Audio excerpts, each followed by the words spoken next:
Recorded Books presents The Deepest Lake by Andromeda, Romano-Lax, narrated by Susan Bennett and Rebecca Quinn Robertson. Prologue. That night. I should be terrified, stepping into the rowboat, but for the first adrenaline-spiked moment, I'm not. Not when I'm told to hurry up, not when my first questions go unanswered, not when I lift a leg over the middle seat and feel the wooden boat list to one side until I drop into a squat, just in time to preserve my balance. For a moment, my lifelong fear of water is replaced with something more primal. I'm following orders both external and internal. The barking voice behind me, the quieter voice within. The volcano ahead is a gray silhouette against a navy sky. The lake is black. Don't think about it. Don't look down. But every glimmer and splash draws my attention. How many mimosas did we finish off? Followed by how many shots? Over how many hours? As the boat glides away from the dock, I try not to think about how fathomless the lake is, an ancient dark hole in a bowl of mountains. I don't want to be here. That's a selfish thought, and I shouldn't be thinking it, but I can't help it. All week I've managed to keep a safe distance. No daytime swimming, no nighttime skinny dipping. As few water taxis as possible, and then only reluctantly. My stomach flipping when the spray dampened my face. But now I've violated my own rule. And it's not because of a dare. It's not so that someday I'll have a good story to tell or to write. It's only because everything happened so fast. There wasn't time to make excuses or find others to help. No time even to get a life jacket or flashlights. There was only enough time to jump in the boat and hope we weren't already too late. Whether someone lives or dies is up to us. That's what I believe for the first 10 minutes as we move through the water, searching and silent. This task should allow us to patch up our differences, finally, bring us together.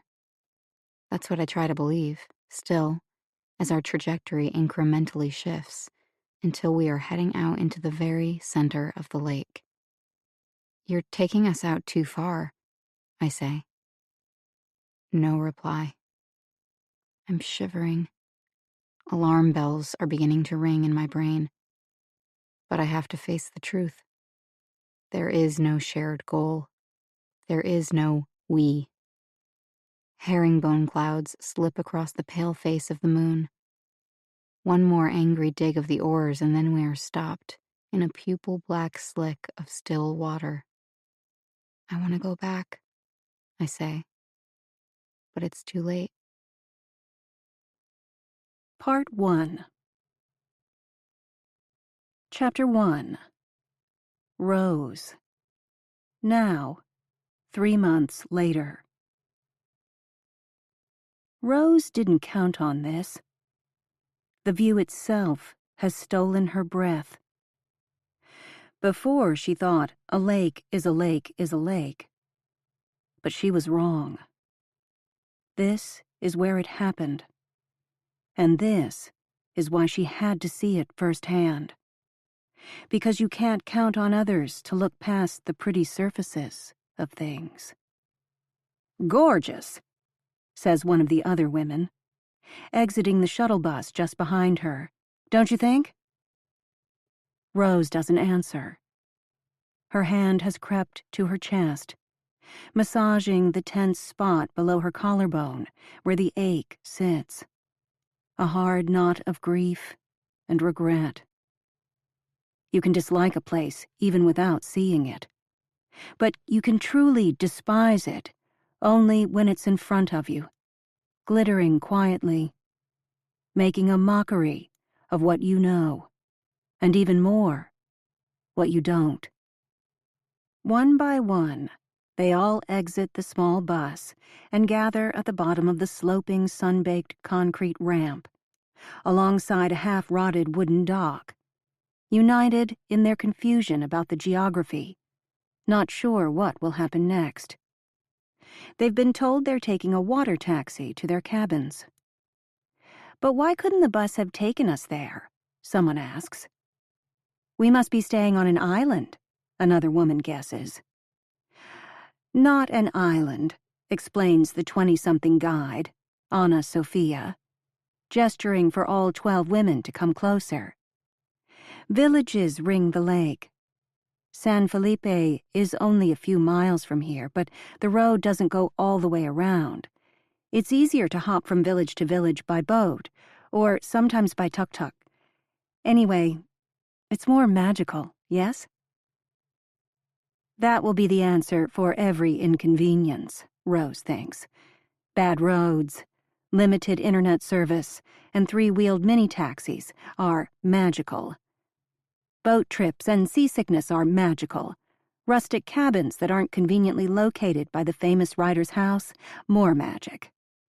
And to figure it all out, they will have to stick together, this small group of women. And that, too, will create its own kind of spell. Already the outside world has begun to drop away. The bonding has started, though Rose remains at the fringes, willing the others to forget about her so she can orient herself to this place and this moment in her own way. Near the waterline, an old man is rinsing silver fish the size and shape of salad plates, dragging each one back and forth in the murky water, then dropping them into a white utility bucket. The fishy smell wafts toward Rose. She pulls the brim of her straw sun hat lower, waiting for her stomach to settle from that last hour of hairpin curves. Across from the boat launch rise 2 volcanoes, the larger one wreathed in clouds. In front of Rose, Lake Atitlan, the deepest lake in Central America, is calm at this hour. Blue-black silk. Rose imagines the feeling of that silk, stuffed down her throat. She envisions trying to pull it out, hand over hand, like one of those magician's scarves. She feels herself clawing for air, legs thrashing in the black water, as the lake's glittering surface recedes. The moon was 2 days past full when her daughter disappeared. The lake was perfectly calm. The weather was mild. "It doesn't matter anymore," Rose's ex-husband Matt said, after the official 6-week-long search ended, when Rose was still reading about cases like their daughter's, horrible stories of backpackers who wandered off the beaten track and were never seen again. Few of the experts they'd hired wanted to say it, but she and Matt could read between the lines. No one seemed to think Jules was still alive. No expert who understood the specifics of her last seen location, in deep water far from shore, thought her body would be found. A week after their last text message from Jules, it had been decided that Rose would stay back in Illinois. Making the most of his military background and comfort dealing with consuls and police, Matt flew to Guatemala and hired private helicopters for an overland search. With the cooperation of local authorities, he formed a separate team to drag Lake Atitlan the old-fashioned way, using lines and hooks. The first odd thing they pulled up, aside from beer bottles and soda cans, was a pair of white gloves. Rose remembers puzzling over the photo, snapped and texted by Matt moments before the police bagged the gloves as evidence. They weren't gardening gloves, and they weren't winter gloves, and they weren't for golf or cycling, much as Matt wanted them to be, because sport gloves were something Jules might have owned. The question paled in significance when Rose's phone dinged an hour later. A few 100 feet down the lakeshore, a more important item was found. Jules's shirt, a pinstriped button-down Roxy cover-up. In response to Matt's question, Rose texted back with shaking hands, "Yes, I'm sure." She was in the bathroom, throwing up, when he replied with his typical reticence. "I thought so too." That same day, a Canadian retiree made his way to the police substation in San Felipe and filled out the report that Rose would reread every day for a month. The man, one of many North Americans who owned second homes on the shore of Lake Atitlan, had returned to his house one late afternoon in time to see a girl matching Jules's description swimming dangerously far offshore. He saw her once treading water, backlit by the sun, which was just minutes away from dipping below the far mountains. He went inside for several minutes to find a pair of binoculars. When he came back out, there was no girl. He forgot about it until he heard the helicopters and saw search boats amassing a full week later. While the boats continued to prowl every inch of Atitlan's lakeshore, Rose read more about drowning than her therapist would have advised. She learned that gases caused by decomposition force corpses to balloon, allowing them to rise to the surface within days. But if a body sinks to a place that is deep and cold enough, time stops. The body barely decays. The corpse may never surface at all. Still, the shirt, found not far from the location reported by the Canadian, had given them hope. While Rose remained behind in Evanston, monitoring social media accounts and reading emails and DMs from anyone who might have interacted with Jules during her trip, Matt ramped up the lake-based search. His team turned to scuba and sonar imaging from a motorboat steered by a couple who'd made an art of finding bodies in lakes and reservoirs all across North America, but never deeper than about 170 meters. Lake Atitlan is 340 meters, deeper than Lake Michigan back home. A lake that deep can swallow any number of secrets. Hills searched, lake dragged, town walked end to end by Matt and a private detective that left one stone unturned, in Rose's view. Only the local police succeeded in talking to Eva Marshall. Even though Jules claimed to have started working a job for the famous author and writing teacher just before Jules's disappearance, Eva refused to schedule a visit or even a phone call with Rose or Matt. The only email to which Eva bothered to reply, and then only briefly, referred them back to the official police statement she'd already given. Then, nothing. Rose's next 4 emails to Eva went unanswered. The message was clear: stop emailing. But what mother would? Finally, an admin assistant named Trish replied, informing Rose that Eva was busy running her memoir workshops and wouldn't be replying personally. The workshops. Before she'd even floated the idea to Matt, Rose was already signed up, using the maiden name she hadn't used in 25 years, McKenna, on the application form for the upcoming Lake Atitlan session. She already knew, from Googling herself first, that a search of her common name turned up hundreds of women's images, none of them hers, plus several Rose varieties. Someone idly searching wouldn't make a connection with Jules. Rose has no ambitions whatsoever as a memoirist, not even the tiniest desire to be published. She's not a good storyteller, and she's an even worse liar. But you do what you must after you've already tried everything else. Rose has stopped massaging the tight spot below her collarbone. She lets her hand rest there, feeling her heart's sped up staccato, trying to will herself into a state of serenity.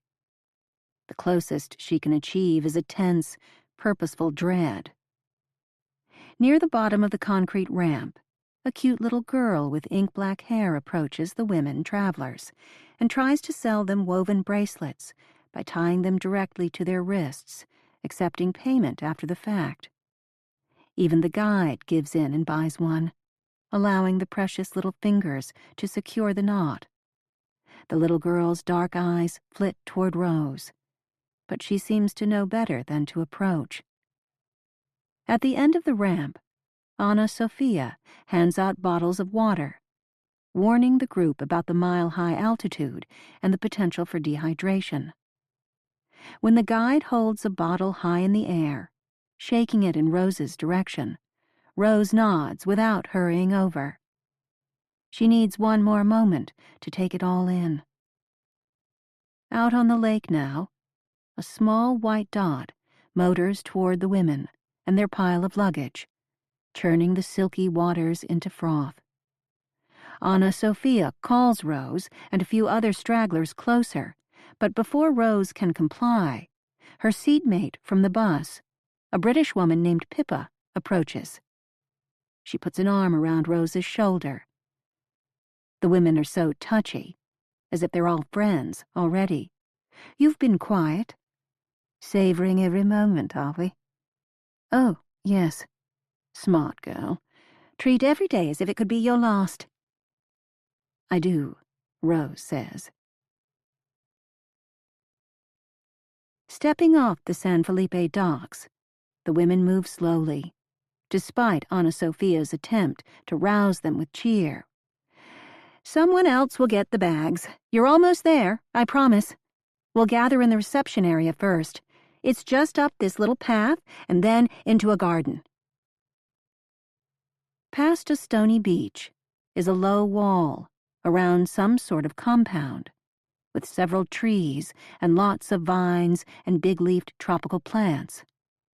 A woman behind Rose says, I hope they hand out those fragrant little washcloths. I've been sweating all day. When Rose turns, Isabel smiles at her. She's a heavy-set woman with olive skin, big dimples, and jaw-length black hair with a purplish sheen. At the first group dinner in Antigua, Isabel helped steer the group in their drink selections and told everyone about the memoir she's writing, chronicling her family's fourth-generation Mexican-German-American vineyard in Sonoma. Rose enjoyed the 10-page sample she read on the plane, one of a half-dozen manuscripts forwarded to them for advanced study. Whoa, here they come, Isabel says, as their group is encircled by a group of pre-adolescent boys. They reach for the legs of Rose's white capri pants, calling out, Zoos, zoos, and cassava. Rose doesn't understand why they associate her boat's arrival with zoo animals, and she doesn't know whether cassava is grown in Guatemala. Hola, she says to them, hola, hola, keeping a firm grip on her purse and her laptop bag. The biggest and boldest of the boys, eyes half hidden under messy black bangs, jabs a finger at her tote bag. Zeus? Lo siento, Rose says. I'm sorry. Cassava? Zeus? Rose stops and looks at him squarely. ¿Cómo te llamas? Diego, he says. Hand out, palm up. She reaches into the side pocket of her laptop bag for a bright orange pencil with a sports car eraser, one of a dozen she brought for moments like these. He takes it without any change of expression, slides it into his back jeans pocket, then jabs at the tote bag again. Zeus?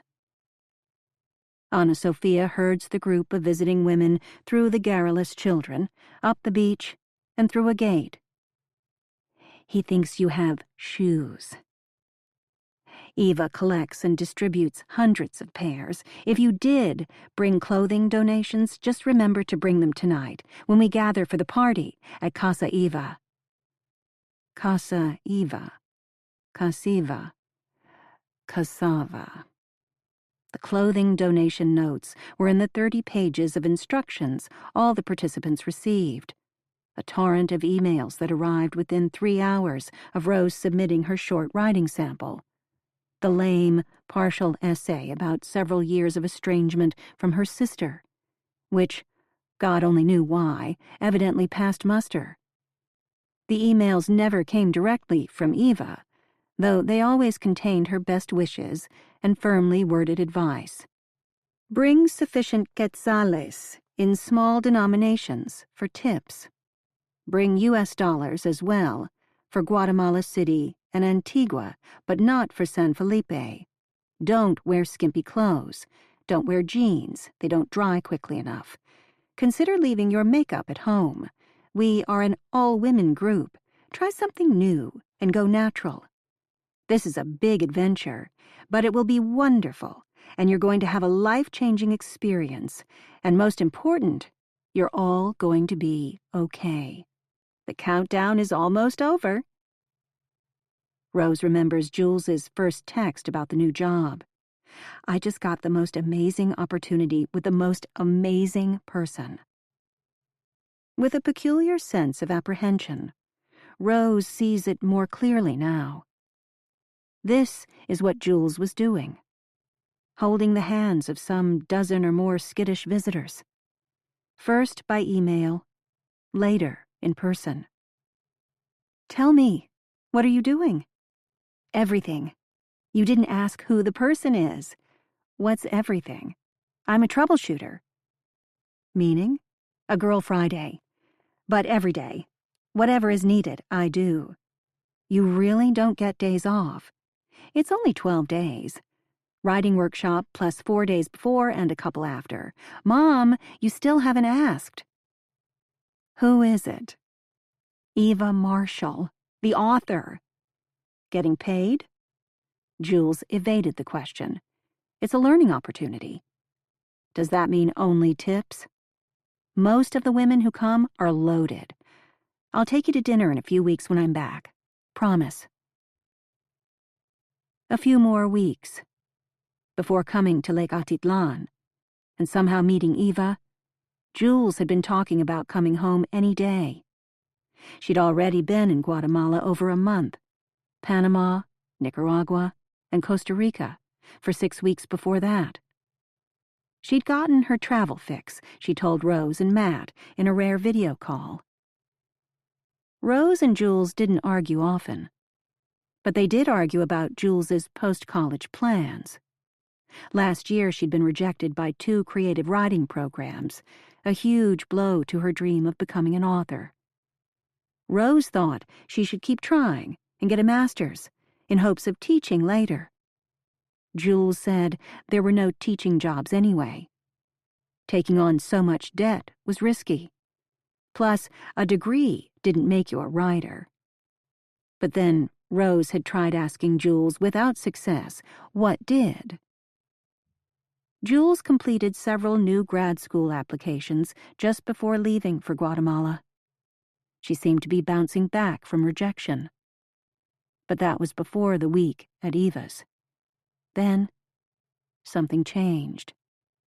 Fewer texts, no photos, and a different tone. She seemed to be questioning everything, feeling both worthless and hopeless. How can I be a writer? I've never had any interesting experiences. I've never done anything. I have nothing to say. A few minutes later, I'm pathetic. 2 texts, buried amidst hundreds of others that Rose noticed only later, in those frantic first days after Jules was last seen. Chapter 2. Rose. Even as they make their way into the simple hotel compound, Rose can still feel the lake behind her, always closer than she'd like. She tries to put it out of her mind, focusing for the moment on sussing out which of these women would have posed a challenge for a young, inexperienced woman like Jules, working as a girl Friday or personal assistant. There are 2 women in their early 20s and 1 over 70. Nearly everyone else is Rose's age, 40s and 50s. Lots of linen and cotton, crisp white blouses, chunky statement necklaces, flashy silver earrings, a few suspiciously smooth foreheads, many large-brimmed sun hats. Well-dressed. Mostly fit. With a few exceptions, almost entirely white. Rose tries to figure out who is crazy rich, who is merely comfortable, who has spent her last cent hoping to untangle a knotted-up storyline or get an agent referral, something Jules often talked about, along with terms that meant little to Rose, like slush pile and blurbs. At the open-air reception area, they gather amidst their mounds of luggage. 3 hotel employees bring out pitchers of something red that looks like sangria, but turns out to be hibiscus tea. Is that alcohol? Unfortunately not. I'll pass. On the boat, they learn that their guide, Ana Sofia, is a recent college graduate from Mexico City, not Guatemala. But at least her Spanish is perfect. Now she hops from cluster to cluster, stepping over bags, approaching each new participant with a strange smile. Rose steps closer, and with the most sympathetic voice she can muster says, "I hope they're at least paying you well for this." Ana Sofia says only, "Not exactly." So she, too, is probably working for tips.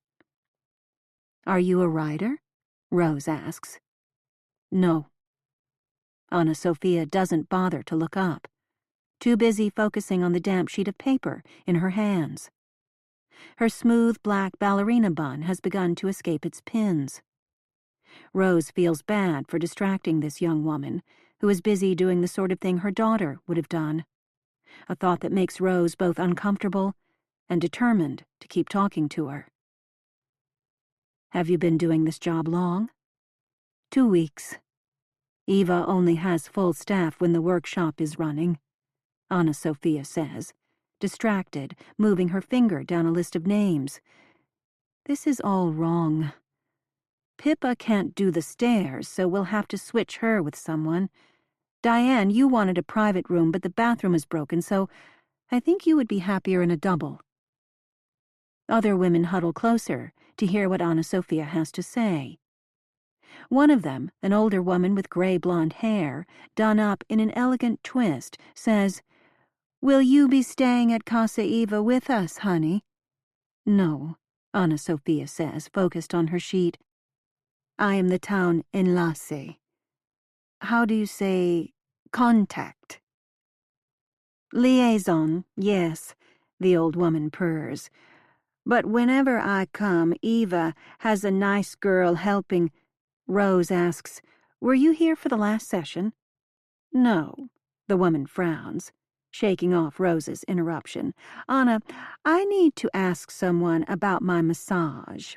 And last year they gave me a special chair in the classroom. I can't sit on the hard ones." Ana Sofia shakes her head. "I don't know. You'll have to ask Eva later, or maybe Barbara?" Rose butts in again, stepping closer to Ana Sofia. "If you're in town, do you stay in the cabins with us?" The assistant looks up, visibly annoyed. "I have a friend who lives here. I stay with her. Now, please, I have to solve this." Rose backs away, making a mental note. A girl Friday works in town. Other helpers work at the house. Also, Ana Sofia is not a memoirist wannabe, which makes her situation slightly different from Jules's. They've always known where Jules stayed during her first nights in San Felipe, a local hostel. But then there was a week-long gap until she was last seen swimming away from shore. If she was working for Eva in town, Jules must have transferred to another small hotel, or some informal town lodging. Rose has a list of all the places their bilingual investigator checked. He could have missed something. Rose hopes the frustration isn't written on her face. She can't even nail down the simplest things, like where her daughter slept once she started working for Eva. But Matt and the PI didn't do any better. She doesn't know if she's asking too many questions, but at least the other needy women give her some cover. Rose notices that Isabel has moved to the shady back of the garden, where she's chatting with a tall, fine-boned woman with spiky platinum hair. The woman's linen pants and matching vest are somehow unwrinkled. Her red lipstick is still fresh. Rose would prefer to find a corner where she can take out her e-reader and finish the Eva Marshall memoir she started reading on the plane, a book with such a heart-wrenching premise that she didn't hear her zone being called for boarding at her second gate in Houston. But meeting her fellow workshop participants is research too. She rouses herself to appear more social. "This is Lindsay," Isabel says, as Rose approaches. She arrived too late for the Antigua dinner. Isabel introduces them with eyebrows raised, as if she expects Rose to attach a story to the name, but she can't just yet. Lindsay is striking, half corporate, half rebel, if it's really possible to be both. An Emma Thompson look-alike. She has good hair. Isabel, with her black-purple sheen, has fun hair. Rose's shoulder-length brown lob is okay, at best. "Sorry I missed the dinner. I've still got jet lag," Lindsay says. Isabel winks. "I thought you said it was a hangover." "That's how long you can keep a secret? 2 minutes?" Isabel laughs and glances back to Rose again. Now, Lindsay, on the other hand. Rose is trying to decode the comment. Then she gets it. Lindsay's essay was the one about bluffing and conning people. It was probably the best among the half-dozen manuscripts forwarded to them. "You wrote the piece about being a card sharp," Rose says. "Or is it card shark?" "Depends on whether you're in England or America. But cards aren't my specialty. It was just an easier thing to write about in a fluffy short essay." Rose doesn't think it was so fluffy. In a few pages, Lindsay told the story of a mistake she'd made. Having dinner and sleeping with an unfamiliar man she needed to beat in a poker tournament the next day. She managed to keep up her false pretense of being a poker novice, but learning about his pending divorce and financial problems added friction to the con. That was the word Lindsay used, not guilt, just friction. "I wanted to read more." "You're a good writer," Rose says. Is that the wrong thing to say? She has no idea how to talk about the pages people submitted. Back home, she doesn't even belong to a book club. "I don't think anyone minds being called a good writer," Lindsay says, pushing her sunglasses on top of her head. Long lashes, plenty of sparkly, olive-hued eyeshadow. She isn't concerned about Eva's no-makeup suggestion. Rose wonders if they will have to worry about Lindsay. Surely you can't trust someone who steals for a living. Actually, Rose adds, I was surprised by how little Eva asked us to hand in. How could she judge if people were, serious about writing? Isabel leans closer to them, whispering, "Fewer than half the women turned in manuscripts. Anna Sophia told me. Several women just sent emails about what they wanted to write or nothing at all." Now Rose understands. It isn't actually a selective workshop like the website claimed. Maybe it's more like summer camp. Anyway, Rose says to Lindsay, it's hard to tell any story in 2,000 words, but both of yours grabbed me from the first paragraph. Thank you, Lindsay says. Isabel smiles. You're not going to tell us whether our submissions were any good? No. Lindsay's face is bright, relaxed. Her posture is impeccable. Isabel says, "You don't want to lie to us, do you?" "No, I don't." "But you're sort of a professional liar."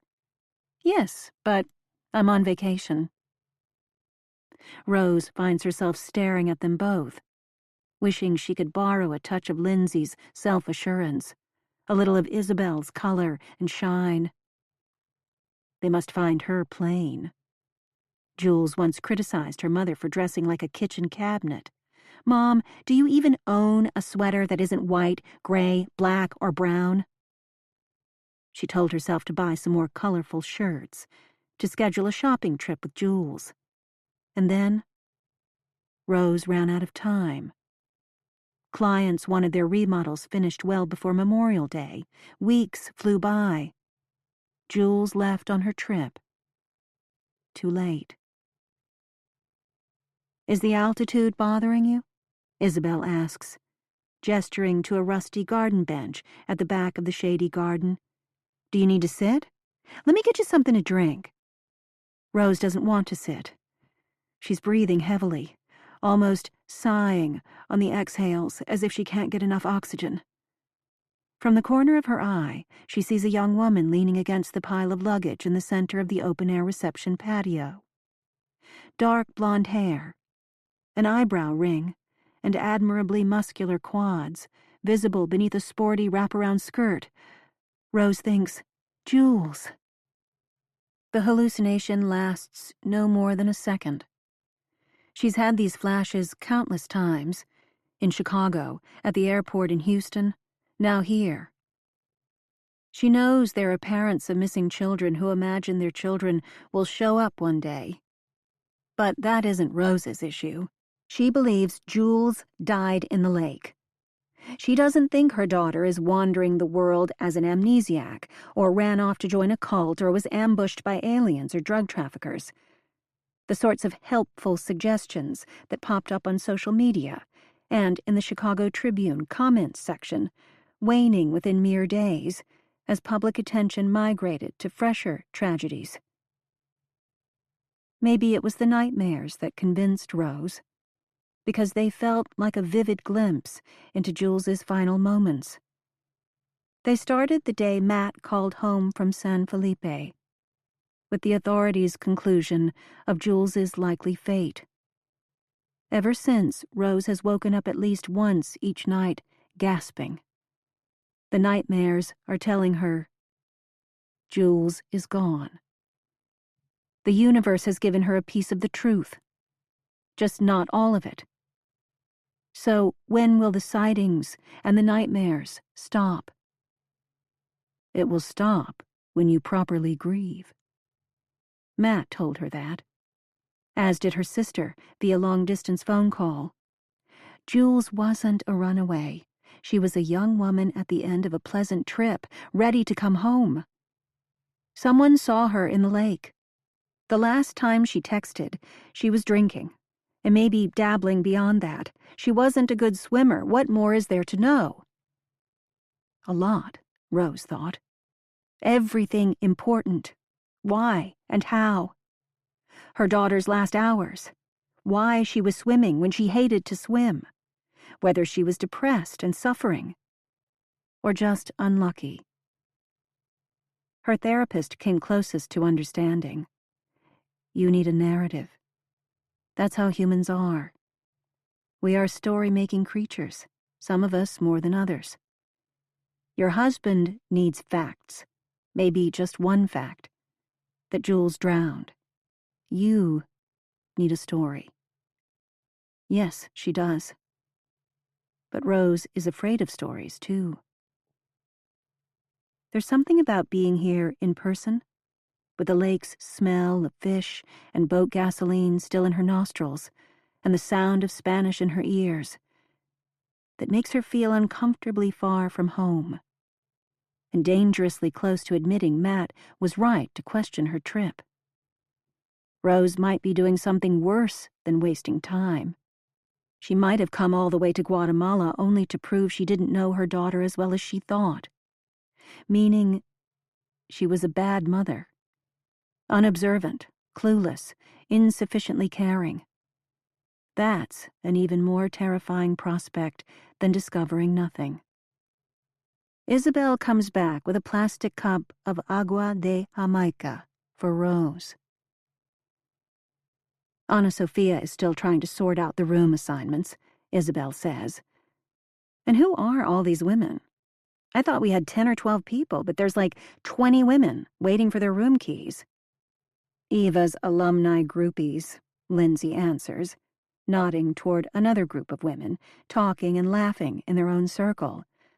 Most of them don't mix with us, except at tonight's opening party and on the field trip, midweek. Some of them return to Casa Eva every chance they get. At breakfast in Antigua, I talked to one woman who has been coming for 7 years. Regulars. Did you catch her name? Rose asks. No, but she has a memoir that's almost finished. That's why she keeps coming back. Do you remember what it was about?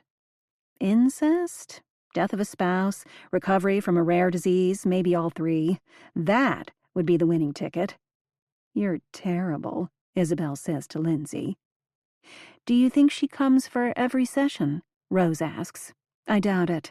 Lindsay cocks her head. I think there's some soft rule against coming twice in a row. Or is it 3 times in a row? I guess there have to be some limits on regulars or they'd outnumber the new riders. Why? Rose pivots. I've just always been curious how much work it takes to finish a memoir. More than a writer can ever bear to think at first, Isabel says. It's like childbirth. If you knew what it was really like, you might just skip it. Or so I've heard. Am I the only childless by choice woman here? Lindsay lifts a pointer finger. Rose looks down at her leg and gives it a slap, then proceeds to scratch furiously. No one seems to notice she's evaded the question. Isabel nudges a duffel with her toe. By the way, I've got good wine in there. Your vineyards? Rose asks. No, I loaded up in Guatemala City. They tell you not to stop anywhere in Zone 13, but I knew pickings would be slim in San Felipe. The minute we get into those cabins, I'm opening a bottle. And please, please join me. Rose ventures her next question carefully, not wanting to alert anyone that she dare criticize any aspect of the workshop. Can you believe we haven't met Eva yet? I thought she would come to Antigua, or at least meet our boat. I'm not surprised, Lindsay says. She's smart enough to stay out of the fray until we're all settled and somewhat happy. Timing matters. And territory. We go to her. She doesn't come to us. Rose reconsiders her description of Lindsay. Emma Thompson with a touch of David Bowie. It's the white pants and vest, the sharp cheekbones, and the prominent collarbones and the stance, but it's more than that. A certain fuck y'all look, Jules would have called it. Wow, says Isabel. Here's our human behavior expert. You'll see at tonight's party. I predict a grand entrance. Rose asks delicately, You think Eva Marshall's being phony in some way? Not at all, Lindsay says. She's a performer. I wouldn't have paid to meet her if she wasn't. We all come wanting the magic, and she'll help us feel it. You can't have an experience like this without a strong leader. Amen, Isabel says. I've been working on my manuscript forever. If I learn just one new thing that helps me finish it, this week will be worth it. Lindsay looks at her watch. She steps away and returns a moment later, shaking a key on a long wooden dowel. Come on, roomies. We're in the same cabin? Isabel squeals. We are now. Isabel grabs her duffel. You're the best. Come on, Rose. Me, too? She's lucked into one of the cool crowds without knowing how it happened. But she's grateful. Mom, when's the last time you met any women your age? What are you talking about? You make it sound like dating. Not dating, just friends. I've got work friends. You're self-employed. I have an office manager, colleagues, and clients. Fun ones? People you can really talk to? I've got you, Jules. I've always got you. Chapter 3. Rose. The cabin is rustic and dark. The only visible decorations a few hand-woven striped blankets on the main floor's twin beds. A simple round table and 4 chairs occupy the center of the room. A ladder leads to a low-ceilinged second floor and 2 more twin beds. Isabel asks, "You're sure you don't mind taking the loft? You don't have a lake view. I don't want a view," Rose says, a little too sharply, thinking again of the water they motorboated across. How shaky she feels just thinking about its lightless depths. Thanks, really. It's quiet up there. I'll sleep better. After hauling her bags up the ladder, Rose stands in the loft, glad the window is covered by a sheer curtain. Taking her cue from Lindsay, who already started unpacking downstairs, Rose opens her suitcase. From upstairs, she hears the cabin's front door opening. 2 new women enter, chatting excitedly. Lindsay and Isabel claimed they wanted rest, but it sounds like cabin nap time won't be happening anytime soon. Rose pulls out a long skirt, draping it over a wood chair next to the bed. The t-shirts she considers putting into a small dresser, but when she pulls open the drawer, she smells something off, a bit mousy. Rose thinks about Matt and Ilyana, staying in a budget cabin like this. No way. Matt's a big name-brand resort kind of guy, always intent on using his travel points. When Rose started planning this trip, Matt suggested she put it off and wait for the 1-year anniversary, when they could all go together. He thought he was being nice, willing to plan a trip with his ex-wife. He didn't realize he was undermining Rose, proving how little he understood about her need to go now, and not only to mourn.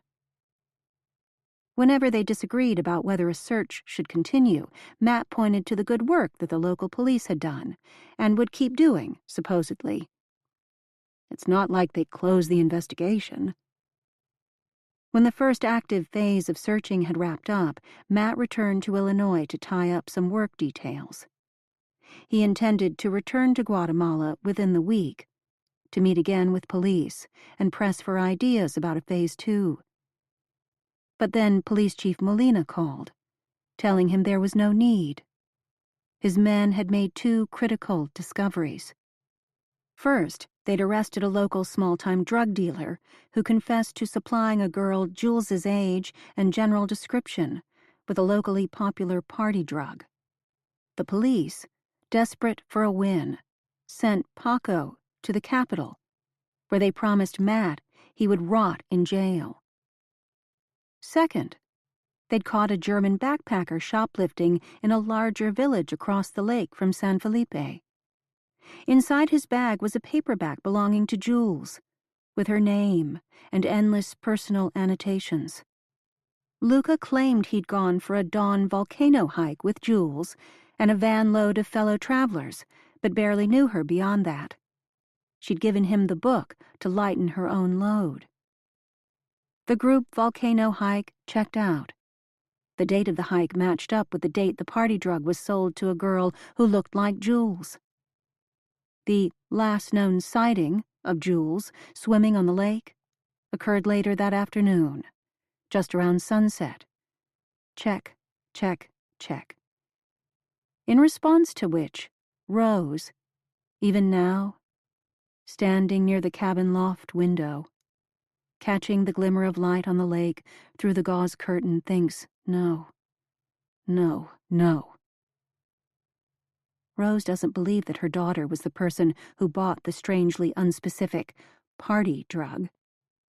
Rose also has a hard time believing Jules would have ever given away her favorite book, the Eva Marshall memoir she'd been rereading since high school. Matt told her to let the local professionals do the work. It's diminishing returns from this point. There's nothing more we can do. It's time to grieve. But it isn't time yet. For Rose. She should have come to Guatemala herself those very first days after Jules's texts stopped. She shouldn't have let Matt lean on his military background so heavily, prioritizing tech over old-fashioned communication. The aggressive approach might have scared away someone who knew something.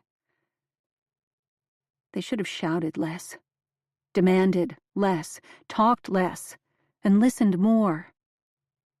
But isn't that what a mother thinks whenever she looks back on her parenting? So she has regrets, she thinks, shaking out a pair of pants with a satisfying snap. Everyone does. But not about finally coming here, now. Rose has slowed her unpacking, realizing there isn't a place to put most of her clothes. Pushing a nightgown back into a side pocket of her suitcase, she hears a telltale crinkle and pulls out a tissue-wrapped package, sighing. It's the last-minute gift that Ulyana gave her when she dropped Rose at the airport. The twins were both kicking and flailing in their car seats, but Ulyana took it all in stride. With O'Hare traffic behind her and spilled Cheerios at her feet, Ulyana reached over the gear shift and pressed a small, soft package into Rose's hand. You mentioned you wrecked your favorite sports bra in the dryer. Those first weeks after my mom died, just getting dressed each day was hard, but little comforts helped. Rose knew it was Ulyana's version of a peace offering, meant to offset Matt's bossy handling of nearly everything over the last few months. It wasn't fair that women felt they had to patch over the emotional rough spots men created, but even so, Rose was grateful to her ex's new wife. She imagined the text she'd send Jules. You won't believe the thoughtful gift your stepmom just gave me. Rose kept forgetting. Every time she had to remember, the shock returned, barely diminished. Jules was gone. Gone. Still holding the bra, Rose sits down at the foot of the twin bed. The center of the thin mattress squeaks and sags. There's one pillow, very small, in an oversized case. At least the accommodations were included, as are breakfasts at the hotel and lunches at the writer's house. But $5,900 for a week? The truth is, that's a lot of money after the hundreds of thousands of dollars she and Matt spent together on the search effort. Not that she has any future weddings or grandchildren to plan for now.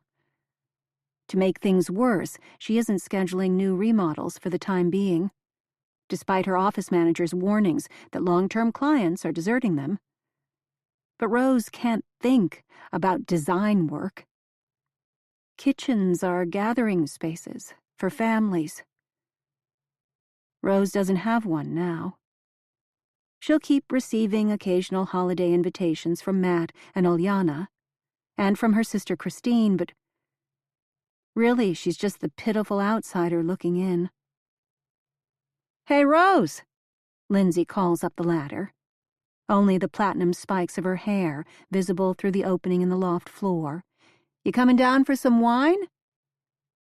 Rose rubs the tip of her nose and clears her throat. No thanks.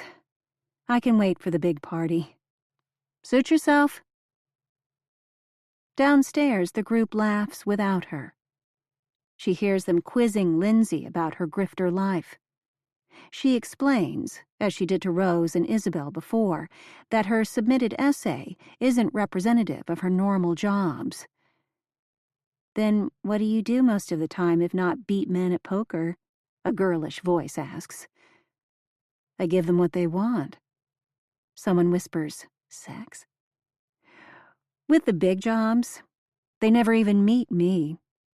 I'm the new online girlfriend who suddenly has a car accident, or a son in rehab, or a dog that needs to go to the vet. They just keep paying and paying, getting deeper until they're too embarrassed to face facts.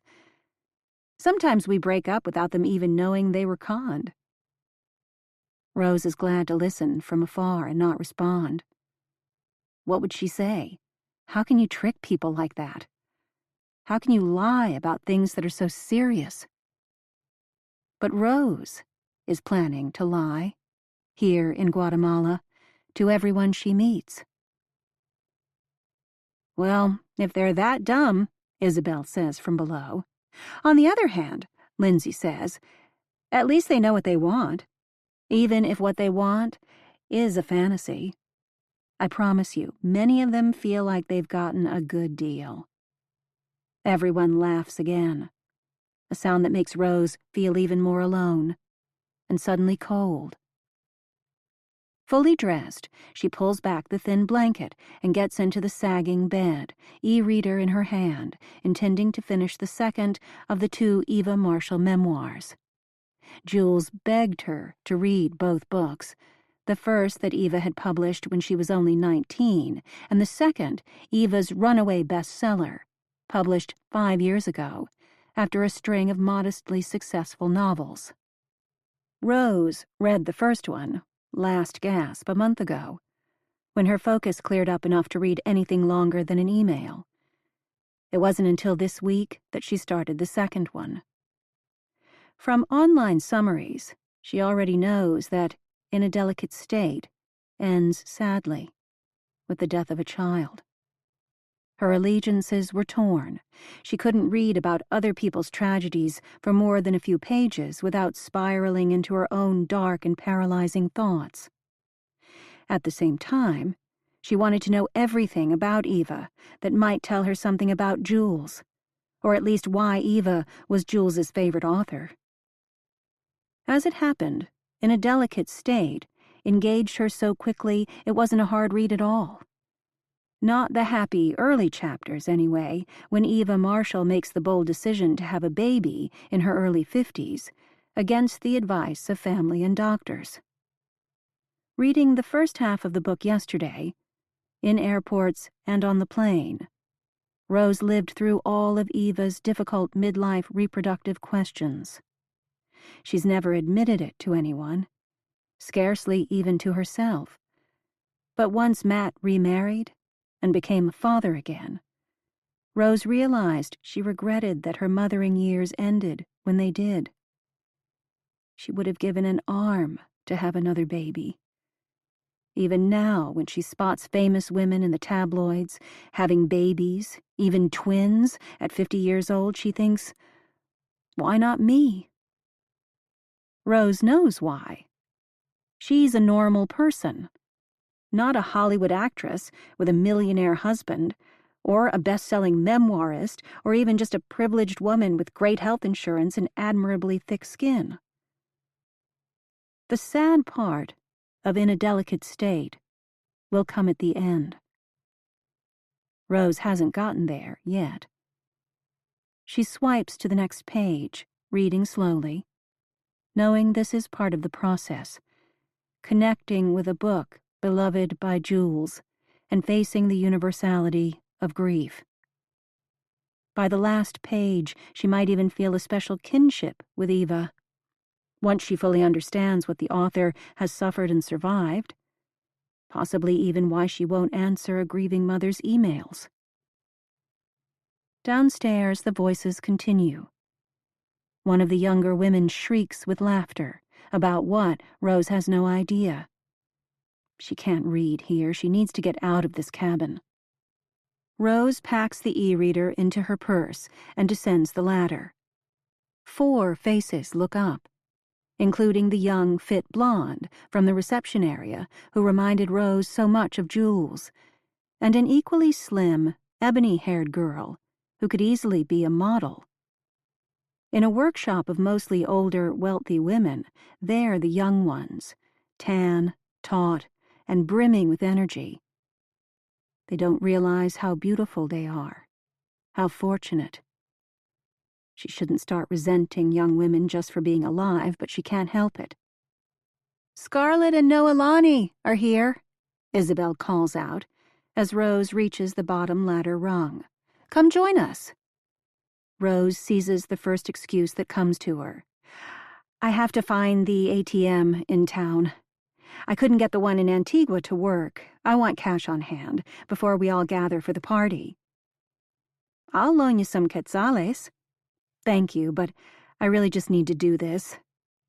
"You're from Chicago," Scarlett says to Rose, stepping toward her. "I love Chicago.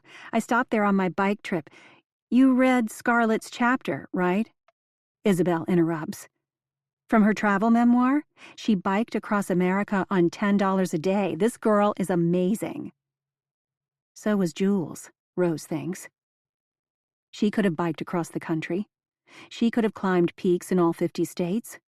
She could have written a memoir or a novel or screenplays. She could have done anything. If she just had more time. "I have to go," Rose says again, aware that her voice is trembling and that she's coming across like a killjoy or something worse. This is all too much, too soon.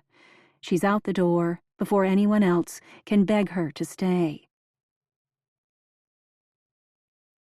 Rose opens the garden gate separating the hotel compound from a high-walled lane, off limits to most cars, and heads along the paved route toward the center of town, uphill and away from the shore. This isn't a vacation. She can't sit around drinking expensive wine. She needs to start searching. But she doesn't know where to begin. When she passes her first corner produce stand, she pauses, thinking of the 10 Instagram photos Jules posted over her entire trip. One was a close-up of limes, papayas, and some kind of squash, chayote, Matt guessed. The photo could have come from anywhere in Central America. Still, Rose will never stop mentally indexing the photos, trying to match backgrounds, objects, and geographical features she is now seeing. It's a strange way to expend energy, considering they already know every city and village Jules visited. But Rose wants to know her daughter's trip in a deeper way. To feel like she is standing, at least sometimes, in places where her daughter stood, looking at things her daughter saw. To the left and right of the cobble-paved lane are curio shops and a few restaurants, including a pizzeria with a sign that says, "Good Wi-Fi here" in English. Rose remembers Jules's excuses for the scarcity of her calls and texts, especially toward the end of her time in San Felipe. She claimed that the Wi-Fi was okay at the hostel and at a few places in the village, but unreliable elsewhere. In the words of Eva's voluminous instruction sheets, if smartphone addiction is a problem for you, get ready for a wonderful detox. Alleys branch off at irregular intervals, a maze Rose can't map out just yet. The main lane is mostly in shadow.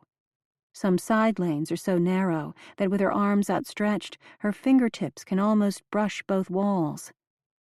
The claustrophobic charm reminds her of Venice, one of those places that could seem either romantic or sinister, depending on how lost you feel. It doesn't seem sinister today. She doesn't notice any aggressive hawkers or leering men. Instead, she passes only quiet, seemingly friendly people. A man selling textiles doesn't look up, even when she pauses to run a finger along a brightly colored tablecloth. 3 children ahead are tap-kicking a soccer ball, gently and carefully. But when she needs to pass, the oldest boy tugs his younger sister close to the wall, out of her way. Uphill another few hundred feet, 2 short women in embroidered shirts, wide cotton belts, and modest long skirts stand against the alley wall with their shopping bags. One of them is rebraiding the long rope of gleaming black hair over her shoulder. "Buenos dias," Rose says. "Buenos dias," the woman replies. lifting her eyes to Rose. Rose feels she should say something more, so she ventures, "Bonito aquí?" "It's pretty here." The woman cups her hand over her mouth, covering a silent laugh. Then she drops her hand, dips her head, and says, "Muy bonito. Bienvenida." These women seem so kind. They are sharing their village, the limited span of lakeshore, these precious narrow alleys. "Mom, it's different here. The people are really friendly. Stop reading the travel warnings." If anything, on first impression, it's the other tourists who give Rose pause. Passing a jewelry and bead shop, she catches a whiff of marijuana. At a small restaurant just next door, Rose sees a young white couple lingering at a table near the arched doorway. They're Jules's age, in full bohemian rags, dreadlocks, nose and eyebrow piercings, baggy Aladdin-style pants. The man's outfit is topped with a roughly woven sweater, the same design sold in Mexico and Guatemala since the 1970s. Rose owned one of those a lifetime ago. The woman is only half-dressed, wearing a tiny crocheted bra, the shape of her nipples visible even from this distance. Below the bra, a taut, bare belly. The girl stands, barefoot, propped high on the chair, doing an ostentatious sideways ballerina-style stretch, one bangle-covered arm over her head. Rose can't help staring. Surely the locals don't make a practice of dressing so immodestly. Surely they don't prop their dirty bare feet just anywhere.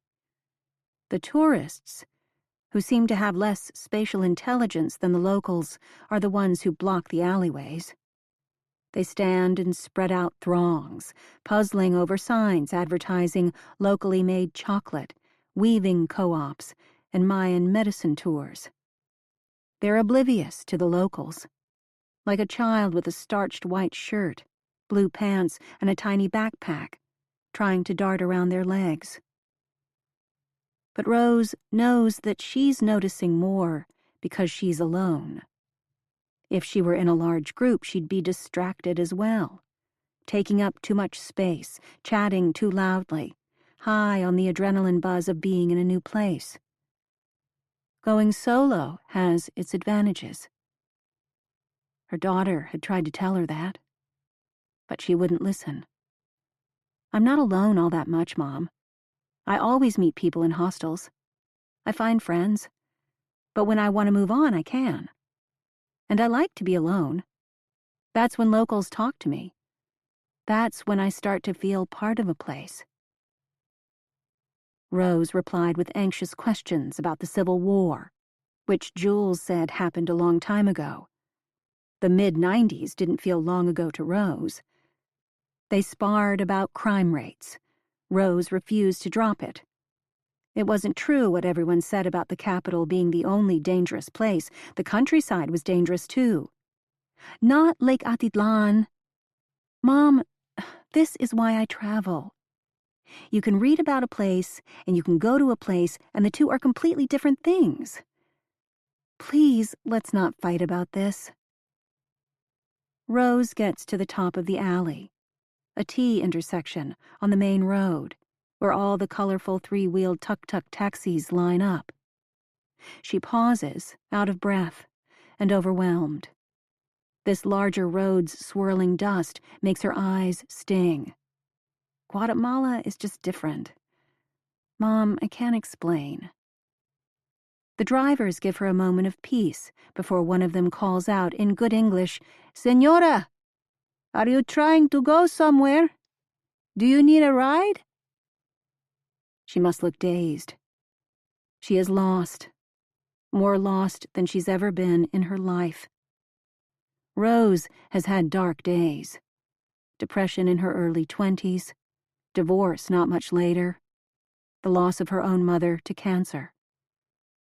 None of it came close to this. Nothing prepared her for the singularly devastating experience of losing a child. "Jules, I'm so sorry."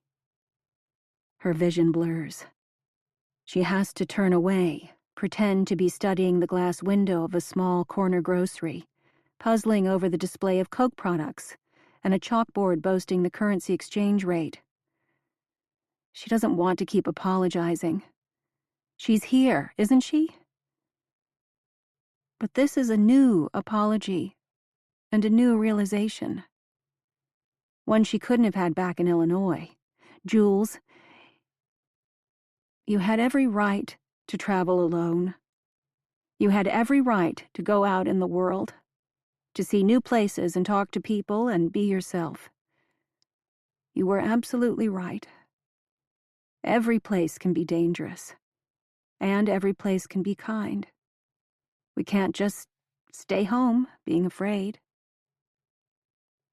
And yet, how she wished Jules were home. She'd trade every beautiful view in the world, every exotic experience, and every stupid fucking postcard for just one more hour with her daughter. Cooking dinner, talking and laughing as they brush past each other, the steam rising from the pasta pot, the salmon darkening under the broiler, pausing only long enough to change the music on Jules's phone, resuming their dancing and laughing, refusing to rush. Her daughter, smart and funny and compassionate. The best friend she could ever have. Even though you weren't supposed to put that much pressure on a child. Jules has her own friends. Had her own friends. Just 1 hour. 1 or 2 glasses of wine together. Give her another hug and don't rush it. Smooth her hair one more time. Feel the softness of her arms and her chest against yours. Laugh when you are still hugging, while the steam billows and the kitchen timer rings.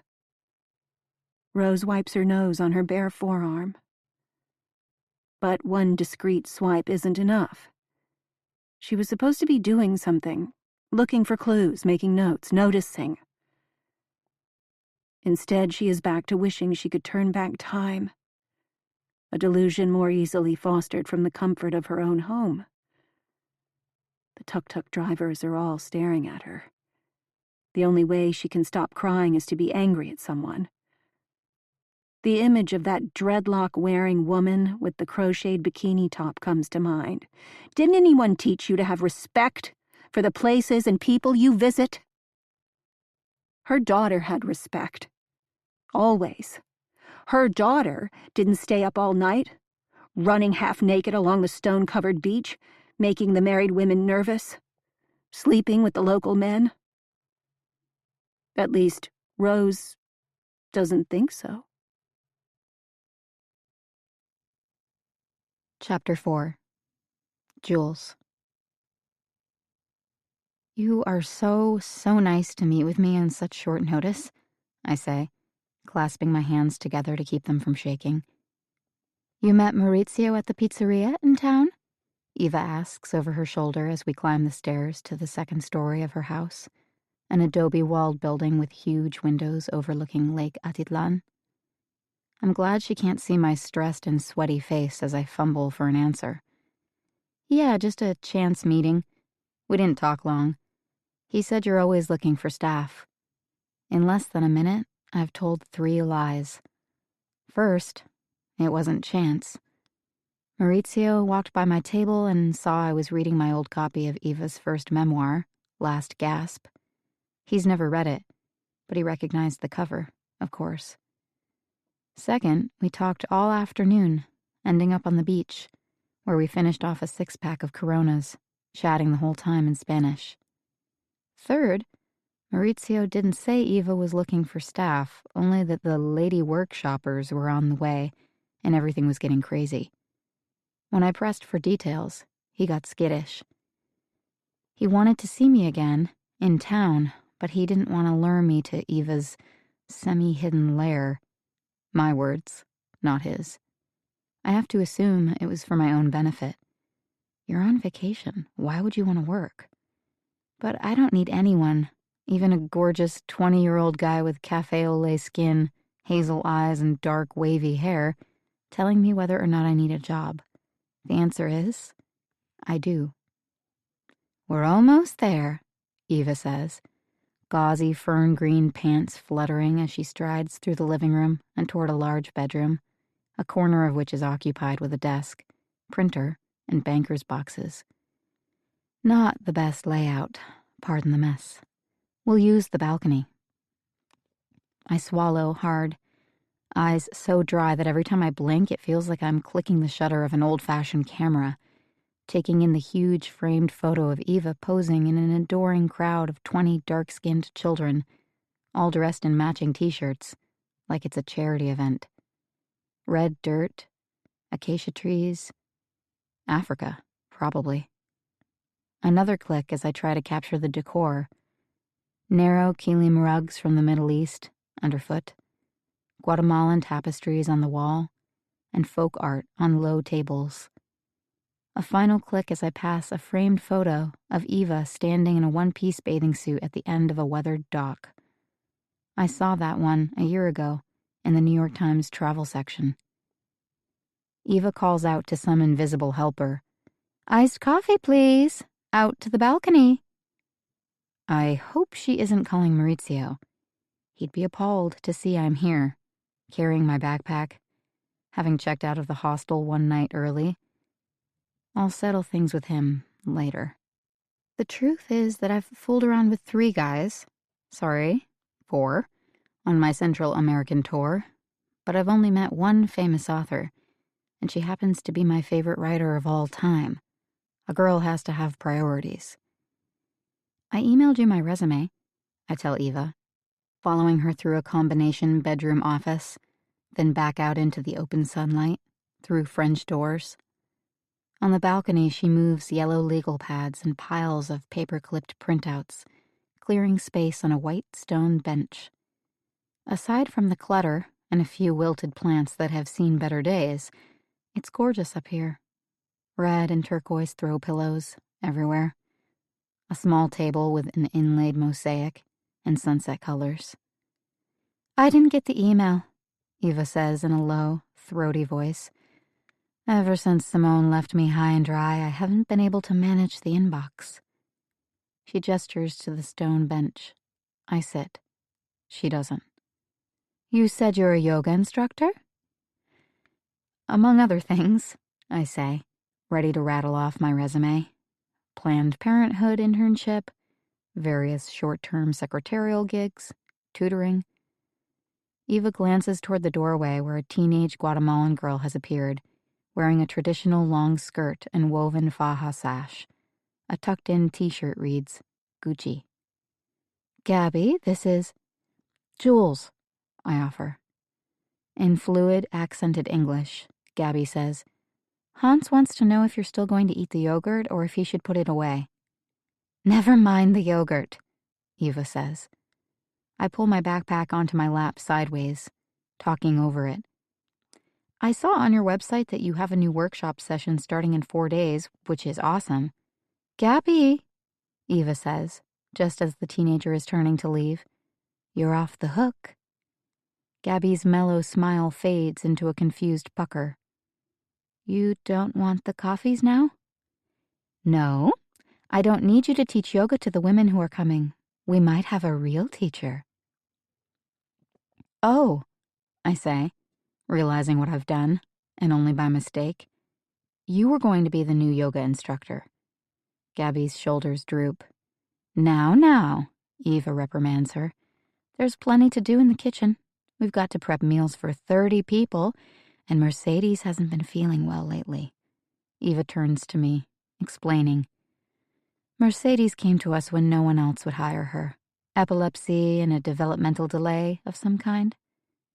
"But you promised," Gabby says, pouting. "I've actually never taught adults, only kids," I clarify. "And you don't have kids here, right? So Gabby's probably the better choice."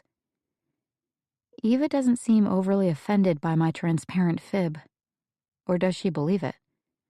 I rack my brain for another way to pitch my higher-level skills, already second-guessing my attempt at altruism. Maybe I shouldn't have turned down the yoga job so soon. Maybe Gabby would have been happier in the kitchen. Eva turns to Gabby. Go get the coffee. Just one. With ice. Please. Just one coffee. Interview over. It's too bad, Eva says, still standing. I mean, you were the perfect package. Available right now, admin skills, plus yoga, but you don't do adult yoga. I glance past the balcony's edge, down to the lawn, where sometime later this week, on a fresh and misty morning no doubt, a dozen yoga mats will unroll in silent preparation for a glorious sunrise. And I won't see it. What I love about writing, as versus life, is the endless chance to revise. There must be some way to start over, but I'm blanking. Gabby has a job. Even Mercedes has a job, thanks to Eva's kindness. I'm Eva Marshall's biggest fan at a critical juncture in my life, and I wrecked my chance. I feel like I'm watching a drawbridge go up, staring at some fantastic castle, and I've gotten myself stuck on the wrong side of the moat. It's a melodramatic thought, but I'm sure I'll come up with something even more operatic tonight, back in town, moaning into a margarita glass the size of a goldfish bowl about how close I came to my dream job and how quickly I botched it.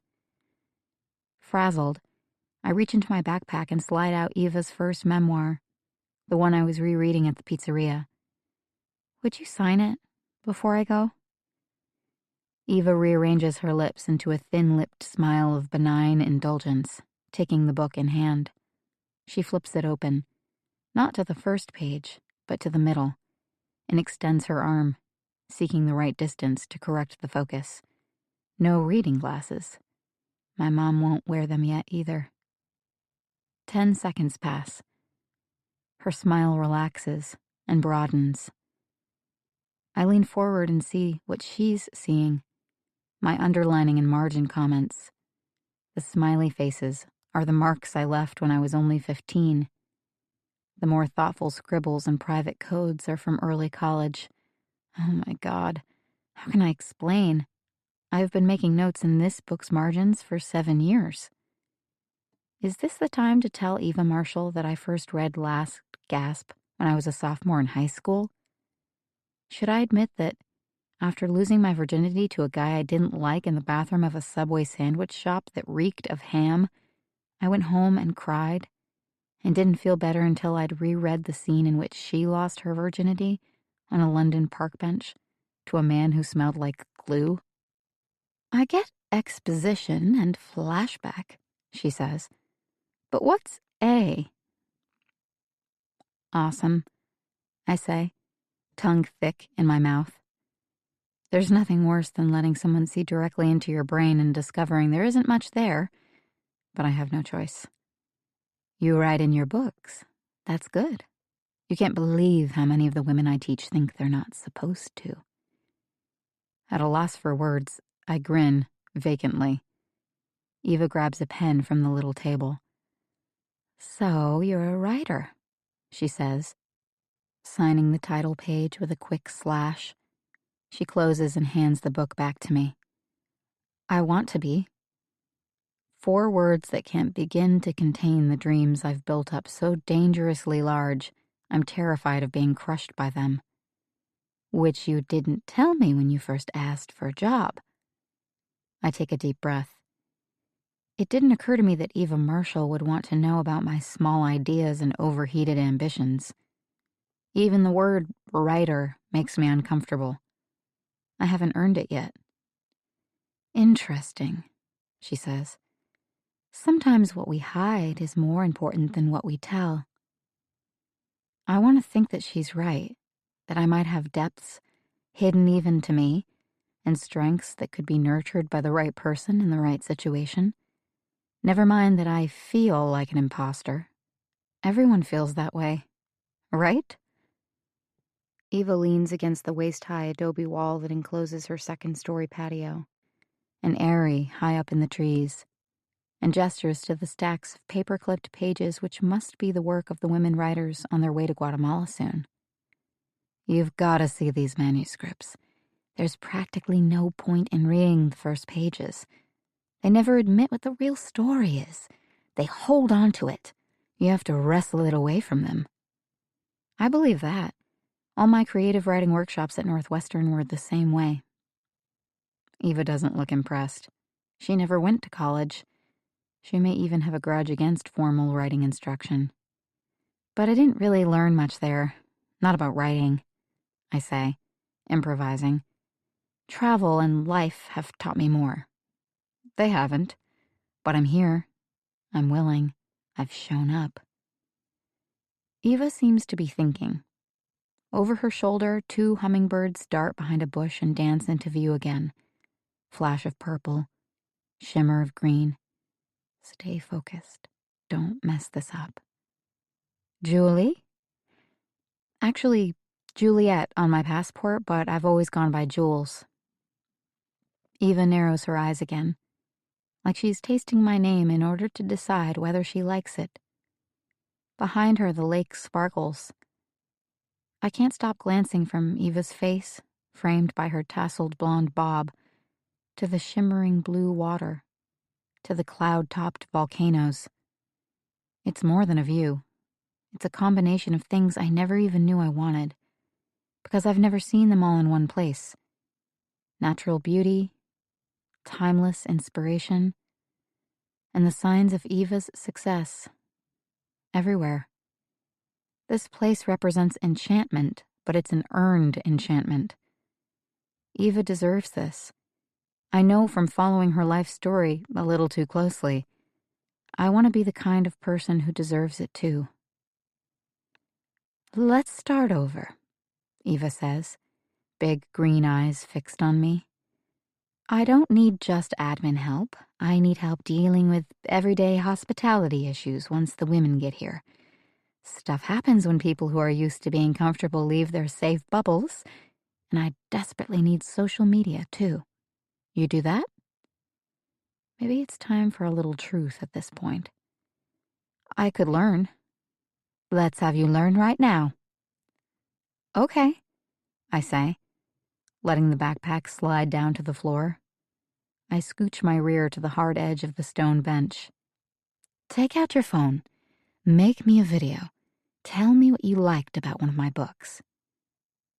Do I aim the camera at you? Not for this one. Focus on the book cover or the scenery. Just make it casual and 1 minute or less. Something I can put on our feeds, which got way too quiet this week thanks to Simone going AWOL. Can you do that and sort out all the email too? I turn 23 at the end of this week. Maybe this birthday will be special after all. A fragrant white blossom falls from a tree over our heads into my lap. Absolutely. Chapter 5. Rose. Vision still blurry with tears. Rose huddles near the window of a small shop, pretending to be fascinated as she studies the jars of salsas and traditional wooden cocoa whisks. Really, she's waiting for her eyes to dry and her sinuses to clear. She skims the sun-bleached flyers stuck to the inside of the glass, facing the street. A meditation workshop from last spring, a reggaeton concert in Antigua in June. Matt promised that the entire village had been plastered with flyers of Jules, but she sees no signs of them now. In the photo they picked of their daughter, Jules was wearing a tank top, cargo shorts, and white tennis shoes. Her dark blonde hair was in 2 braids, and she was crouching and cuddling a stumpy-legged dog. This was in Panama, at the dog shelter where Jules volunteered for several days. It was the best, most recent, and neutral close-up they had. She didn't take a lot of close-up selfies. When she did, she hammed it up, made fish lips, or crossed her eyes while striking a yoga warrior pose. When you're the parent of a missing child, sitting at home sifting through photos, you realize how difficult it is to pick the right one. No crossed eyes or jubilant high kicks. No beer bottles either. No, sir. She doesn't drink too much. She doesn't party. Not any more than any other person her age. The clothing in the photo must be typical and not in any way suggestive. Is your daughter reckless? She's active. She's healthy. She does sports. She travels. The scruffy dog in the photo made Jules look like the type of person who volunteered, which she was. It made her look like a good and generous person, which she was. Did you get along?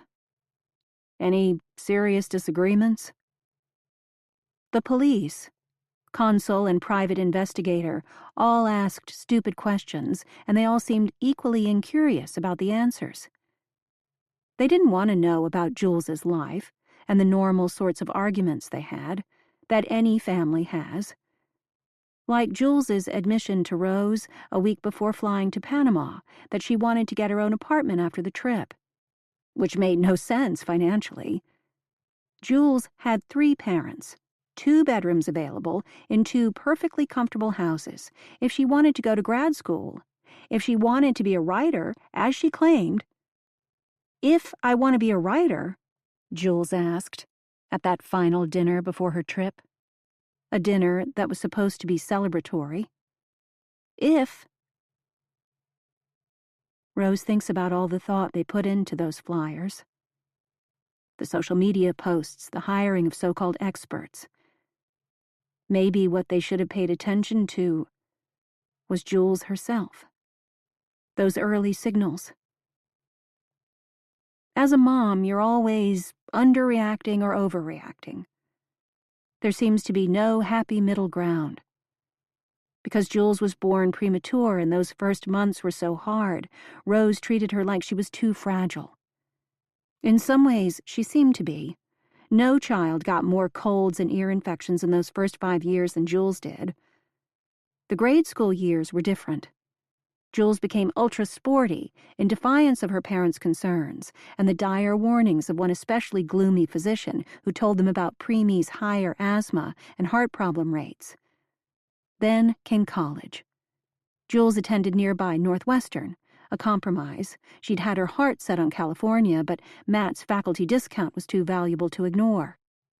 Although Jules's childhood home was less than 15 minutes away, the university required students to live in dorms for their first 2 years. And thank goodness for that, Jules told her parents. She also insisted, freshman year, on minimizing contact with both Rose and Matt. Can we please at least pretend I've actually gone away to college? The first semester went well. The holidays were normal. But then, that February, Jules dropped out of contact. Rose assumed she was talking more to Matt and Ilyana. They assumed Jules was in close touch with Rose. Their daughter's geographical proximity made them all complacent. Imagine how those other parents feel with their kids thousands of miles away. It was a professor friend of Matt's who let them know Jules had stopped showing up for class. Not an RA, not a roommate, not some campus counselor who recognized that their daughter was seriously depressed and a good candidate for medication, like her mother and grandmother before her. They'd almost missed it. Minutes away, their daughter had nearly gone under, and they had done nothing about it. Rose should have learned. She should have swung into action. The moment she got a bad feeling on Jules's 23rd birthday, 3 months ago when Jules didn't check in. They'd never been out of touch on any of Jules's earlier birthdays. Rose had asked about setting up a video call. No answer. 2 p.m. Let's talk sometime today. I've never missed seeing you on your birthday. 4 p.m. I'm sure you're busy working, but just let me know if tonight's a possibility. I can stay up. 5:30 p.m. Even if it's tomorrow, just ding me, quick. Let me know you're good. We can set up a time tomorrow. Rose remembers her alternating anxiety and melancholy. Your birthday was a special day for me, too. Can you maybe give me 2 minutes? But she knew that wasn't something you should put on a child. An hour or so later, when she was curled up with Netflix and leftovers, the texts and the mild disappointment behind her, she suddenly felt the strangest sensation. She checked the clock. 7 p.m. Perhaps Jules was having a special birthday dinner. She felt a chill run down her spine. She heard, or thought she heard, one word. Mama. That was it. Nothing more. Finally, around 7:30 p.m., the texts all streamed in at once, and she laughed with embarrassment and then started crying with relief. Dawn hot and noisy, birds singing. One big fat cockroach scuttled out from under my bed to greet me. Is that lucky? Later. Happy birthday to me. Not an auspicious start. Another one. Typing these not knowing when they'll actually send. Since Wi-Fi is on the fritz, I'd really like to call you, but I can't. Later. Can't complain. Mimosas with a view. Later. I'm sorry I've been so out of touch. Later. I love you, Mom. Later. I'm sorry. There were never any more texts. There was no information at all, until Rose and Matt decided that 5 days was too long to go without contact, that it wasn't like Jules to drop out of touch so suddenly with no explanation. It took 2 more days to launch a full search, thousands of miles away from home. 6 weeks later, that search ended. Though, according to the police, giving up on finding a body didn't equate to closing the official investigation. Still, it seems the same to Rose. No active search, no likeliness of getting significant leads. Whether they were hoping for a body to lovingly bury, or only a sense of Jules's final moments, Rose will always feel like they gave up too soon. Tired of wandering, aware that siesta is upon them and many of the shops have closed for the afternoon, Rose retraces her steps downhill toward the waterfront and stops at the pizzeria she spotted earlier. She is shown to a small table in the back, where she orders breadsticks, the smallest item she can find, and a diet soda. She sends Matt and Olyana a text confirming she has safely arrived. Then she pulls out her e-reader and college-lined notebook, arranging them around her place setting. Travel was never Rose's forte, but organization always has been. In the first weeks following Jules's disappearance, Rose divided a notebook into 4 parts: background on Guatemala, police and investigator findings, messages from Jules, and facts about Eva Marshall, birth name Patricia Eve Myron, and Casa Eva. In the first part of the notebook, she summarized Guatemala items gleaned from the news. There was a story about a young Japanese tourist who was beaten and died of her injuries. There was an equally brutal story of an Alaskan tourist falsely suspected of baby stealing, beaten so badly by a mob that she was left in a coma. Then there was the bigger, longer-term view: Guatemala's recent civil war, the country's role as a narcotics corridor, and the plight of migrants trying to escape the reach of gangs. Rose's small reward for finishing her review of Guatemala background notes is to flip to the next section of the notebook, where she can review the findings from the police. Here's where they logged the cursory info on the arrested drug dealer named Francisco Paco Marroquin, and, in more detail, the arrest and later whereabouts of the German backpacker. Matt had pledged to keep an eye on Luca Bauer, via an American colleague who worked in the boy's hometown of Stuttgart. If he makes one wrong step, if he bothers any young woman, if he gets picked up for something as minor as riding the U-Bahn without a ticket, I'll find out about it. So that was that. A local drug dealer punished. A young man who spent at least a few hours with Jules identified. As far as the police were concerned, the drugs and the stolen book weren't necessarily directly connected to Jules's death, only to Jules herself, helping with the timeline and a portrait of how she was spending her time, not always with the most savory characters. The nailed-down details made it possible to attach other smaller details, gratifying Matt especially. Rose turns the page, willing herself to see it as an objective observer, someone who might notice something new. She rereads the highlights of Eva's statement to police, including the overlap with the German backpacker's assertion of a key detail.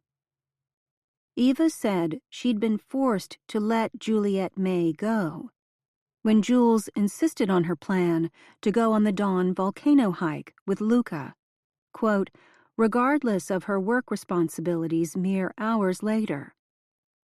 Jules had left Eva's orbit 12 hours before the hike, and a full day before she was seen swimming. None of these investigatory details are as important to Rose as Jules's own words. This is where the essence of Rose's daughter still persists. Her voice captured in the third section of the notebook. A patchwork of pasted emails, texts, and Instagram captions written out longhand. These are amazing women, Jules wrote, in a rare, longer email just after getting the personal assistant position. They've gone through so much, and yet they are strong, honest, generous, and resilient. I'm so honored to help organize their trip just a little, to give them some comfort and troubleshoot so they can focus and get the love and help they need so they can write and tell their truths. Knowing what some of them have gone through makes me feel I've led a sheltered life. I should feel lucky, but I don't. How lucky can I feel when I have nothing to say, no stories to share? I know you won't get that part. Moms are supposed to want their children to lead boring, safe lives. I get it. But let me tell you about Eva. She is the most beautiful and badass of them all. If you still haven't read her first memoir, the one I've been telling you to read forever, you should. Rose has Jules's copy of Eva's first memoir, the one taken from the German backpacker and returned to them. A treasure, because it bears the marks of Jules's many rereadings over the years. She read it soon after Jules disappeared, and has thumbed through it many times since, even though it's not her kind of book.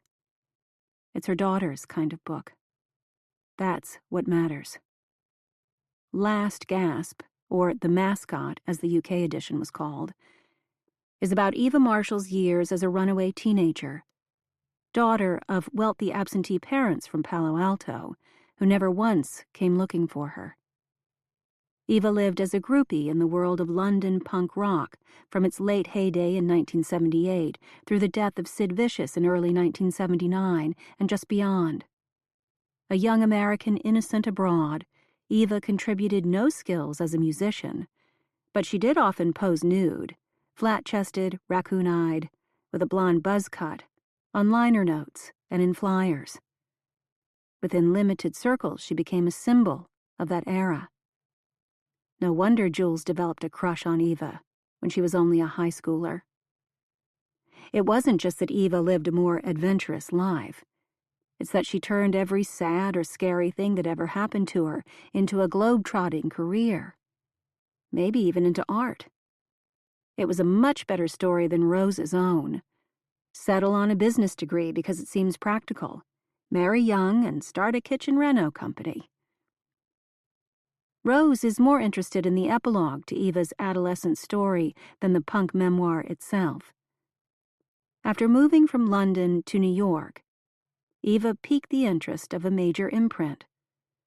This was the Mommy Dearest era, back when nearly all autobiographies were about celebrities. Eva Marshall, a nobody, published a memoir when she was only 19 years old. No wonder so many readers took notice.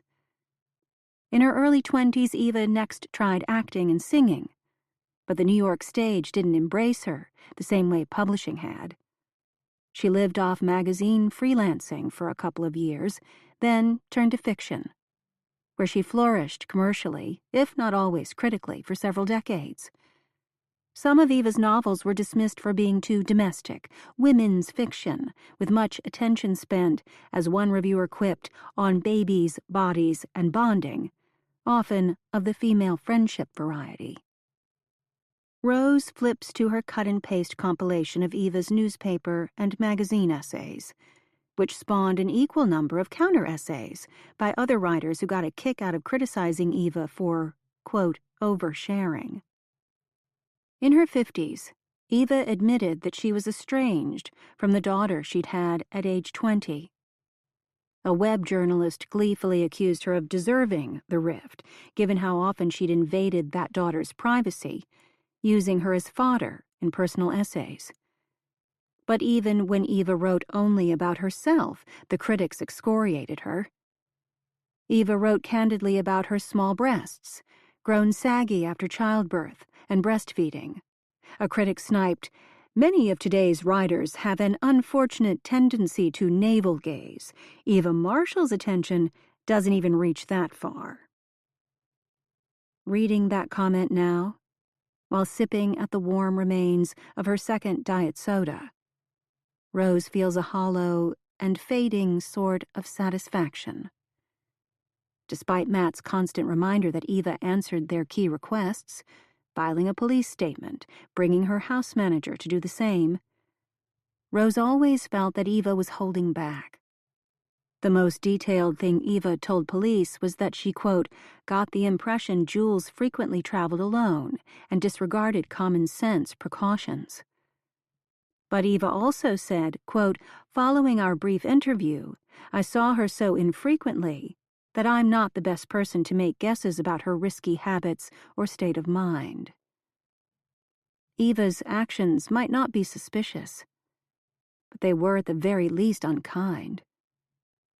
Maybe Eva had spent only moments face-to-face with Jules, if Jules was just one staffer of many, but Jules had spent years with Eva as a devoted reader.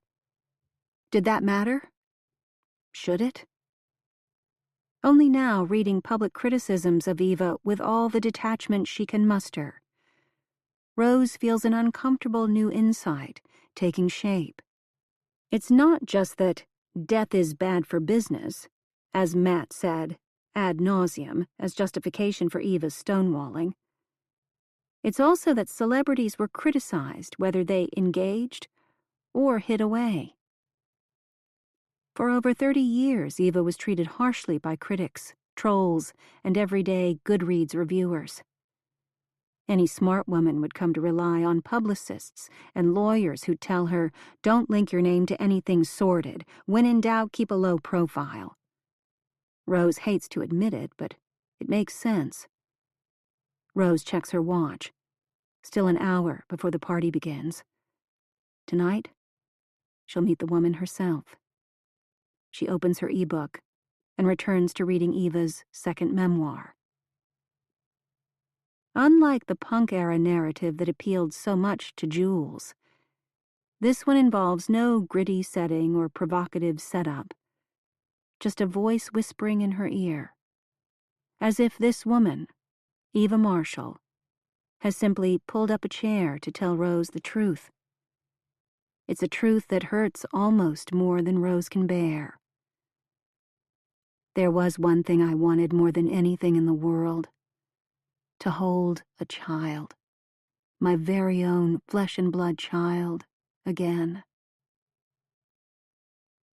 Rose is so caught up reading that she doesn't notice the passage of time until women's laughter floods up the narrow alleyway, breaking the spell.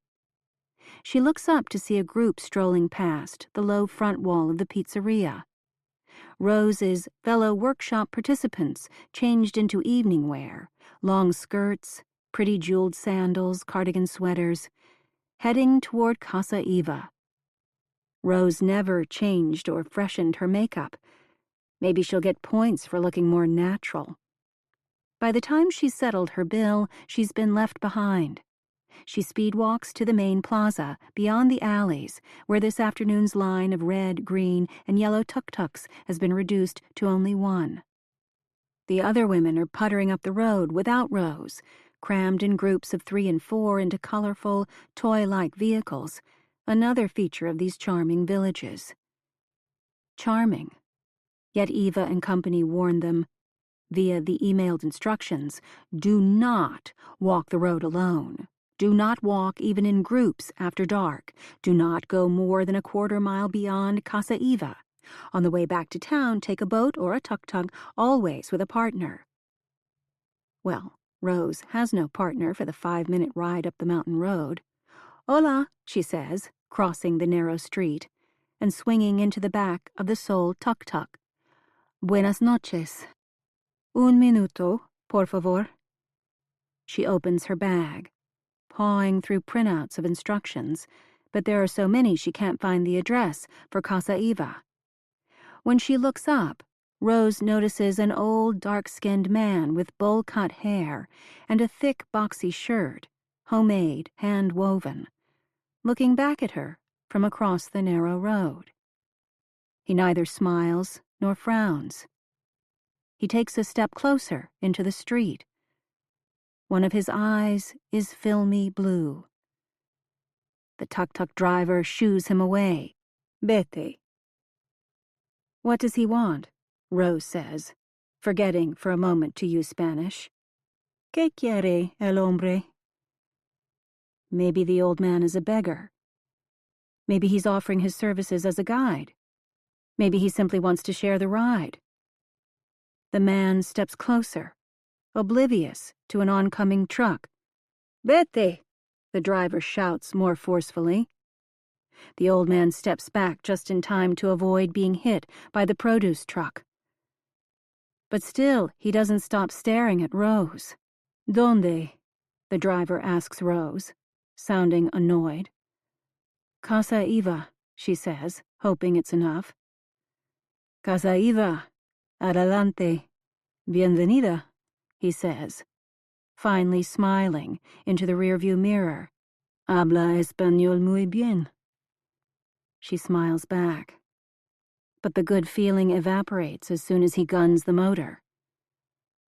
The roads are bad here. Even a short ride feels reckless, all the more so in a tiny, half-open vehicle like this one. She hasn't been here one full day, and she's already doing what Jules would have done. What she did, allegedly. Rose is ignoring local safety advice, wandering around town, and well beyond it, alone. That old man almost got run over. The same thing could happen to her if she keeps wandering around with her head in the clouds. Also, she's carrying too much cash. She feels for the bills in her pocket, the maximum quetzales she was able to withdraw. She was supposed to leave it in her locked cabin room, not travel with it on her person. Stupid. Rose imagines Jules's voice. It's okay. Geez, really. But it doesn't feel okay. The driver is watching her intently instead of the road. He revs the engine faster. After the first bend, the paving ends and the road disintegrates into a rutted track. Rose grabs hold of a silver pole attaching the seat to a sort of metal canopy. It looks like a vehicle from an amusement park. The tuk-tuk's wheels bite into gravel, throwing up clouds of gray dust. It's so thick she can no longer see the driver's eyes in the mirror. There's a reason Rose never liked traveling to out-of-the-way places, and it's partly this. The feeling of having no control, of not even knowing when to be afraid. Before, she didn't want to imagine every specific risk Jules was taking when she traveled. Now she has no choice but to imagine them. To see, around every corner, the way someone could get hurt. Chapter 6. Jules. I never had a mentor, Eva tells me after I've made the embarrassing little video, which she doesn't review. She seemed happy just to watch me make it, camera panning slowly across the book cover and the view, talking about what her book meant to me. I'm all nerves, trying not to ask too many questions as I fumble with my phone and her laptop, getting the video transferred and posted as she observes, making use of autofill passwords, and knowing I'll have to get my own Mac up and running with all of these accounts, ASAP, because Eva is already talking about what she'd like me to do today. Catch up on the week of email, do a PayPal transfer, but only after I talk to someone named Barbara, talk to the hotel in San Felipe, but only after I've talked to someone named Hans, talk to some restaurant manager in Antigua. Oh, and with social, don't forget that you're not done once you post. It's the comments that take up the time.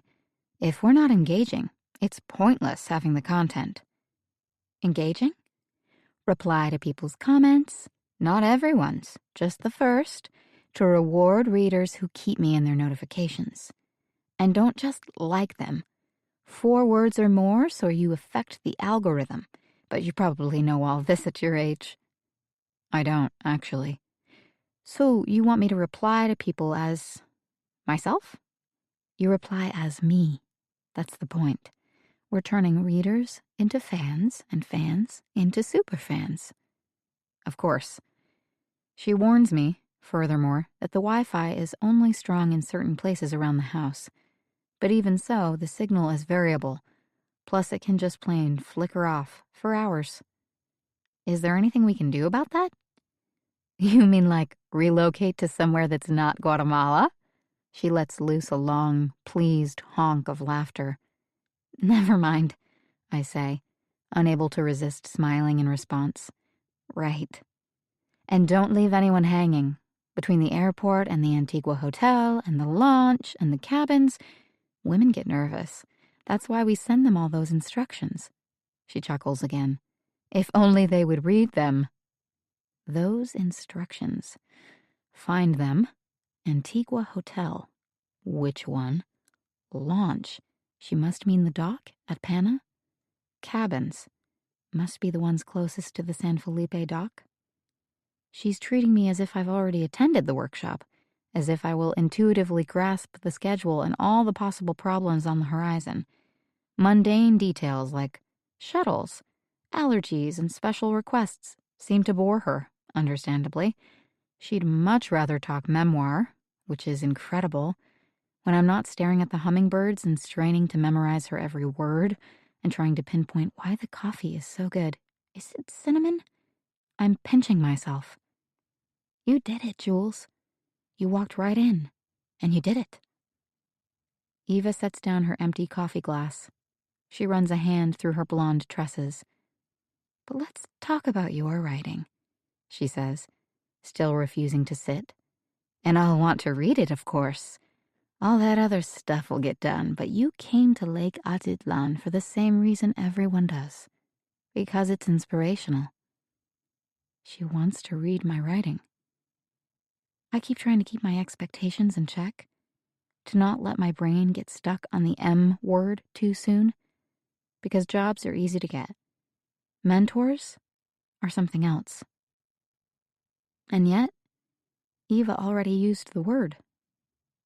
Eva paces, musing about the challenges of memoir and what she wishes someone would have told her when she was only 17, trying to figure it out on her own. Never forget, you're both the author and the narrator of your story. The first is obvious. The second is more complicated. Yes, I say, so desperate for something to write on that I've opened to a blank page at the back of my Lonely Planet guidebook and started scribbling notes there. And as far as who you, the narrator, are, which you is that? Speaking from what distance to the event? With how much knowledge? In what voice? I know you've taken some writing classes. This may seem basic. Oh, not at all. You have a lot of choices as a narrator, she continues. For example, when to insert reflection, when to show or tell. Most important, what to leave out. I can't leave out much, I say, making a weak joke. I'm only 22, 23 in a week. She cocks her head. That book of mine you love? I published it at the age of 19. Do you really think I left nothing out? Of course I know that. We leave almost everything out. That's the secret. Here, she says, finally noticing that I've been writing inside a guidebook. We give locally handmade journals to the participants on the first full day. Welcome and enjoy. From a stack of fabric-covered books on the bench behind her, she takes a blank journal and puts it in my hands. Write it down, she says. I obey. Leave almost everything out. She's right. But I love Eva Marshall most for all the parts she leaves in. The things I never would have dared to say out loud, much less write. And not just about sex. She also writes about messy friendships, body insecurity, family problems, the audacity required to become a writer, and the hardest thing of all, how to imagine and construct a life. The one you want, not the one other people want to sell you. But I'm making her sound like a self-help author when she isn't that at all. She's a storyteller. And the stories she tells are the ones I need most. Eva's cell phone rings. She mouths the words, Trish, Miami, and gestures for me to leave, whispering, We're good for now. Go to the kitchen and introduce yourself to Hans, Barbara, and Concha. And Maurizio, who still doesn't have a clue that I've joined the staff. I pull closed the French doors between the balcony and her combination bedroom office, trying not to dawdle in awe. So much luck. So many lessons. We write to be understood, to tell some form of truth. For the sake of art, we discard nearly everything, just as Eva says. But then there is the other pile of discards, the things that simply refuse to fit. Like what I hear Eva say next. Don't tell her you told me, she says to her Miami-based assistant, without lowering her voice. Just avoid replying and see what she does with that. If she wasn't happy when she was here, she should have told someone on the first day. Anyway, she's stage 4. She won't keep following up. Trust me. The comment freezes me in an awkward posture, hands still on the ornate bronze door levers. Stage 4? As in cancer. She's talking about some former workshop participant on her deathbed, a woman who wants a refund, but Eva won't give it. I'm still crouching, absorbing. Maybe the unhappy workshopper was a mean, self-centered pain in the ass? Maybe she has been emailing day after day, driving the entire staff crazy? Just because a stranger has a terminal illness doesn't mean she has a valid complaint. I look up, through the glass doors, terrified of Eva's reaction to my unintentional eavesdropping, but her relaxed expression makes it clear. She looks directly at me, wrinkling her nose and rolling her eyes. Some of these people. Day 1 and I'm already an insider. I feel the moment in my body, this feeling of belonging in my blood and bones. I allow myself to imagine what being an insider means. First, there are all the questions I can ask. About structure, about memory, about voice, about reflection and exposition and description and dialogue and revision and self-doubt and self-criticism and a million other things you wish you could ask the successful author you admire. Next, there are the connections. People you might get a chance to meet. People who might someday be willing to take a look at your work. People who care about the things you care about, like truth and story and at the very least paying attention. Loving the world and believing that it will love you back. I've spent nearly a year since graduation wondering whether I'm inadequate or was just born into the wrong generation, and things just don't work the way they used to. Like you can't simply travel and observe and take risks and write your way into a career. But look at Eva. Decade after decade, she's done it all, seen it all. And even in her 50s, when people told her not to have a baby, she refused to listen because she's still the rebel she was as a runaway teen. Her motto might as well be, never too early and never too late. I'm vibrating as I leave her bedroom and find my way back downstairs to the kitchen, unable to contain my excitement. Hands shaking so much it's hard to type the text to my mom, telling myself I won't get irritated if she doesn't share my excitement. I won't be disappointed when she starts asking about pay, schedules, and all the other parts that don't matter, because I know she won't understand. She can't. This may be just a gig, but it's a life-changing gig. Mom, I just got the most amazing job with the most amazing person. Chapter 7. Rose. It's a relief when the driver brakes just outside the Casa Eva gate. He waves to a man raking leaves away from the entrance. They seem to know each other. Everyone in these lakeside villages must know each other. The gardener points Rose to a yellow door in the gate, painted with a green quetzal bird, with a tail many times longer than its body, like it's pulling long streamers behind it, taunting any creature that might follow. It can't be evolutionarily smart to have such a long tail. The jungle is full of predators. Beauty, like truth, costs. As the tuk-tuk motors away, Rose starts down a narrow set of natural stone steps, flanked by thick tropical vegetation. The descending path switchbacks into dark jungle-like gloom. She doesn't get far before catching up with the conga line of women riders ahead of her. Many of them have dressed up in heels or slippery-bottom sandals, so they are going slowly, chattering with nervous excitement. Ahead of them, someone shrieks as an ankle turns. No one expected a hike. "This is crazy, isn't it?" says the woman in front of Rose, smiling over her shoulder. "I feel like we're a long line of sacrificial virgins on our way to a volcano." A voice ahead shouts, "No virgins here!" As the dozen or so women all inch forward, they murmur appreciatively about the landscaping. Dense flowering bushes and tiny statues, a small golden frog, an alabaster maiden, tucked into rocky niches.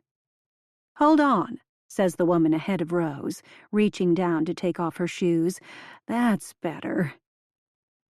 Is there really no easier way in?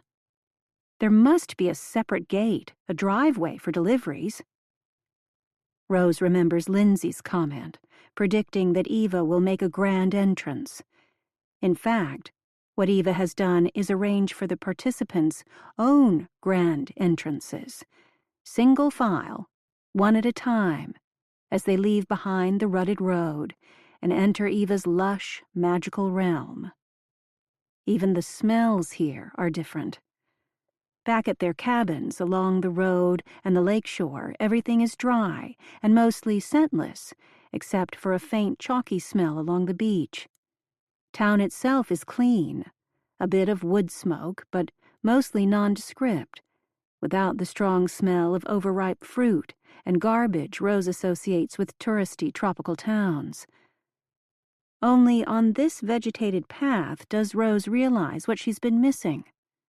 The smell of rich, damp earth, plants and flowers, sensuous nectar. Around a final switchback, the path spills out onto a jewel-green, close-cropped lawn. And there she is. Eva. At last, waiting at the bottom, gazing upward with a beatific smile, dressed in diaphanous, floaty layers of blue and green. She's gorgeous, Mom, 56 years old, but she looks 40. Rose registers a mix of envy and admiration, opening herself to the undeniable fact of Eva's beauty. Even the best author photo hasn't caught the freshness of Eva's bronzed face and ash blonde hair, the way a single, longer, wavy lock moves every time she turns. Photos certainly don't do justice to her smile. It looks not just authentic, but reborn with intention each moment, as if Eva really is blessing them with wellness and creativity, making room for every one of them in her heart. Eva greets each woman and whispers something in her ear. To some, a quick word. To others, something longer. Rose watches as Isabel gets a brief greeting. Scarlett, the young cyclist, bows her head and listens intently, while Eva leans into her neck, murmuring. Watching Eva's lips at each woman's ear reminds Rose of how she felt reading Eva's memoir, as if it were just the two of them, author and reader, huddled together, sharing something urgent and intimate. The thought gives Rose a quick chill. Before each woman moves on, Eva takes a shawl from the arms of an unsmiling Guatemalan girl next to her and drapes the wrap over the writer's shoulders. Scarlett receives an ivory shawl. Lindsay, about 5 women ahead of Rose, gets a red one.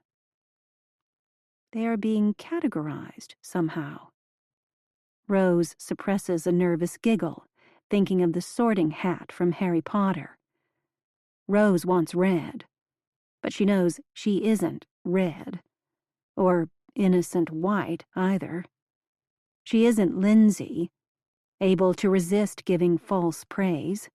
She isn't Scarlett, so pure of heart she believed she could bike across the country practically without money, depending on the kindness of strangers.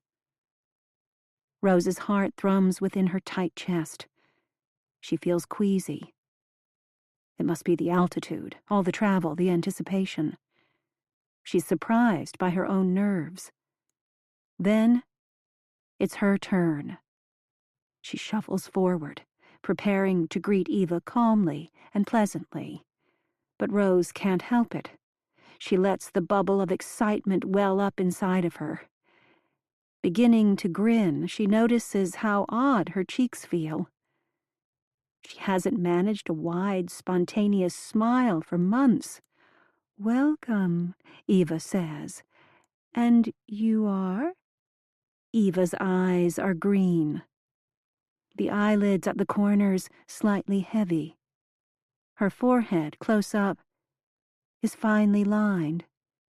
These minor imperfections only make her look more natural, more approachable. Rose, from Chicago.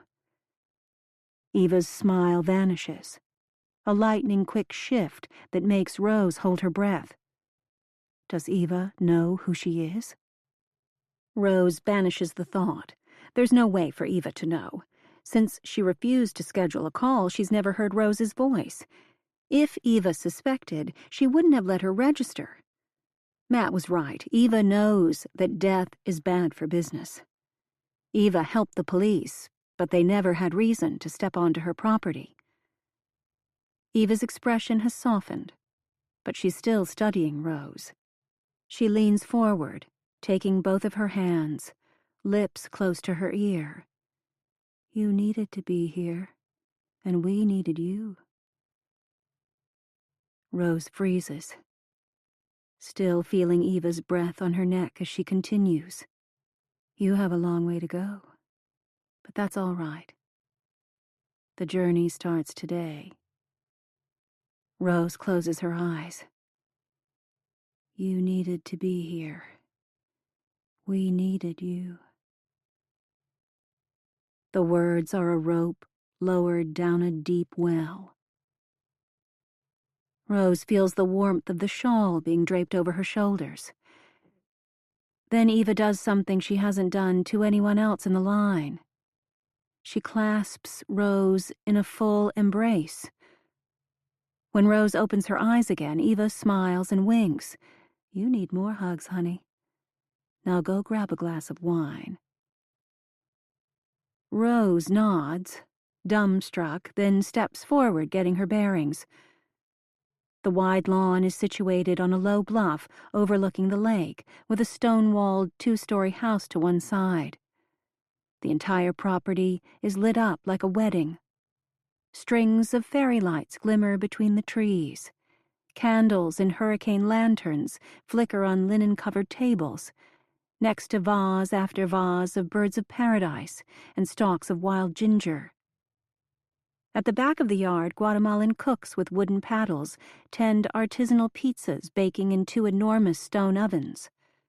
Young local women circle with large trays of appetizers, including prosciutto-wrapped melon, and the biggest, reddest prawns that Rose has ever seen. They look like small lobsters. Everything smells divine. Rose realizes that aside from a bite of breadstick, she hasn't eaten since breakfast. She hasn't wanted to eat for as long as she can remember. Suddenly, she's famished. In the distance, the volcanoes are dim gray silhouettes against a royal blue sky.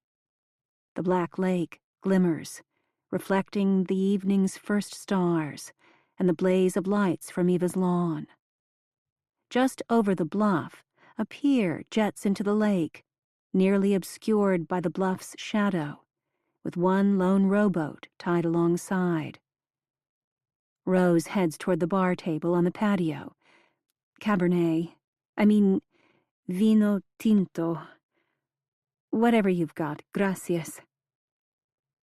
Still disoriented from her 20 seconds with Eva, she looks down to see what color shawl she was given.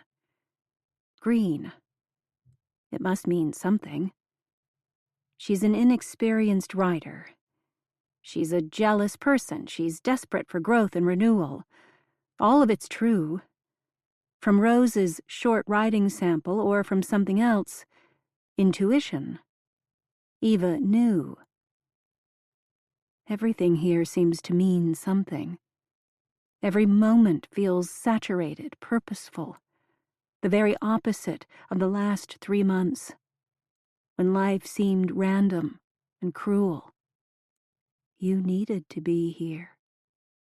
We needed you. This is a safe space. Perhaps even a sacred space, given how many difficult stories women share here. No wonder Eva didn't want police crawling all over. The boundaries make sense, only once you've seen Casa Eva firsthand. Matt won't get it, Rose realizes. But that's okay. He doesn't have to get it. He always had his own way to deal with what happened. She was the one with nothing. A woman standing next to Rose requests a Sauvignon Blanc. It's Pippa, the British woman who had no qualms sharing the details of her terminal brain cancer on the shuttle bus. She hugged me, Rose says to Pippa. She didn't hug everyone. Darling, she knew you needed it. I could tell that just standing behind you. You were trembling. I got green. I got black.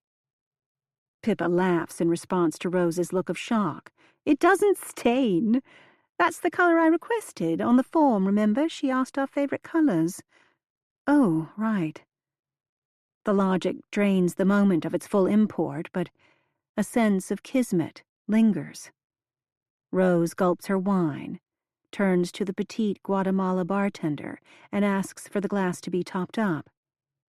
Then she looks out at the sea of shawls on the lawn, searching for Eva. I need to talk to her. I have some questions. Pippa touches the scarf wrapped around her stubbly black hair.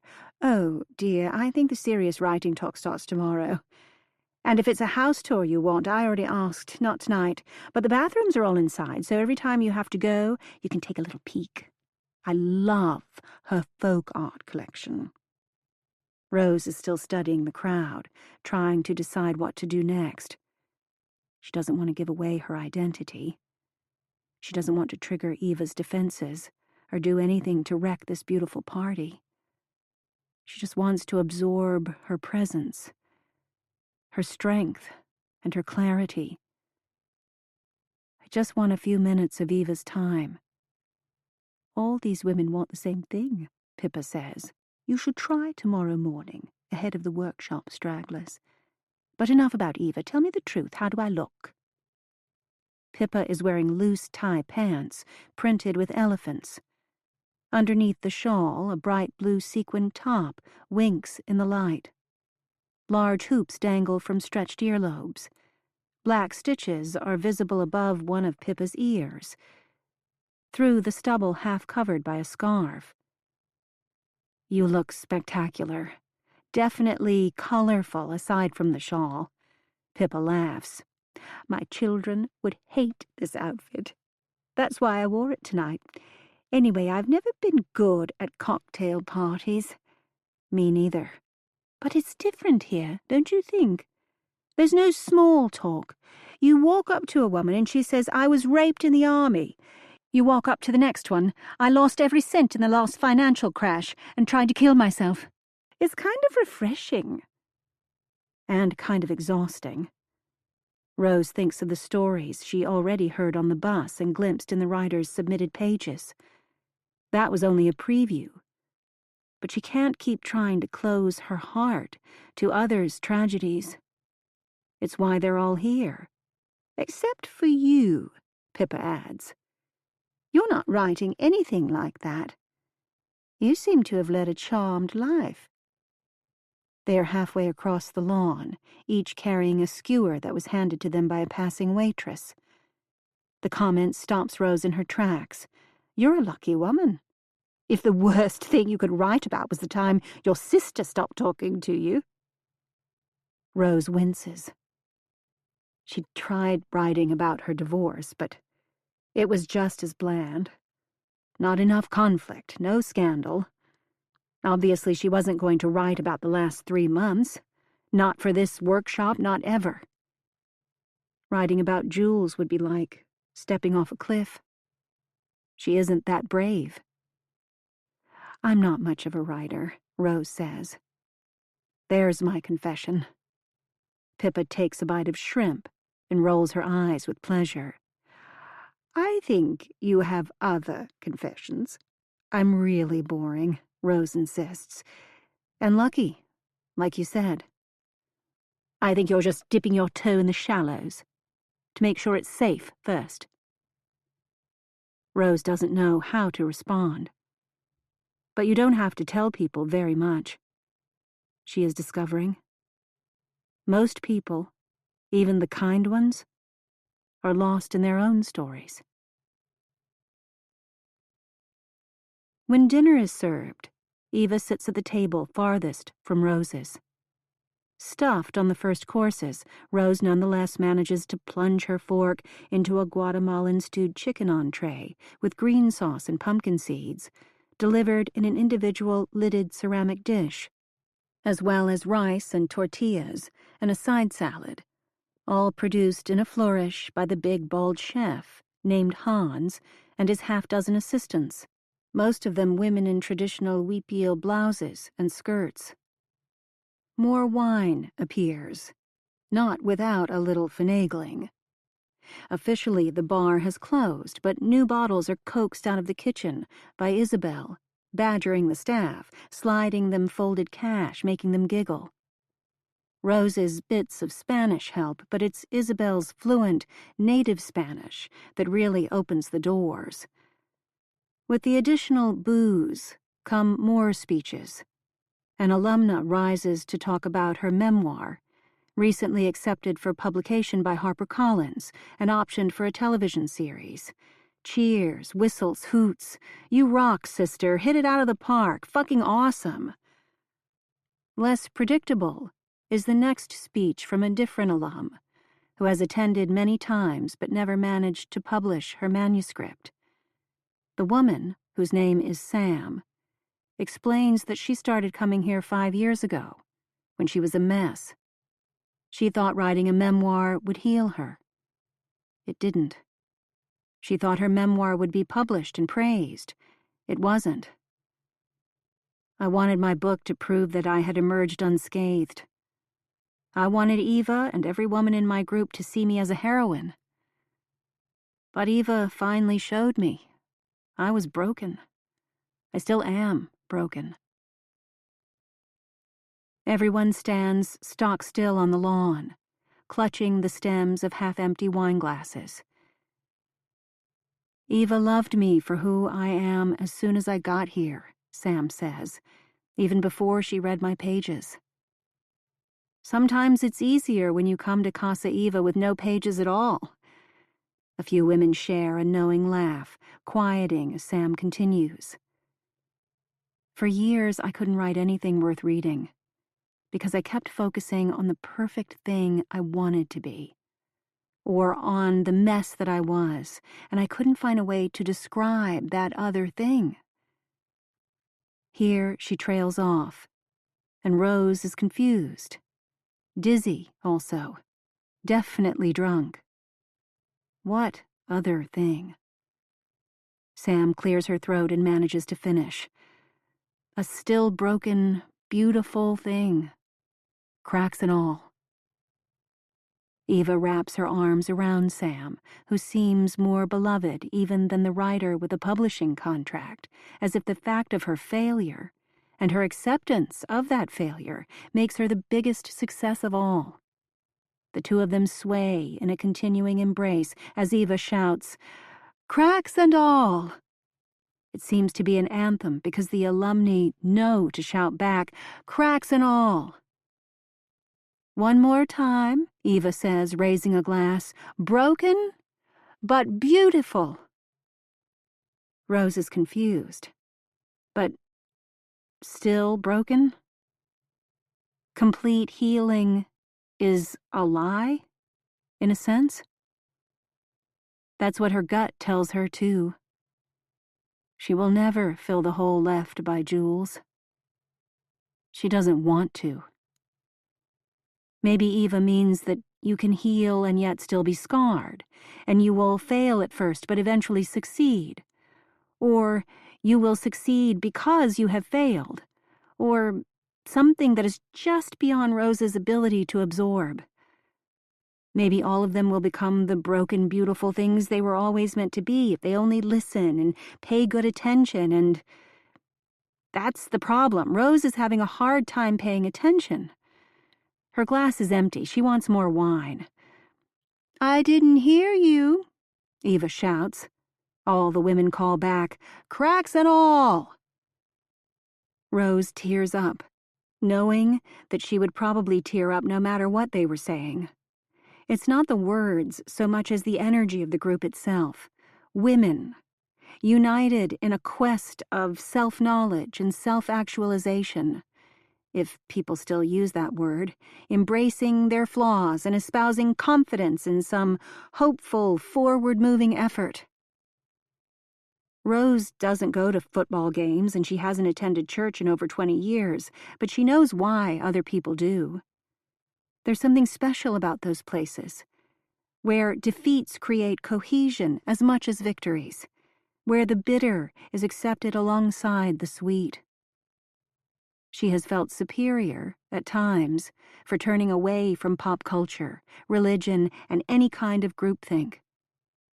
But she stopped feeling superior as soon as Jules went missing. She recognized the emptiness of her superior attitude and the deep, unsolvable problem of her introverted nature. It's one thing to survive in the normal day-to-day world, another to survive when tragedy strikes. That's when you realize you have nothing. Your vague sense of intellectual superiority will not save you. Your refusal to believe in the tribe's big stories, who is God? Why are we here? Will only condemn you to emotional paralysis and existential purgatory. Once the speeches finish, The servers distribute desserts, but everyone is so full and tipsy that many small plates are left untouched.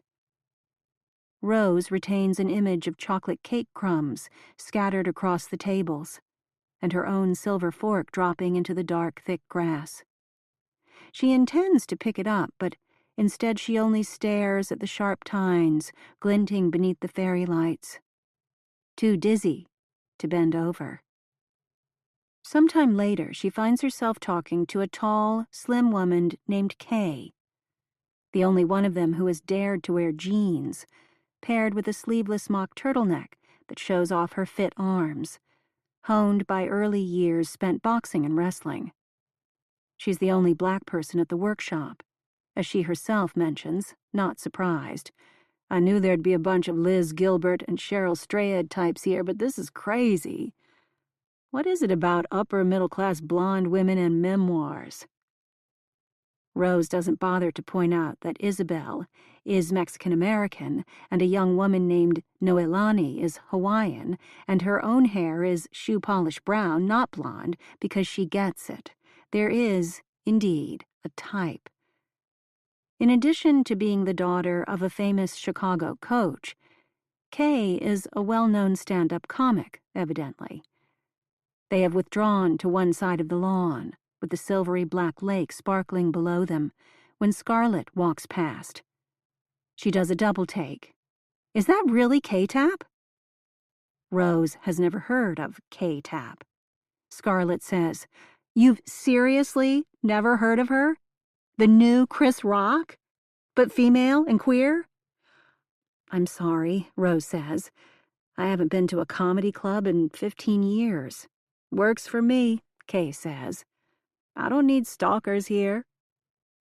After Scarlett walks away, Rose presses Kay to explain more.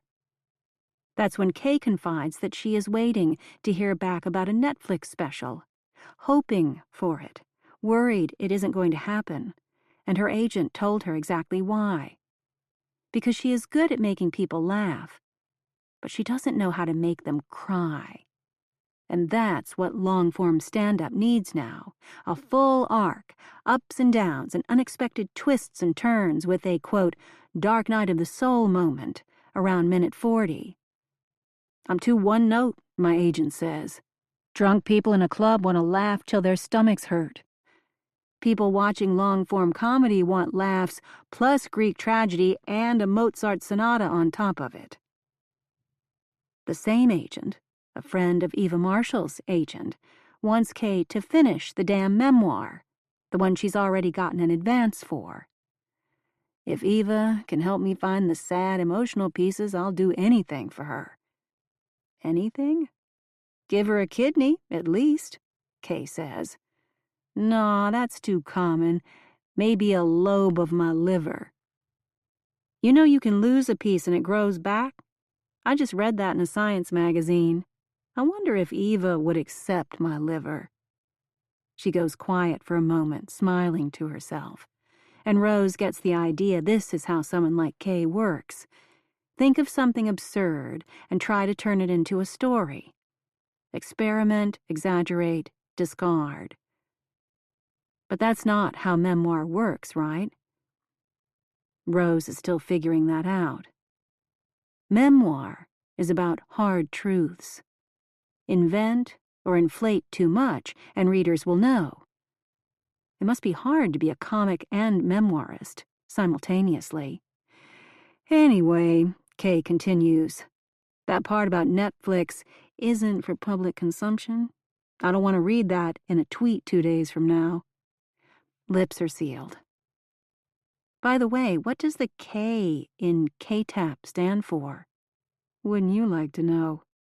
Rose laughs. Yes, but I don't need to know. Kay nods. Well, like you already.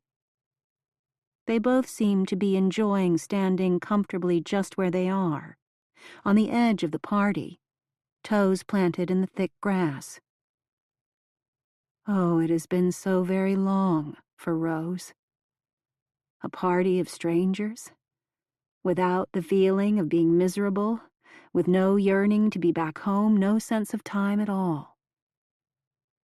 Somehow conversation turns to what they have in common, in addition to an agreement that Hannah Gadsby's Nanette is incredible and where to find the best pancakes in Chicagoland. Walker Brothers, obviously. Kay faces her. You're not from Chicago. Why do you keep telling everybody that? North Side. Bullshit. Every place you talk about is Davis Street this and Green Bay Road that. Why don't you just say you live in Evanston? Kay grins. Or is it worse? You're hoity-toity, you live in Wilmette. Or, kill me, you live in Kenilworth. That's what you don't want anyone to know. Own up, Miss Richie Rich. Rose feels her momentary sense of calm evaporate. She thought her plan to hide in the background was solid. Not only because she used her maiden name, but also because her face never appeared in the major newspaper coverage of Jules's disappearance. The Chicago Tribune reporter had misidentified Uliana as Jules's mom in a prominent photo that spread to other papers before it could be corrected. Yet it had taken Kay only minutes to figure out Rose is a North Shore suburbanite. If she could start over, she wouldn't mention Chicago either. Too close. But then again, didn't the best liars embrace partial truths? A famous quote floats into Rose's head. If you wish to preserve your secret, wrap it up in frankness. Was the shrimp not fresh? Kay asks. Sorry? You look queasy all of a sudden. Tipsy more than queasy, Rose says, searching for a compromise between truth and fiction. Let's just say I'm far from rich, but I do live in Evanston. Don't tell. Just like I won't say a word about Netflix. It matters, trust me. I'm not trying to pretend I'm someone else. I'm just lying low. With Kay, there is none of the hugging or hand-clasping she has experienced with other women that night. Kay just turns and gives her a look. Lying low. That I understand. Chapter 8. Rose. Rose sits upright, gasping in the dark. No idea where she is, only where she was. In the water. The deep, black water.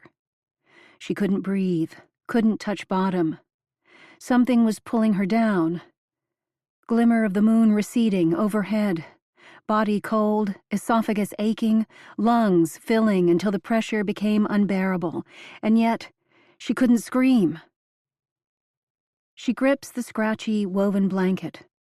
The mattress under her back is thin. She hears drumming and drunken, happy shouts somewhere far away. Outside the cabin, on the beach, Lake Atitlan, in Guatemala. She's actually here.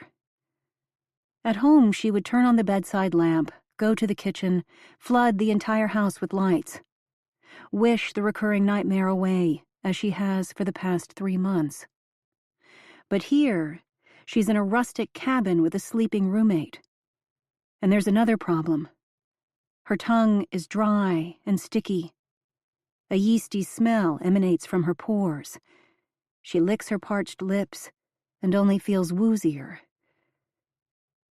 Chicago, comes a woman's voice from across the dark room. Water bottle is where you left it, next to your pants.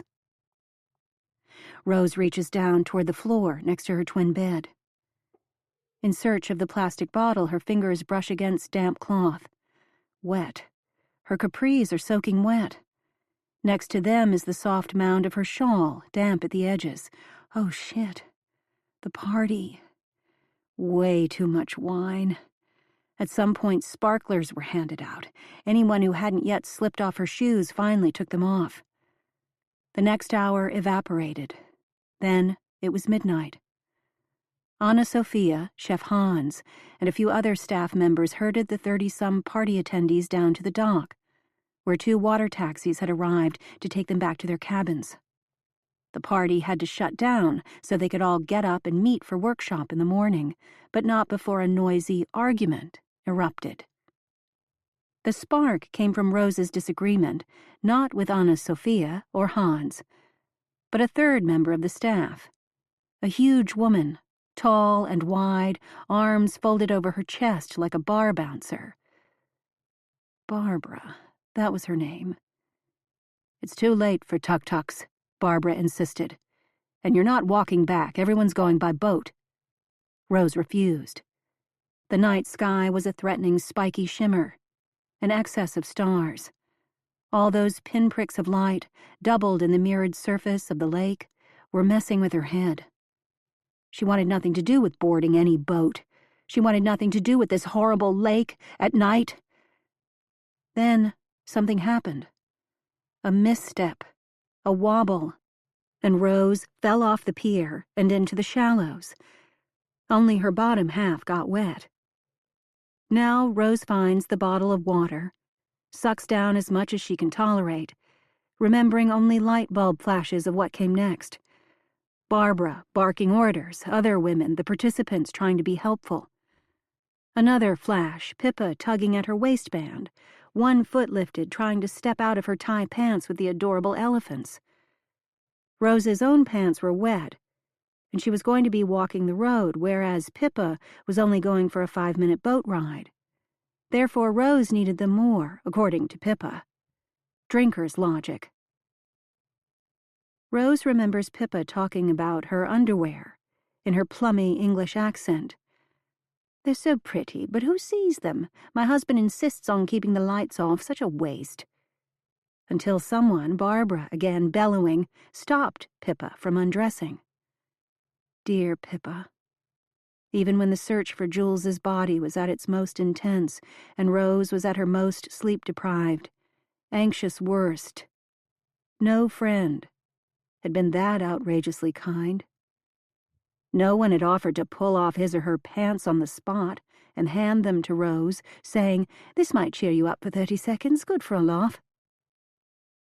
"Chicago," the voice says again. "You gonna be okay?"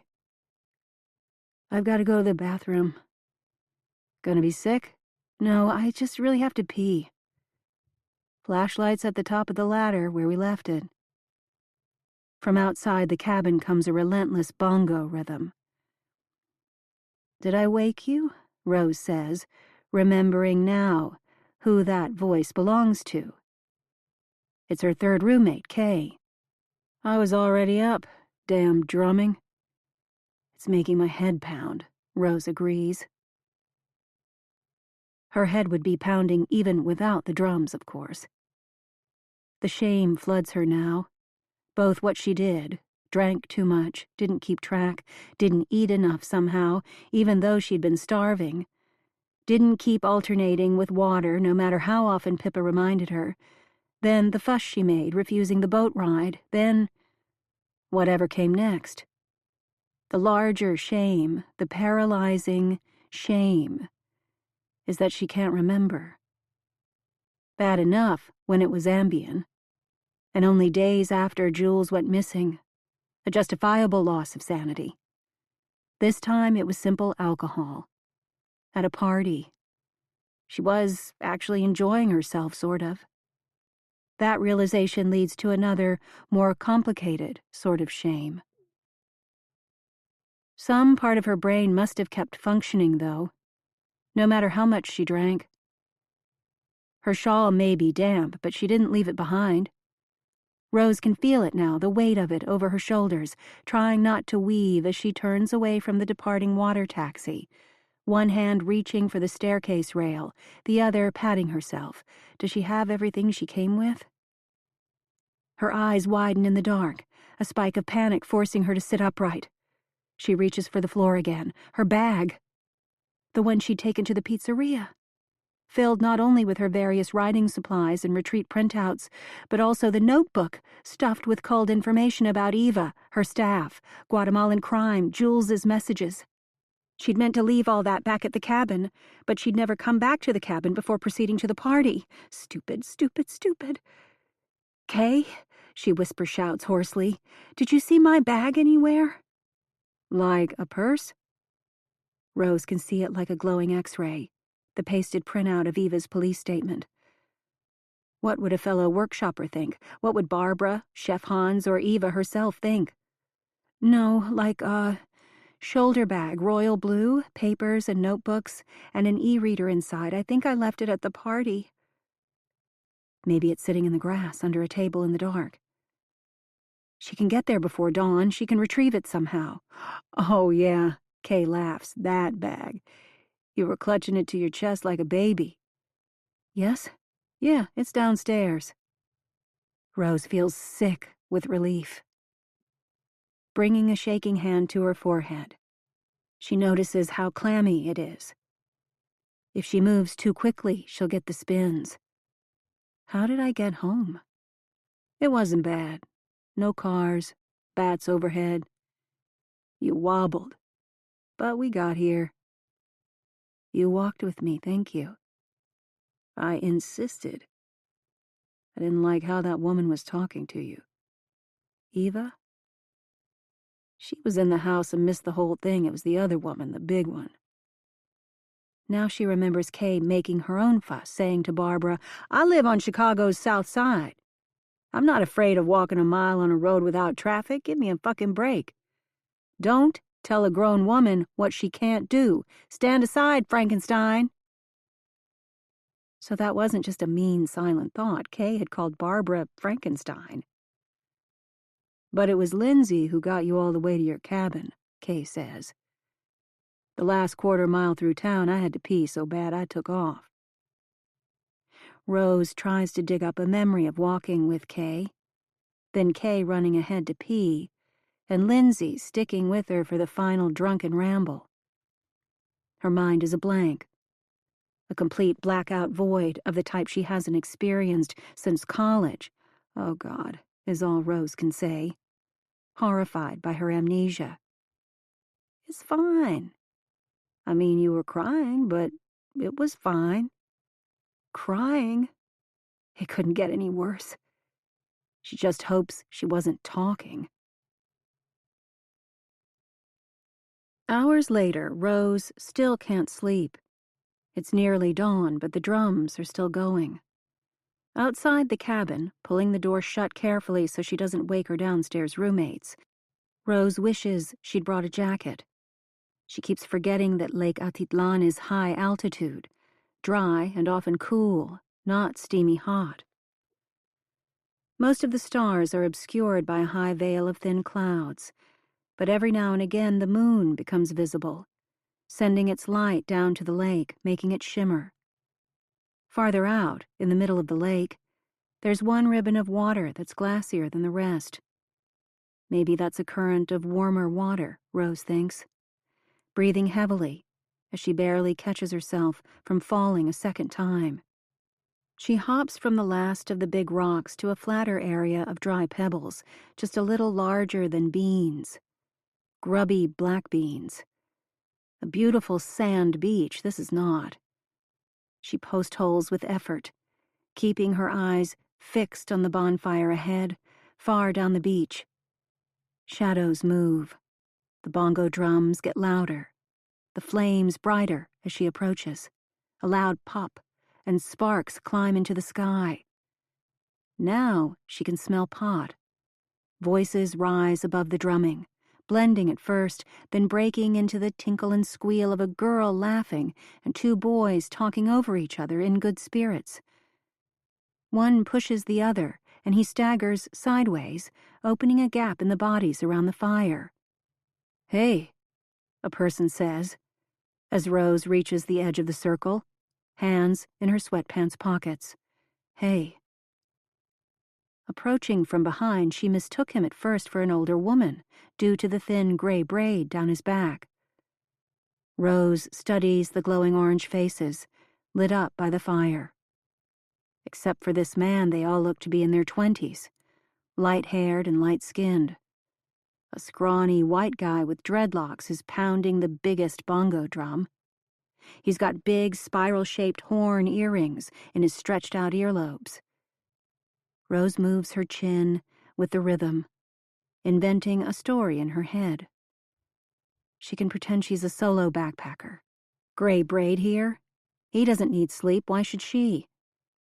She loves drumming, tribal tattoos and ear gauges, loves mixing with strangers and inhaling their patchouli. God, has nothing changed since she was in college with a roommate who bathed in the stuff?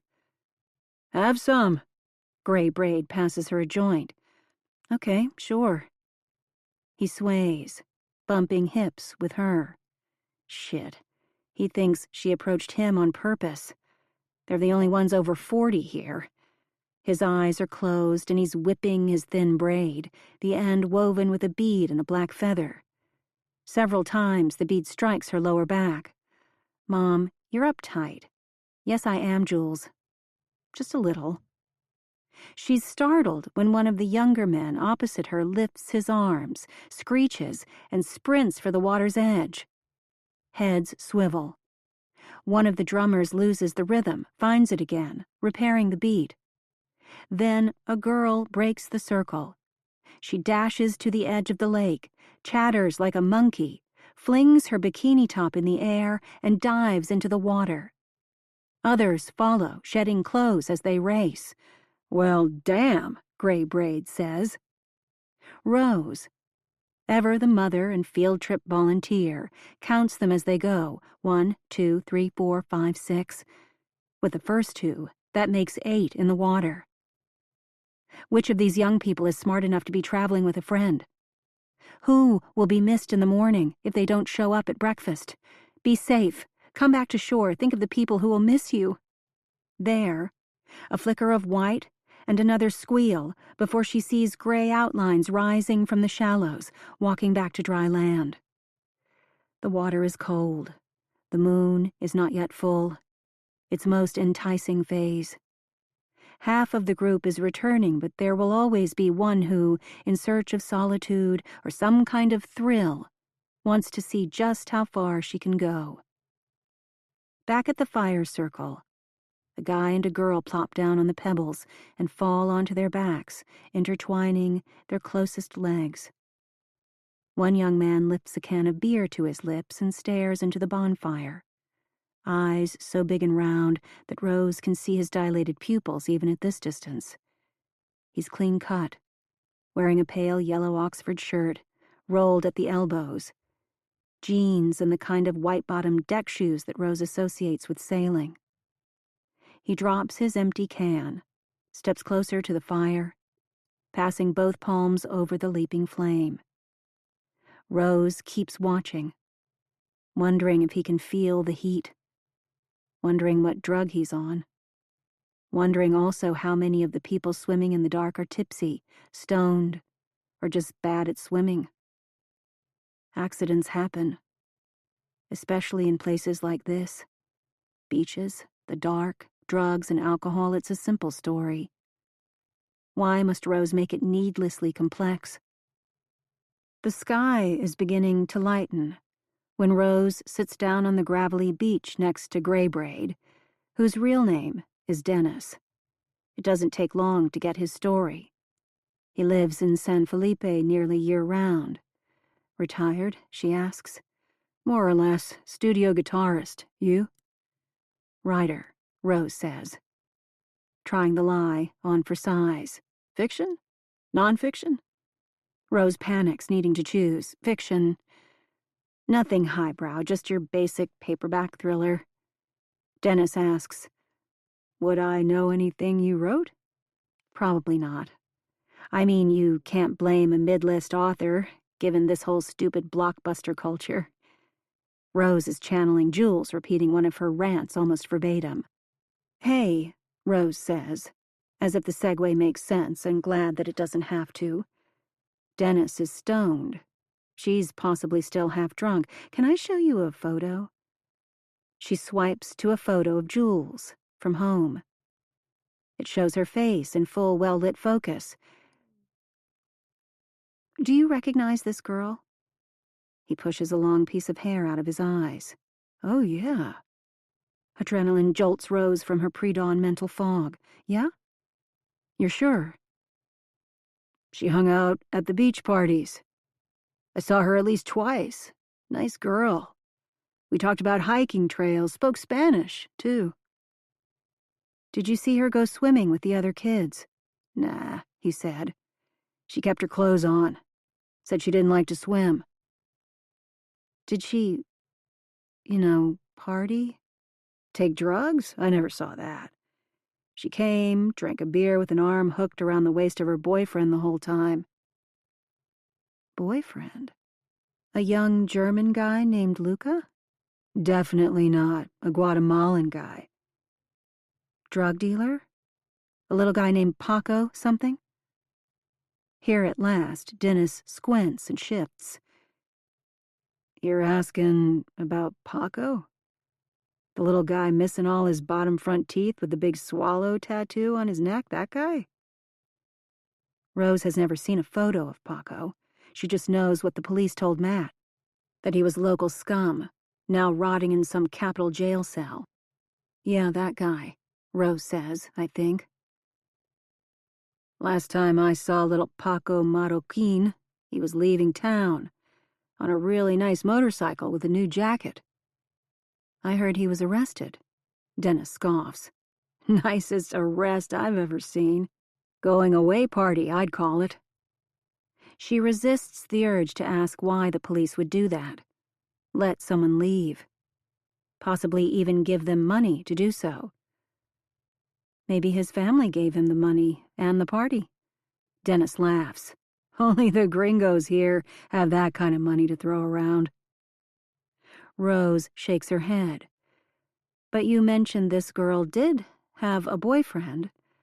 So you're sure he wasn't Paco. You're also sure he wasn't German. Definitely Guatemalan. Nice kid, just like her. Clean, polite, didn't swim. Didn't even take off his shirt. Drank one beer and then took off. Speaking of, he pulls a can of unopened beer from a woven shoulder bag and holds it up for Rose. She shakes her head. You're sure he took off with the girl? Yeah, the two of them. They didn't hang out for very long. The girl said she had an early morning job she had to get to. I remember that for sure. Because most of these college students are here on vacation. And the ones who aren't tend to move in and refuse to leave, hanging around for months at a time, trying to get by on diets of brown rice, avocado, and beer. But that girl, I never saw her again. You're sure? She leans closer, wanting to see eye to eye. Even if his are bloodshot. I'm sure. Chapter 9. Jules. Maurizio's face is stony as he unpacks loads of groceries transported from San Felipe and San Marcos, a neighboring village. I whisper to him, ¿Qué pasa? ¿Qué tienes? Cans of tomato sauce onto the shelf. Thunk. Thunk. Industrial-size can of pozole. Thunk. I try again. What's wrong? It's not about me working for Eva. We settled that yesterday, and quickly, when Maurizio found out I got the job and would be moving into a cottage with Gabby and Mercedes, just across the yard from the guest cottage he shares with Eduardo, the head gardener. Maurizio's a practical guy. His surprise quickly mellowed to cautious acceptance. It's better for both of us if no one knows we are anything other than coworkers. In fact, secrecy adds spice. And yet, today, he is cranky at the whole world. El orfanado, he mumbles, head still stuck in a cupboard. So that's it. He's indignant about the 3 boxes of running shoes, collected from the last round of workshop participants, that he wanted to deliver to the orphanage before the other errands. Eva said there wasn't time before the guests' arrival. The priority is transporting food in, garbage out. The shoes have been sitting around forever. The new group of riders will arrive and bring yet more shoes and clothes. What's the point if they get pushed into a garden shed because the staff is too busy to deliver them? I know what Eva's answer will be. Cash matters more. She keeps collecting clothing because it makes the workshop participants feel good. But handing over a few $100s every few months would be much more efficient. With apologies to Maurizio, Eva's view makes practical sense. While he continues slamming cans around, Chef Hans and Barbara are going over printouts of emails. During moments like these, I remember that Maurizio is 3 years younger than me, which is fun when you're out dancing or hanging out, and less fun when you're working side by side. I'm glad I haven't raved about him to anyone yet, least of all Mom, who would want to prove her open-mindedness by acting happy that I'm having aventuras in both senses of the word. If I never see Maurizio again, post Atitlan, there will be no reason for anyone to hear about our fling. Hans reads aloud, while Barbara, Eva's accountant and house manager, makes notes on a steno pad. Kosher, 1. Celiac, 1. Vegan, 2. Shrimp gives me hives, 1. I chuckle. So just don't eat them, right? Hans wipes his thick fingers on his apron. He looks at me, and I look down at his black Crocs, the biggest shoes I've ever seen on a human being. Food allergies are serious. No, of course. You're right. Hans ran kitchens in Ibiza. The raves must have been brutal. And opened his own restaurant in Los Angeles, but it went out of business. Then he spent some downtime in prison. A ridiculous trumped-up charge, Eva assured me. That's where she met him, at a one-time prison workshop on the power of story as liberation. Now Eva flies Hans into Guatemala 4 times a year for the workshop gig. Hey, Barbara, I say. Eva wanted me to make a video of you for the socials. Congrats on your memoir coming out soon, by the way. Barbara looks up from her steno pad. She has a square-shaped head, capped by thinning, mouse-brown hair. Scowling puppet lines connect her nose to her chin. I mean, you must be really excited, I say. What's it about? Barbara turns her steno pad around so it's pressed against her chest. She sighs. My husband was an asshole. That can't be enough for a memoir. I keep waiting. Barbara looks at Hans with a hangdog expression, and then back at me, as if she has no choice to explain. When I came to Lake Atitlan with about 30 shitty pages, I said to myself, Barbara, you tell the truth about what this asshole did, and if you can't finish, the lake's right there. It's cold. It's deep. It'll do the job. Hans snorts. I can't tell if they're both pulling my leg now. But then I look at Barbara's miserable face. She isn't joking. He took my money, my health, and my dignity. Barbara continues in the same relentless monotone. I'm a quadruple survivor. First, abusive infidelity, then breast cancer, then HIV, then bankruptcy. All from him. Not the cancer, unless you assume the cancer came from the stress, but definitely the rest of it. I should have been getting this story outside with the video running, because I doubt she'll be willing to repeat herself. I'm sorry. So, Eva taught you how to write about all that? Not at first. First, Eva taught me how to breathe, how to take a shower, and remember to eat, to sleep. Then she gave me a job. Then when I was halfway sane again, she looked at my pages and said, This isn't it. Start over. Hans is tapping his big crock, waiting for our chat to wrap up so that he and Barbara can resume dietary planning. That must have been hard, I say. Someone telling me my pages were shit? Hard? No. At least she was reading what I'd written. That's more respect than I'd ever gotten before. I offer a tentative smile. That's quite a story. It would make a good Instagram reel. No. Her expression hasn't changed once. She's not going to humor me. You can find other people who will say the same about Eva because that's the sort of person she is. She saves lives. Right, Hans? Yep, he says, also without a smile. Now get someone more photogenic than either of us to say it. Barbara turns away to open a cupboard. Okay. My eyebrows are stuck high on my face, my eyes wide. For no particular reason, I walk with soft steps as I depart the kitchen. I'd do a horrible job of explaining Barbara to internet strangers. Yes, she sucks all the air out of a room, but there's a certain appeal in someone who won't play the social media game and has given up on charisma entirely.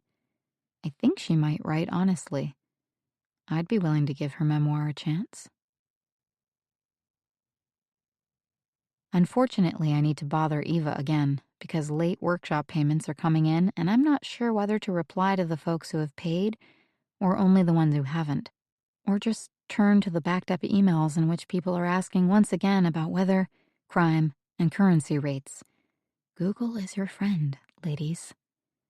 And then there's always the social media, which is like a baby who wakes up every 2 hours, needing to be fed and changed. The more you give it, the more it poops out. Upstairs, on the balcony off her bedroom, Eva's talking on the phone to her husband, Jonah. She smiles and gestures that I should come and sit on her stone benches, amidst the tropical pillows, hummingbird feeders, and magazines, including ones in which Eva has recently appeared, like the O magazine with a magnificent shot of Eva, Oprah, and 2 golden retrievers strolling along the edge of a marshy pond. I try not to stare too long at the photo. Yeah, we've got a couple cancer survivors, Eva says to Jonah while pacing, pausing only to pinch the spent blossoms off a potted plant with large, trumpet-shaped flowers. 2 incest, she continues. 1 kidnapping, 1 life saved by Jesus plus lots of cats. I don't know how Trish let her in, but now that she's coming, we'll deal with it. The usual. She looks at me and points at the flower, silently mouthing, needs more water? Take care of it. Meanwhile, Jonah has just said something that makes Eva laugh. No, honey, there is nothing new under the sun. She sticks out her tongue playfully, as if to reassure me that none of this is private. I can stay and keep listening. How many? She repeats back to Jonah while looking at me. 9? I mouth. 12. Her brow furrows. 12 riders, I guess. Well, they don't all stay. Maybe Jesus and cats will leave after the first day. She crosses her eyes, hamming it up even more for my benefit. No. The alums are here already as well, but they're not as needy. Only Wendy is signed up as a full workshop participant. Yes, that Wendy. No talent, but the lady doesn't quit. Eva likes the repeat visitors, alums, who hang around the margins, like pretty peacocks strolling her lawn, as long as she doesn't need to feed or talk to them too often. Are you kidding? Eva says to Jonah. That, my beautiful boy, is not my problem. When she hangs up, I ask, what's not your problem? She falls back onto the bench, fluffing the pillows behind her, though we both know she won't stay seated long. Whether any of these memoirs get published. Don't you think some will? Maybe 1 in 100? That doesn't sound like much. Look at Barbara. She worked on her memoir for 9 years, but it's finally coming out. Eva throws an arm over my shoulder. She smells like a subtle spice that isn't coriander or star anise, but something close. Barbara will be ecstatic when her book is published, even if it is a small hybrid press. But most women don't get to see their stories in print. It's kind of sad. Listen, I don't promise anyone publication. I think about all the social media posts I've seen advertising the workshop. Maybe she doesn't promise, but she implies that anyone who does the work, who is honest and open, will ultimately succeed. Eva says, I learned a long time ago not to talk about the commerce side of things. That's why I have a different agent come for a Q&A at the end. This session it'll be Marcy. She gets the publishing questions, not me. Speaking of agents, I need to call Richard. This, I tell myself, is the life anyone would desire. When you have to bounce between calls with your charming husband and your high-powered agent, neither of whom can wait to give you the latest good news. Come back in 20 minutes, Eva says. You can start working on the essay you promised me yesterday. 1,000 words? Email it to me tonight. Okay. But wait, did you do a video with staff this afternoon? The interview I posted 3 hours ago with the alum named Wendy is old news. 10 seconds of Concha looking wildly uncomfortable. Barbara didn't seem eager to talk on camera. Nothing, but she needs to start promoting her book. And she loves to talk about how much she's grown here. Get it done before the day's over. I reassure Eva that I can do little videos of more alums and staff, but none of it's a substitute. She's the one people want to see. You're right, she agrees surprisingly quickly. Let's do a quickie right now. Then I'll call Richard. Eva needs no time to prepare. She repositions her stool on the balcony, flips her hair, pats each cheekbone to rouse some color, and lifts each breast a little higher in its cup. I thought I'd ask about how you first got published. No, Eva says, gesturing toward my phone to let me know I should start filming. Let's talk about family conflict. Go. She already knows the questions that people always ask at readings. She launches into the story of how her sister didn't want her to write about their immediate family. The last time I spoke to my sister, she handed me my purse and opened the door and said, "And now you're probably going to go home and write about this." And I said, "Yes, I am. It's my story. It happened to me. You may have been present, but so was I. And I own everything that's happened to me. And if you want to write about it also, you have that choice. And if that means you'll never talk to me again, then don't." And she said, "But you only have one sister." And I said, "That's true. But also, I only have one life." Eva stops talking. She turns sideways, her profile to the camera. The volcano's behind, so it looks like she's gazing off toward the tropical foliage that edges her yard, musing in a bittersweet way, measuring the cost and the benefit of what she did. Of course, from her essays, I already know that Eva would never let anyone stop her from writing something.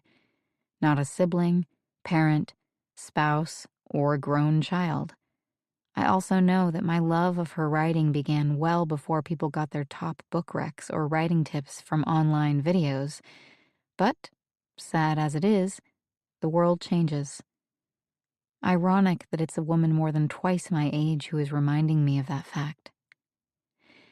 "Cut," Eva says. "Take out any pauses so we still get time for the gaze at the end. It's got to be under 30. That was great, I say, amazed to realize I spent 30 minutes on Wendy and Eva just did a self-interview in 32 seconds.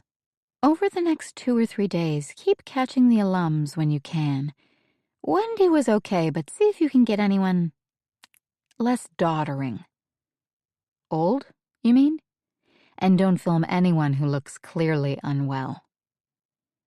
Most of the frequent alumni are past retirement age, and quite a few are writing illness memoirs about cancer, strokes, or chronic pain. We need more aspirational figures in our social media feeds.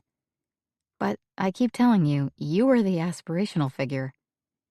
She tucks her chin into her neck, lips pursed, as if I've said something wrong. Then she laughs and spreads her arms wide. Ta-da! Juliet May, you are too much. In case I've misinterpreted, she sticks out her tongue again for good measure. Does Joyce Carol Oates ever stick her tongue out? Did Joan Didion ever crack a truly relaxed smile? I mean it, I stammer, sounding like an infatuated flunky. I know you do. She grows serious again. You are an honest, authentic person. I knew that the first moment I met you. It's what I love about you. That word, love, makes me feel uncomfortable. Then again, it's just a word. I can be overly literal. Plenty of roommates and friends have told me so. Eva's expression softens. She embraces me in a sideways squeeze, nodding toward my phone. Blogs and photos and endless personal updates. My last memoir wouldn't have been published without all that. Really? Her voice sinks down into a gravelly, confessional tone. It used to be enough to write a good memoir. Now you have to prove to the publisher you have readers clamoring before the book is even published, not just liking your social posts, but locked and loaded on a private newsletter list, confirmed engagers with good click and conversion rates prepared to take instructions. My college writing classes covered none of this. My favorite professor, Royo Wright, went so far as to say we should be protecting the sacred time in our lives when we could focus on the art of writing itself, rather than sullying our minds with the dirty details of sales and promotion. Only now does it occur to me that his viewpoint was condescending, also impractical. Did he think being ignorant would save us in the long run? In 15 years, Mr. Wright has published only 2 novels, by the way. The point is, Jules, it's essential these days to convince readers to pre-order books. From the right places, at the right time, essential for the bestseller lists. I had 15,000 dedicated fans who were ready to pre-order In a Delicate State before I'd written more than 50 pages. They were following your pregnancy as it unfolded, I guess, still trying to cover for my embarrassing lack of publishing knowledge. Honey, they saw every ultrasound, and they agonized over every attack of heartburn or hemorrhoids. They knew how I slept and whether I had doubts, and when she trails off, I worry I've pressured her to discuss something too sensitive. I'm sorry. That must have been... It was intense. The immediate bond with readers, and the way that deepened the pain and the sharing of the pain, the grief and the gratitude, all of it. It was a lesson, like everything. And maybe I burned out on being quite that connected with my readers for a few years. I've been a little more sluggish on the social media front. Jonah and Richard have both warned me I need to keep up. But, so, this feels right.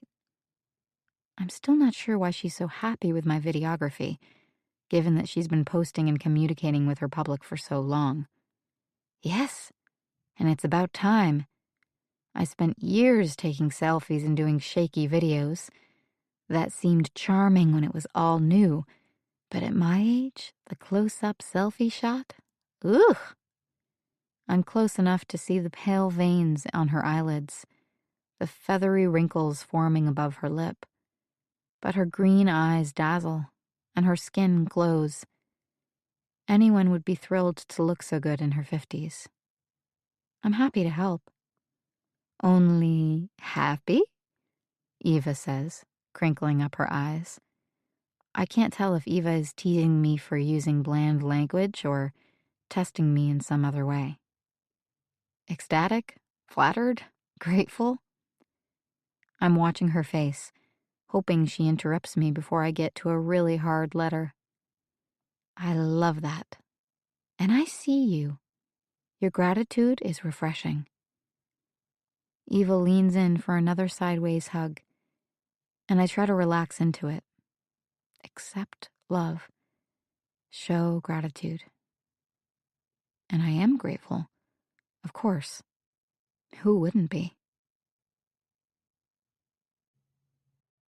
Chapter 10. Rose. When Rose wakes after barely 2 hours of sleep, she knows her first duty is to call Matt. Everything they assumed might be wrong. The drug dealer might have been a nobody paid off to satisfy the Americans that justice had been served, so that Matt wouldn't return for a second session of searching, giving the tourism industry a black eye with all of his missing person flyers and high-tech search and rescue gear. Luca, the German backpacker, really might have spent no more than an innocent few hours in Jules's company. Focusing on insignificant people could have given them tunnel vision. And maybe someone wanted it that way. There could be more leads out there. Like the Guatemalan boyfriend. Jules never hinted she was dating someone. If her daughter could conceal something as important as a boyfriend, what else might she have been concealing? From downstairs, Isabel calls up, "Coming with us to breakfast? You all go. I need to make a call. Wi-Fi is better here than outside." Rose descends the ladder in time to see Isabel applying makeup in a mirror over the kitchen sink. Rose watches Lindsay strap on a pair of sandals, notice a blister at her heel, then take the sandals off and start fishing around in her luggage for a pair of canvas flats. Go, please go. Can't you all get out of here and give a woman some privacy? The moment the last of her 3 roommates pulls the door shut behind her, Rose video calls Matt. And waits. And waits. Finally, Matt picks up. Rose can see him standing at the granite-topped kitchen island, with one toddler sitting next to his side, pincering pieces of banana from a high chair. Matt's other twin isn't in the shot, but Rose can hear him fussing, resisting Ilyana's efforts to corral his squirming body into a pair of pants. "We're almost in the car," Matt says. "Can this wait until this afternoon after my last class?" They're not almost in the car. Ryan, or is it Jacob, is still eating. When Ilyana walks by, she's wearing a robe. Even if her hair and makeup look perfect, no, it can't. "I have new information about Jules. I talked to a person who saw her, Matt." Rose can't slow down, it's too important. She had a boyfriend, not the Luca guy. Matt has leaned down so that she can only see the back of his close-cropped hair on the phone screen. She remembers that hairline, the perfect fade down his neck, twice-monthly hair trims on the 1st and 15th, never a hair out of place. "Matt," she says, trying to get his attention. He's telling one of the toddlers to stop throwing fruit. But if Matt keeps bending down to pick up the pieces, of course the kid is going to throw another one. It's a game. Has he really parented 3 children now without learning a thing? "Matt," she yells, "leave the fruit. Please, God damn it." "Whoa, whoa, whoa." Ilyana's voice comes from off-screen. "This sounds like an adult call. Can you take it to another room, Matt?" "Yes," Rose concurs. "Take it to another room. Go, now." Matt's face is back on the screen. He is holding his phone too close and walking around with it, the background spinning. "I've got to get the boys to daycare. Then I've got an 8 a.m. class that ends at 11, then a lunch meeting with the new dean. This can't wait," Rose says, incredulous. "Are you kidding me?" "Not kidding," he says, sleepy.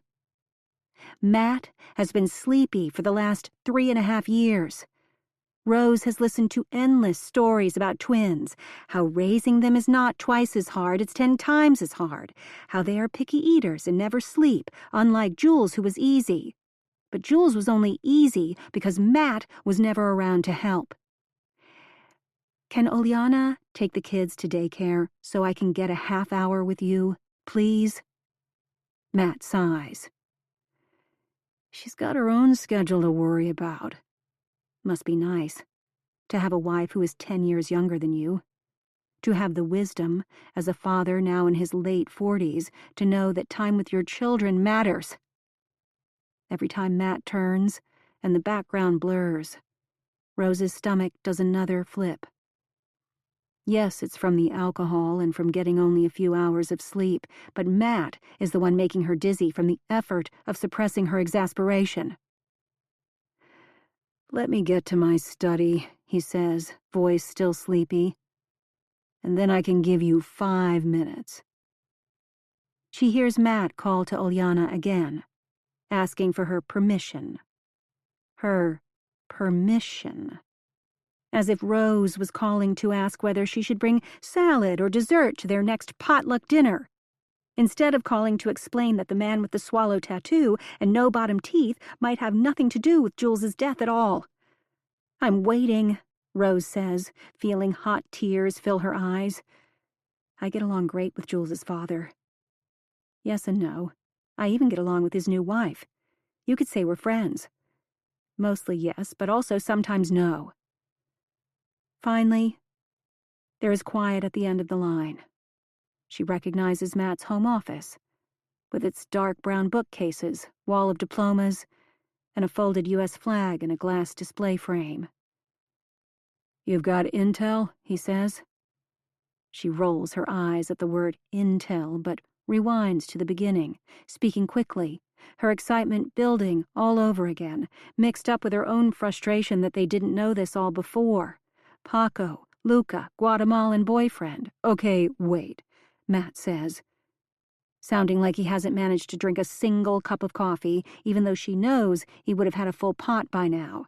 "This beach dude, Dennis? He's sharp-eyed enough to see that Paco motorcycled out of town with a new jacket, but not enough to see all the flyers with Jules's picture hanging all over town that same week?" She pauses, flustered. Yes, Dennis recognized Jules. No, he said nothing about realizing she was the girl in locally posted flyers. "I didn't ask him." Matt smirks. "You didn't ask him." She can see the dimple in his right cheek. She used to like that dimple. Now she could punch it. Matt, he had everything else right. He knew Jules had a job to get to in the morning. He knew she spoke Spanish. He knew she didn't like to swim. He knew she was a nice girl. "A nice girl?" Matt laughs. "That's pretty generic." And that she had a nice local boyfriend, supposedly. Rose admits. She trusted Dennis's gut instinct when he called Jules nice. But Rose didn't extend the benefit of the doubt to the newly discovered boyfriend. Matt looks off to the side, like he's checking the time, or pulling up an email, or doing anything other than hanging on Rose's every word. She summarizes more simply for him. "We should be looking for a Guatemalan guy. Forget about the German." "The German had her book, but that's because Jules gave it to him." Matt turns his gaze to the camera again. "You told me Jules would never give away that book. You said she'd had it since high school. And when we got it back, we saw it was signed by the author. Jules wouldn't have given it away." Rose growls with frustration. She knows Matt is going to end the call any minute. There's no point talking to him about Jules's writerly aspirations or the fact that she seemed depressed in her texts, like a person who might have given up on a dream, and yes, even given away a book impulsively. He was never interested in those emotional details. "Follow the money," Rose says suddenly, retrieving those words from the first and only journalism course she ever took at Northwestern. It was where she and Matt met. Remember how Professor Jenkins used to say that? Follow the money? If this Paco guy was paid to leave town, it means someone bribed him to do so. Someone who didn't want us hanging around San Felipe, asking questions, like the police down there don't have a lot of money to hand out. Then someone else. But the police knew. They lied and said the drug dealer who sold something to Jules went to jail. She's doing the math in her head. a new motorcycle, or even a shiny used one, 5,000, 10. And on top of that, Rose says, steam building up again, do you like how they were so vague about the drug? We don't even know what it was, just a party drug. That's political, Matt insists. They want to name something that tourists might have brought down, whether that means ketamine or ecstasy or something else. They don't want to say cocaine or heroin because those come from Guatemala. Heroin! Rose shouts. Catching herself, she whispers, I can't believe you're suggesting Jules did heroin. I'm not. I'm reminding you to flex a little intellectual muscle when it comes to culture and the government situation. Guatemala already has a bad reputation. It's a level 3 country, meaning reconsider travel, as I told you before you decided to go there alone. As we told Jules, she says, feeling the pressure of tears behind her eyes again. And hey, before you forget, the cops down there went beyond the call. They let us park the rescue boat in their guarded lot. They gave us day and night access to their interview room. They called in anyone we wanted to talk to, which made it so easy for everyone to meet and fill out statements in town, in a public place. Well, yes, obviously. Instead of where Jules was, minutes or hours before she died. That row of expat houses down the lake from Eva's house, the spot where the Canadian retiree said he saw a girl swimming, you should have talked to him at his house, not at the police station. You could have walked the beaches and talked to people who weren't asked to come in, maids, gardeners, whatever. People who didn't see the flyers. She's never said any of this before. Never even put it into one private, coherent thought. Because it hurt too much to admit their compounding errors. But the truth matters more. It's what she owes Jules. The truth. Everyone saw the flyers, Matt says, sounding not just tired now, but disdainful.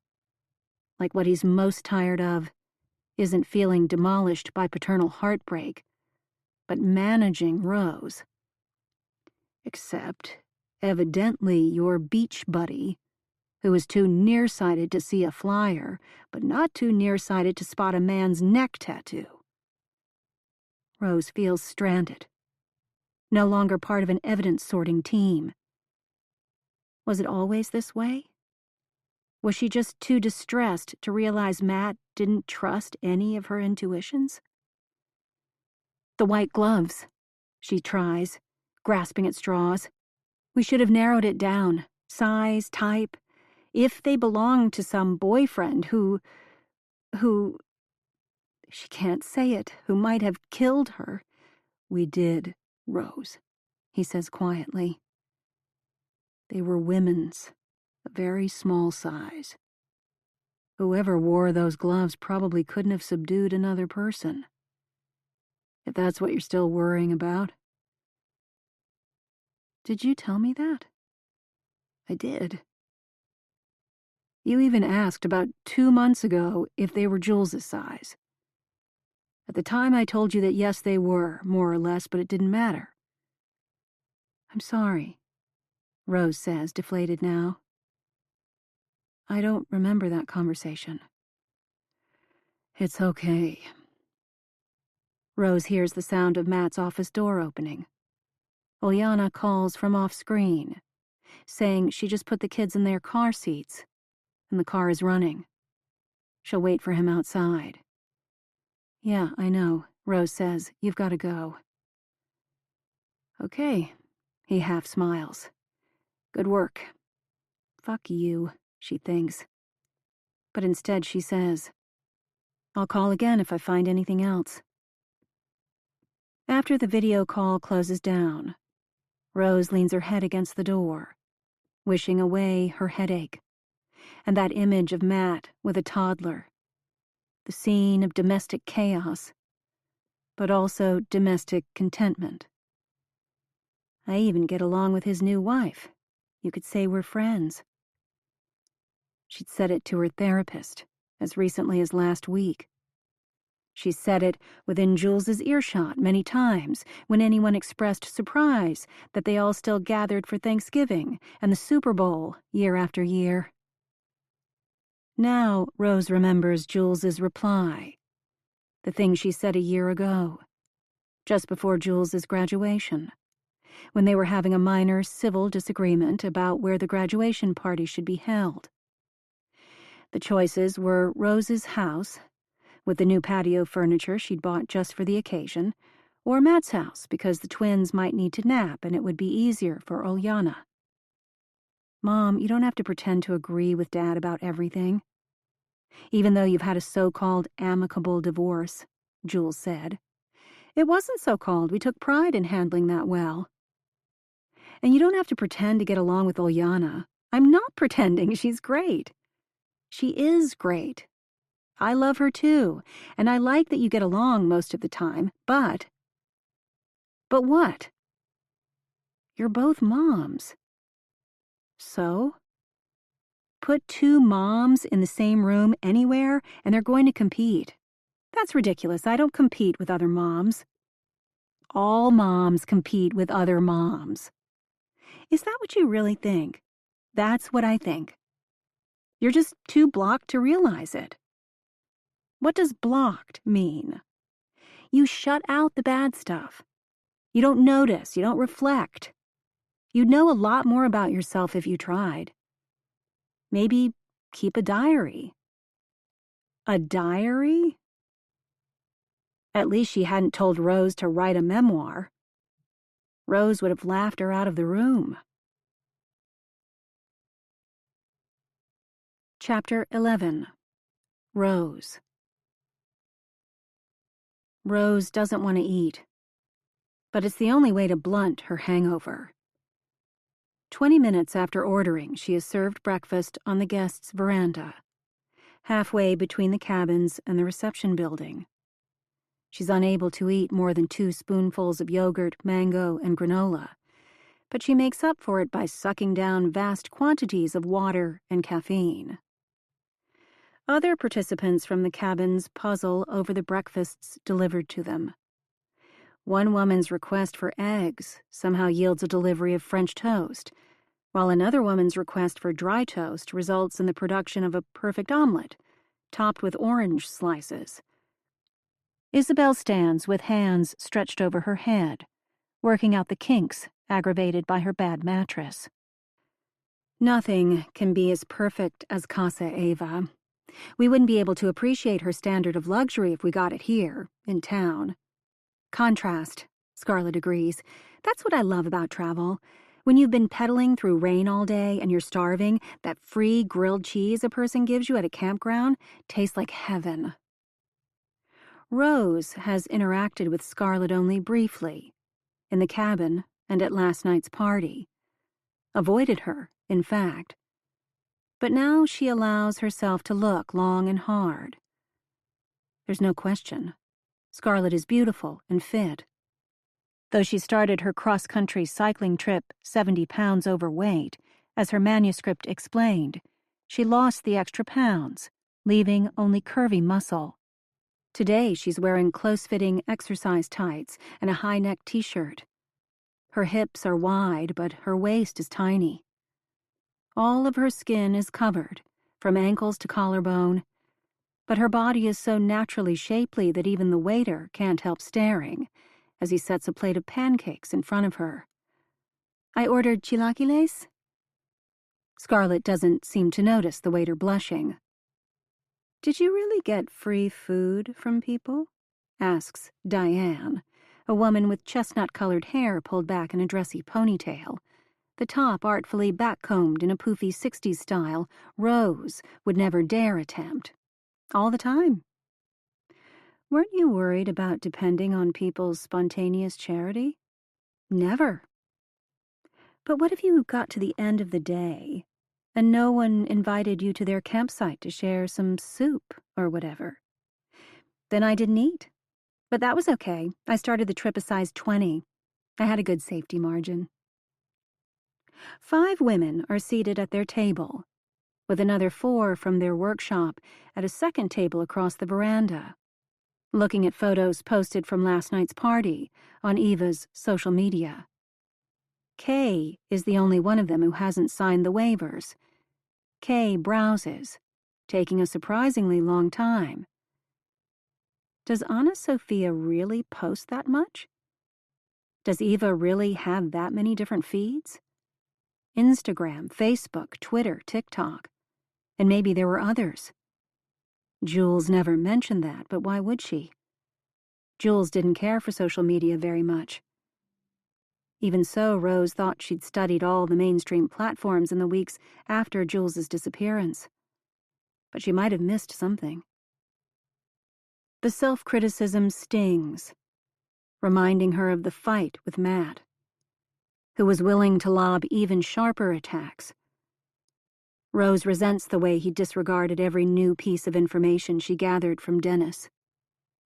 She still thinks it might be worth paying a visit to Chief Molina herself, but she has to figure out what to say. Accusing authorities of lying about a drug dealer's arrest will not make her any new friends. But maybe Rose could mention to Molina that she now has a hunch Jules had a Guatemalan boyfriend. If she could just find an image of him or of Jules with any man who looked Guatemalan, or anything else new that won't make the police defensive, then she'd have a good reason for stopping by. But how would she explain her presence at the workshop and her use of a false identity? When Rose pulls out her phone, Isabel steps closer, pausing from her stretches to look over Rose's shoulder. Isabel says, "You're not looking at the right Facebook group. Eva has more than one. Different one for every Atitlan session cohort." Isabel is breathing in Rose's ear. "You're still on the wrong page." "Okay," Rose says, needing some room. Because now that she understands there are different groups, it isn't this session's opening party that interests her.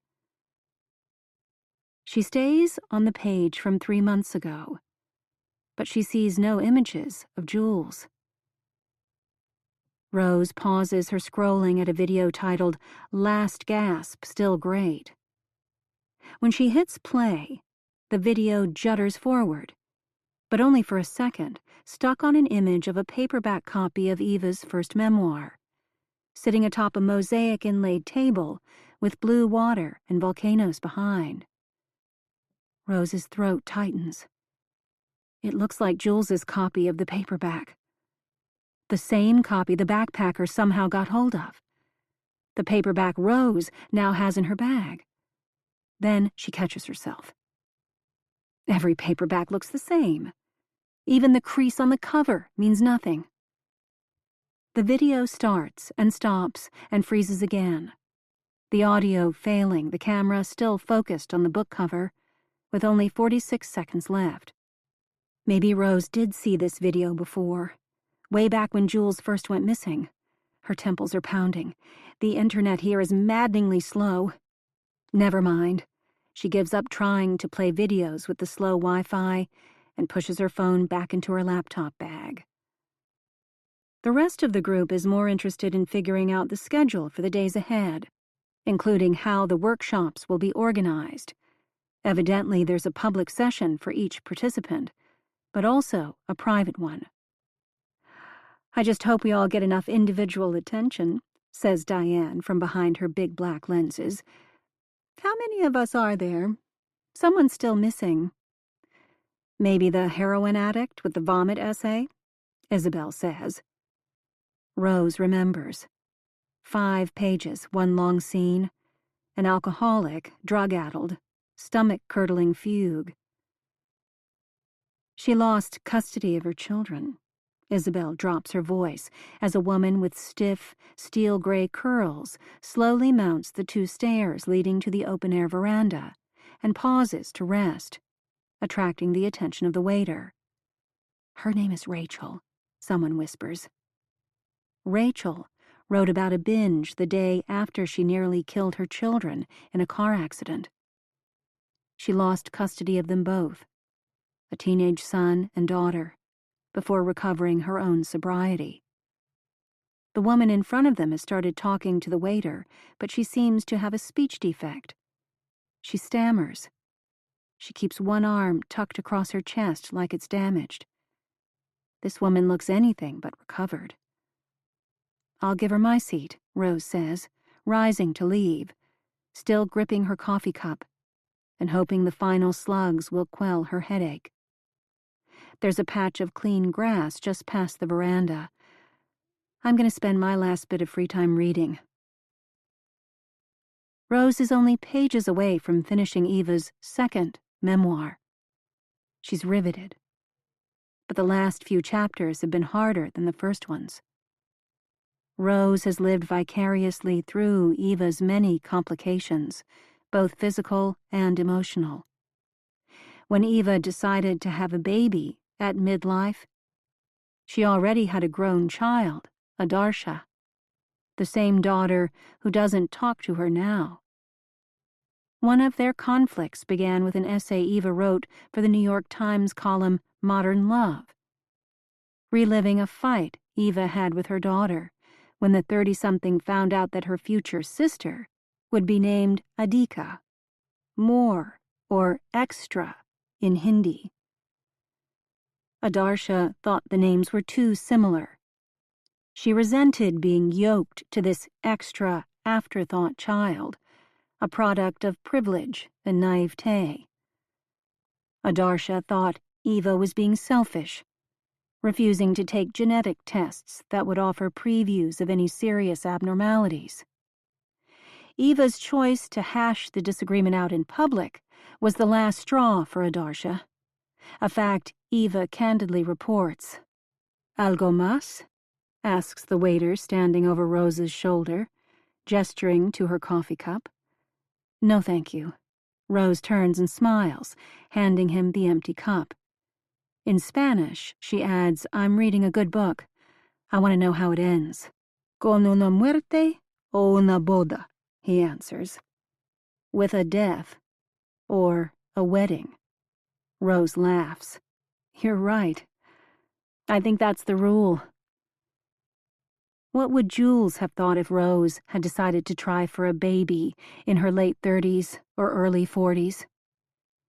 Rose was an inexperienced mother, made even more anxious by Jules's premature birth.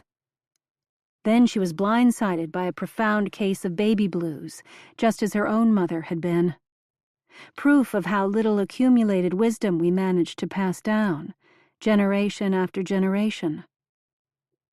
Of course, Rose knows that a second baby could have been every bit as hard as the first, but somehow she doubts it. Is it unreasonable? Wanting to do it one more time?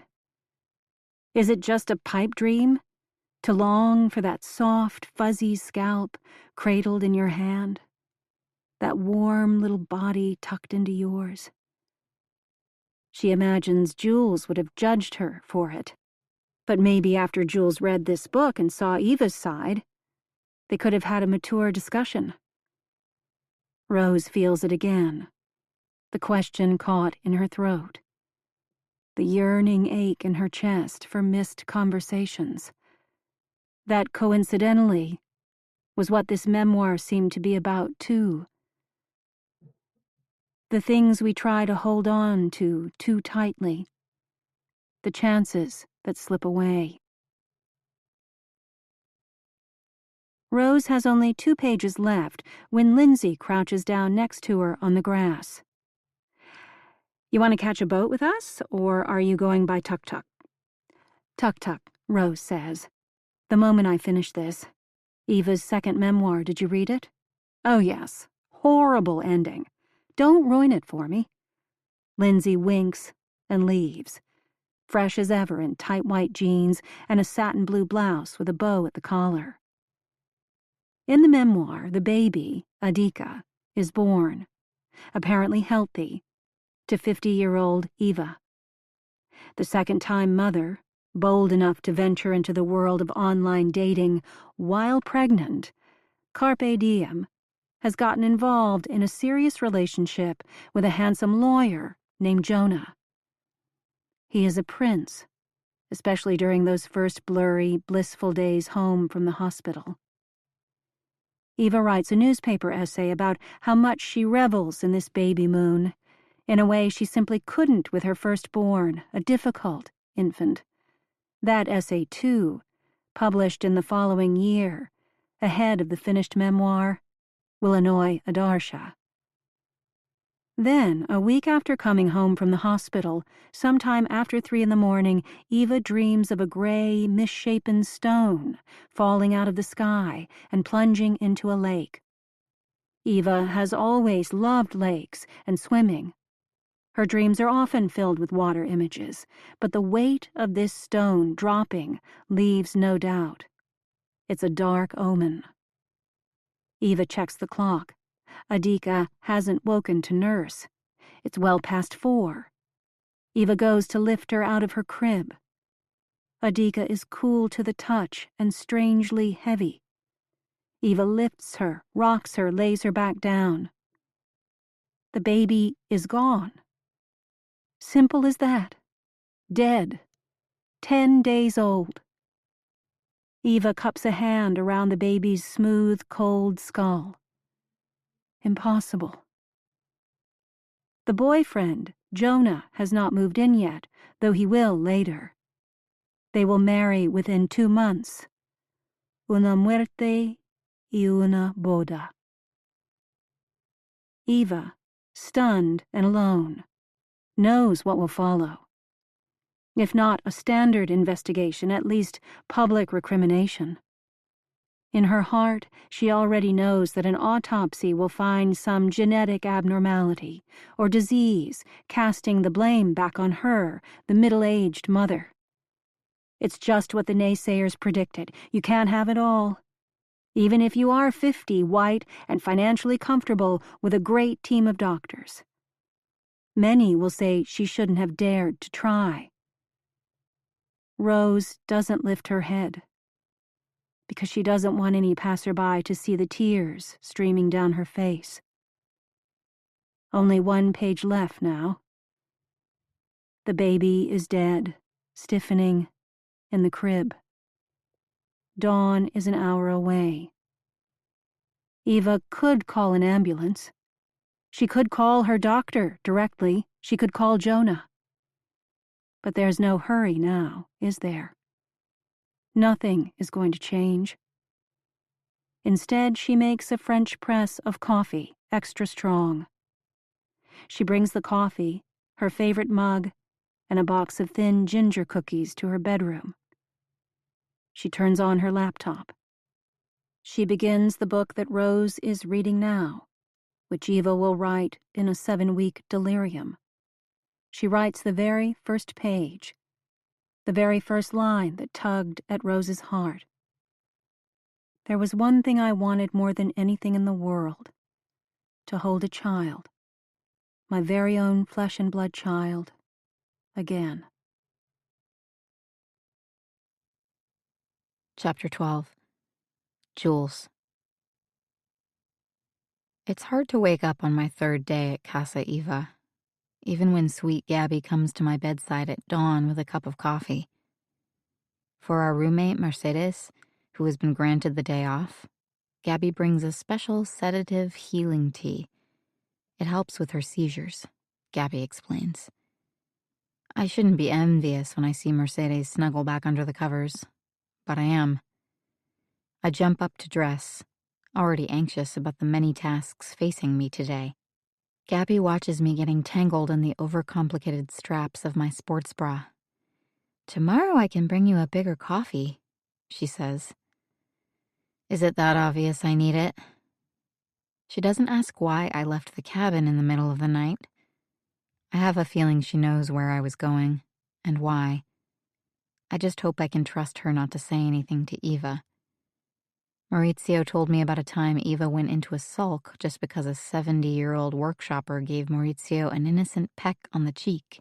She'd blow her top to discover what Maurizio and I do when no one's looking. Eva's protectiveness makes sense, though.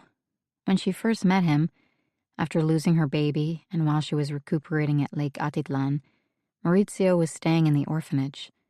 It's a local charity for children 13 and under. Except that, really, he was already 15. Like half the kids he grew up with, he doesn't have a birth certificate, never mind a passport. Maurizio told me that he appreciates the employment and emotional support, the way Eva clearly took something sad, the loss of her own dream of becoming a mama again, and tried to turn it into something good. Royalties from In a Delicate State have bought Maurizio and other local kids lots of teddy bears and soccer balls over the years. But now that he's approaching the age of 21, he has to decide when to tell her his real age. She's often talked about Maurizio coming to live in the US with her, and how that might be legally accomplished. It's all a bit intense. When I did finally sneak into bed last night, I couldn't sleep, worrying because I hadn't sent Eva the essay she requested, and at the same time, worrying that this was starting to feel like homework rather than a self-directed effort to create art, or at least truth. But maybe that preciousness was part of my writer's block since graduating. I'd always thought college was getting in the way of my creativity. Instead, the deadlines were helpful, and now, without them, I'd been flailing. Eva was giving me yet another gift. I didn't have to write something perfect. I just had to write. I pulled out my journal and flashlight and burrowed deep under the covers, intent on scratching out a few paragraphs. When I drilled some test wells into my subconscious, only a few topics sprang up. One was Maurizio, which wouldn't work, obviously. The other was Mom. I remembered an argument we had just before I left, the one after the restaurant scene where I expressed disdain for her spendy food habits, the one before our final discussion about my plans to search for my own apartment soon. The argument had been about clothes. She'd ordered me some travel pants and a long-sleeve matching shirt from a conservative retailer that sells ridiculously expensive outfits to women who evidently dream of going on safari. They certainly have a lot of pockets, I said, lifting the pants and shirt from the gift-wrapped box. And they are rather large. But do you like them? She asked. I think they might look good on you. They're quick dry. So is skin. I mean, I just wear shorts and a t-shirt most of the time, or less. What do you mean less? Like a bathing suit under shorts. But if you go somewhere nice, maybe in the evening? Mom, I don't plan on going anywhere nice. Never mind about the clothes. Did you refill all your medications? It's a long trip.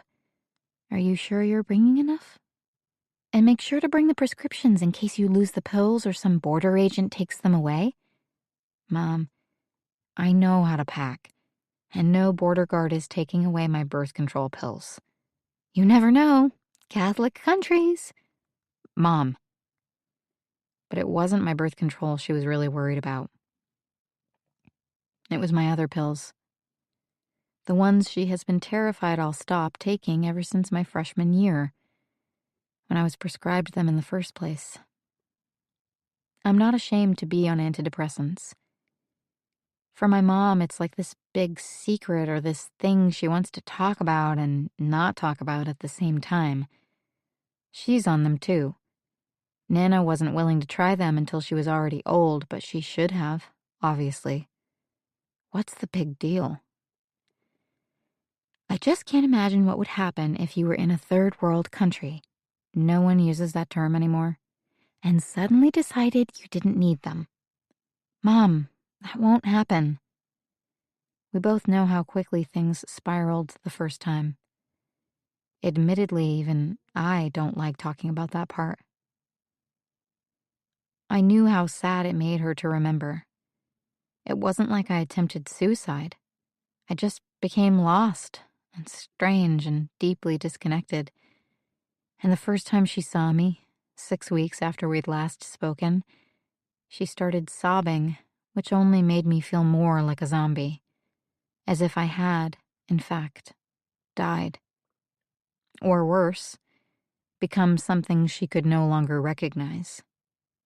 It was as if I had rejected her instead of just grown deeply, chemically estranged from myself.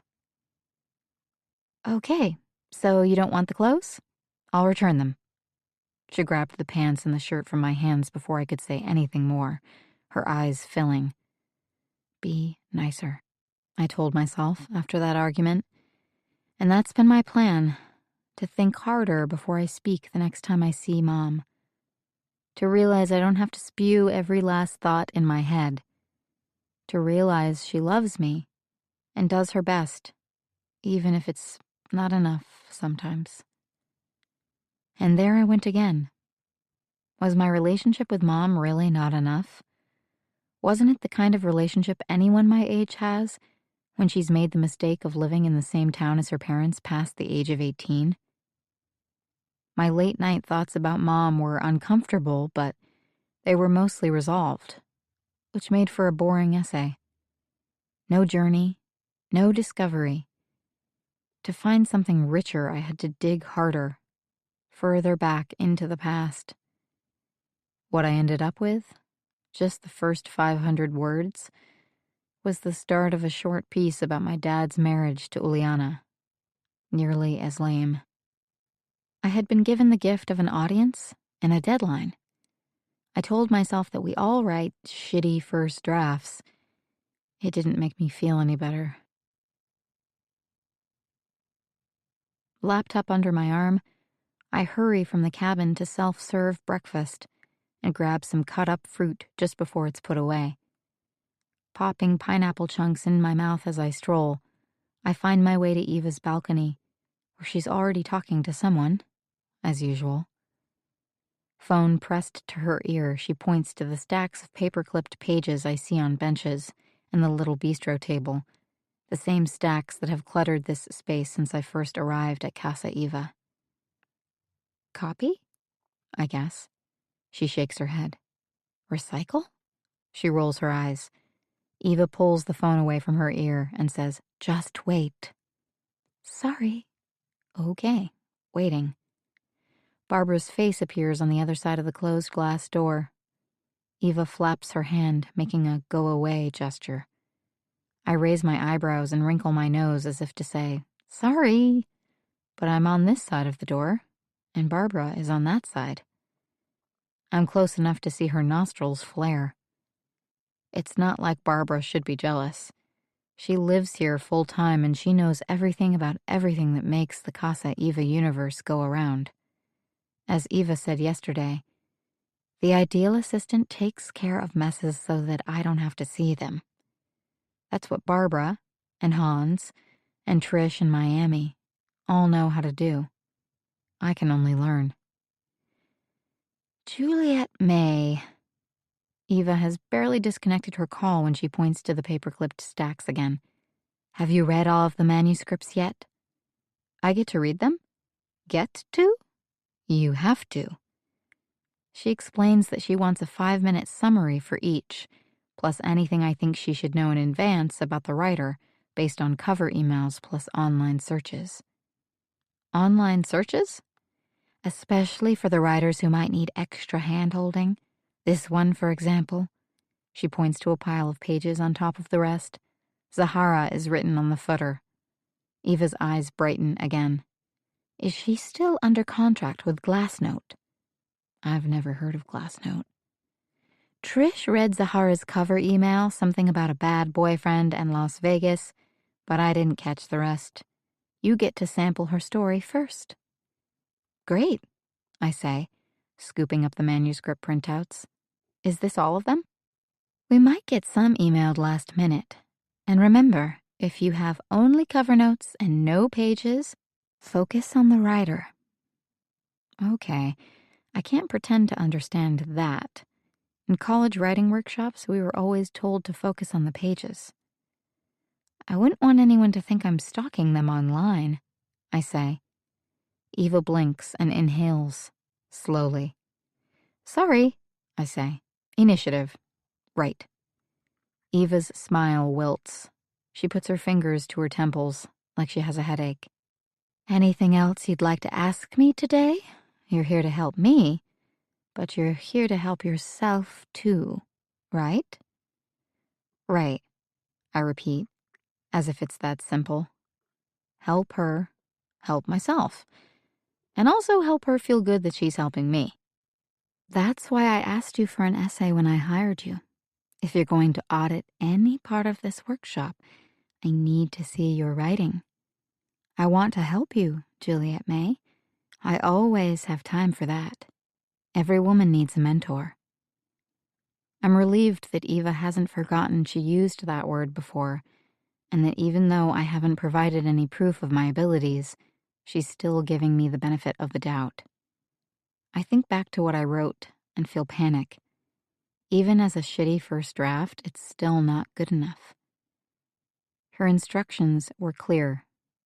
I was supposed to have the essay finished this morning. And then again, she's asked if I have any questions. It's the oldest trick in the book, one that worked in high school and in college. Get the prof talking. He might forget about the quiz he had planned or the deadline he already assigned.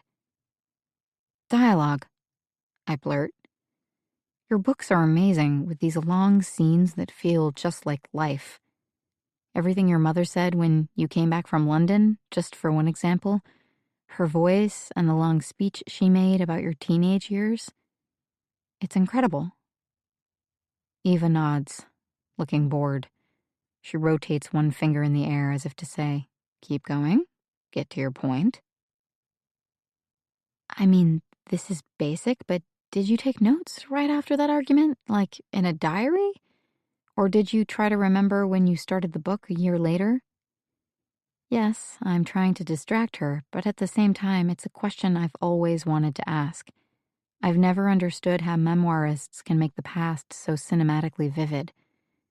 Are the most important moments intrinsically sticky? Or do good writers have a way to access what's hidden but not yet lost? I have to assume it's something wrong with me. My poor memory, or laziness, or some trick I just haven't learned yet. I want to be good at dialogue. I want to be deserving of this opportunity. But Eva's expression tells me I should understand this all by now. It's Memoir 101. Eva's phone rings again. Do you see? She points at the offending phone. This is why I can't write here. The workshop hasn't even started, and this. I see the name on the caller ID. Adarsha. I thought Eva was no longer speaking to her. Do you know she wanted to be a writer too? Your daughter? That's the one. But she wouldn't accept any help. No editing advice, no introductions or referrals, nothing. And so, she's a failure. Mid-30s and she hasn't published a single book. Can you believe I'm related to someone that stubborn and stupid? I shrug my shoulders, a quick, nervous twitch. The name keeps flashing. Adarsha. Eva has forgotten my dialogue question altogether. Now she's wound up, energized by her rant. She doesn't like the story of how I got started in the business. You think agents were all clamoring to read a memoir by a teenager? Absolutely not. You think the New York parties I attended and the men I dated the summer of 1980 didn't matter? I could tell you anecdotes that would make your hair curl. She refuses to benefit from what I went through. Adarsha. And none of that is to be shared, understand? Okay, so you'll get me that essay. I'm serious. This goes beyond our relationship. We are a community. Everyone here creates. Okay, I've got something halfway. Eva makes a flapping motion with her hand, like I should leave. I clutch the workshopper's pages to my chest. Let's talk about it later today. Perfect. Adarsha. I have to take this, Eva barks. I don't mean to mimic her volume, but I shout back, communicating my zest and my competence and my willingness to be a team player. Great! Chapter 13. Rose. Rose catches her breath only once she is settled in the back of the tuk-tuk, motoring up the dusty road to Casa Eva, still thinking about the end of Eva's second memoir, both stimulated and bothered by it. Jules loved the book.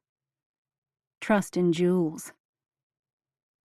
She looks down at her gray scoop-neck t-shirt from Old Navy and the white capris that seemed summery when she bought them but now just seemed colorless. Is that how her daughter saw her? Colorless, conservative, boring. Not the type of person who would dare to get pregnant at 50. Not the kind of woman who would have come to Guatemala alone under normal circumstances. She sighs and gazes out at the landscape, trying to see it as Jules did, as an inspiring invitation to adventure. On the steep hillsides to the left, patches of land are aflame. The smell of smoke is faint, not the intense choke and pall of massive wildfire. But she can see individual rising wisps and flashes of orange. The women were talking about it at breakfast. The farmers use some kind of slash-and-burn agriculture. Los incendios, Rose calls to the driver, asking him about the fires. Todo bien? Fuera de control, a veces. Out of control at times. But only at times. The driver sounds relaxed. Rose thinks of California fires raging out of control, devastating entire towns. This isn't like that. It can't be. Don't underestimate indigenous knowledge. She hopes the locals know what they're doing. Maybe Rose worries too much. She's worrying even now about Eva's baby, dead and gone for more than 5 years. Rose hasn't nursed a child in over 2 decades, but at this moment, imagining the pain of a lost infant, she feels a tingle in her chest. That familiar pinch and prickle before milk lets down. It's been years since she thought about nursing problems, including her endlessly soaked shirts, no matter how many pads she stuck between skin and bra. It was like her entire body was just listening for Jules's hunger, ready at any moment to open the spigots. Maybe that's what's bothering her too. The failure to explain the breastfeeding aspect at the end of Eva's story. If Eva had slept later than usual, and the baby weren't alive to nurse, wouldn't Eva's milk be leaking into her shirt? Wouldn't Eva need to express milk and possibly change her clothing? Rose imagines holding the dead baby for an hour or more until dawn breaks, milk letting down, shirt soaking through. Then going to the shower to let the water wash away the milk and the tears. Standing under the scalding spray with puffy eyes, as hot as one can bear, an experience Rose knows well from the last 3 months. Then dressing again and waiting for the authorities to arrive. That's how Rose would have done it. Instead, Eva wrote. She spots 3 figures ahead, walking the road. Isabel, Diane, and Rachel. They got ahead of her after breakfast. Stop, she tells the driver. I want to offer them a ride.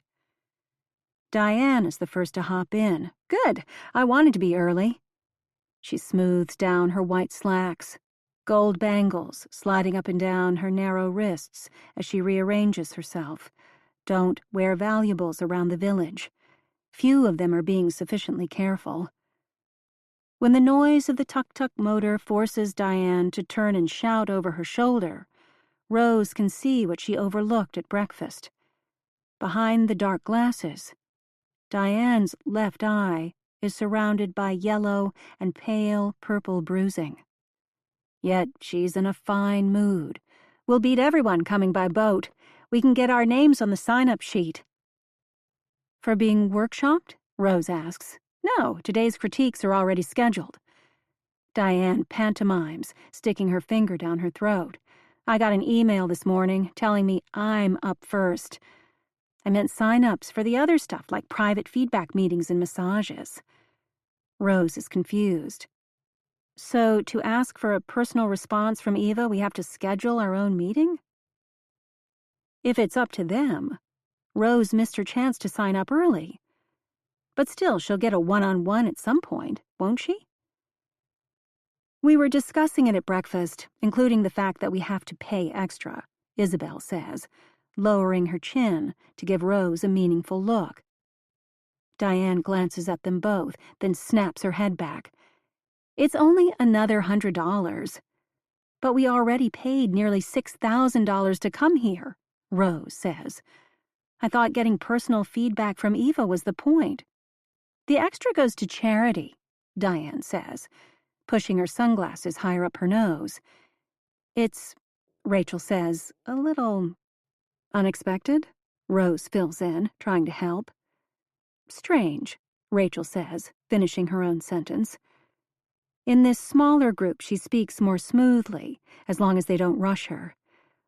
I've taken workshops before. You talk in a group.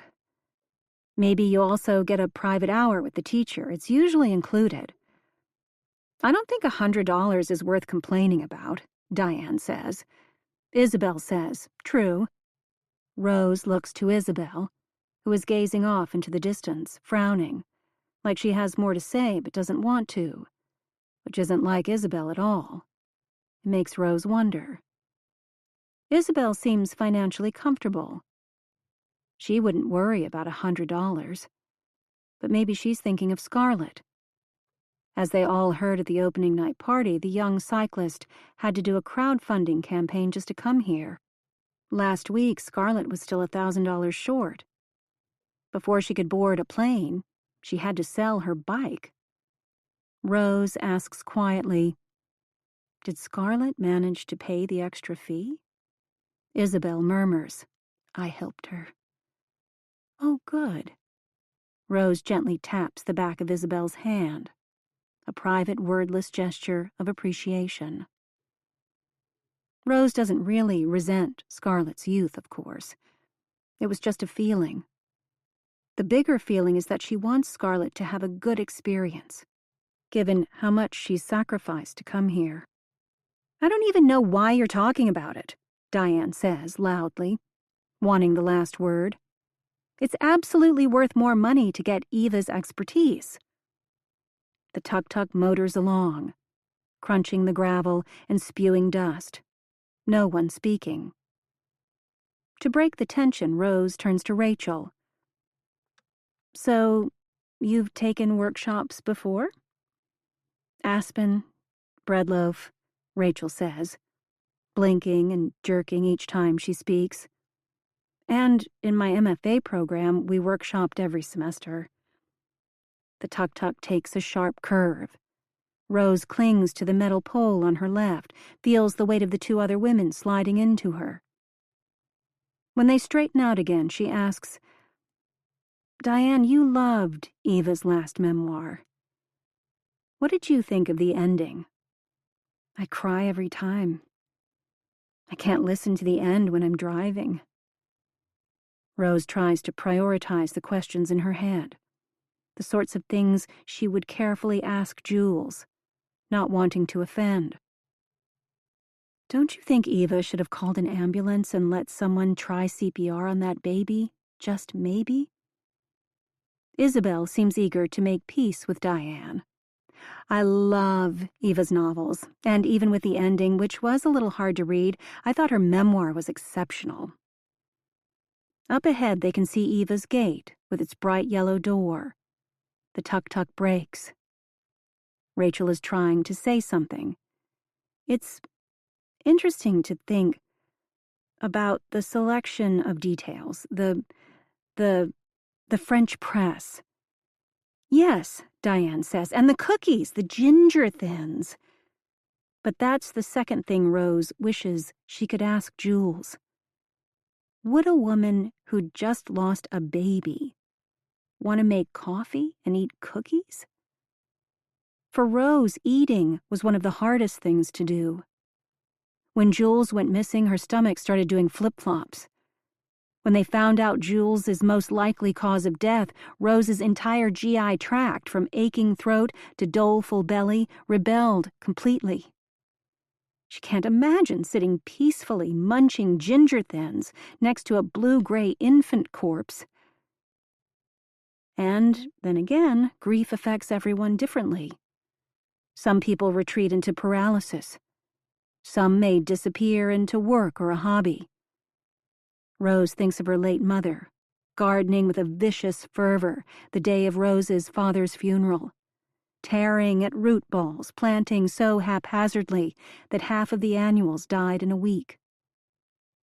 The difference with Eva Marshall is that she didn't make a mess of that manuscript she started writing hours after her infant died. In interviews, she still claims, that in a delicate state, emerged fully formed, requiring less revision than any of her previous books. They climb out, and Rose follows Rachel through the gate, hoping she'll say more. She doesn't. Maybe there's no more to be said. The telling detail, the French press. Rose simply can't connect what she knows firsthand with Eva's behavior. It bothers her, perhaps more than it should, as if her own sense of grief, or even motherhood, feels threatened by this alternate possibility. And then again, maybe it has nothing to do with those things.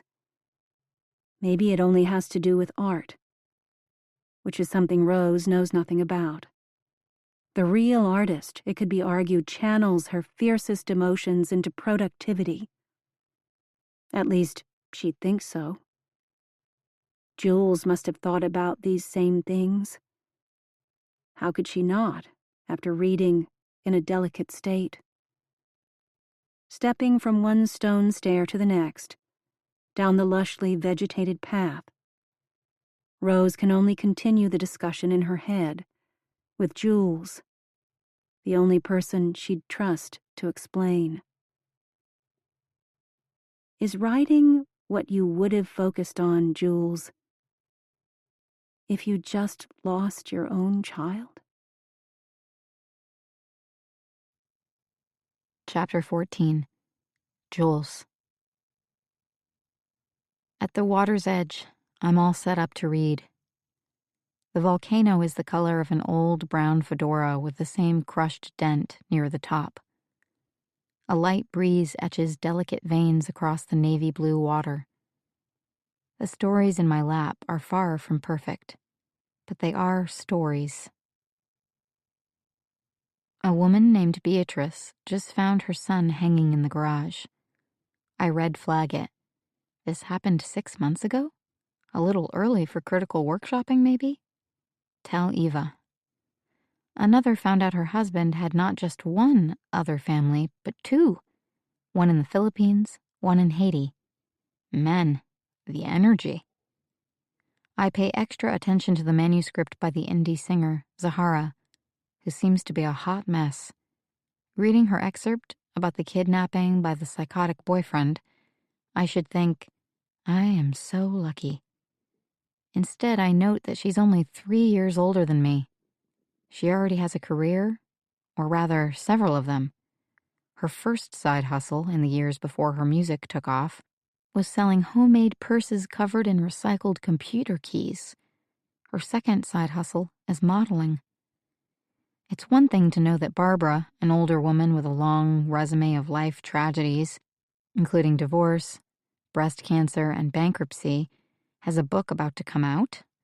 But Zahara is close to my age. What I lack most is experience, not only in writing, but in living. Mom thinks I'm reckless and antsy, which is ironic because little does she know how stupidly cautious I am. All trip, I've tried to take chances, but each time I get a little dose of adrenaline, I panic. The scrapes on my knee, that was from my first tumble while rock climbing. I didn't do it again. Obviously, I didn't get up the nerve to try surfing in Costa Rica. Doggy paddlers don't belong in surf zones, so why did I even bother going to the coast? But it's not just about physical risks. I know how my Instagram looks for those first weeks, before I basically stopped posting. Like I'm fearless. But the truth is, I kept moving because it was the easier thing to do, not the harder thing. If I'd stayed longer in Panama or Nicaragua, if I'd gotten to know any community or even one person, I might have had something to write about. And yet, still not enough. The proof would have been in the pages. I don't have stories to tell. I don't have anything to say. My reading slows, but I make it through the final manuscript pages. I sit on the end of the dock, letting the insignificance fill me, like gases in a bloating corpse, which isn't even a good metaphor, but I'm all metaphored out. Do I wish I'd experienced rape, incest, kidnapping, drug addiction, deportation, war, or extreme poverty at some point in my life? Of course not.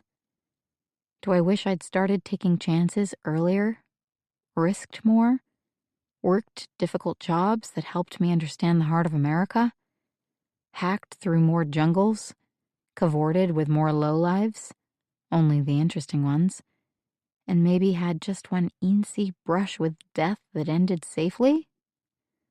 Possibly. I reach for my phone out of habit, knowing who'll try to help me feel better. Mom. But I don't want to feel better. I knew before coming here that I had a long way to go before I'd be a writer, before I'd earn that precious label. Now I'm starting to wonder if some of us just aren't meant to be read or heard. The world is so full of talent already. So many books, so many movies and songs. Barbara is stubborn, insistent on telling her story anyway. Many of these women are. But maybe the rest of us don't have what it takes. I just wish people would be honest about the fact that we can't all get what we want. I think of Oleana, the only woman who was willing to tell me about her fertility problems and warn me, you probably can't wait as long as you think. It's the big lie that no one wants to admit. There are lots of lies out there. You can't prioritize career and financial security and family all at once. You don't necessarily choose the ideal time to become a mom. You don't get to be a famous actress or painter or writer just because you want to, either. And this is why I didn't finish my new round of grad school applications. I started them, just as I told Mom and Dad. I ordered undergrad transcripts and assembled the rec letters and the work samples, checking all the boxes in the online application portal, just as I told Mom and Dad. I just didn't pay the final fee or sign the final digital form. I didn't commit. When Mom asked if she could help out by driving the applications to the post office, I laughed at her. I laughed and told her she was so silly. The whole process was online now. I finished those applications days ago. But I didn't, because I am a liar and a cynic. For months, I'd been reading a private online forum for MFA wannabes, scrolling the endless laments, and I agreed with all of them. There are too many gatekeepers. The writing matters, not the degree. If you don't have connections, you'll get nowhere anyway. And then one voice in the dark, a user named @BRDType23, said this: if you could find one successful writer willing to personally teach you, to guide you, to get you past those gatekeepers who block the other 99%, it would be worth more than a graduate degree. And I thought, you're right. And I no longer want to pay even a $50 application fee, much less $50,000 for tuition. I thought, let me travel first. Let me figure out what I want to write, what I want to say. I didn't think, and I'll track down a famous writer. But of course, I knew that Eva Marshall lived in Guatemala. Of course, I left Guatemala for last. The final hope, the final test, the the final plea for destiny to step in and relieve me of both my mediocrity and my confusion. A cloud covers the sun. I'm wishing I brought my Roxy cover-up down to the dock, because my t-shirt isn't warm enough for these lakeside breezes.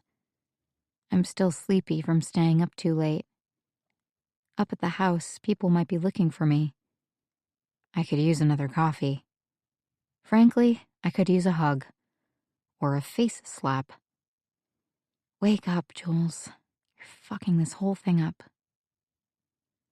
I linger for 5 more minutes, listening to the shush of water against the dock. I glance over at my closed laptop with the half-started essay Eva hasn't yet read. I don't even need to boot it up. I can remember the first line I typed last night. When I first heard my father was remarrying. In comparison with the workshop pieces, bold and poignant despite their imperfections, my essay is lifeless. No one will want to read it. I don't even want to read it. I envision the delete key moving backward 1 letter at a time, taking me back to the blank page and the blinking cursor, whose every pulse announces, imposter, imposter. You are an imposter. Marked up manuscripts and summary notes for Eva in hand, I stroll up the garden path to the yellow door, where I catch the first hush words of someone talking with Eduardo, the gardener. As I come closer, the questions become louder. Not just, is Maurizio there, but is he getting paid? And how often does Maurizio come to town? They stop talking when they spot me. The guy is wearing a Hollister long-sleeve t-shirt, tight jogger pants, and big white tennis shoes. His jet black hair is short on the side, longer and gelled back on the top, the sharp lines of a comb still visible. Is Maurizio in the house? The stranger asks me in English, as if he isn't happy enough with Eduardo's answers. No? Are you a friend? He turns back to Eduardo and says in rapid-fire Spanish that he'll come back this afternoon or tomorrow. ¿Y quién es ella? The guy asks Eduardo. The gardener looks at me, expression blank. Eduardo has seen Maurizio and me holding hands, and maybe more than that. Una turista, nada más. An hour later, when I see a water taxi advancing toward the dock, I run down the steps to greet it. It's Maurizio, returning from a trip to town to purchase shrimp and extra bags of ice. When I describe the man who came looking for him, Maurizio says in Spanish, "That was my uncle." He doesn't look happy about it. Uncle? He looks so young. Only 4 years older than me. My mom's little brother. Why is he looking for you? He wants me to move to Guate. I'm not afraid of many cities, but I've heard enough about Guatemala City to steer clear. I also know Maurizio has extended family in the capital, but I guess I thought they were distant cousins or something. An uncle isn't distant. He wants me to work for him, Maurizio says. I don't want to admit that his uncle looks shady, so I just ask, what does he do? Guatemala has more gang members than any other Central American country. There are 50 different gangs in the capital alone. Maurizio pulls me closer and nuzzles close to my ear. Don't worry, I'm not going. Too many bad things happening there. Tell me. I don't like to think about it. Not thinking seems to be Mauricio's defense of choice. Live in the moment. Put the worst of the past behind you and hope for the best. He doesn't understand Eva's memoirs or the workshops she leads. He's not illiterate. In fact, he loves poetry. But he thinks these women are lucky. Most of them have the option of leaving past tragedies behind. Of course, he has shared some memories with me. One was of seeing corpses lined up for display in the town plaza. Maurizio's mother was murdered. Even since the Civil War ended, femicide has increased, and many of his girl cousins continue to simply disappear. No one investigates. For Maurizio, the search for meaning is a luxury. It's not a lesson Eva teaches. But if she's backed out, can't we try Charlize again? Don't lecture me about development hell, Richard. This isn't my first rodeo. And no, she's not too young for the role. We look the same age. I've just come running to the balcony, having been told by Gabby that Eva was looking everywhere for me. Never mind, I was never farther than 1,000 feet from the house, doing exactly the work she'd asked me to do. But I've arrived at a bad time. Eva is talking with her agent, Richard, again, and she isn't happy about the news. The movie deal for In a Delicate State has fallen through. I'm guessing it's because an A-list actress decided it wasn't a good career move to star in this particular story, with its dead baby at the end. Eva is wearing a boat-neck t-shirt, extremely low cut. Her cleavage is rage red. You know I've got 3 mortgages, right? Ending the call, Eva holds up a finger. I'm not supposed to say a word.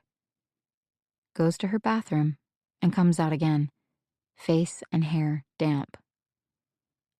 I can come back, I say. No, we've got riders on the way. Have you checked email in the last hour? I was on the dock, reading manuscripts. I catch myself, realizing that sounded salty, which isn't what I intended. A few of them are really good, by the way. I can't reach you on the dock. You should stay closer to the house where the Wi-Fi works best or no one will find you. I have 10 women somewhere between their home airports in Guatemala City and Antigua, and you haven't checked email? 12 women, I think. Not 10. But it doesn't matter. You told me that I should read the manuscripts and research the writers. I've made some notes. Juliet May. She runs a hand through her hair, nervously scrunching the wavy strands. Don't make excuses. It stings. And it should. I do make too many excuses. She can see right through me, beyond the issue of emails and workshoppers, to the very core of my failings. Well? Eva asks. If I don't get a moment alone, I'm likely to break down in tears. Why don't I get us 2 fresh coffees? When I come back, smiling as brightly as I can manage, we go over the participant manuscripts. One of Eva's top concerns is deciding the schedule for who should be workshopped first, though evidently that's fluid too, and she has a habit of changing it around. Here's the shorthand, she says. We have the avoiders. They want to write about anything but the most important thing that happened. We have the agreeables. They'll follow my lead, and it's actually better if they haven't started writing yet, since we just have to scrap their first efforts anyway. I'd rather get an email, and we can talk about their idea. Win-win. Then we have the forgettables, Eva says, followed by the difficults. Forgettables can be socially pleasant. Sometimes they're repeat alumni or older women who frankly don't have much to write or say, but they sure love our little lakeside retreat. I'll sometimes start with them as a way to control the energy level. Let the whole group wade in slowly. Calm the jitters. But the difficults are something else. They're brittle, unpleasant people, or they're writing difficult material beyond their capacity. Either way, they can ruin things for everyone. I mentioned the woman whose son hanged himself. Never mind that the event was so recent, as the writer's cover note explained. It's also the writing itself. A series of horror-filled flashbulb images with barely any narrative stitching it all together. She hasn't started processing, I say, wincing. Eva hates therapeutic jargon. But I don't know how else to explain. She could be a risk. To herself, I mean. Couldn't she? Eva, who has been pacing, stops. Juliet May, do you want to know how long I waited, following a particularly traumatic event, until I started writing my last memoir? You didn't? That's right, I didn't, Because I am. She waits, inviting me to fill in the blank. Different? I am a writer, and you are too. You said you finally got something started. It's not done. Nothing is ever done, even books.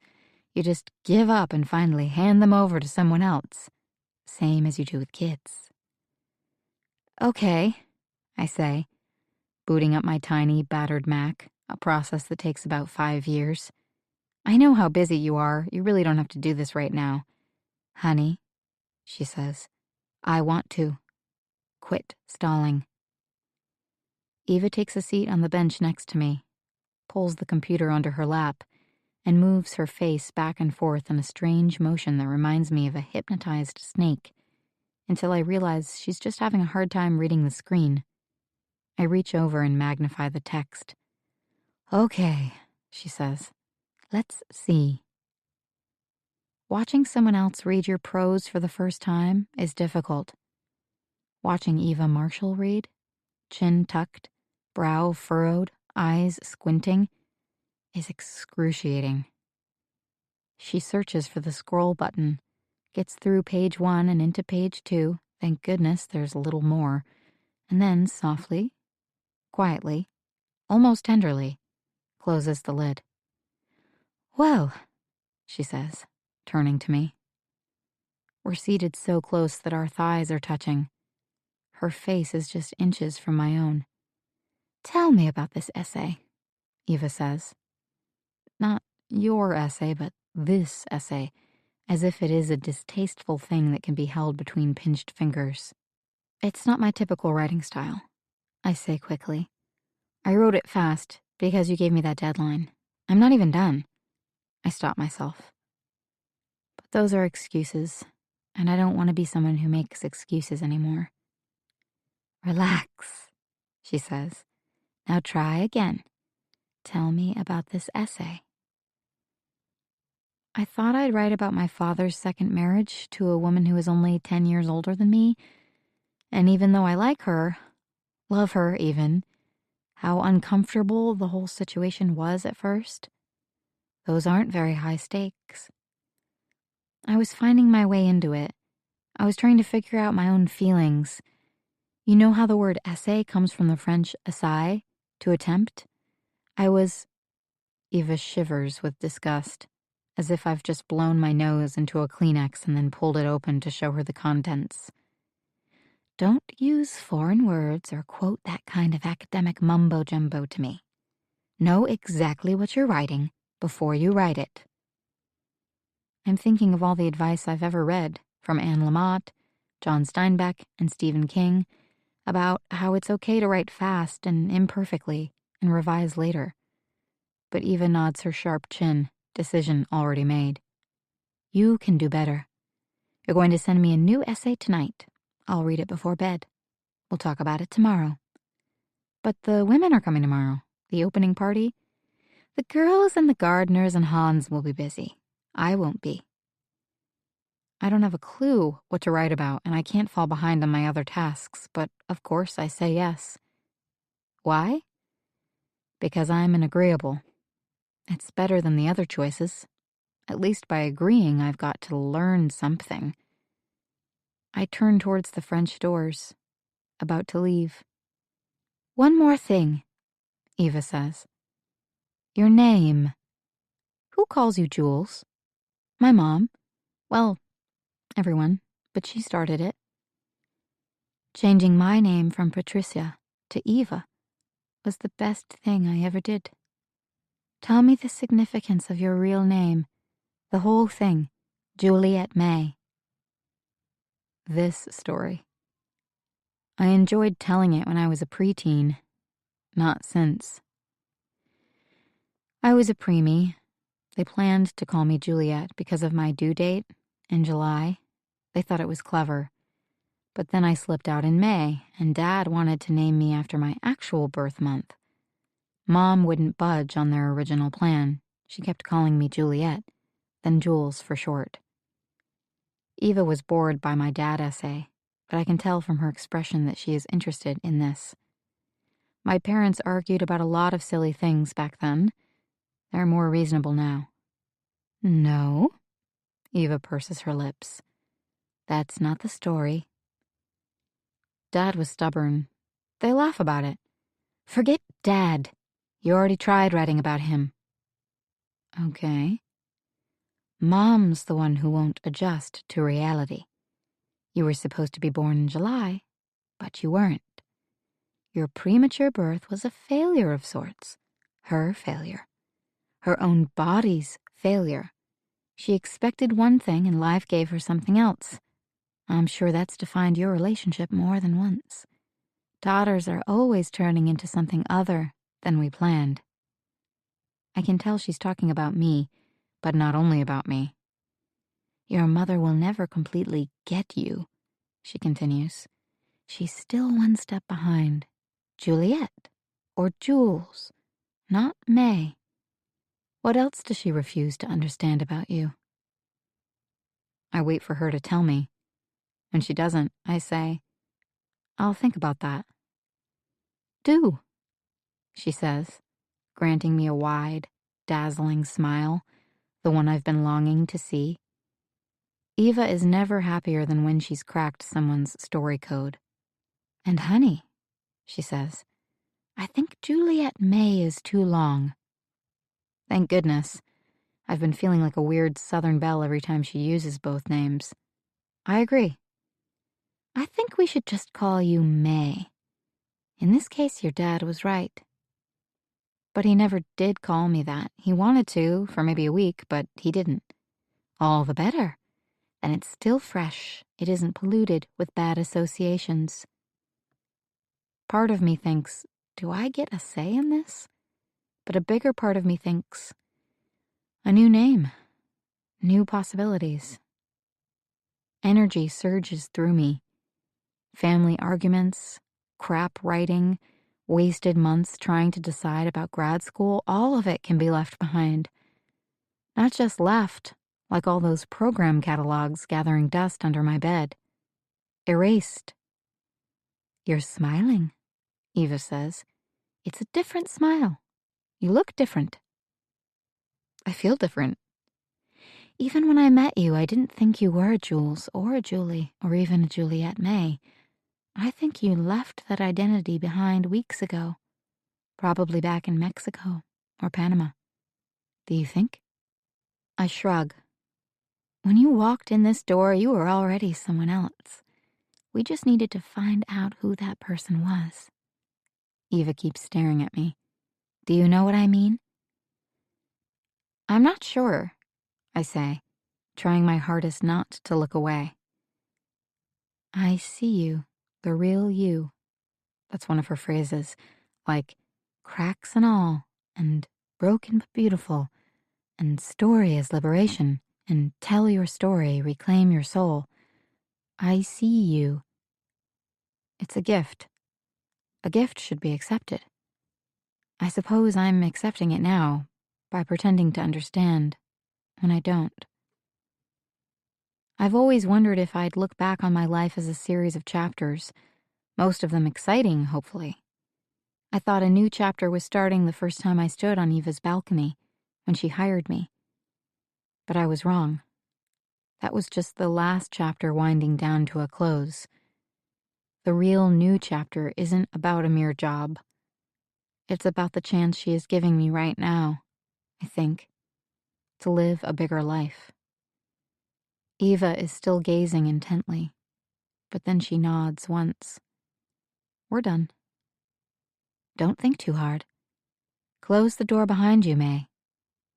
And so, I do. Part 2. Chapter 15. Rose. Finally, Eva beams. After much travel, after much sacrifice, you're all here. They've gathered in the open-air classroom, to one side of the lawn. Last night's dinner party was only a hint of what's to come. It's here they'll truly get to know one another's stories. It's here that lives will change.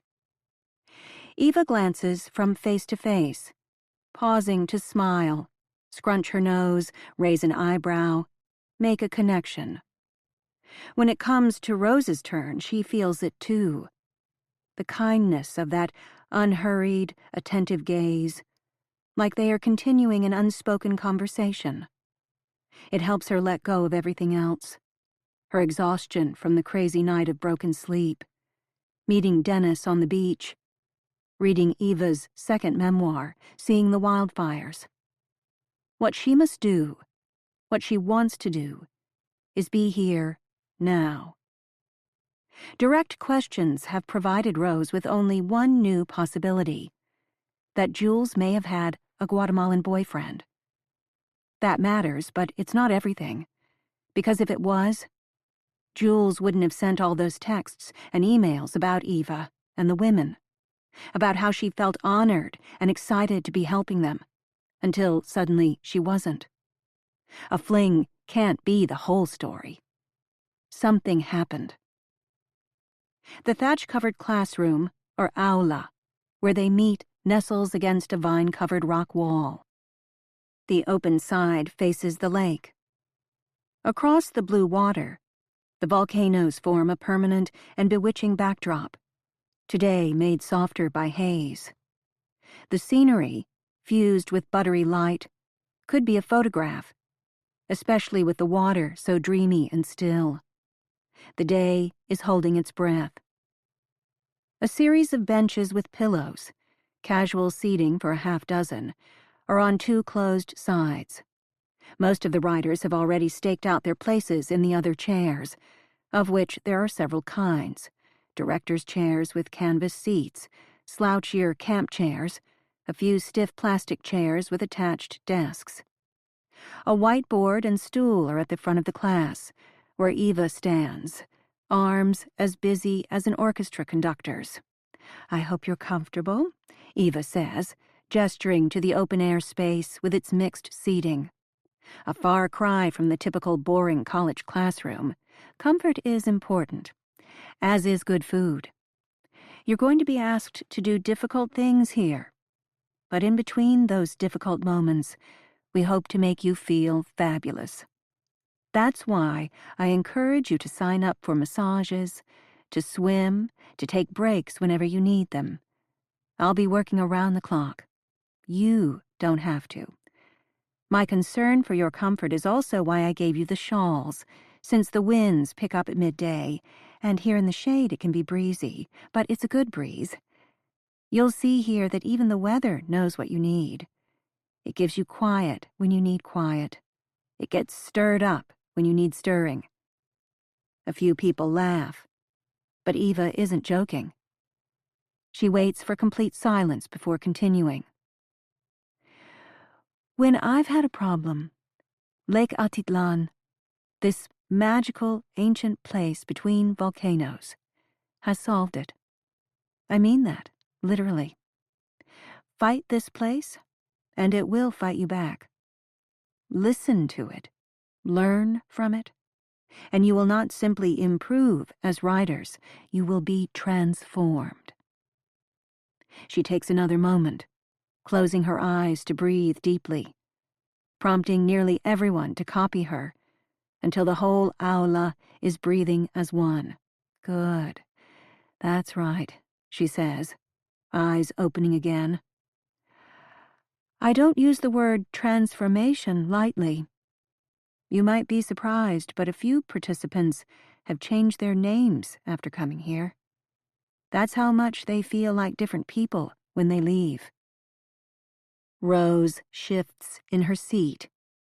She's always been resistant to motivational speaking, but this particular speech had been going mostly fine until that last part. Changing your name after a riding workshop? But then she remembers, Eva was once Patricia Myron. Rose has to admit, Eva Marshall has a better ring. Eva scans the room again, re-establishing eye contact with each of them. This place will touch your spirit, but the people here matter just as much. My staff and I are experienced, Trust us. We created Casa Eva for you. When she stands and begins to pace, Rose notices her outfit. Eva is wearing a tight white tank that shows off a surprisingly perky bust, at least a size B or larger, not the pancake flat chest described in her personal essay about breasts. Some surgeon did a good job. Her wide-legged linen pants have big clay red buttons at the sides. She's wearing white sandals, her tan feet visible between the thin leather straps, with manicured cornflower blue toenails the same color as the cardigan she's thrown over the back of a chair. Colorful, Rose thinks. Creative, confident, like a woman who hasn't given up. That's what Jules had wanted for her own mother. Eva says, "Let's begin with a sampling from the manuscripts." Pippa interrupts from the front, hands rustling through a folder in her lap. "Do we get out the notes we made? The comments we made on people's manuscripts?" Eva takes a slow, yoga-style breath. "You don't need notes, Pippa. You don't need paper. We're not even workshopping yet." Pippa calls out in her delightful British accent, "So sorry." "Pippa," Eva says, "everyone, focus. I want you to listen, not speak. All right?" The room is silent. All right? But they aren't supposed to speak.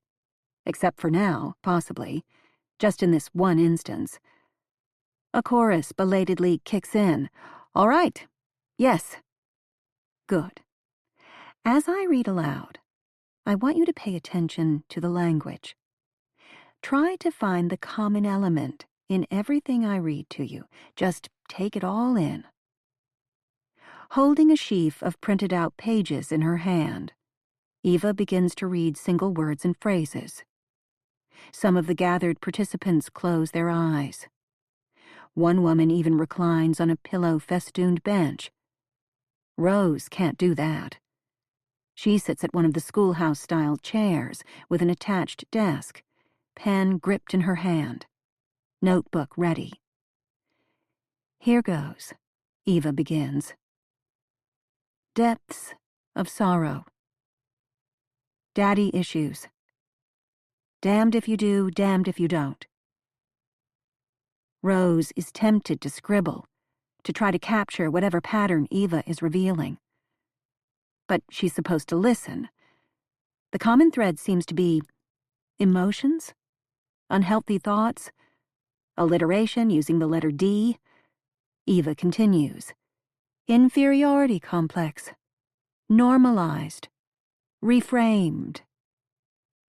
Maybe the pattern is psychological labeling. Collateral damage. Mutually assured destruction. Maybe the pattern is militaristic or aggressive labeling. Compartmentalization. Emotional roller coaster. Rose recognizes the last phrase from the writing sample she submitted, describing a summer with her older sister when their mother was away as an emotional roller coaster. And it was. Extremes of happiness and melancholy, confusion and exhilaration. The roller coaster image would have made sense even to her 10-year-old self. A young girl with little access to complex metaphors. Well done, you. In her surprise at being singled out, Rose has missed several words, but she refocuses. Benign neglect. That was Rose's phrase as well, used to describe her parents' oblivious parenting. Yes! Determined not to sit up with too obvious pride, Rose does the opposite, slumping in her seat, pretending not to notice she has been praised twice. Twice! There, Eva says, setting her sheaf of pages on the stool. She finger-combs her hair, scrunching the damp longer bits at the front, giving them time to think. But not too long. I'm not going to make you guess. I'm going to tell you. Rose feels her face flush. So this is how it feels to be in a writer's workshop, in your 40s, having assumed you couldn't write, having told the world, your daughter especially, that you had no interest in writing. Dead language, Eva says. Every phrase I've read out loud, from your manuscripts, is an example of dead, abstract language. The kind of thing I don't want to read in this workshop ever again. Tick. The sound of a dropped pen hitting the floor. Then, silence. Rose begins to sink, pulling her head low between her shoulders, until her shawl prickles her earlobes. But wait, says Lindsay, her finger in the air. I mean, even compartmentalized? I get that it's abstract. Dead language, Eva says. Overused. Therapy speak. Dead. No value to any of us here. A lock of Eva's hair has fallen in front of her face. She blows at it with pursed lips, then pushes it back over her ear with an exaggerated gesture. Are we clear? It isn't easy to tell the truth. It can't be profitable. Surely there must be other famous writing teachers who tell their students they all have artists within them. All they need to do is keep going. Shitty first drafts, bird by bird. Wasn't that one of those best-selling how-to-write books Jules was always referring to? Eva would probably tell some of them that their birds are ugly, or worse, dead in the shell. Eva turns back to the stool and blinks as if she's lost her train of thought. Does anyone know what time it is? Wrists turn, hands grab for phones, voices clamor, longing to model cooperation. 9:04, 9:05, 3 minutes after 9. Okay, Eva says, clearly annoyed by the multiple answers. That's our first craft talk. Now, we'll discuss Diane's piece. You ready, Diane? Rose can see Diane's profile. Her caramel-colored highlights, slightly upturned nose, and expensive Jackie O sunglasses. But even the oversized shades can't hide the thin worry wrinkles crisscrossing her forehead. Is there any possibility of getting my piece printed out somewhere first? Diane asks. I don't have a copy. I thought there'd be a printer. Eva takes a deep breath. We can only do printing for you in our shared office in town, but don't worry. We're not going to be talking so much about the words you typed. We're going to be talking about story. We're going to be talking about you. Everyone else is nodding, inspired by these bigger concepts. Story, yes, the Holy Grail. But Rose's hearing is getting fuzzy with white noise. There's an office in town? Eva told police that Jules worked from town, and Rose thought that meant running around to make arrangements at restaurants or checking on guests in their lodgings. But that couldn't keep an assistant fully occupied. It's part of why Rose kept imagining that Jules must have spent time at Casa Eva at least sometimes. But if there's an entire office... Rose remembers how Jules complained about the Wi-Fi. Sometimes Rose wondered if it was only her daughter's excuse for fewer texts and emails. But now that she's here on the shore of Lake Atitlan, she remembers what it's like to be traveling in a less developed country. From Casa Eva, a working person can't get everything done. Maybe Jules did spend all of her time in the village of San Felipe. Maybe Jules had hoped to audit a workshop, or at least soak up some of the literary atmosphere, and never got to. Maybe that explains everything about Jules's texts, lamenting her inadequacy, her reason for giving up her favorite paperback to Luca. Maybe Jules felt too embarrassed to tell her mom that the entire Girl Friday job was a big fat disappointment from day one. That would make Eva a not very nice boss. But it would also make Eva completely honest. She always said that Jules worked in town, and Rose just couldn't get out of her mental rut, imagining something different. At the front of the classroom, Eva says, Okay, we're ready to start. Diane, you stay quiet. I know it's hard. Just relax and let me guide us into this. Rose can't focus yet. She keeps hearing Matt's voice telling her she is wasting her time. She keeps hearing her therapist's reminders about grief and sleep deprivation. They both questioned Rose's judgment. They both warned her she wasn't ready to make this trip. She needs to get a break. But she doesn't want to walk out just when Diane and Eva are embroiled in a tense dialogue. In fact, Eva says to Diane, "Your husband has battered you. And last night, you told me that you feared him." The statement snaps Rose back to attention. "Yes, that's true." Diane sounds grateful, not badgered. But she also sounds like she's in a hurry, wanting this preamble behind her, in order to get deeper into the writing itself, which never mentioned Diane's husband in the first place. "I'm not here to tell anyone she should leave her husband," Eva says, leaning back against her stool. "But, Diane, honey, and ladies, help me out here, please. Right?" Pippa, who is Diane's roommate, pipes up first. "Yes, she has to leave him." Another half-dozen women join the clamor. "Oh, yes, dear, please. Take care of yourself first. Find a safe place." Diane nods, trying to smile, one hand worrying the bangles at her wrist. "Is it okay if I talk now? I have a few more minutes, I think. If each session is an hour."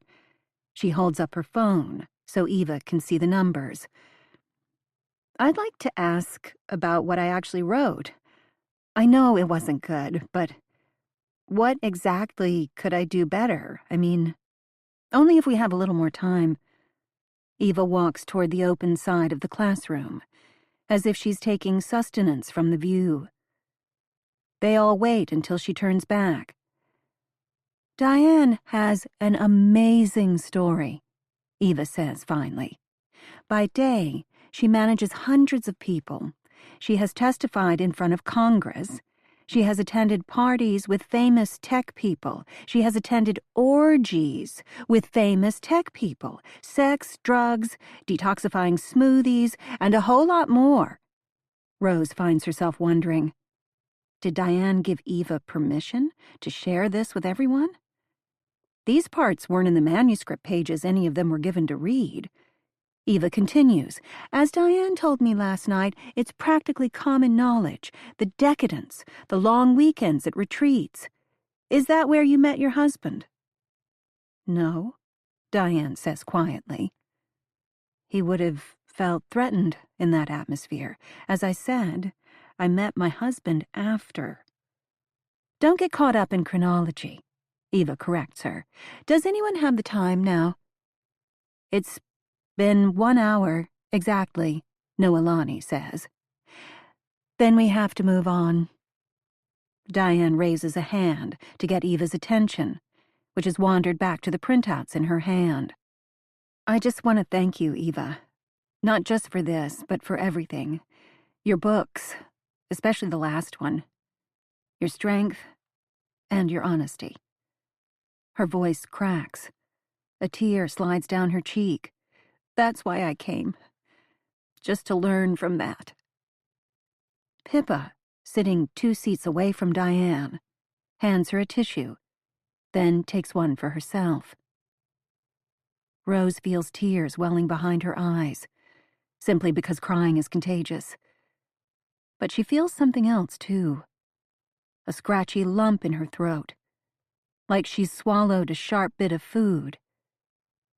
She doesn't understand why they never discussed Diane's writing. She doesn't know what to make of any of this. And at the same time, her attention is divided. Half of her is trying to understand how these workshops actually work. The other half needs to settle the issue of whether Jules ever spent significant time here in the first place. The best people to ask are the people their private investigator never bothered talking to. "Isn't bravery contagious?" Eva says, looking pleased. "Thank you, everyone." While the participants clap, Rose jumps up and trots out of the classroom with her head ducked low and a hand on her stomach. Let them think she's having traveler's tummy troubles. Across the lawn and into the house.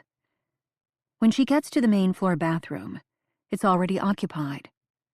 Rose waits her turn, looking at her phone and thinking about the scarcity of photos during Jules's entire Guatemala trip.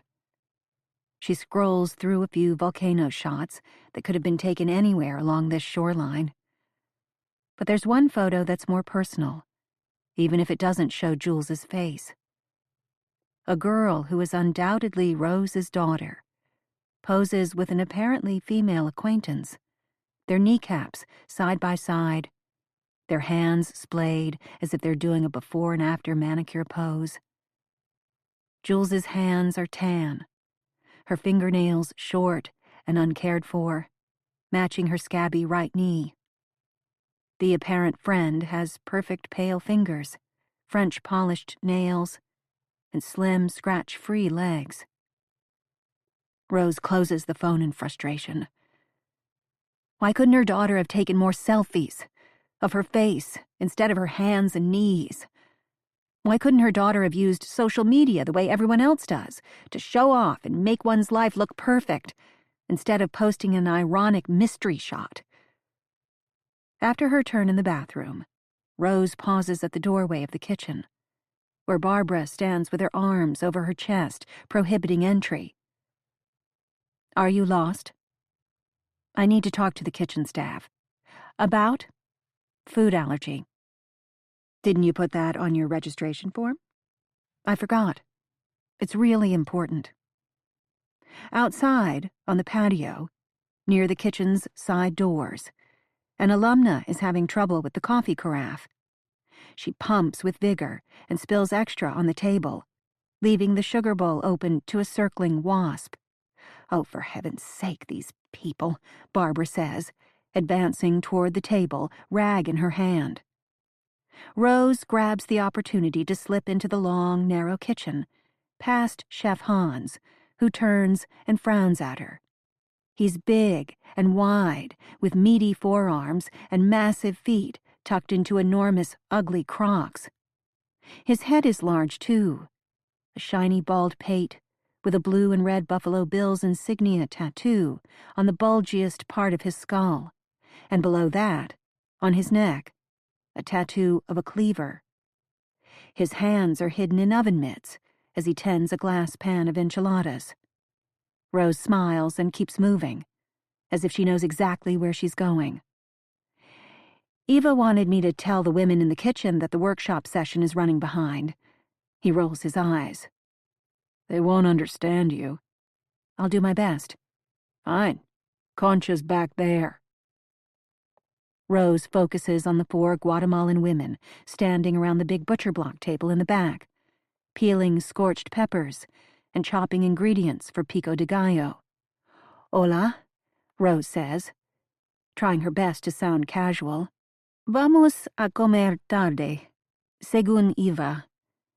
They nod, looking only slightly relieved. Concha, nearest to Rose, has a sweat-speckled brow. Rose pulls her phone out of her pocket. She only has a moment. ¿Conoce a ella? Do you know her? Concha shakes her head without pausing the brutal rhythm of her knife. If she glances up at all, it's to send a warning glance in the direction of the 3 other cooks, who have slowed their chopping in order to squint in Rose's direction. Rose angles the phone toward them, above the brimming bowls of tomatoes, onions, and jalapenos. It's a picture from last summer of a hike in Utah. Jules in tank top and cargo shorts, mouth open, that one incisor slightly twisted. 2 of the women glance toward Concha, shake their heads in unison, and resume chopping at full speed. No entendien, Concha says. They don't understand. No entienden. Or they don't want to understand, especially given Concha's warning glare. Rose recalls there are several indigenous tongues used in the Atitlan villages alone. Kachikael, Zuduhil. She's looked up the names of the languages several times, unable to memorize them and pronounce them, much less speak them. Point is, she's heard fluid, frequent Spanish from less than half the staff. She tucks away the thought and holds her ground, thrusting the phone closer to the women's faces, begging them to see. Only one woman keeps looking. At the opening party, the lady bartender had frequently called out to her, asking for more bags of ice. Her name is Mercedes, Rose remembers. She has heavy-lidded eyes. She chops more slowly than the others, lips parted in concentration. ¿La conoces a ella? Do you know her? Mercedes stares back. Chef Hans calls from his post near the ovens. Ladies, I'm not seeing the calabaza soup out here. Concha! Where are the tortillas? Rose thrusts out her phone. La conocía a ella. Did you know her? Mercedes looks at Rose, back at Concha, then at Rose again. Her mouth is slightly open. Rose can see her tongue. Maybe she has Down syndrome. Maybe something else. Concha drops her knife and hustles in response to the chef's request. Mercedes tracks the other women's progress across the room. She slices, waiting, until Concha is around the corner. Then Mercedes stops slicing, hands still on the black handle of her knife, squeezing it. She looks Rose in the eye. She dips her head just once. Yes. Chapter 16. Jules. It's great to feel needed this afternoon. The workshop participants are already in Antigua or en route, soon to rendezvous for their dinner, and I'm busy bouncing between emails and texts from anxious ladies, several with delayed flights. I feel like a grown-up, an asset. Even when I have to check in with Eva, she seems to realize that our social media feeds can pause and breathe. There are real human beings en route.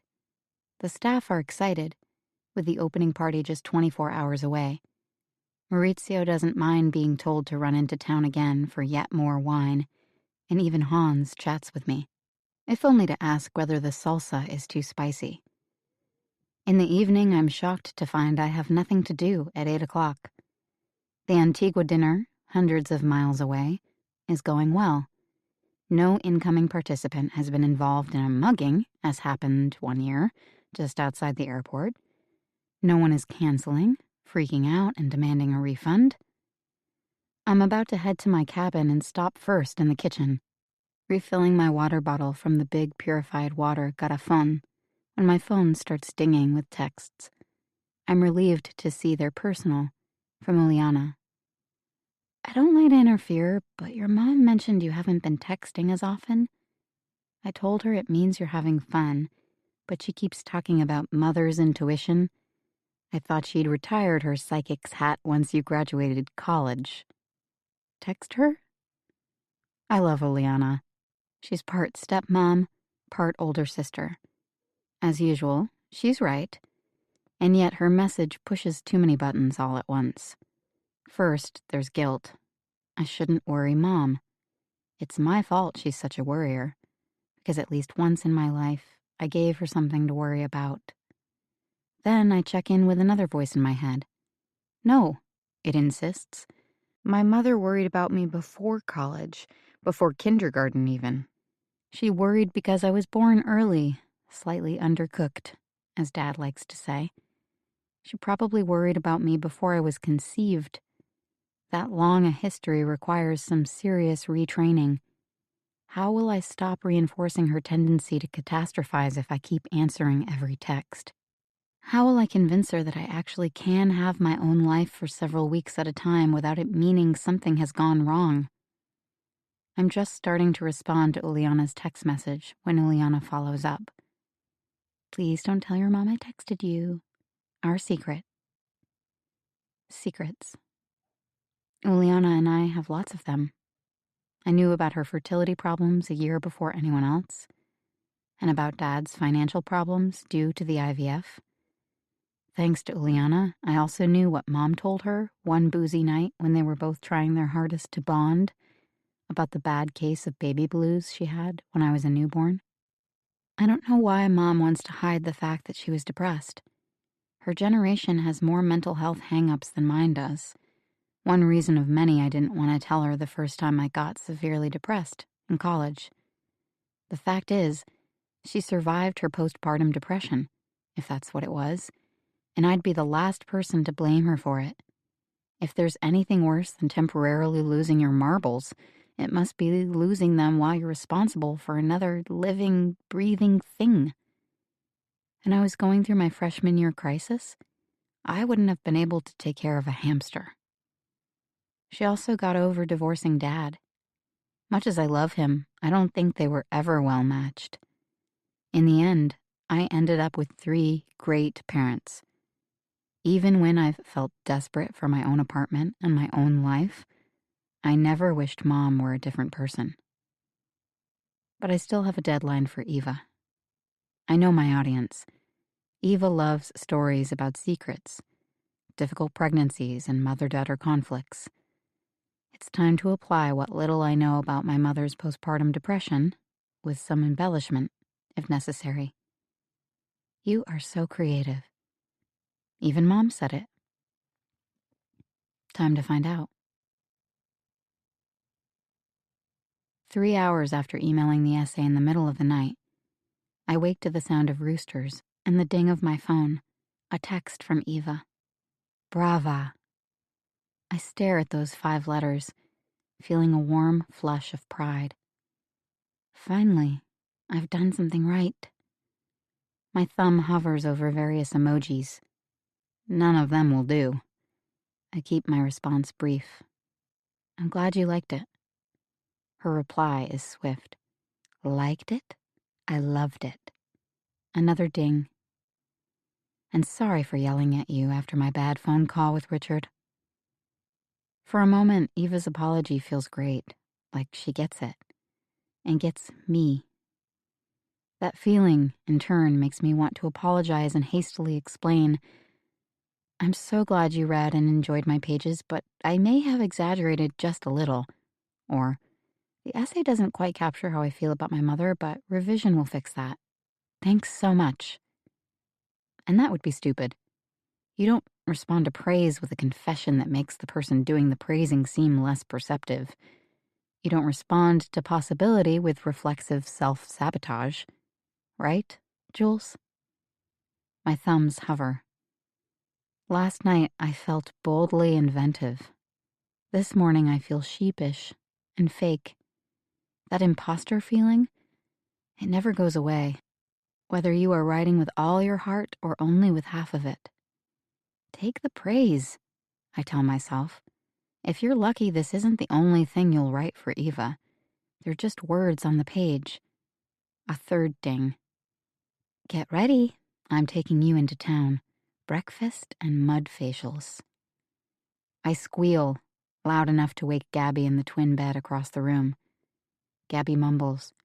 La señora? Does she need something? No, she wants to take me out. She never goes out the day of the big party. Today she is. Mercedes, who rarely speaks more than a word at a time, sits up in bed. Imagínate, she says. Imagine that. When Eva walks through the door, the spa receptionist claps her hands and presses them to her cheeks, giddy with joy. Paulina, Eva calls. A tiny girl with long black braids bursts through a pink curtain and runs to Eva, burying her face in the side of Eva's leg. Oh, darling. How's my favorite little girl? And how's your brother? The girl keeps rubbing her face against Eva, too shy to answer. Now go up the street. You know what to get, orders the receptionist, who barely looks old enough to be the little girl's mother. Paulina breaks away, darting through the open door, just as I have my camera out, tempted to take a photo of the cuteness and slightly ashamed I'm already picturing exactly where I'd post it, which isn't like me. Not the old me, anyway. Eva flaps her hands in protest at whatever errand the barefoot little girl has been made to run, but she's clearly elated. You don't have to do anything special. Our spa time is special enough. No. Come. To the back. Hold on. Please wait, Miss Eva. I'm so sorry. Just a moment. You like the bigger room with the volcano pictures. Don't make anyone leave before their time's up, please.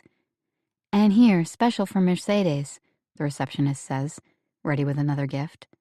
It's a repurposed cooking oil jug filled with a brown liquid, with small twigs and leaves floating inside. Perfect, Eva says. The receptionist comes around to take my hands. And then for you, Barbara, we are so happy to see you today. Miss Eva tells us we have a special celebration. I'm not Barbara, I say, but great. When we're alone again, waiting as the receptionist hurries other customers out of Eva's preferred spa room, Eva explains, I can't stop them from rolling out the red carpet. If I protest, they just start making speeches. Everything you do for the orphanage, everything you do for the school. It's easier if we just go along. Behind us, the front door opens again and the girl enters, a carton of tropical juice in one hand. Precariously tucked under the other arm is a dusty bottle of white wine. Look at you! So strong, Eva says, eyes twinkling. She whispers to Jules. Bellini's on the house. Wine costs a lot in San Felipe, and the locals don't drink much of it, so this is extra special. They insist. Under her breath, she adds, Bea's magic tea is much more valuable, but since they can make it from scratch, they don't think it's enough. The grand gestures make me feel strange, both worried about the expense and proud to be in the presence of someone so publicly adored. As we wait to be shown into our special spa room, I whisper to Eva, They were expecting Barbara? Oh, don't worry about that, Eva waves her hand. But a special celebration? Her 5-year anniversary, working for me. She thinks the spa is a waste of time and money, but I thought if she could just sit still long enough, she'd learn to like it. I get a sinking feeling. But then you asked me at the last minute instead? Honey, don't worry about it. The house was crazy busy when we left. I don't know what I was thinking. I'll make a special appointment for Barbara another time. Pedicure, facial, the works. I'm trying to wipe the worried look off my face. Even when I try to forcefully smooth out my brow, I can still feel the tension above my eyes. Did Barbara know she was supposed to celebrate with you today? I'm hoping Eva will tell me it was a surprise, that Barbara never knew the plan, so she never had to know that Eva broke the plan. But Eva isn't answering. She's just staring at me with an impish grin. Please, May, let's make this special. Do it as a favor for me. Friends' day out? A different spa lady asks, as Eva and I settle into a small, stuffy room that smells of vanilla.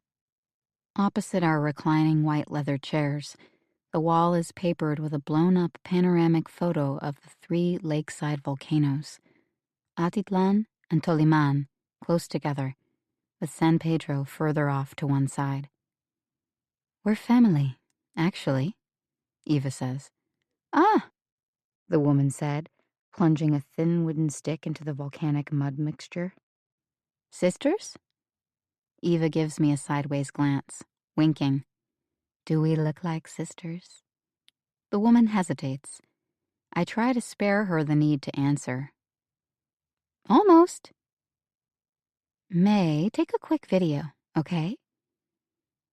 I take a second to process the request, still getting used to my new name. Oh, got it. Having just settled into my chair, I pop up again and grab my phone from across the room, capturing Eva's face as it's spackled with volcanic mud. In 2 hours, I'll be posting this online with some bouncy graphics that emphasize the posh, rejuvenating extras available to Casa Eva participants. Tell your story. Reclaim your soul. And take some candid stills, too, Eva says, eyes closed. Already did. You look great. Doesn't it feel divine? I'm sure it will. I scoot back into my seat and prepare to accept spackling from a second spa lady. Shut your eyes, the spa lady says. Sorry. Maybe I've just had too much coffee at breakfast, but my brain feels the need to stay on alert. A moment ago, entering the sweet-smelling room, I felt only bubbly excitement. But Eva manages to turn everything into a test. When I feel the woman's hand cup my chin, my eyes flash open again. You definitely could be sisters, the spa lady says. Same coloring? Same skin? Exactly, Eva says, her voice sticky with pleasure. But I was kidding. We're mother and daughter. I freeze in my seat. Kidding, Eva finally snorts. We're just friends. When the thick, sulfurous paste is added to the skin under my nose, I twitch. You don't like it? The woman asks. No, it's fine. My sinuses fill with the ancient, flat scent of ash. It smells like death. I hear the door open, then startle as someone new pulls my feet into their lap.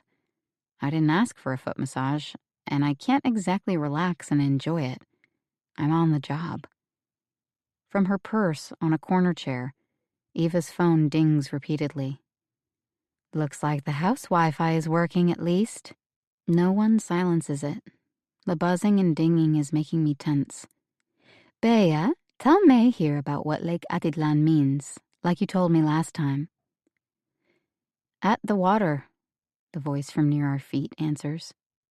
Atl is water in Nahuatl, the Aztec language. The local Mayan people call it Chua Lake. That also means near the water. But tell her the Nahuatl part, about purification and a battle. In the Aztec calendar, the day Atl is about conflict. You purify by having conflict. No resting on the day for Atl. It is a day for battle with yourself. Eva's chair squeaks as she leans back into it, satisfied. Battle with yourself. It sounds like writing memoir, doesn't it? May, that's the sort of thing you should write in your journal. You're still keeping a journal, aren't you? Yes? May, what would you think if we organized future workshops according to the Aztec calendar? I take a deep breath while the traffic director in my head sorts through all kinds of thoughts. I didn't get a good look at her face when we came in, but Bea sounds Pakistani or Indian, not remotely Guatemalan or Mexican.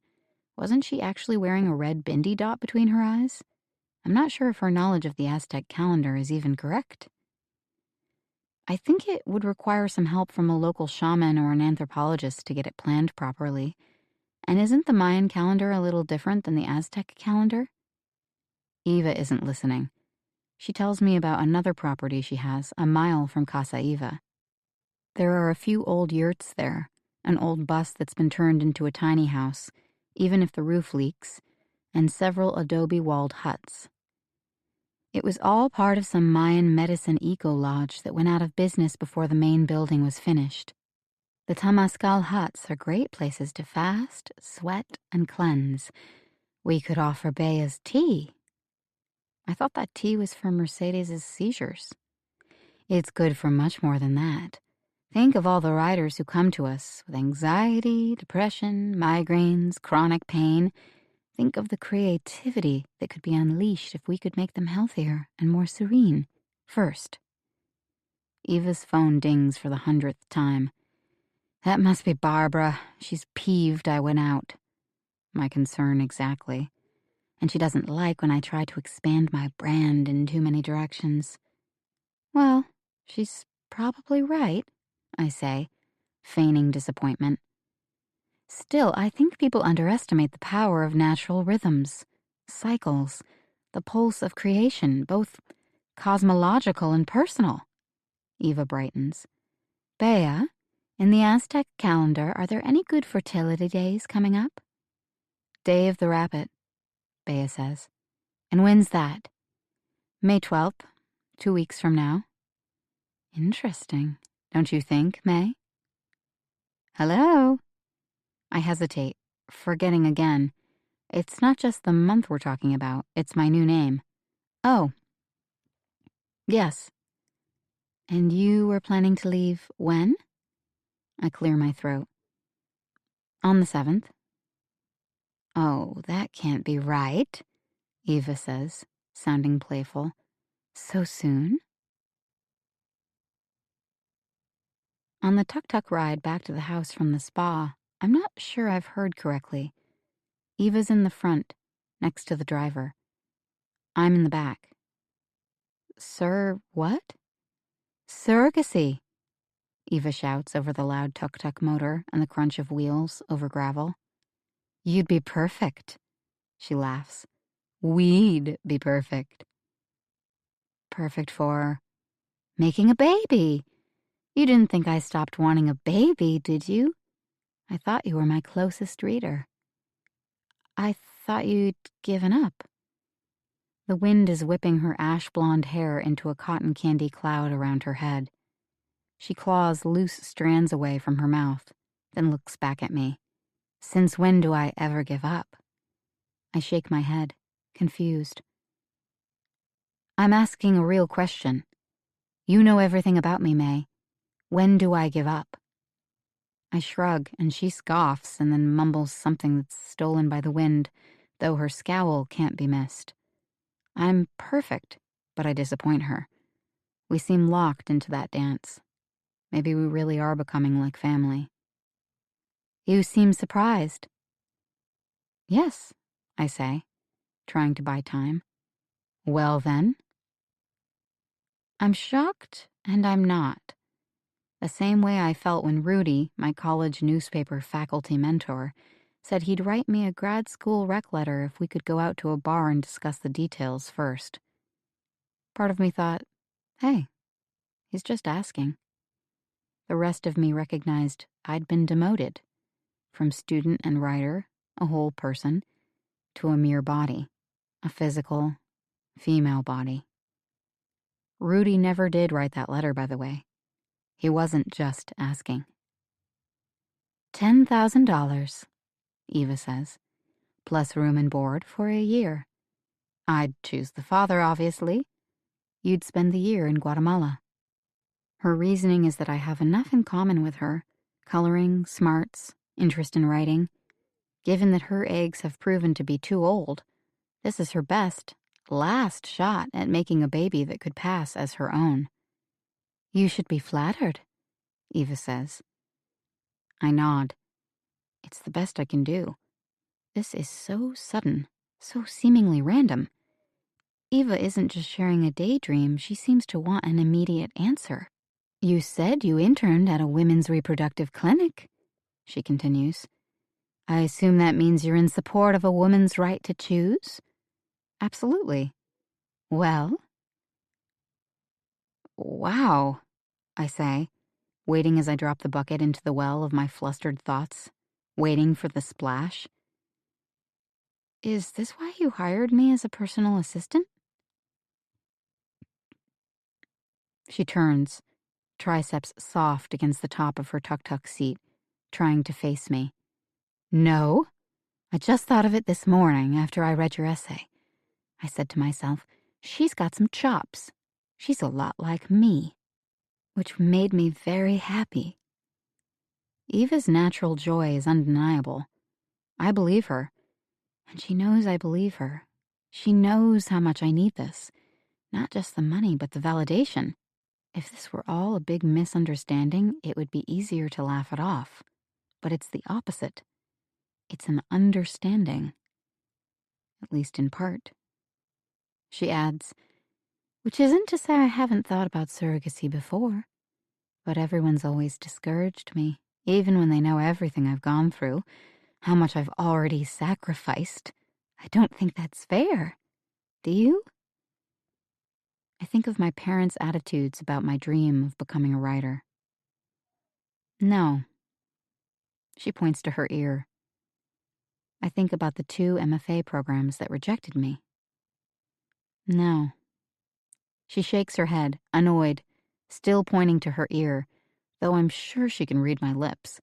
I've managed to hear nearly everything she's said just fine.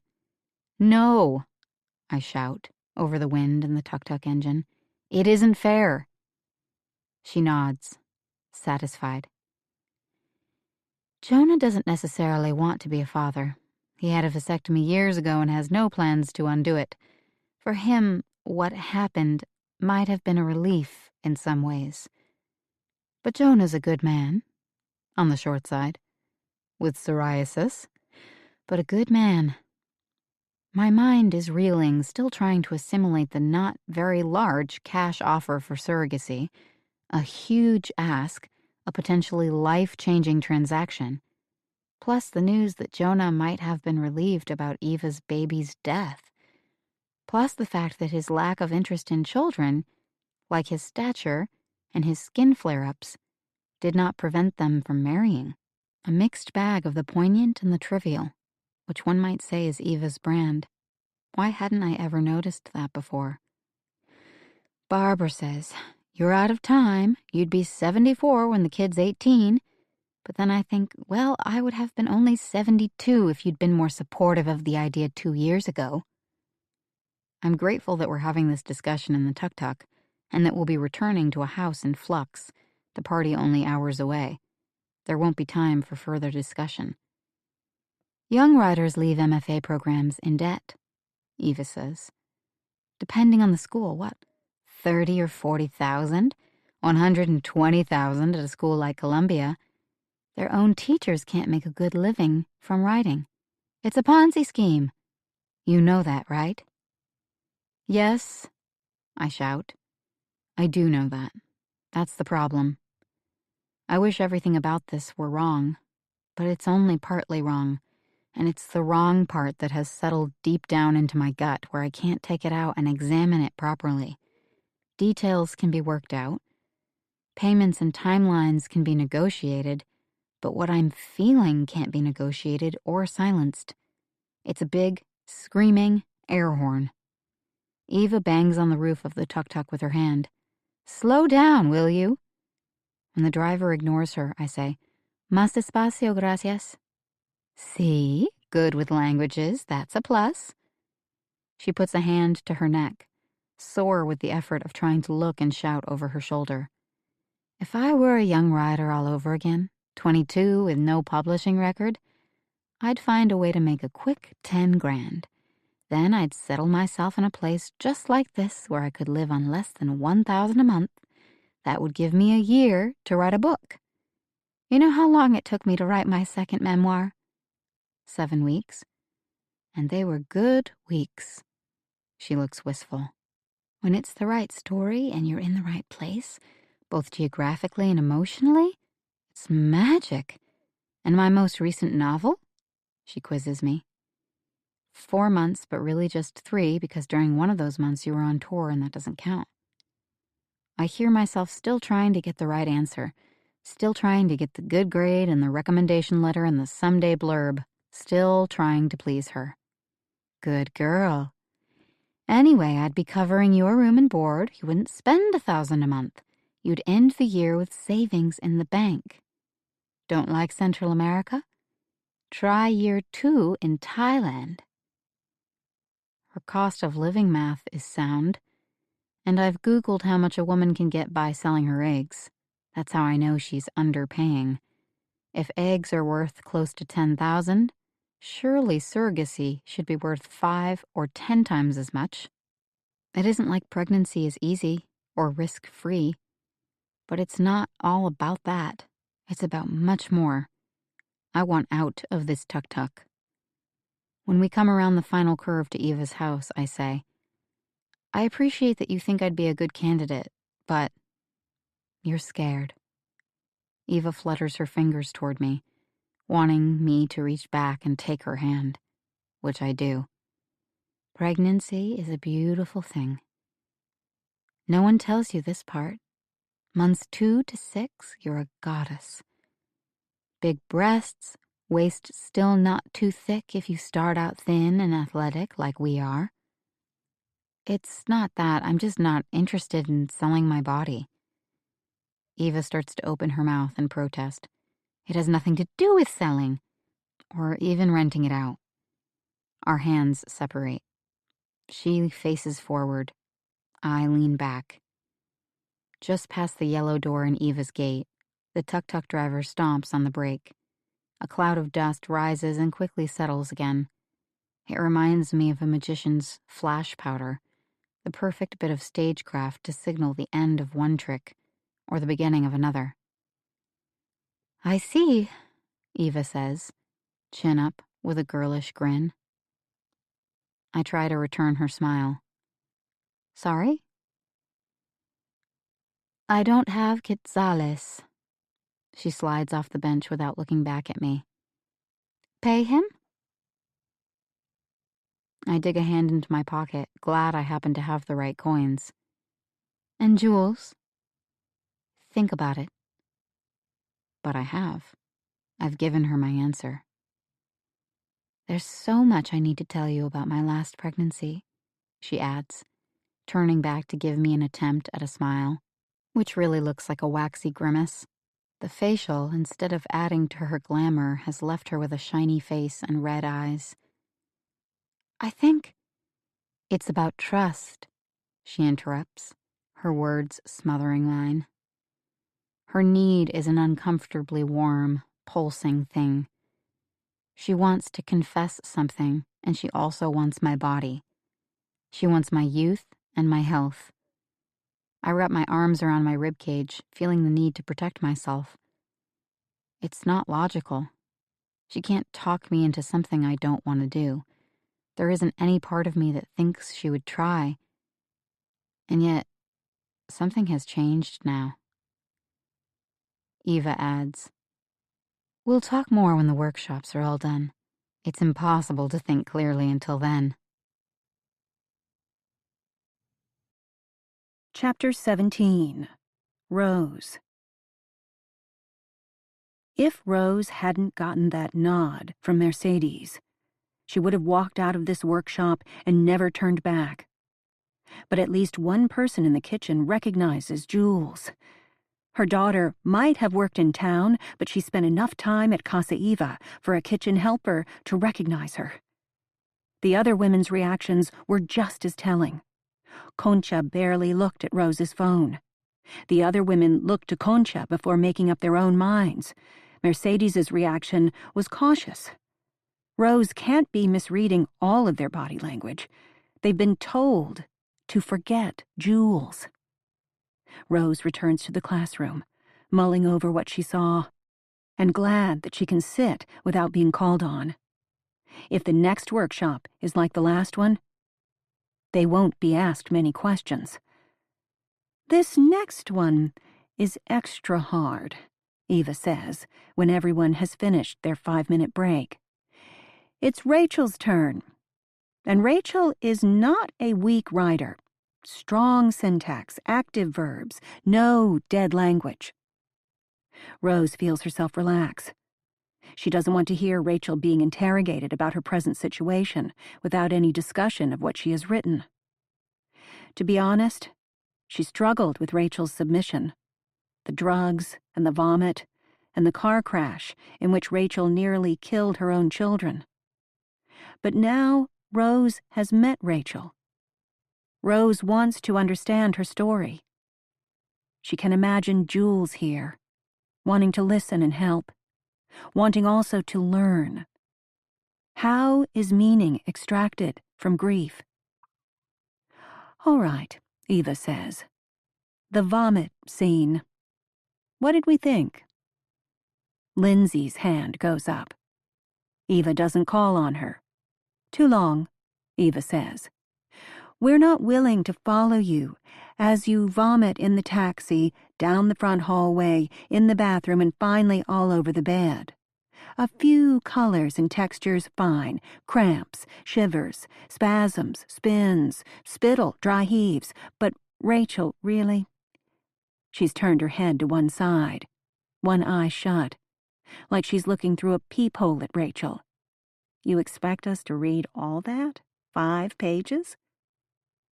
No, Rachel whispers, looking down. Eva laughs. Good! That part was easy. Now, some more craft-specific stuff. I know you went to graduate school for writing. Rose detects disdain in Eva's mention of schooling. Evidently, informal learning is good enough. That's what Jules had always said, too. Mom, I don't need an MFA. Eva spends the next 20 minutes outlining 3 key points on the whiteboard. 1. Scenes should be shorter. Condense. 2.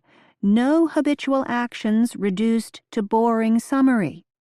Not, we used to get drunk every day by 3 p.m. Not, my husband and I would always fight to use the last of the heroin. I want you to show me one time. A single occurrence, fully dramatized in real time. Example, not every day. As my nameless husband and I both got more addicted and desperate, we'd compete for the last bit of some nameless drug that one of us had managed to score.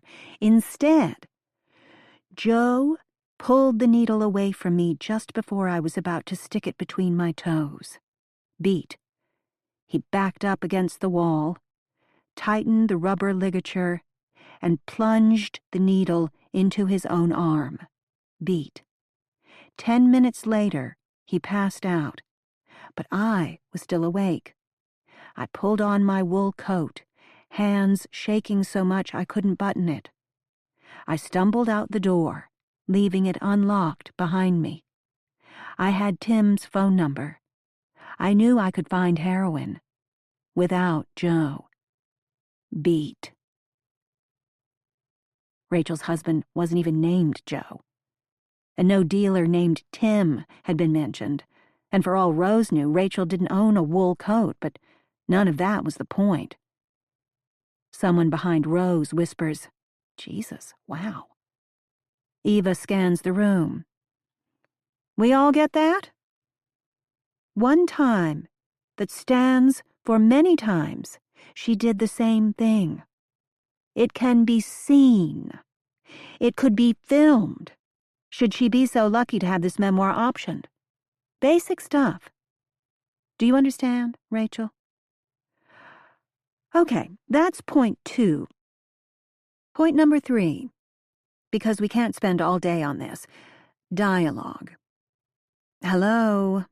I want to hear your voices, and your husband's, and your kids', and of course they all need names. Stop saying my daughter. For God's sake, she's a person. Give her a name. Give her a voice. Especially that moment when she comes in the door and sees you lying on the floor and thinks you're dying. Obviously, she said something.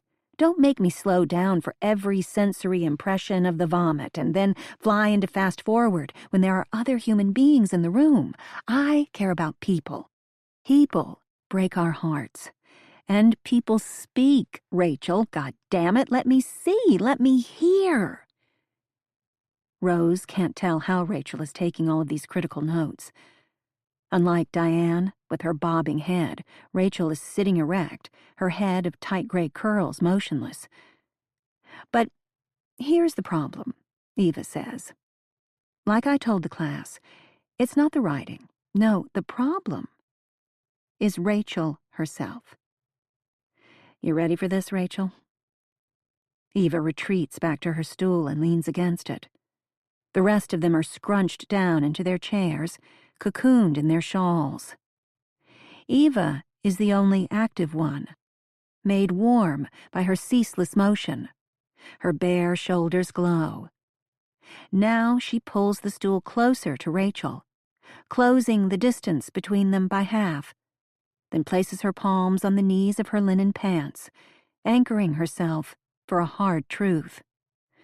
Rachel, you are a horrible person. Next to Rose, Noelani is in the process of unwrapping the crinkly wrapper of a cough drop. Noelani stops, the lozenge still half wrapped, her gaze meeting Rose's. Rose tries to give her a look that means, is this normal? Is this really okay? Noelani's eyes flick away. I'm sorry, Eva says. That's what the reader will think. Selfish, addicted mother almost kills her own children. Readers won't forgive that. It's unconscionable. I don't have time for it. Do any of you? Diane whispers, I don't. Good, Eva says. And you, Noelani? Noelani drops the end of the long black braid she was nervously fingering. Child abuse is pretty hard to take. Eva locks eyes with Rose. And you, as a mother, what do you think? Rose swallows hard.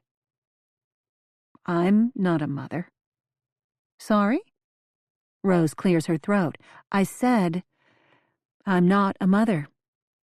I don't have children, so I can't really judge from that perspective.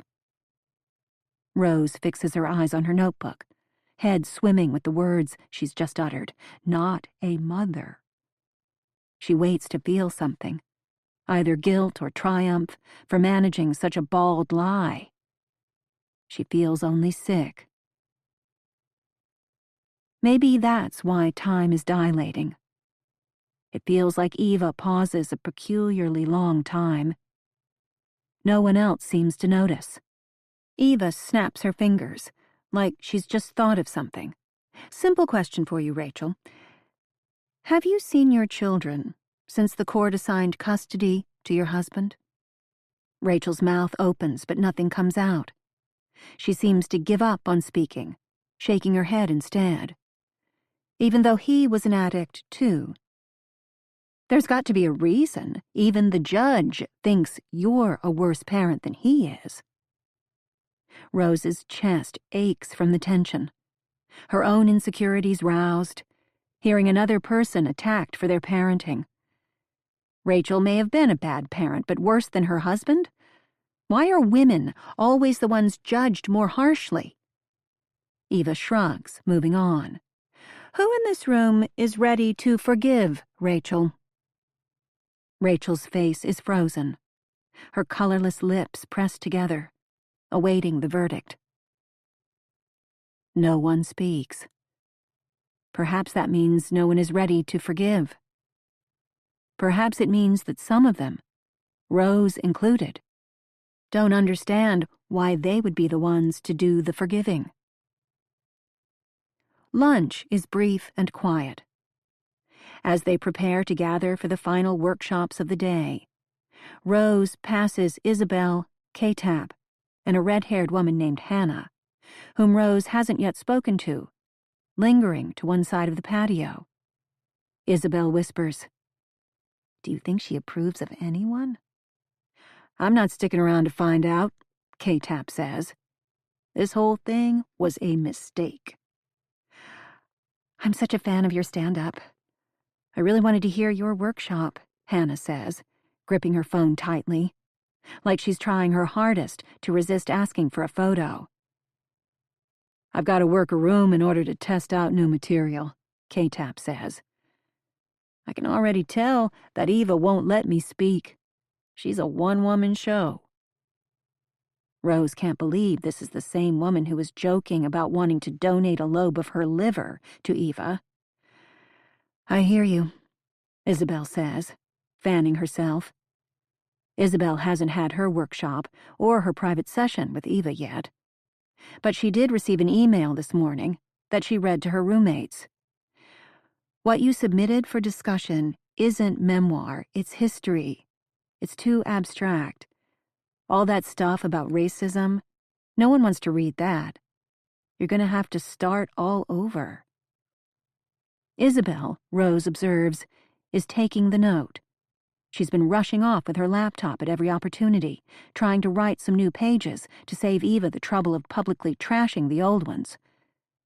Lindsay, fresh cup of coffee in hand, steps closer, voice hushed. Maybe Eva approves more easily if you're young and pretty, like Noelani and Scarlett. Even confident Lindsay is becoming defensive, Rose thinks. But she'll be okay. Rose's mind wanders, returning to the thought that's been nagging at her since before the workshopping started. It's about the kitchen staff. Most of them speak indigenous Mayan languages, not Spanish. The private investigator interviewed Eva and Barbara at the police station, but he never came to the house. Even if he had, he only spoke Spanish. The staff are the ones who know something. Someone needs to speak to them. Someone needs to earn their trust. Rose's phone vibrates with a text from Matt. It's about Jules's mail. They decided to finally go through all of it, even the junk mail. I found something and followed up. It's not a big thing, nothing related to Guatemala, but it may upset you. Call me later. It's a perfect Matt text, enough to make her anxious and sad, but not enough to give her any information. Rose pockets the phone, staring into space, trying her best not to think catastrophic thoughts. The other writers probably think she's worrying about being workshopped. If only. Isabel groans. Guys, look at me. I'm not even being workshopped today and I'm already sweating. Under her arms, the green of Isabel's lime-colored blouse has turned a shade darker. You'll be fine, Rose says, trying her best to focus and be supportive. And I liked your original pages. Aren't you allowed to talk about family history and racism in a memoir? I thought so before, but I've also heard it's practically impossible to get a memoir published. Isabel claps her hands, like it's her job to get the team excited again, ready to return to the classroom. This wouldn't be a popular workshop if most people left feeling like they'd wasted their money or given up on their dreams, right, ladies? Lindsay smirks. I take it neither of you has ever been to Las Vegas. Rose can't find time alone to call Matt until after dinner, when she hurries back to the cabin ahead of her roommates, who have stayed back, chatting. I knew you wouldn't want me to throw away anything, even junk mail with her name on it, so I didn't want to tell you at first, he says. Go on. All the same MFA program ads and packets keep arriving, and it made me realize. In all this mail, we never got Jules's acceptances. Or, her rejections. True. For the first time since he answered the phone, Rose feels a touch of gratitude. He is still sifting for clues. Part of him knows this isn't over, either. Still, he's on the wrong track. But she used online portals. That's how the programs would have responded to her applications. Oh, I didn't realize that. He sounds humbled. I'm glad I didn't. Rose hears laughter outside the cabin. Her roommates have gathered on the small patio outside the front door, still chatting. I called 5 programs, Matt says. 3 of them wouldn't talk to me because I wasn't Jules, even when I described what happened and forwarded a screenshot of the Chicago Trib article. And the other 2? He names the programs, both low residency, one in Los Angeles, one in Vermont. Jules liked the multicultural emphasis of one, the woodsy flavor of the other. If she got into both, she'd have a hard time deciding, she told Rose. Jules never actually applied, Matt says. Rose closes her eyes to screen out the voices on the patio. The admin people must be confused. At both programs? He shifts into a lower register. I don't think so, Rose. So you're saying Jules lied to us? Yes. Or she omitted some facts. Just like she omitted the boyfriend. Who you believe in now. Matt sighs. Maybe. Maybe. The silence extends long enough that Rose is about to pull the phone away from her ear to see if the call was dropped. Matt asks, How are you doing, overall? He hasn't asked her that in ages. It doesn't matter that she can't articulate what she's been through. She's glad to be asked, just the same. Good, considering. He murmurs something, that vague sound of assent, half military, half professorial, that used to punctuate many of their phone calls, back when life was boring, safe, and good enough. So, what do you make of this Eva character so far? How does she explain? Bossy, but bright? I think she knows what she's talking about, but I don't know. Mean? Impulsive, sometimes weird, sometimes wrong, sometimes brilliant? Matt laughs, but it isn't a kind laugh. Careful there, you sound a little like Jules. Those girl crushes are powerful things. The gratitude she felt toward Matt moments ago vaporizes. Of course I don't have a girl crush. Were you even listening? Just be careful. You're in an emotional place. And when emotions are running high, it's even more important to stick to the facts.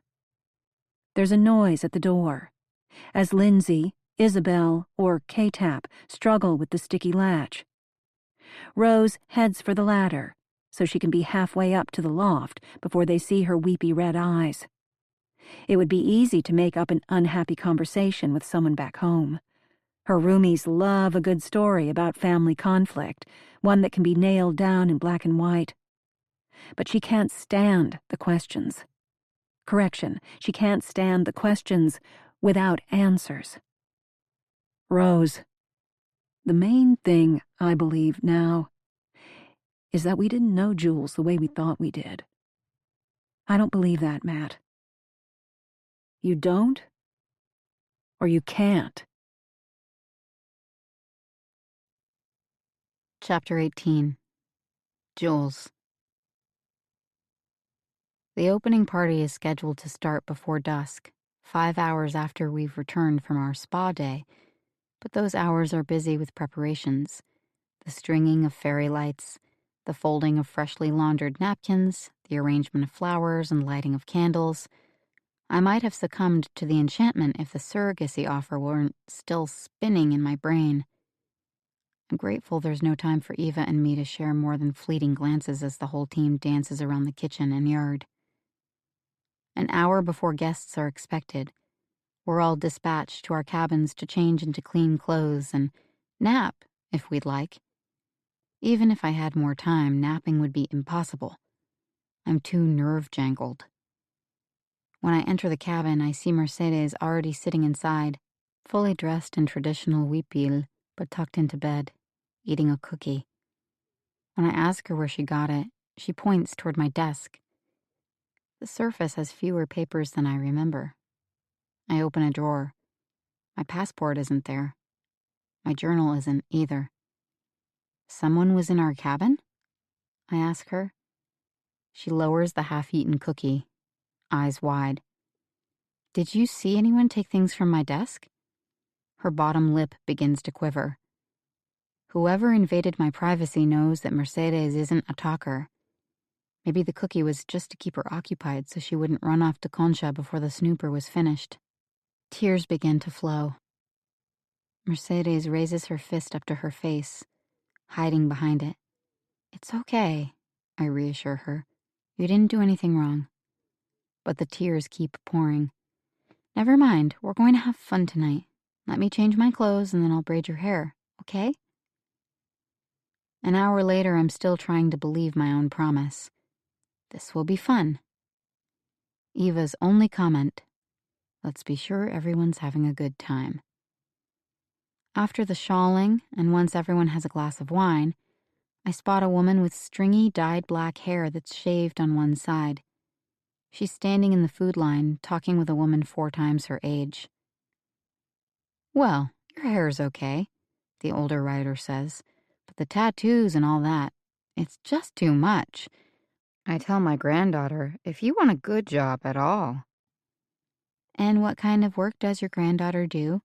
The much younger woman asks politely. Something with computers. And what do you do? I'm a musician. The old woman leans back to look at her again, as if to say, I don't recognize you.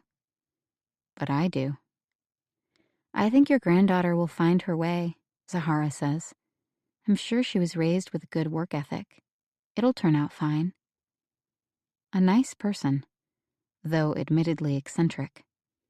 In addition to the grunge outfit, she's wearing white gloves that look like something British royalty would wear. I'm getting my Cabernet refilled when I hear the same pleasant, unhurried voice at my back.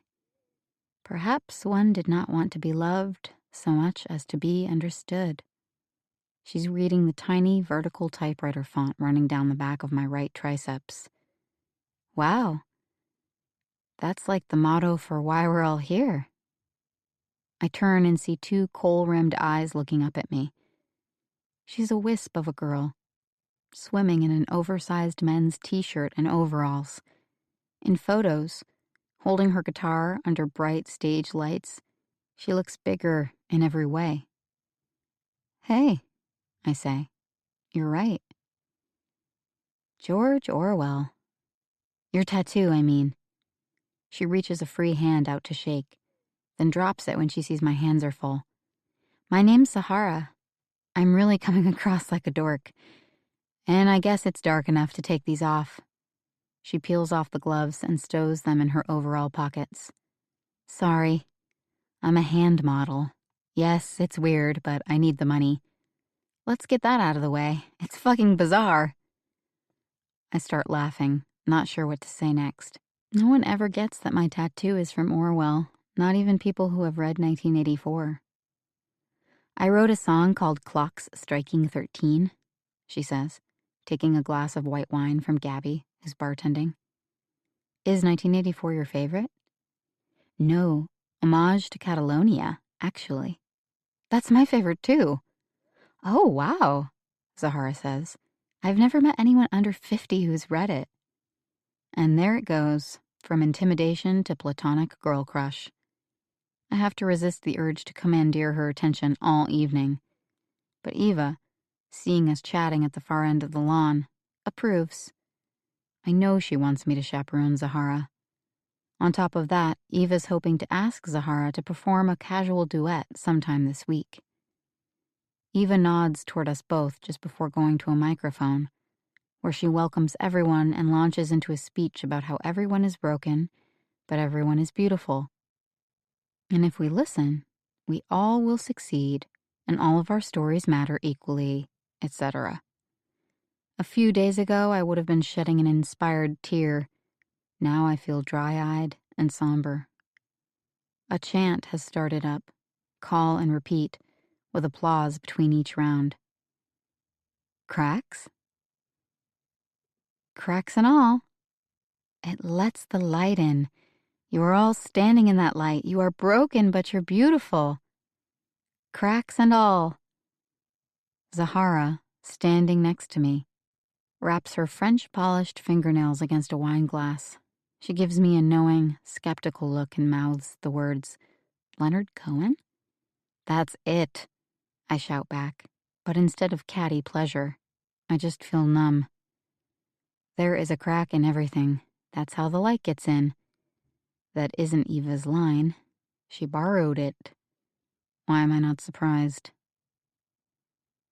The next morning around 10, I find Eva in the kitchen, hurrying to grab a bottle of sparkling water, face flushed with the pleasure of the morning's first workshop, which is now on coffee break. I have less than 5 minutes, which is more than enough. I've been tying myself in knots since going to bed last night, telling myself there's a simple explanation while also aware I don't want to blame or panic anyone. Eva, I'm worried that someone stole my passport. Her rebuke is swift. You can't leave valuables out in the open. It wasn't out in the open, it was in a drawer.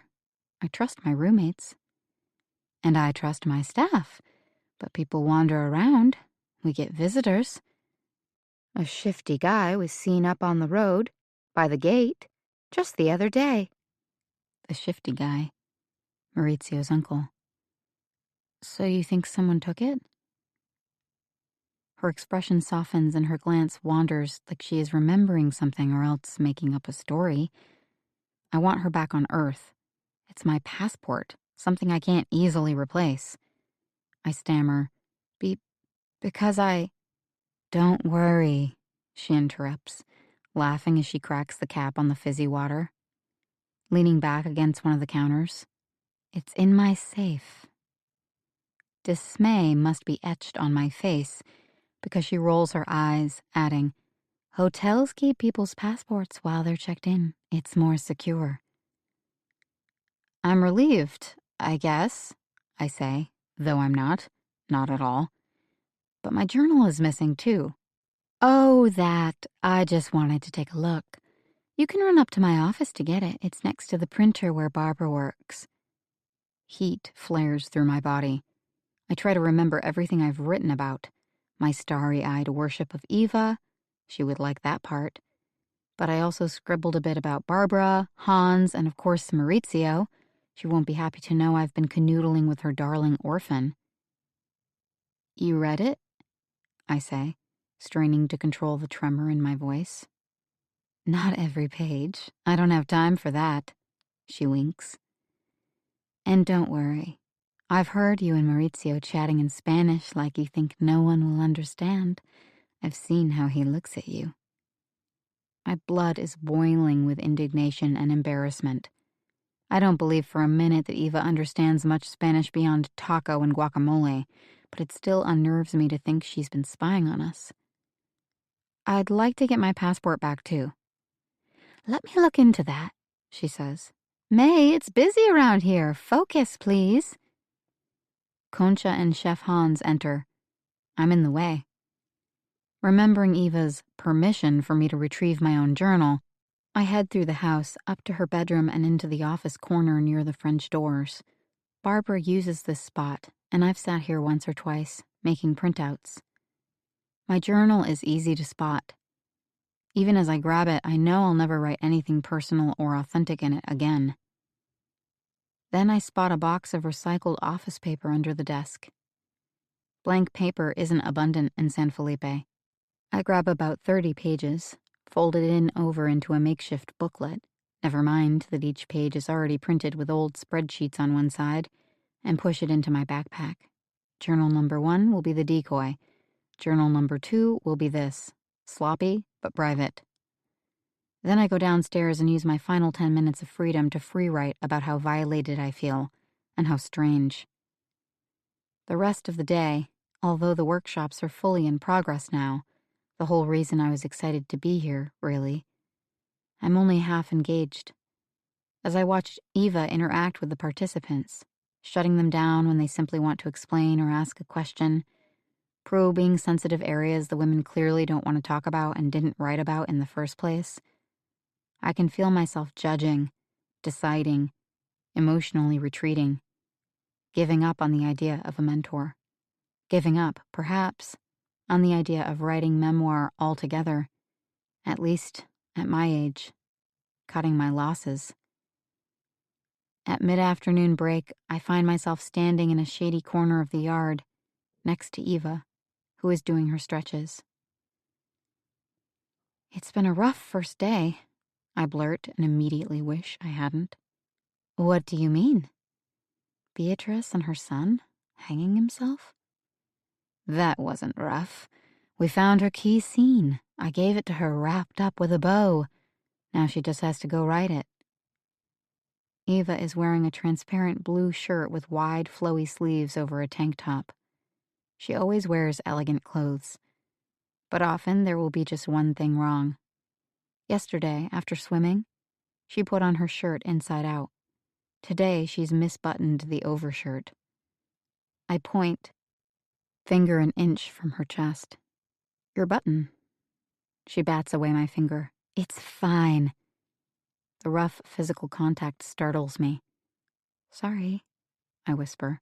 I thought you'd want to know. Not today, May. Not today. I feel nervous. And when I ask myself why, the only answer I have is that Eva seems nervous. I think of one workshopper's essay about her experience living with an alcoholic mother and how she learned to read her mother's moods, tiptoe when she was angry, and never, never say a critical word. Eva is not an alcoholic. Eva is most certainly not my mother. I can't blame her for my own anxiety. Though I can, the thought comes to me now, start Googling, the first free moment I have, the price of a one-way flight home. Home. There's always the moment on any journey when you start thinking of your own bed, familiar foods, liberation from the endless daily work of figuring things out. And that's for normal trips, not trips that have made you question your worth and your sanity. When Barbara barks at me around 3 o'clock to transfer the latest PayPal payments, I'm only too glad. It means I'll miss the final workshopping session. The local Wi-Fi is too slow, so I have to go to town. A half hour later, I'm at the share space, a hot little 8x8 back room behind a travel agency, checking email messages from future workshop participants, sending a file that Eva asked me to rush to her agent, and then taking a 10-minute break to continue my flight Googling and check my bank balance. Predictably, a super short notice flight is wildly expensive. I have the money in my account, just barely, but that's not adding in a shuttle, meals, a likely overnight in Antigua, and several auto debits that will be hitting my account in the next 2 weeks. For a moment, I consider emailing my parents to ask for money. They'd give it, of course. They might not even ask many questions. I'm the one who asks questions, such as, "Your balance is so low you can't fly home? Cutting it a little close, aren't we? And you're really willing to waste money when you could just wait a few more days and get a cheaper ticket?" I'm rushing this. I can find a better flight.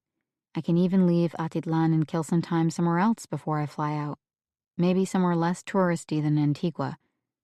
This isn't an emergency. I close my travel searches and get back to work, checking Eva's PayPal, as I've been directed to do. I usually do admin tasks without paying much attention to names or numbers, but because I'm procrastinating, not eager to be back at Casa Eva, I spend a few more minutes at the desk. I run my finger over the sticky soda can rings on the desk while skimming. 300, 1,000, 5,000. I pause. A surprising amount of money is flowing through this account. They are round numbers, not the amount we charge for either first deposit or full tuition and board. One of the biggest is from Wendy, the first alum I interviewed for a social media post. It's one of the few with a memo line, "Blessings for those beautiful children." Most of these have to be orphanage donations in quantities larger than I ever imagined. How much did Astrid say the total was this month? $300? God, it's hot in here. I feel a tickle on my hand and brush off an ant. I can see an entire line of them, crawling up the shaky table leg, attracted to the sticky soda rings. It's one thing not to deliver the latest donated shoes and clothes, another to do this. And even I'm not quite sure what this is. It would be way too easy to divert money given by grateful women writers into personal accounts, to cover the costs of keeping up Eva's many houses. Barbara is an actual accountant. She oversees all this. She knows better. Eva could get in trouble if someone doesn't clean this up and do right before it's too late. Then I stop and realize none of this is my problem, technically. I'm not a long-term employee, not an ally or a whistleblower. I'm just a girl who worked a handful of days and will be moving on soon.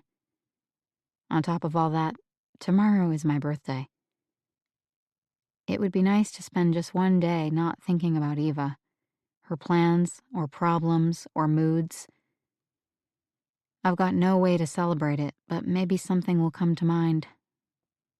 I try to corral my thoughts in that one practical direction, leaving the hot little office behind me and forcing some bounce in my step as I head up the alley into the heart of San Felipe. When I pass the pizzeria, I stop short. Maurizio's inside, at one of the front tables with an indigenous man whose bowl-cut hair and woven shirt mark him as more traditional than most San Felipe men. My grin spreads from ear to ear. When I get to the table, they're just getting up to leave. The man, who has the deepest wrinkles I've ever seen and one eye covered with a bluish-white film, smiles at me, but Maurizio doesn't introduce us. Have a seat. He needs to catch a water taxi. Let me walk him to the dock, then I'll be back. Giacomo brings me some breadsticks. On the house. A few minutes later, Maurizio returns, alone. I'm sorry, he says, dropping into the booth next to me. I just didn't expect to see you.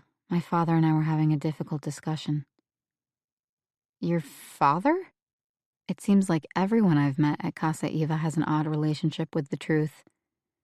First I find out you have an uncle, then you have a father, so you're not an orphan. I never call myself that. Eva calls me that. But you lived in the orfanato. So did lots of kids whose parents were missing or just far away. 1 million people were kicked off their land during the Civil War. Some fathers had to flee or be killed. Some mothers were left behind. When my mother was murdered, my father had too many enemies to stay. Then I had a cousin who got a tourism job in Pana. He brought me to the orphanage and left me there. You were born 3 years after the war ended, Maurizio. The death squads didn't go away. Some things are worse now than when I was born. Maurizio focuses on the knots he's been tying in a straw, looking down to evade my face, which I'm sure looks childishly furious. What the hell am I doing needling him about his life in a war-torn country, something I know nothing about? I just want to know why you didn't tell me. I showed you photos of my parents, I read you my mom's texts. Meanwhile, your dad is walking around San Felipe and I think you're an orphan? So, he lives here or not? He lives in a village 6 hours away by boat and bus. He only came because he heard through cousins that my uncle was bringing me to Guate. My father doesn't want that. Is he bringing you to Guate? You said it would never happen. Jules, he says, resting his chin in his hands. It's so easy for you. I want you to be safe. That's what Eva always says. But you know, I'm tired of being her project. He clears his throat. Another confession is coming, I can tell. Eva wants her daughter to marry me so I can move to the U.S. and get a green card. Isn't Adarsha like 30 now? 36. Have you ever met her? No. That seems like a problem. What does Adarsha think about all this? She was considering, but I think Eva pushed too hard. Now they aren't talking again. Good, I say, not that it solves the problem. I don't think you want to get that deeply involved with them. It's not that easy. I live at Casa Eva. It's a job. Well, you won't have a job for long if she keeps this up. I dig into my pocket and unfold the paper with all of the donation figures. I'd told myself I didn't care about this. It's a mess and it's none of my business. But it is Maurizio's business. This is money flowing into Eva's accounts, I say, running a finger along the figures. Some of it seems earmarked for the orphanage, but it's a lot more than seems to actually be going to the orphanage. When Maurizio doesn't reply, I play back my own words. Did my Spanish verb conjugations get muddled there? Is there a simpler way to say it?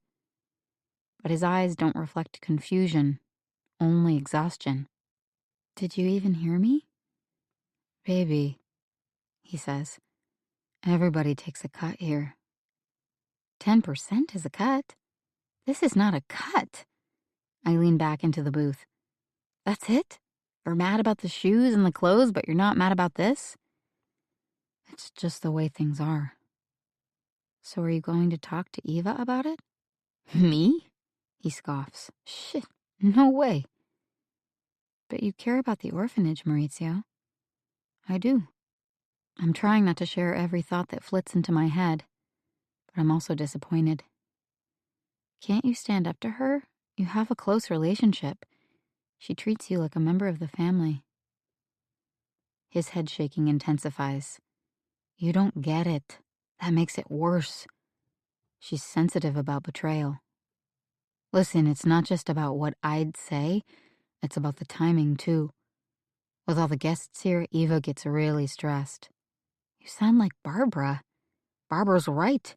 When Eva's dealing with the workshops or when she's had a fight with Adarsha, she gets a little weird. When both are happening at the same time, I know to stay clear. Until she's normal again. Which takes... He's turned away, jaw stiff, eyes fixed on the tourists passing by the pizzeria. Maybe there's a pretty American out there, fresh off the water taxi, a girl who won't keep bothering him about accounting issues and ethics, one who will actually listen when Maurizio says, "Trust me, you don't want to work for Eva." It takes what it takes. Last time it happened, Eva had to be alone in one of her meditation huts down the road for close to a week. She didn't eat. His look of concern irritates me. It's called a cleanse, Maurizio. It's what rich white ladies do. It doesn't mean she was having a nervous breakdown. But then I stop myself. Maybe she was. And worse, maybe it wasn't just one breakdown. Maybe Eva's life is a series of breakdowns springing from some larger, untreated disorder. It's good that Wi-Fi is so spotty everywhere, or I'd probably start Googling personality disorders, narcissism, psychosis. I'm not trying to label or judge. I'm just trying to understand. Maurizio expels a frustrated breath, back to tying more knots in a straw, still not looking at me. She was in a really bad place. When everything goes her way and she gets what she wants, she's happy. When she loses control, it's something else. You don't understand, Eva. You're right. I don't. But it's not my job to make her happy. I'm leaving soon. And then I remember again. No, I can't leave yet. Not without my passport. Chapter 19. Rose. Write about the meanest thing you ever did to a friend. Eva instructs them on the second morning of the workshops as she hands out pretty gift journals with Guatemalan-style fabric covers. Not in childhood. That's too easy. In the last decade. Make it count. They open their journals. Workshopping is a slow-going process, Eva explains. It will be days before everyone's had a turn. Eva wants them to be more candid, to take more risks, and have more energy. I'm giving you only 5 minutes for this prompt. Be brave. Rose gets stuck on the friend part, which bothers her tremendously because it only underlined what Jules had told her, that she didn't have enough friends. Then she remembers a time when Ashley, her office manager, admitted she wanted to open her own kitchenwares boutique. Rose agreed to critique her business plan. Her notes for Ashley were all doom and gloom, predicting her business would fail. The facts were sound, but the motive was suspect. Rose wasn't protecting Ashley, she was protecting herself. Rose has filled a page when Eva calls, "Time! Now, pass your journal to the left." They all look up, stunned. She didn't explain they'd be sharing these entries. If she had, maybe Rose would have written something different, less self-incriminating. At the front of the room, Scarlett shares a loud, unconvincing laugh. "My handwriting's too messy for anyone else to read." "Nonsense. Pass to your left. Hurry up. Pass, pass, pass." They do, the wave of discomfort rolling around the circle as they hand over the textile-covered journals. "Next prompt," Eva shouts. "The most recent time you masturbated, including what you were thinking about." Several women titter uncomfortably. "If you'd be kind enough to explain, Pippa says in her droll British accent, tugging at her long earlobe. Are we actually going to read each other's entries? I need more information. Eva says, trust each other. With luck, the reader will trust you. From the back of the room, someone whispers, but do we read each other's entries? I just want to know. Quiet, please. We don't have all day for this. The answer to procrastination is time limits. Another 5 minutes. Go. To Rose, the masturbation prompt seems more like a party game challenge than serious provocation. They can feel daring without risking truly damning revelations. Rose writes about the last man she dated 1 year ago. His name was Boris. He wanted to watch her masturbate. It wasn't the performance she minded, it was his insistence on turning on every damn lamp. At her age, what she's willing or not willing to do with a man depends a lot on the lighting. Time, Eva calls. Pass the journals. Ready, next prompt. The first time you were forced into having sex without your consent. Ladies, tell the truth. The room is so quiet, they can make out the waves gently shushing against the beach, just beyond the bluff.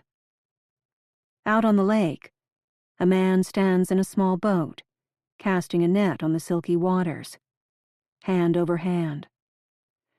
Rose finds herself thinking of how deep the lake is beneath him, how black and bottomless. Yes, she has had sex without her consent. Alcohol, pressure, mixed signals. And times were different then. She doesn't particularly want to think about it. Did Jules do these exercises? Did she have to write in a gift journal and share her every private thought so openly? Did it help her feel like a real writer, whatever that means? Or did it make her feel exposed and judged? Eva says, 2 minutes left. Some of you aren't writing. I want those pens to keep moving. Pass the journals. Someone sitting behind Rose clears her throat. I need to go to the bathroom. Please wait until the hour is finished, Eva says. This isn't comfortable, but writing never is. I want you to go to the deepest place within yourselves. It may be dark, it may be cold, it may be lonely. If you're not willing, you're free to leave. Someone behind Rose whispers, leave this part or the whole workshop? But no one gets up. No one refuses. Good, Eva says. Next prompt. The time you wanted to kill yourself and chickened out. Go. So many choices, Rose thinks, glumly. She could write about the day they called off the lake search. She could write about several moments this week when she felt all hope of ever understanding her daughter's death slipping away. But the worst time, the time about which she feels the most shame, was when Jules was 10 weeks old. It's not exactly a secret. Everyone knows Rose went through a tough time after Jules was born, but no one knows how deeply she plunged. They all kept saying she was just tired. It was normal. But it didn't feel normal. Rose felt dissociated from herself. Not just hating her wounded, bloated, postpartum body, but already hovering above it, as if ready to say goodbye. And the baby, whose name they had fought over, Juliet? May? In the Guatemalan journal, Rose refers to her only as her and the baby. That's how she referred to her newborn daughter in real life as well, conflicted over what name to use. But not only that. Once they got home, the baby seemed alien to her. Just a mewling thing that made Rose wince. Not the girl they'd dreamed of. Not anything. But Rose wasn't anything either. She was an empty sack or something hard and heavy, made of wood. Which is it? Words can't capture the feeling. And why would Rose even want those moments captured or exposed to the light anyway? Yes, Rose thought about how much easier it would be to disappear. For both of them to disappear.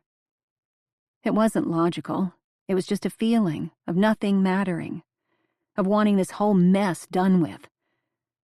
And maybe it was only chemicals out of whack, but it filled Rose with the deepest shame she'd ever known. She didn't love her own daughter, her own baby. There. She's written it. Enough. She didn't try hard with the first 3 prompts, but this time she has tried to be honest, to remember the pain, to try to find words, stupid words. And they are stupid, because they fail to capture the fact that things changed. 6 months later, everything was different. 6 months later, she was madly in love with her daughter, and at home in her own body again. Why go back? And then again, if she'd ever been forced to journal this way a year or 2 after it happened, would the topic of depression have been easier to talk about? If she'd spoken earlier and more openly with Jules, could certain periods of suffering have been avoided? This hurts too much. It isn't bringing Jules back.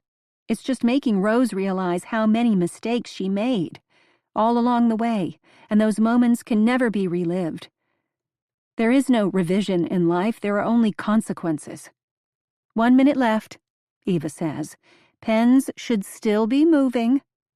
Rose looks to her left and notices Rachel also looking up, not writing. Rose risks a glance toward the journal in Rachel's lap. The page is blank except for a single sentence, the handwriting blurred. Rachel's face is wet. The edge of her forearm is smeared with ink. Rose whispers into Rachel's shoulder. It's okay, you don't have to do this. Eva, who has been flipping through some printed-out pages, snaps to attention. I'm sorry, you don't have to do this. Well, if you're not here to be part of our circle, our community of women, then you don't. She glares at Rose, then softens her expression, pushes away from the stool, and approaches Rachel. Are you all right? Rachel looks down. Yes. Eva passes her a tissue. I'm glad. Keep writing. After a few more seconds, Eva shouts from the front of the room, Better! She's gathering up the journals, but she's looking directly at Rose. See? That wasn't so hard. Chef Hans and 2 Guatemalan women enter the open-air classroom with big wooden trays of freshly baked cookies and 2 glass pitchers of some kind of home-brewed Mayan tea. Rose looks around for Eva, who has swept out of the classroom toward the house. Keeping her voice low, Rose asks Pippa, What did you think about those prompts? Pippa brings her hands together in a gesture of prayer. 2 years, working on this shitty memoir, and I just revealed more in 20 minutes than I've dared to reveal in 200 pages. From the row of seats ahead of them, Scarlett says in a quiet voice, I'd like my journal back. But which one is even yours? Pippa asks. We had to write in several of them. Scarlett doesn't turn to face Pippa. Eva didn't explain the rules before we started. Well, Pippa smiles. Now you know the rules.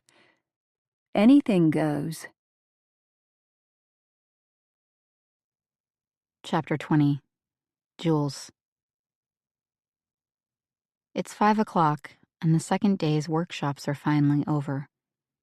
There were tears of sadness and moments of stunned shock, and brief upwellings of joy, or at least that pleasure that comes when the pain stops. The lady who was writing about Jesus and cats did end up stalking out, as Eva hoped she would. 2 hours later, the woman whose son recently killed himself also left. Eva doesn't mind. They've already paid. It makes everything easier. I noticed the little mood boost that happened each time one of these difficults left. The people who stayed shifted their chairs into closer arrangements. At lunch, it was easier to fit everyone at 2 tables instead of 3 plus overflow on the lawn. I briefly thought it was my job to warn Eva if workshoppers were having a hard time. Now I know Eva wants it to be hard. The tension brings down people's defenses. It opens them up to what she has to say. It knits the remaining group together. But I don't want to talk about any of that now. I'm looking for Barbara. If Eva is as sensitive and controlling as Maurizio claims, maybe it's smarter just to talk to other staffers. One of them must know the code to the safe where my passport is being kept. Reaching the edge of the bluff, I smell cigarette smoke. "May!" Eva calls out, smiling with slitted eyes through an expelled cloud. Her hair is damp from a post-workshop swim. "Did you ask Zahara about doing a duet with me at staff night tomorrow?" I did ask. Zahara was absolutely clear. She wants to stay out of the limelight while she's here. Ask again. And have you thought about the other thing we discussed? I hoped Eva was ready to drop it. Part of me even fantasized she'd apologize for pressuring me too hard. But now I can see that she's expecting contrition from my side. No, when you offered me that opportunity, I felt pretty sure right away. Long pause. My underarms prickle with nervous sweat. I'm going to interpret that as indecision. You are an indecisive girl, May. Actually, I'm not. Eva says, we'll talk about this again after the workshops are over. When the workshops are over. Maurizio warned me. The workshops are stressful. She can't see past them. I have to stop treating Eva as if she's guided by logic. Okay, but have you seen Barbara? I just need to ask her something quick. She went to San Felipe for a couple of hours. Is it about the staff party? Because you'll have to get Gabby's help checking all the extension cords and the speakers. One has a buzz. Zahara can play my guitar.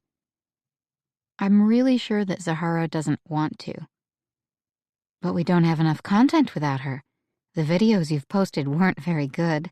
You promised you'd be a fast learner doing our socials. I'm sorry. I mean, it isn't hard, is it? Telling a story? Here. She drops the cigarette on the stubby grass, grinding it with the toe of her sandal. We need more content. Take out your phone. Another video now? The lighting is beautiful right now. This whole goddamn place is just beautiful. She flicks her chin toward the volcanoes across the water. Toss me a question. You know I'm quick. It's as if her good mood and the sunset and the serenity make her hungry rather than satisfied, for more attention, for a way to make this aesthetically perfect moment permanent and shareable.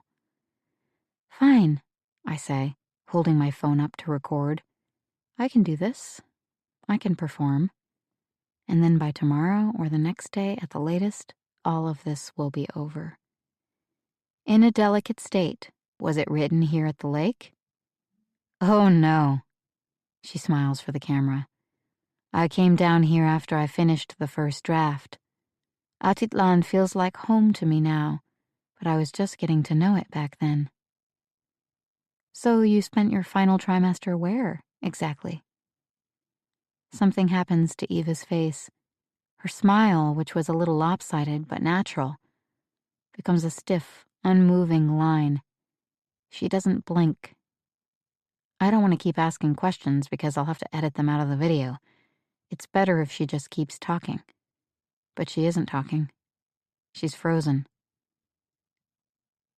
Never mind, she says finally. Delete that one, it's probably too dark anyway. No, these phones are amazing, I could see you just fine.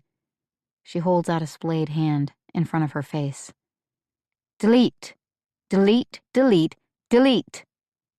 I press stop with an exaggerated gesture and slide my phone into my back pocket.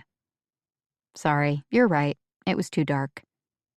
Nod, smile, pretend that wasn't a weird moment. Why doesn't she want anyone to know where she spent her third trimester? Eva smooths her hair back. I wait until she's lit up a new cigarette. Let's just focus on the staff party. I don't think you're cut out for social media.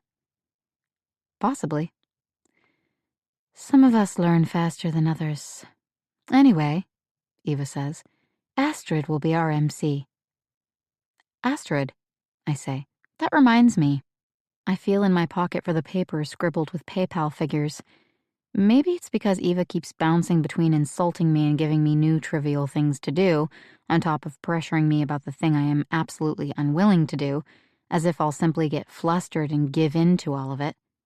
I promised myself, and Maurizio, I'd stay out of this. But it's just too tempting. I don't want to rattle her cage so hard she freaks out. I just want to poke. I pull out the paper and hold it between us without unfolding it. I'm sure Astrid plans to announce where you are with the orphanage donations. It looks like there might be even 10,000. I know she's not expecting that. It will knock her socks off. Eva looks startled. She takes a step backward. So close to the bluff, I reach out without thinking and grab her arm. Don't grab me, May. I brush her forearm apologetically and keep going. I just think you should know that your accounts appear a little problematic. Eva hasn't taken the paper from my hand. It's obvious now that she doesn't even want to look at it. So Barbara was right, Eva says, surprise replaced by a dark smirk. She found confidential documents in your cabin, stolen directly from my office. Stolen? The word, however ludicrous, makes my heart quicken, even though I've done nothing wrong. So much for poking her. Financials. It clicks. Eva's talking about the paper I borrowed to use as a new journal once I realized that my Guatemalan gift journal wasn't actually private. If you mean paper from the recycling bin, the shredding bin. I know Eva's office is a mess, her standards low, but I've spent some time in nonprofit offices. A lot of them are disorganized. I know better. I'm sorry, Eva, that was sloppy on my part, but I really wasn't thinking of that paper as confidential. I was just looking for something to write on. And besides, the paper I took to write on from your bedroom office wasn't how I found out about this. I hold out the PayPal figures one more time. She cups her hand around mine, closing my fingers tighter around the folded paper. She doesn't want to see, and clearly I am supposed to take this lack of curiosity as a blessing. Good, she says. Relationships matter to me more than administrative details, which is why I have staff. The point is, I didn't want to think badly of you. You have to understand, we take theft very seriously here. She looks over her shoulder as if someone might be listening. Remember when I told you about Simone? The last personal assistant? She lowers her voice. Took off with about $700 in petty change from the safe. Felt she was entitled to it. I was the stupid one who gave her the code. Eva makes a fist and raps on her temple. Now we have a new policy. Only one person knows the code. Barbara?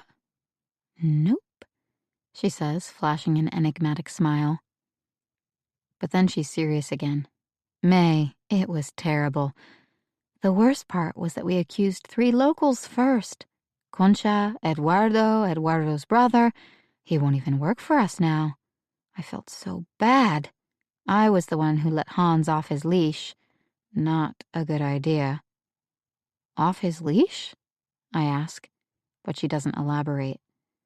Then we brought in the police, embarrassed everyone. Thank goodness Chief Molina is such a gentleman and a real friend. And don't you know he'll get an extra Christmas gift from me this year? I'm absorbing it all. Chief Molina is her friend. She gives him gifts. Mentioning the financial stuff was a mistake. I just wanted some sort of validation, proof that she knows that I know. Terrible, she whispers. I hate thinking about how we badgered innocent people. It isn't easy running a business in a foreign country. The cultural differences alone. She reaches forward to push a strand of hair out of my eyes, and the tender touch surprises me. It also reminds me of how much I wanted her to like me not so long ago, even love me. Eva says, "That's why I get so attached when I have someone here I can trust." She laughs like she's just so glad we got all of this out in the open. I'm ready to forget the paper in my pocket, forget everything but making my travel arrangements and getting my passport and leaving this place, still in Eva's good graces, and Hans, and Chief Molina's. "I wish," she says dreamily, "that I didn't have to waste so much energy worrying about people. Who's got your back? Who's going to betray you? It's exhausting." I dip a toe. "Maybe you just need some time off? Maurizio says you've been stressed lately." Eva screws up her face, trying to smile. "Oh, what a sweetheart he is." I hear the waver in her voice. She looks away just as tears fill her green eyes, making them look even bigger and brighter. She doesn't want me to see, which must be a sign her emotion is genuine. The Mauricio comment really touched her. There's a part of me that wants to start over, even now. A part of me that thinks of the author I idolized, Eva Marshall, and remembers the first time she used the word mentor, and recognizes how much she really does try to inspire women and help them tell their stories. Maybe my destiny here wasn't to get writing feedback, craft tips, or an agent connection from Eva. Maybe my destiny here was simply to learn that people are complicated. Not all good or all bad. Not purely altruistic or purely self-serving. Eva is doing her best, walking across a cultural and political minefield, still grieving the baby she lost, still absorbing the fact that her fertile years are well behind her, trying to run a luxury retreat in a developing country, employing locals and depressives and ex-cons whenever she can, and it all leads to this: confusion, paranoia, boundary issues, and some very bad accounting. Eva wipes her face in her sleeve, then she nods, with an I'm all better smile. "But back to the party tomorrow, and you and Zahara." "Sure thing," I say, glad we're returning to practical matters. "You're the best too in this batch. She's got a more compelling story and a big following, but you're a better writer." There it is. The validation I always craved. I can't pretend it doesn't pluck at my heartstrings. Eva's bitterness is leaching out, her mood lightening. "You both could stay as long as you like. Give Barbara and the others some vacation time." "That's really kind of you, Eva, but I can't stay. I need to get home." Eva folds her arms and looks over her shoulder, back toward the house. This time she doesn't bother to hide her face. This time she just starts crying. She lowers herself to the ground as she sobs. "Are you okay?" She reaches for my hand and tugs me down to the grass. I keep expecting her to say something more, but she clamps her mouth with one hand, as if intent on stuffing the tears and the feelings all back inside. Is this really all because I said no, and she finally heard? "I didn't mean to upset you," I say. She can barely talk over her raggedy wailing. "Oh, May," I say more loudly than intended. "Jules, if you knew the truth, the whole damn mess of it, if you knew." I don't think it's about the accounting anymore, but I have no idea what she's talking about. She shakes her head and drags a tear-soaked sleeve across her runny nose. "I tell everyone they should put their stories out into the world. Your story, your truth. But I can't tell, Jules. I can't let people find out. I'd lose everything. This, my houses, my career. If they knew. Richard and Jonah and Barbara all know, but not the others. Certainly not my fans. If they only knew." Every new outburst makes me question why I keep giving Eva second and third chances. But the truth is, I still feel bad for her. This can't be an act. She's suffering. "You should tell someone," I say, even though I don't know what there is to tell, because it seems like the right thing to say to someone who needs a therapist or a lawyer, knowing Eva, probably both. Her voice is hoarse and high-pitched. unpleasantly childlike. I can't. I really think you should try. She looks over her shoulder again before turning back to me, pulling my hand into her lap, entwining our fingers. I won't say it more than once, so you need to listen. Okay. I face forward, ignoring the discomfort in my hand as she squeezes. I lost Adhika before she came to term, at 25 weeks. What? That's the single dumb word that drops from my open mouth. I can't help it. I'm remembering the last chapters of her memoir. There was no mention of Adhika being born that early. She was born premature? I stopped myself from asking. And died months later? No. She was stillborn. At home? No. At the hospital. I imagine Adhika as Eva described her on the page. Healthy, chubby, normal, at least until she died unexpectedly, of sudden infant death syndrome. But in the book, her voice drops. Forget about the damn book for a minute. But, I say, unable to think of anything but the book, which made no mention of a stillbirth. Adhika? What went wrong? You remember the part when we go to the hospital because I'm spotting? Yeah. That part was mostly true. But not the important part. Eva wasn't spotting, she was hemorrhaging. There was nothing to be done. Things got more complicated a week later. By that point, Eva's Facebook, Instagram, and Twitter were all blowing up with thousands of fans asking why Eva hadn't posted her daily updates. Was something wrong? Richard and Jonah told me to keep the blog and social media updates going. Just be vague for now. But a writer can't be vague, so I did the work. I wrote the scene. The scene of you coming home after the bleeding stopped, when you and Jonah have breakfast in bed. That one. It was one of my favorites. Thank you, she whispers. It was just so comforting. To write it the way it should have been. The yogurt with the fresh berries, the orange juice, Jonah's with bourbon, the way he took the brown bag with my bloodied underwear out to the trash can, the way I talked to unborn Adhika and told her how she'd scared both of us, but him especially. My new love, who until that moment hadn't fully realized how much he wanted to be a father. I think about the details, which ones are probably true, which entirely false. The bloody underwear and the bourbon, true. The idea that Adhika was still alive, false. But the breakfast in bed and the idea that Jonah was now more committed to fatherhood, those parts were a load of crap. People ate it up, Eva says. The fact that I'd been offline a week ramped up everyone's curiosity. It doubled my followers, who'd been worried about Jonah's ambivalence. This was a good moment for him as a new father in their eyes. She's smiling ruefully. I want to shout, not too good a moment for Jonah if it never happened.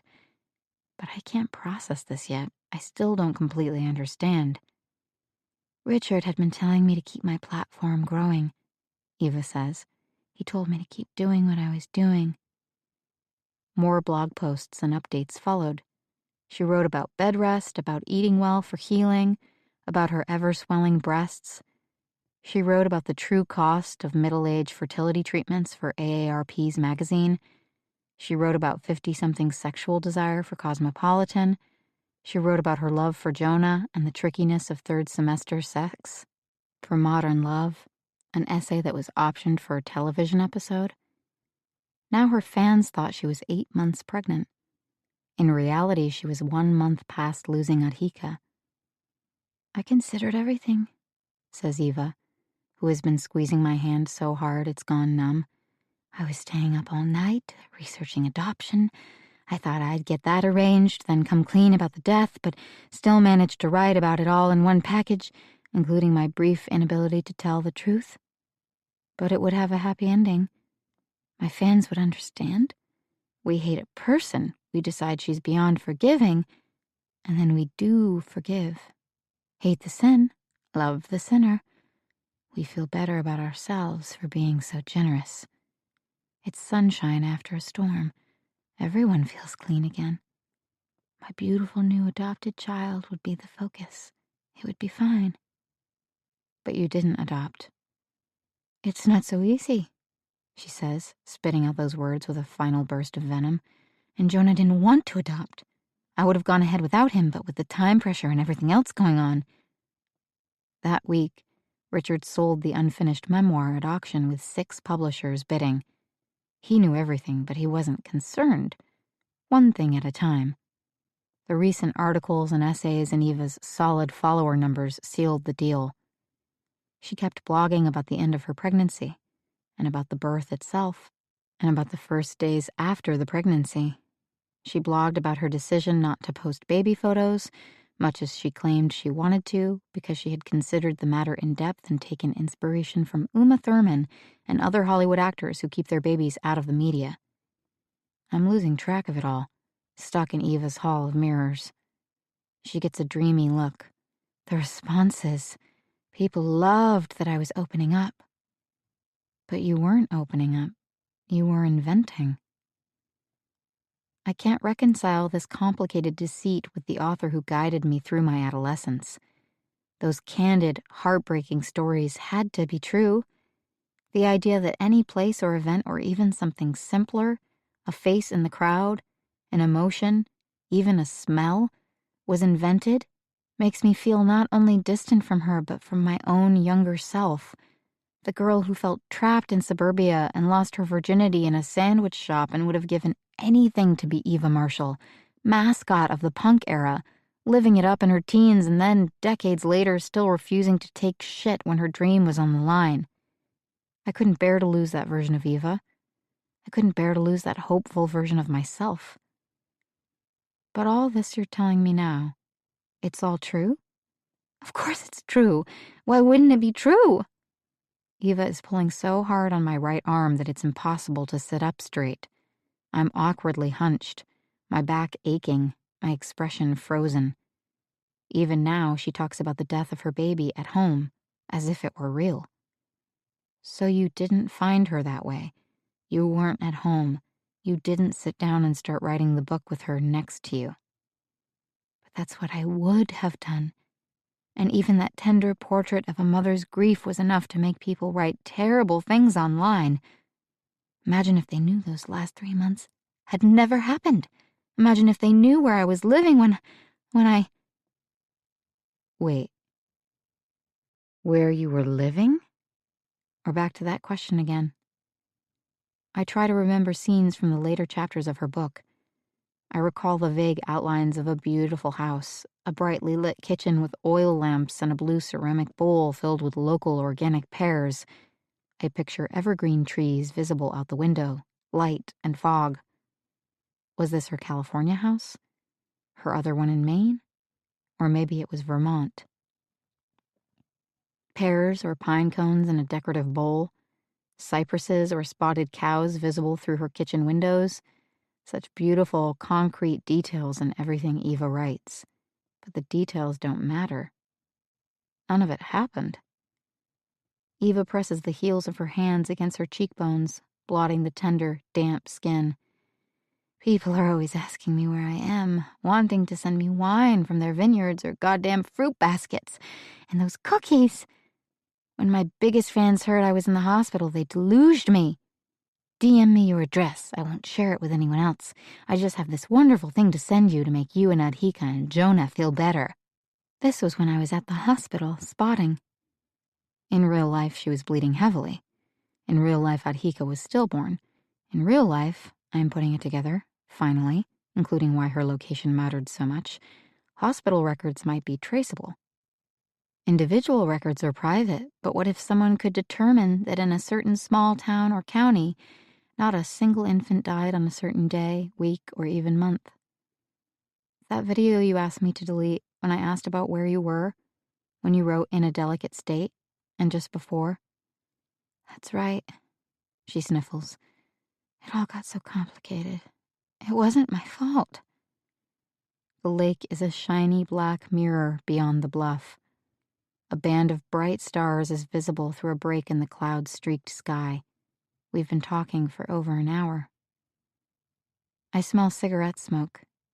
I know someone is nearby, but I'm focused on Eva.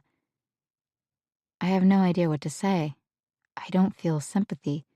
I feel robbed. I wrote my first book without anyone watching, Eva says, straining to control the tremor in her voice.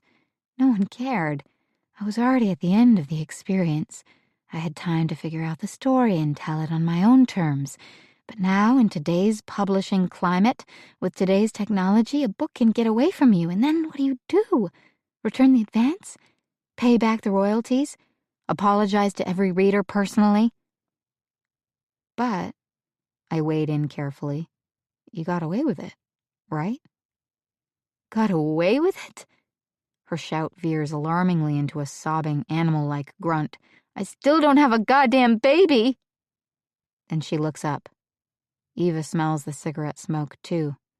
She must sense that someone's been listening because she finally stops talking and squints toward the house, then back at me, with a somber finality that fills me with dread. I've already received her confession. I can't do anything more for her, but she seems to think I can. She whispers, I can't imagine anyone else who would understand. You're a better version of myself 30 years ago. We have so much in common, Jules. You'll do this for me. I know it. That's the only reason she's managed to confess. Not because she cares whether I understand what she's done. Only because she needs me to understand what still has to happen next. She wants a baby. Needs a baby. And I'm the one, Eva thinks still, who can give it to her. Chapter 21. Rose. Later that day, on the way back to the classroom from a bathroom break, Rose follows Rachel to their seats. She wants to say something about the difficult workshop yesterday and the invasive writing exercises today, but Rachel speaks up first. I've decided to write some hard news scenes involving my children. This time I'll use their names. Rachel laughs, but the mirth sounds forced. Can I email pages to you? Me? Rose asks. She feels inadequate to the task. Possibly the least experienced writer here. Why me? You seem like someone who thinks for herself. The compliment catches her off guard. Rachel adds, I understand you don't have children, so that part of my story may not interest you, and obviously I led a messed up life. No, Rose interrupts. We've all done things we regret. Of course I'll read your pages. And make a few notes? Eva doesn't really let us critique each other, but that's why I came. I'll do my best, with pleasure. Rachel has turned back again, digging into her backpack for a pen, when Rose adds, Thank you for giving me something to do. I feel so useless sometimes. She stops speaking. The emotion has balled up in her throat. Any moment now she could easily break down into sobs, and no one would understand why. Or maybe, even without any explanation, they would. Rachel reaches for Rose's hand and squeezes it. Me too. The next two workshops, Pippa, Hannah, are followed by a late lunch. Then they regather for a final activity. Eva rings a bell at the front of the classroom to get their attention. A little break from talking about writing. Good, thinks Rose. Anything but another prompt requiring her to confess something sordid or sad. We have a special guest. Or that was the plan. If that certain person will please hurry up. A Swedish woman named Astrid, who is somehow associated with the local orphanage, asks, Should I start? Maybe just a few words. Astrid is 30-something and slender, with white hair tied back in a ponytail no thicker than Rose's thumb.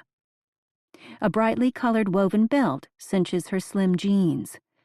On top, she wears an indigenous-style shirt, embroidered with big flowers, tucked in.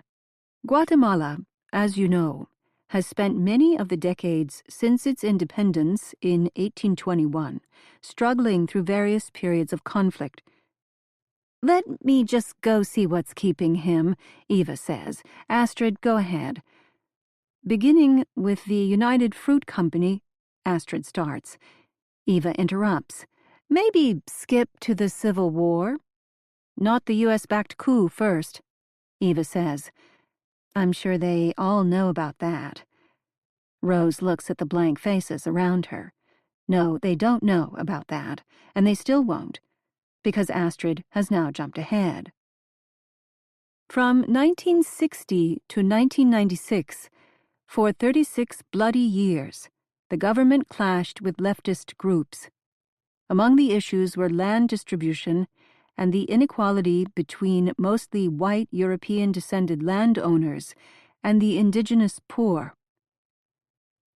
Rose wonders if she's the only one noticing that Astrid is European, that Eva is American, that everything they are hearing would suggest that white people, white companies, and white governments haven't been such a good deal for Guatemala. But that's where money comes in, right? This is a fundraising spiel, she realizes. Does donating offset the fact that they're enjoying this foreigner's home on a beautiful lake shore that once belonged to the Mayan locals?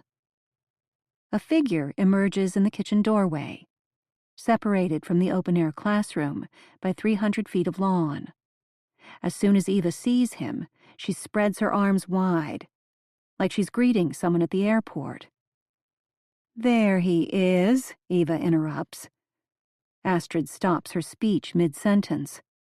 To all the women gathered, Eva says, I mean, you get it, right? This country's been through hell, and the orphanage needs money. That's really all that Astrid came to say. Shoes are fine, clothes are fine, but the best thing is cash. They need cash. Eva puts her arm around Astrid's shoulders and squeezes. With mock exasperation, she adds, You'll understand better when you have a real human being to illustrate all the facts and figures Astrid has been telling you. Here he comes, finally. The young man, advancing slowly toward them, has walnut-dark skin and wavy hair. He's wearing expensive-looking loafers and a western shirt with button-snap pockets. Italian? Texan? No telling. But he's undeniably handsome, Rose thinks, admiring his full lips and long eyelashes. Halfway to the classroom, he pushes back his shaggy forelock. The nervous gesture makes him look younger, 20, or even 18, a child. Eva's entire body is wire-tight and quivering, willing him to walk faster, but the young man refuses to hurry, like he's not eager to be trotted out for public inspection. Rose notices Lindsay lifting an eyebrow. Interesting. Eva's boy toy? This innocent young man was orphaned by war, Eva explains. Suddenly the young man looks up and catches Rose's eye, and he startles, inhaling audibly. Their gazes lock. He looks scared. Rose feels her entire face and body flush. Is anyone else seeing this? It takes less than a second for him to look away again. Less than a second for her to distrust her own interpretation of that one intense moment. She's losing it. She really is. It's just like Matt and Ulyana tried to tell her. There was no reason to come here. She's too fragile. The young man's gaze stays conspicuously diverted from Rose from that moment on. He climbs the step into the front of the classroom, approaching close enough for Eva to loop an arm around his shoulder and pull him in for an awkward hug before Eva spins him to face the women riders. Maurizio, meet my class. Class? Meet my son. After Maurizio has left the aula, and Astrid has taken the names of 5 writers who are interested in pledging donations, Eva says, "And one more thing before our final activity. Dinner tonight is on your own, in town. Anna Sophia emailed you a list of preferred restaurants. Dress code, modest. The men here don't see much, do you understand?" Pippa deadpans. "I'll put away the backless dress I plan to wear to the pizzeria. That isn't funny. And I'm not worried about you, Pippa." Eva turns to face Scarlet, frowning. "You, on the other hand, you remind me of my daughter. Do you have anything less snug?" Scarlet's wearing a t-shirt with a surf logo on it. The shirt is form-fitting, but high-necked, as all surf shirts are. Above the white collar, her face turns a sort of papaya color, the flush visible despite a thick layer of foundation. "You don't need the eye makeup, either. You're already beautiful." Scarlet says nothing. "Good," Eva says. "That's settled." "One last writing prompt for the day," Eva announces. "Then we'll be done. I see a few of you squirming. If you need to use the ladies' room, go now and hurry back." Isabel and Scarlet jump up. Rose, always eager for one more chance to peek around the house, or be anywhere but the classroom, follows. Isabel is the first to reach the nearest bathroom, just off the kitchen. Rose stands behind Scarlet, who is staring with extreme focus at her phone, trying to avoid conversation, Rose feels certain. Rose copies the gesture, flipping through her photos. But her real attention is riveted on a quiet discussion between Chef Hans and Barbara, about 30 feet away, at the doorway to the pantry. They're talking about how the landscaping and maintenance has gone downhill over the last few months. "That's Eduardo's fault," Barbara says. "You can't have a gardener who needs to be supervised every minute." Hans mutters, "I caught him having a siesta in the maintenance shed an hour before the opening party when the rest of us were working our asses off. We had a little chat." Barbara scoffs. "If I catch him, we'll do more than chat." "And napping isn't the only thing," Hans adds. "I went looking for him earlier and couldn't find him anywhere. His truck was gone, too." There's a pause before Barbara says, "Don't worry about it." Rose closes her eyes to listen better, trying to understand why the mention of the truck seems to have killed Barbara's appetite for bullying gossip. Hans continues, oblivious. "This morning, Eva was saying she needs someone to gas up the truck. The tank usually lasts 2 weeks.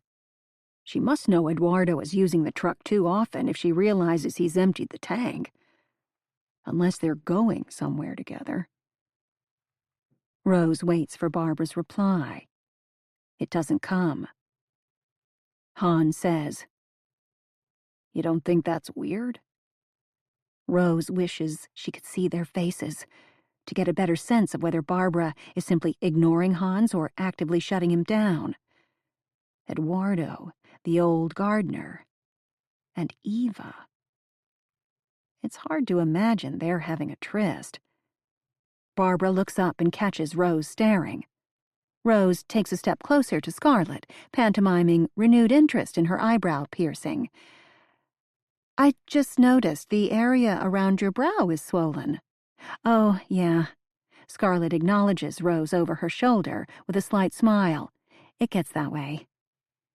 "Is it new?"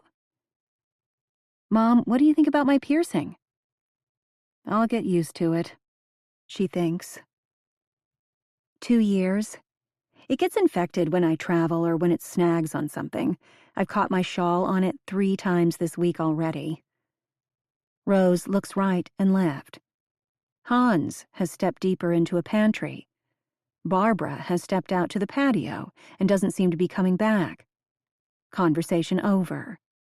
Rose asks Scarlet, "Have you tried salt water?" 1/4 teaspoon to 1 cup warm water. It has to be non-iodized. The table salt has chemicals that will irritate the skin worse. I'll try that.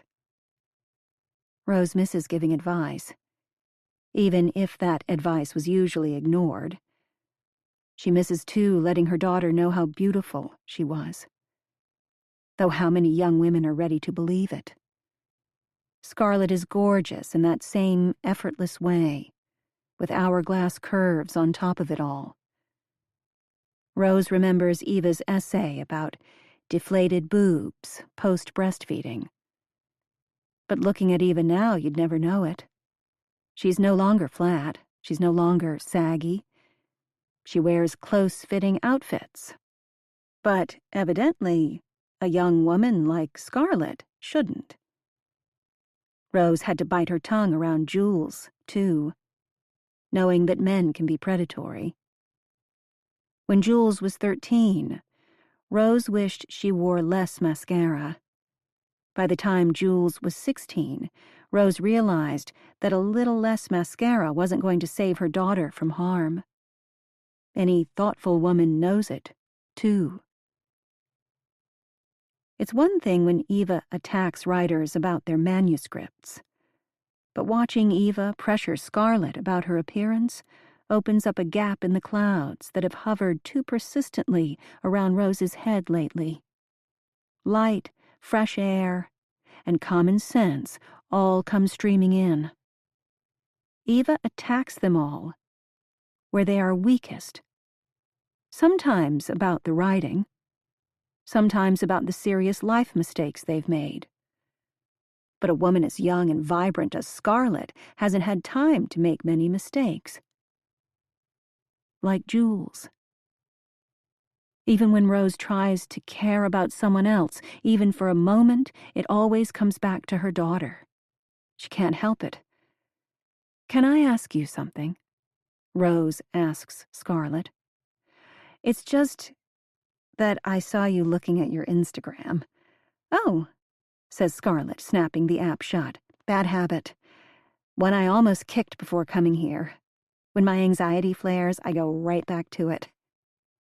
"I didn't mean you shouldn't be on Instagram. I was just wondering. I have this cousin, about your age. She used to post lots of travel photos, and recently she's stopped. It made me worry, like she might be going through a rough patch I don't know about." Scarlett, who until now was addressing Rose over her shoulder, turns around with a concerned look on her face. "Not necessarily. But if someone your age goes off social media, doesn't it mean they took a mental health break?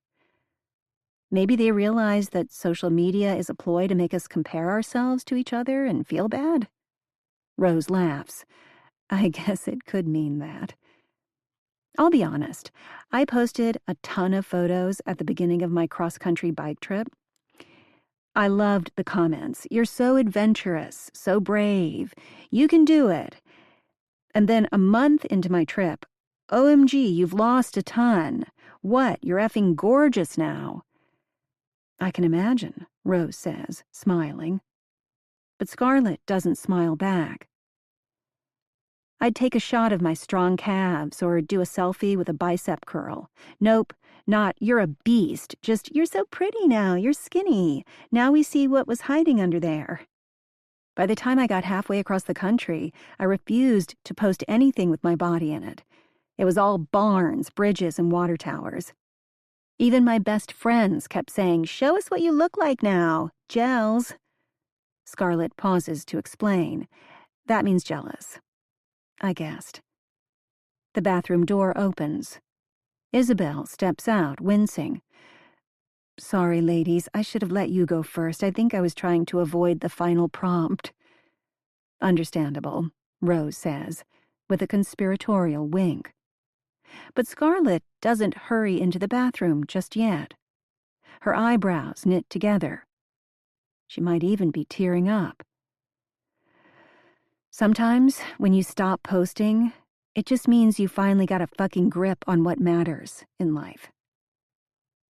Rose hesitates, wanting to put her arms around Scarlett. She doesn't. Thank you. That makes a lot of sense. But really? Scarlett says, with her hand on the bathroom doorknob. You could just ask your cousin directly. That's always the best thing. Walking alone, back to the open-air classroom, Rose feels heavy. Poor Scarlett. Smart Scarlett. But still, poor Scarlett.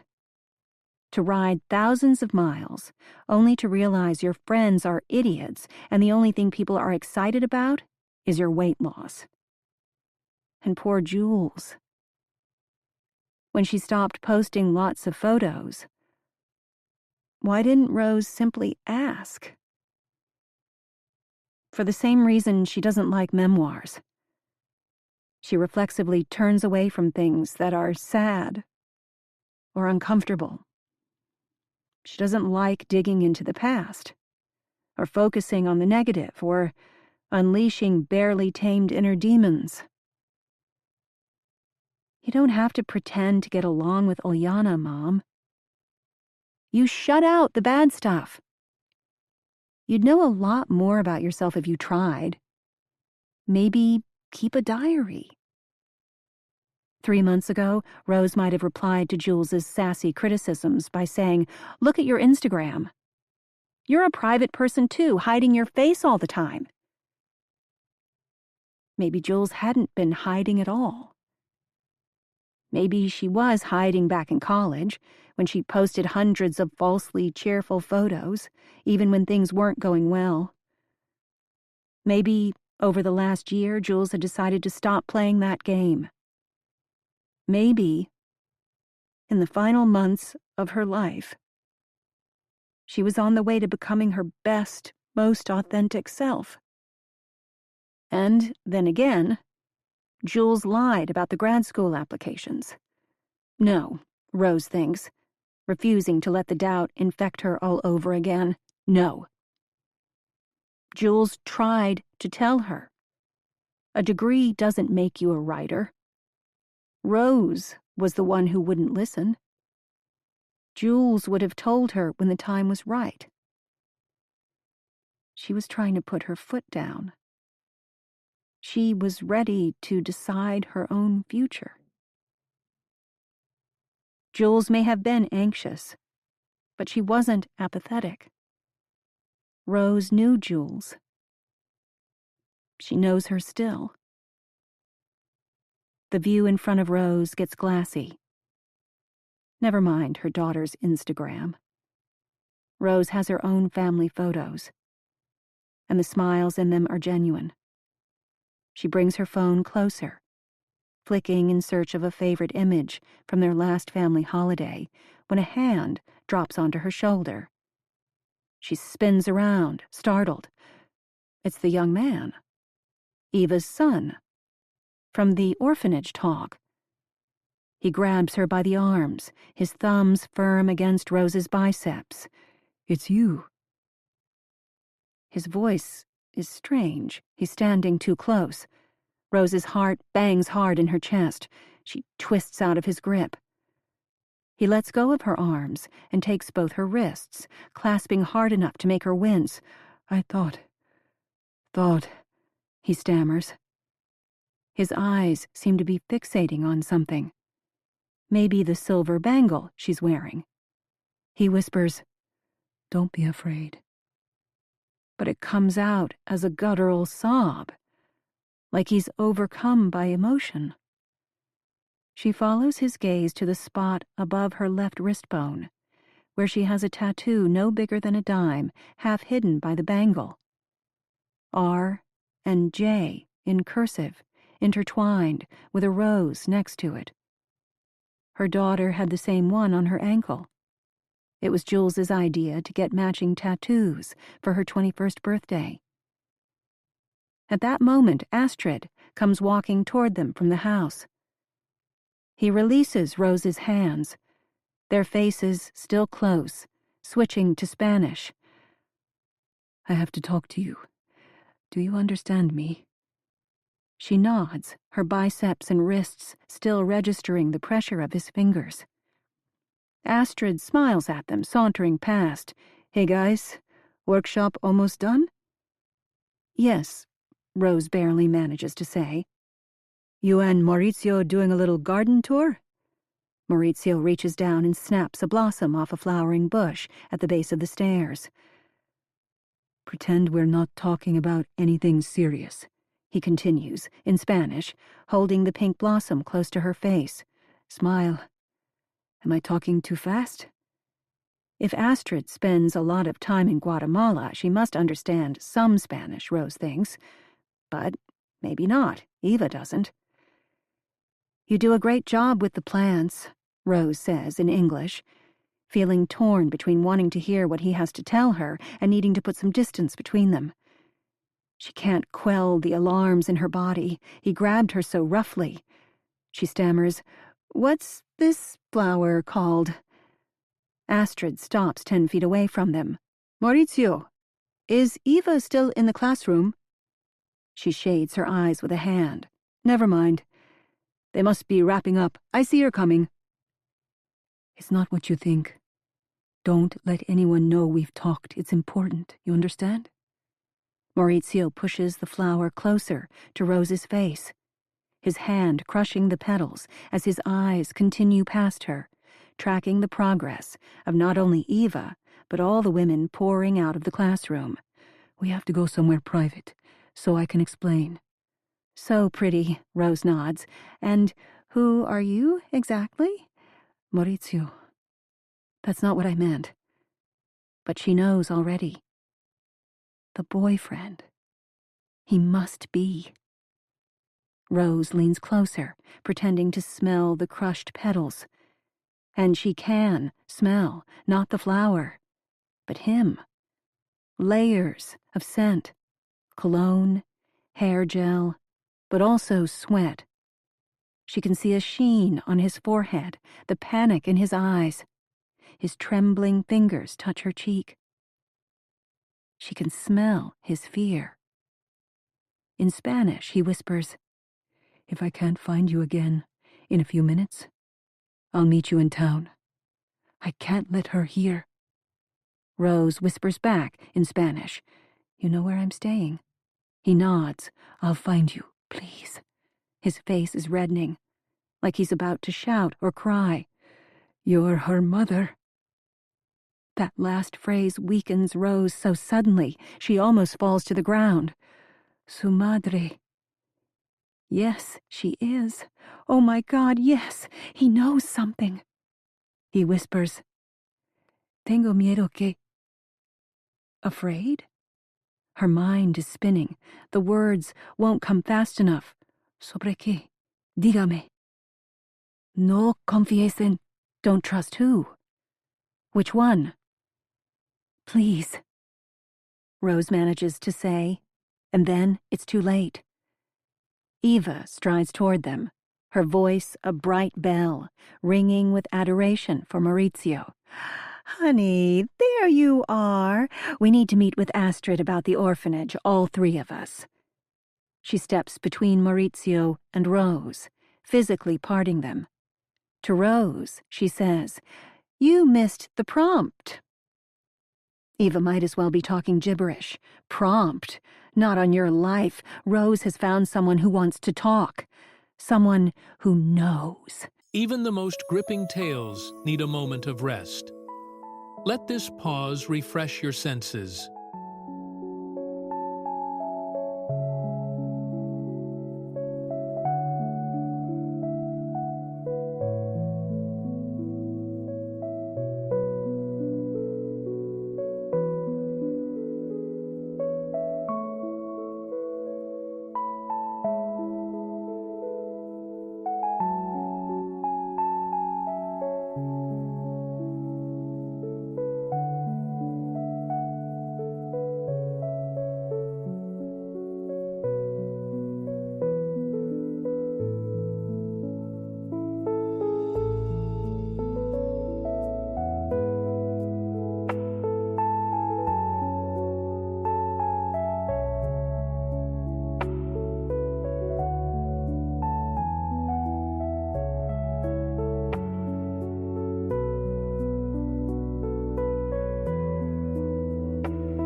Eva loops her arm around Maurizio's waist, pulling him away. Rose stays a moment longer, wondering if he'll look back, wondering how she'll find him again. Watching as Eva guides him toward the house, hoping he'll be smart enough not to look back. But he does. He looks, and he mouths something that she can't decipher completely. A 3-syllable word. Milagro. A miracle. Or peligro. Danger. But which one? Chapter 22. Jules. I stride through the dark back to my cabin, eager to shake off Eva's desperate pleas. Gabby and Mercedes are at dinner in the main house. No thanks. I can't deal with a group, and I've got my own granola bars. My phone dings. A text from Eva. "I'll have your passport returned in the morning." See? It's all going to be fine. I search flights. The first affordable one is an entire week away. I could head to Antigua on the way and kill a few days there. To celebrate my near freedom and shake off my anxiety about Eva's roller coaster moods, I decide to go to bed early, then join a group pre-dawn volcano hike organized by a woman who works for the hostel in San Felipe. It's my last chance to do anything adventurous around Atitlan. I send Eva a text saying I'll make sure to be back well before 8 a.m. in time for work. I can be reasonable. Maybe it will help her be reasonable in return. She responds, "Not my preference, but do what you must." Good enough. The hike is easy. The sunrise, partially obscured by clouds and wildfire smoke, but still pretty. The backpackers ooh and ah at the volcanoes and the shimmering lake below. But the truth is, I've spent all week looking at similar views. I've started to associate the landscape less with magic and more with illusion, even if it is a beautiful illusion. Our hiking group splits into two. Half want to walk slowly down, even if it means joining a different shuttle van for the ride back to San Felipe, and half want to move fast. I remove and distribute some heavy extras from my backpack. An unopened bottle of water to a Japanese hiker, a book I no longer feel the need to keep to a German guy who is complaining San Felipe has no bookstore. My heart feels lighter. I take off with the fast group, scrambling down the mountain. When the shuttle van drops me back at Casa Eva, I'm groggy, but there's little point trying to nap. On the bed in my cabin, I find a note from Eva, inviting me to swim. It's the only message to greet me. I keep my notifications on, eager for the first burst of intermittently functioning Wi-Fi, when I might hear some birthday messages ping in. I put on my suit under my loose Roxy cover-up and jean shorts. I bring 2 cups of coffee from the kitchen and take the steps from the bluff down to the rocky beach. The volcano ahead is navy blue and even darker, velvet purple, at its base. The sky is cantaloupe-colored, the rising sun hidden behind a low bank of clouds. Even before I reach the end of the dock, I call out in the most pleasant voice I can muster that I have no intention of going into the water. "Not my thing," I say, trying to hand her the mug. "But here." "Not now." She ignores the coffee. "You sure you won't swim?" I pull off my baggy shirt. "No, I'll just get a little sun. Feels great." In truth, I've got goosebumps on my arms. I lower myself to the edge of the dock, dangling my feet over the side. Eva laughs with exasperation. "I can't even talk you into swimming. Juliet May, I don't believe I've ever talked you into anything."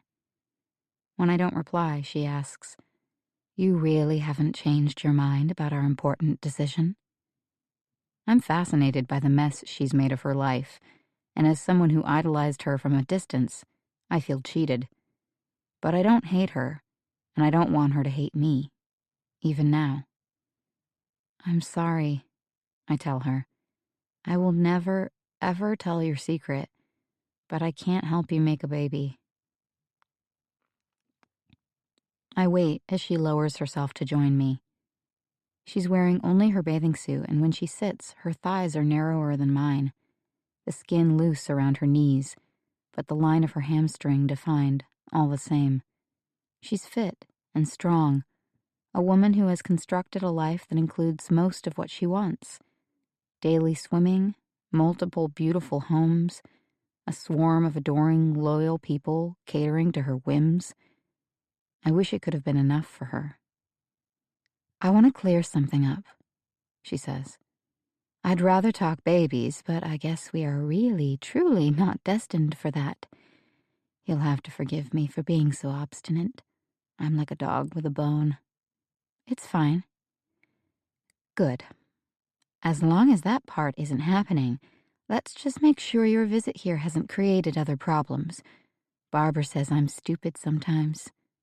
Eva swings her legs next to mine, playful again, like we're just friends or sisters passing a summer morning together. No one else has my back the way Barbara does, not even Jonah. So I put my trust in her to keep it all straight. But I also talked to her about the donation question. Thank you for alerting me. I turned toward her, surprised. She had a very good answer. Can you maintain confidentiality? When I nod, she says, Pedro, the local man who runs the orphanage, likes to skim off the top. Big donations make him greedy. We give 100, he takes 10. We can't possibly wire him $10,000. He'd jump in his truck and go on vacation and never come back. See what I mean? You're trying to parcel the donations out over a long period of time. I knew you were a smart girl. Like all the shoes stored in the gardening shed. When Maurizio told me about that, I looked in the little scratched window to see for myself. All those running and basketball shoes piled up because Eva couldn't let her employees take the time to deliver them. That's different. The minute this workshop is done, we'll get Maurizio to drop those off. We just got busy. My expression must betray me because Eva grabs one of my hands the same way she did last night. This time, though, her fingers are dry and cold. You are such a sweet girl. You know that we do amazing, life-changing things here. A few things fall between the cracks, but life is not the cracks, Jules. You said there was a crack in everything. Cracks let the light in. Cracks and all. Wasn't that supposed to be a good thing? Well, that's all true. But now you're telling me to ignore the cracks. Ignore the things your staff does that aren't right, but only when it's convenient for you. It feels good to say it. Not hard at all. Like I'm just warming up. She releases my hand forcefully. Why do you have to make things so difficult? Because the differences matter.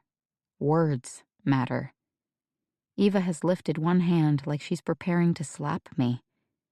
I stare at it, incredulous. Then we both hear someone clear her throat, up on the bluff behind us. I see Eva's face rearrange itself into a semblance of normalcy. She turns and waves to a thin figure up on the bluff. Sahara, scheduled for a private meeting. I need to swim before my next appointment, Eva says.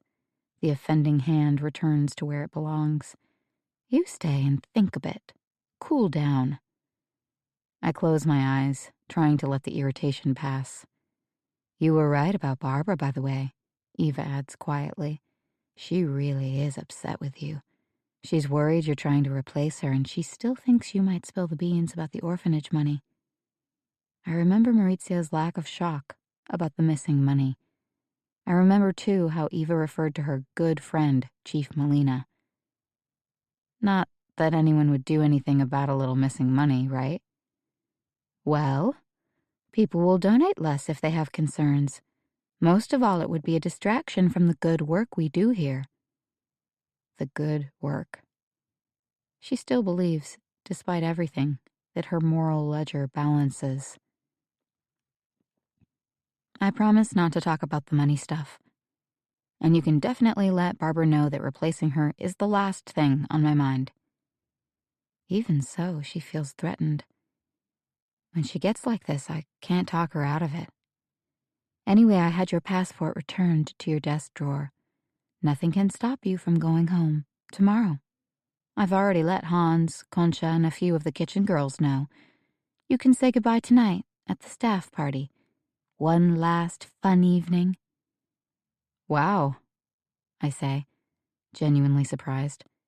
First, she wouldn't let me go. Now she can't wait for me to leave. And today? I want you to stay here. Hang around in case Zahara needs some company. She's already told me she doesn't want to go on the field trip, but I can't have her just hanging around. It's her day for workshopping. She might be a little, well, you know, fragile. Usually Eva won't even admit it, which probably means that Zahara is even more of a mess than I realize. If it was anyone other than Zahara, I'd resist. But not only do I like her, I feel protective. Everyone's tried to get a piece of Zahara, from her ex-boyfriend to the music producers, and now Eva. I can do that, I say. Good. Eva dives into the water, an excellent racing dive, toes pointed. I stay behind, thinking, damn, I just turned 23, and I've been fired from the first job I ever cared about. I pick up my phone and type a text that won't send until I'm closer to the house. If the Wi-Fi isn't stuttering, it might not send for hours. Happy birthday to me. Not an auspicious start. Zahara's private meeting goes well, it seems, because at 7:45, she and Eva come out of the house arm in arm, bouncing along like teenagers, headed toward the outdoor classroom. I head into the house, toward the supply cabinet where we keep extra whiteboard markers. Closing the cabinet, I turn and almost walk into Barbara's chest. Looking for something? Just these, I say, inching back. Eva told me to bring a fresh set to the classroom by 8:00. You know, she says, blocking my path. Eva has new favorites all the time, like that new singer girl, so don't feel special. I don't. I've changed the passwords. You're not to check email, PayPal, anything. Eva doesn't need you. That's great. And you'll never write like her. I'll never write like her. I laugh. That's really interesting, Barbara. I start walking out, nearly make it to the doorway before turning around. Eva did remind me that the low cost of living here is fantastic for a writer. It's a magical place, truly inspirational. Maybe I should stay. Barbara's hand flies up to rake her thinning brown hair. It takes so little to hurt her. Threatening to remain anywhere near Eva's domain is enough. I keep walking, glad for the fresh air. But I feel wrong, jumpy, and off-kilter. I shouldn't have said so much to Barbara. I shouldn't have taunted her. I'm on kitchen duty until 9:15, and I stay out of view, because I don't have energy for dealing with workshoppers this morning. Luckily, after Zahara's group workshop, they all head down to the beach to catch a water taxi. They'll spend the entire day shopping for woven handicrafts at a bigger village across the lake, giving the staff a huge break. Yo, says Zahara, at my shoulder when I wander out to the patio for a cup of coffee. So you really didn't want to go on the field trip? I didn't go. You're very special if Eva is letting you hang here all day. Very special, Zahara repeats. You all right? She's dreamy, a complete change from the high-bouncing, fast-talking person I saw yesterday. Private meeting with Eva was weird. We only talked about my music. In the group workshop, on the other hand, we finally did talk about my writing, which was sort of worse. I don't know. She trails off, face darkening. No offense, but did you take something?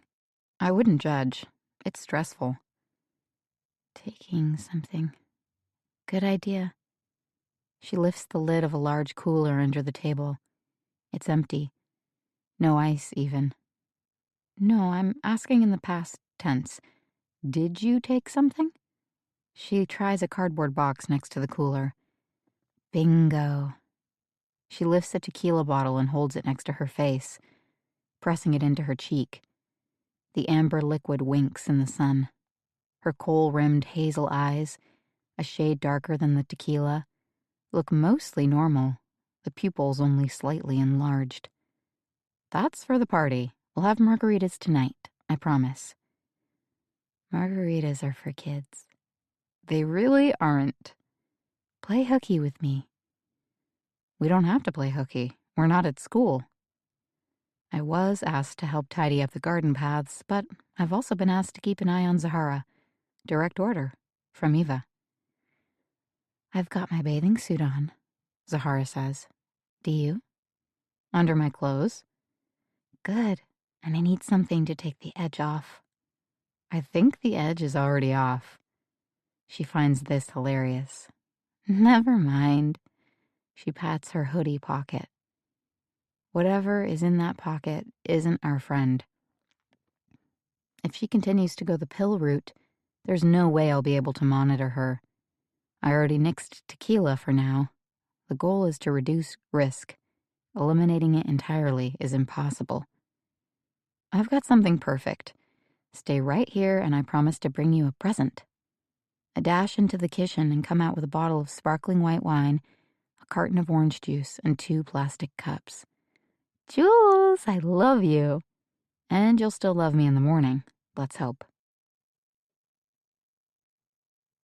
It's just like babysitting, if one were allowed to administer small doses of sedative to toddlers in one's care. We sprawl on the deck, tanning and drinking mimosas that warm as the day passes. After a while, Zahara decides to wade into the lake. She's wearing her white gloves, which is a good sign. She can't be too drunk if she's remembering to protect her hands. I continue catching up in my journal, one loose page at a time, unwilling to toss those spreadsheets Eva was so worried about, because this handful is all the paper I have. I tuck the finished ones into my backpack until I can store them safely later with the others in the cabin. When I have to pee, I hop off the base of the dock into shallow water, wade to my waist, and let her flow. But no farther. If you'll come dry off, I'll find us a bag of tortilla chips, I tell Zahara. And another bottle of white wine? And a cup of ice? And while you're gone, can I borrow a piece of paper from you? My phone's dead. I need to write something down before I forget. As we enjoy our second batch of mimosas, heavy on the wine and light on the OJ, she finally tells me what happened during the workshop. I'm not in denial. I've already written 2 songs, 3 if you count today, about what happened in that fucking hotel room. I don't need Eva to drag it out of me. With a song, you can get the emotion and the imagery without having to be all anatomical. Exactly. And my mom, what about someone like her? I don't want my mom having to read hundreds of pages about those 5 days in Las Vegas. If it's just a few pages, I can slice them out with an X-Acto knife and send Mom that copy with a note. Cleaned it up for you. You'd do that? Absolutely. And she'd understand. It would be like me picking one of those wicked long red chili peppers out of the chicken kung pao and telling Mom, I'm just pulling out the part that will hurt you. Oh, my mom used to do that for me too. Pick out the chili peppers. That's what moms do. That's what moms do, I repeat, getting misty. Oh, shit. Babysitter down. All those mimosas are nothing for Zahara, but I'm getting wobbly. Zahara pulls out her phone to show me pictures of her mom. Battery's dead, I remind her as she keeps pressing the button. Ah, fuck. I miss my family so much. I break down then and tell Zahara that it's my birthday, and I'm not even getting messages, and no one seems to know I'm here, and I just want to be home now. Oh, honey. I'm heading from self-pity to indignation. I'm tired of being the voice of reason. I'm craving abandon. and that's not good. I fetch the tequila bottle and bring it back to the dock with a lime sliced in half. The light is getting soft. Shadows are creeping up the base of the volcano. The lake has turned from bright blue to a flatter, silkier navy. Sahara wishes me a happy birthday every time we drink. She tells me more about her life as a musician. I tell her about my own career confusion. Look at you, writing all the time.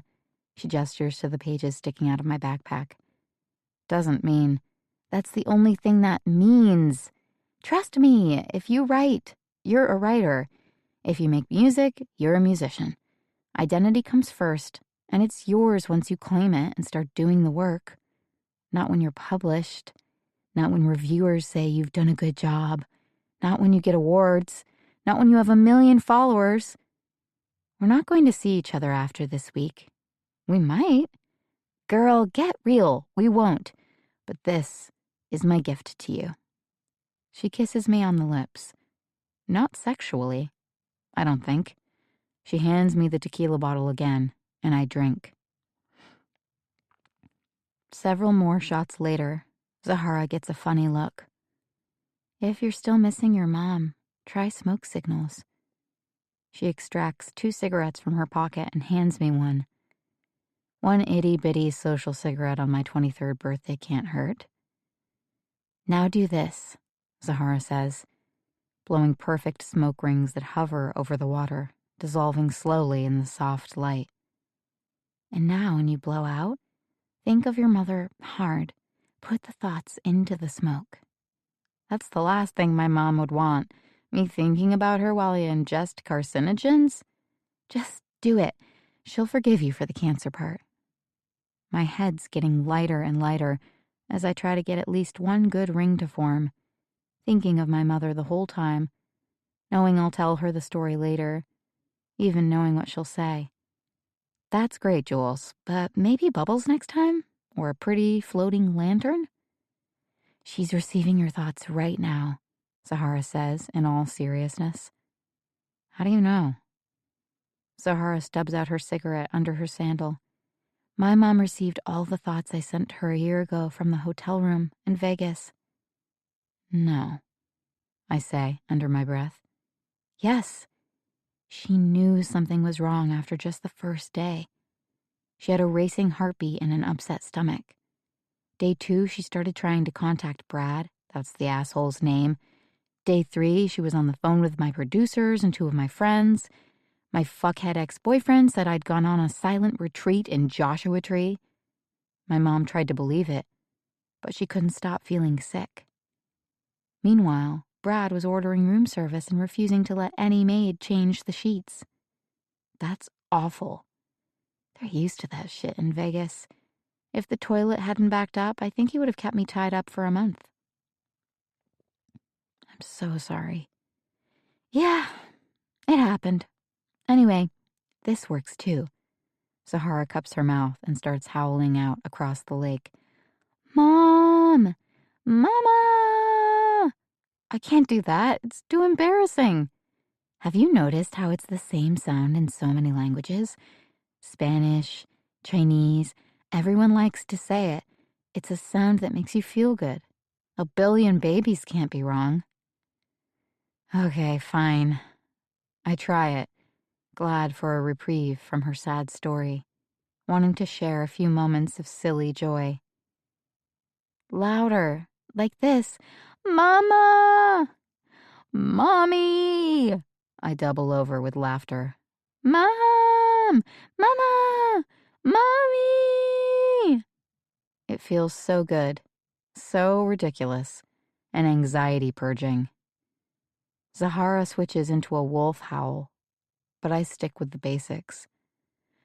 Mama! Mama! Mama! Awoo! Awoo! Mom, I miss you. I really do. I love you, Mama. My cathartic session with Zahara, howling for our mamas across the lake, doesn't go unheard. Maurizio comes down the bluff to wish me feliz cumpleaños. He remembered. And check in with us. But I tell him that neither Zahara nor I are performing at the staff party tonight. I wish him the best of luck on the poem he's planning to read, by the Guate poet Isabel de los Angeles Ruano. It's about complicity, the ways in which we are all guilty. I like to imagine Eva listening to it, eyes narrowing as she wonders if there's a message in it for her. But that will never happen. First, because she doesn't understand Spanish. Second, because she's always so damned sure she hasn't done anything wrong. When I look back from Maurizio to Zahara, she's just popped something small into her mouth and is closing her lips over 2 fingers, smiling like some naughty cherub. Be careful with that. We just had a lot of tequila. I squint at the bottle, only 1/3 full. A few minutes after Maurizio leaves, I smell cigarette smoke coming from the bluff over our heads. I'm certain it's the person who's been eavesdropping on me and Eva. Eyes closed, Zahara mumbles, "Can you go get me one of those?" Cigarettes are bad for your skin, even the skin on your hands. Go back to sleep. I feel dizzy from the drinks, but I also feel like I've done my job. Zahara's napping. We've shared some personal shit, but she hasn't gone overboard with anxiety or melodrama, and by tomorrow this day will be behind her. Then she can decide if she wants to stay or cut her losses short. Of all the women here, Zahara is the one who needs Eva and her connections the least. I spend 10 more minutes journaling about the tragic death of Rogelia Cruz, the subject of Isabel de los Angeles Ruano's poem, The Closed Silence. About anything I can think of. And it feels good. I follow my thoughts as they wander, without forcing them. I essay and test out thoughts, leaning into the permission given by essayists like Montaigne or Philippe Lopate, the writer whose best-known anthology introduced me to Montaigne. All that old stuff that Eva dismisses. Nonfiction writing that doesn't fit into a box. Memoirs that aren't about best-selling trauma topics. I enjoy personal writing for what it is. Personal. Not designed for public consumption from the first draft, but a process, instead. A way to notice more. To turn outward, sometimes. Not exclusively inward. If you write, you're a writer. Zahara made it sound so simple. It's a better mantra, one I'm willing to take home with me. I run the 3 bottles and empty juice carton back up to the kitchen. I come down again and make a few more notes. Zahara rolls to her side, wiping drool from her cheek. Sweaty. Need another swim. This late? It's cool now. The sun is only minutes from dipping below the horizon. Going in, she says, groggier now than she's been. And Jules, you appreciate that mom of yours. I won't be seeing mine for a long time. Why? Zahara has waded up to her thighs and peeled off her white gloves. I don't see them on the dock or on the beach. She died a week after I got out of the hotel. Aneurysm. With that, Zahara plunges headfirst into the water. Chapter 23. Rose. Rose loiters on the lawn, long after most of the other women writers have left to catch a water taxi to town, replaying the conversation with Maurizio. Surely he'll find a way to talk to her privately. Town is small. He'll find her. A better plan than talking here. Safe. Simple. But if it's so simple, why does she feel at this moment like she dare not leave? Like there's a chance he knows something about Jules, and she might never see him again. She lurks near the steps, watching the house just in case Maurizio manages to sneak back out. But he doesn't. Not even after Eva reappears. crossing the lawn toward the classroom again. "Don't walk the road alone," Eva says as she passes Rose, without bothering to look up. "At the very least, pair up." Rose notices that both Diane and Lindsay have stayed back as well, each of them eager to get a few minutes of Eva's time. Diane is bubbling over with enthusiasm for the orphanage talk. She's hung back to promise a donation. "Whatever you need. I can't imagine anything more important." Eva asks, "What were you thinking of giving?" Rose strains to hear Diane's answer, but Diane has lowered her voice, murmuring with Eva, who seems much more interested in chatting with the workshop stragglers than she was just a minute ago, now that a donation is at stake. "Go up to the house," Eva says to Lindsay. "I'll be there in a minute." Lindsay follows the order, winking at Rose as she passes, stage whispering, "My private session." "Good luck," Rose says. "I'll wait for you." Eva and Diane chat a moment longer before Eva returns to the house, leaving Diane standing alone, gazing off into the distance with a blissful smile on her face, as if everything has gone her way this week, when it hasn't. She never had her pages reviewed. She was told to leave her husband. Clearly, it doesn't matter. She got what she needed. Attention. Maybe a new purpose. Women's voices trickle down the steps toward Rose, confusing her for a moment, because after all, the workshop participants just left. "Beautiful day," says a 60-something woman with impressively inflated lips, painted the same shade of red as her stylishly oversized eyeglass frames. "Yes," Rose answers, stepping out of the group's way. "Are you all here for private meetings with Eva?" "No, we come here before dinner, just to write," a second woman says, gesturing to her laptop bag. "It's an alumni perk." They've already stepped past her and are fanning out, with two heading toward the edge of the bluff, one to the open-air classroom, and one to an Adirondack chair at the far side of the lawn. That moment with Maurizio, unnerving as it was, has fired her up. She doesn't expect he'll have all the answers, but she realizes how many people might be out there, still holding back something they'd share if they could only be approached the right way.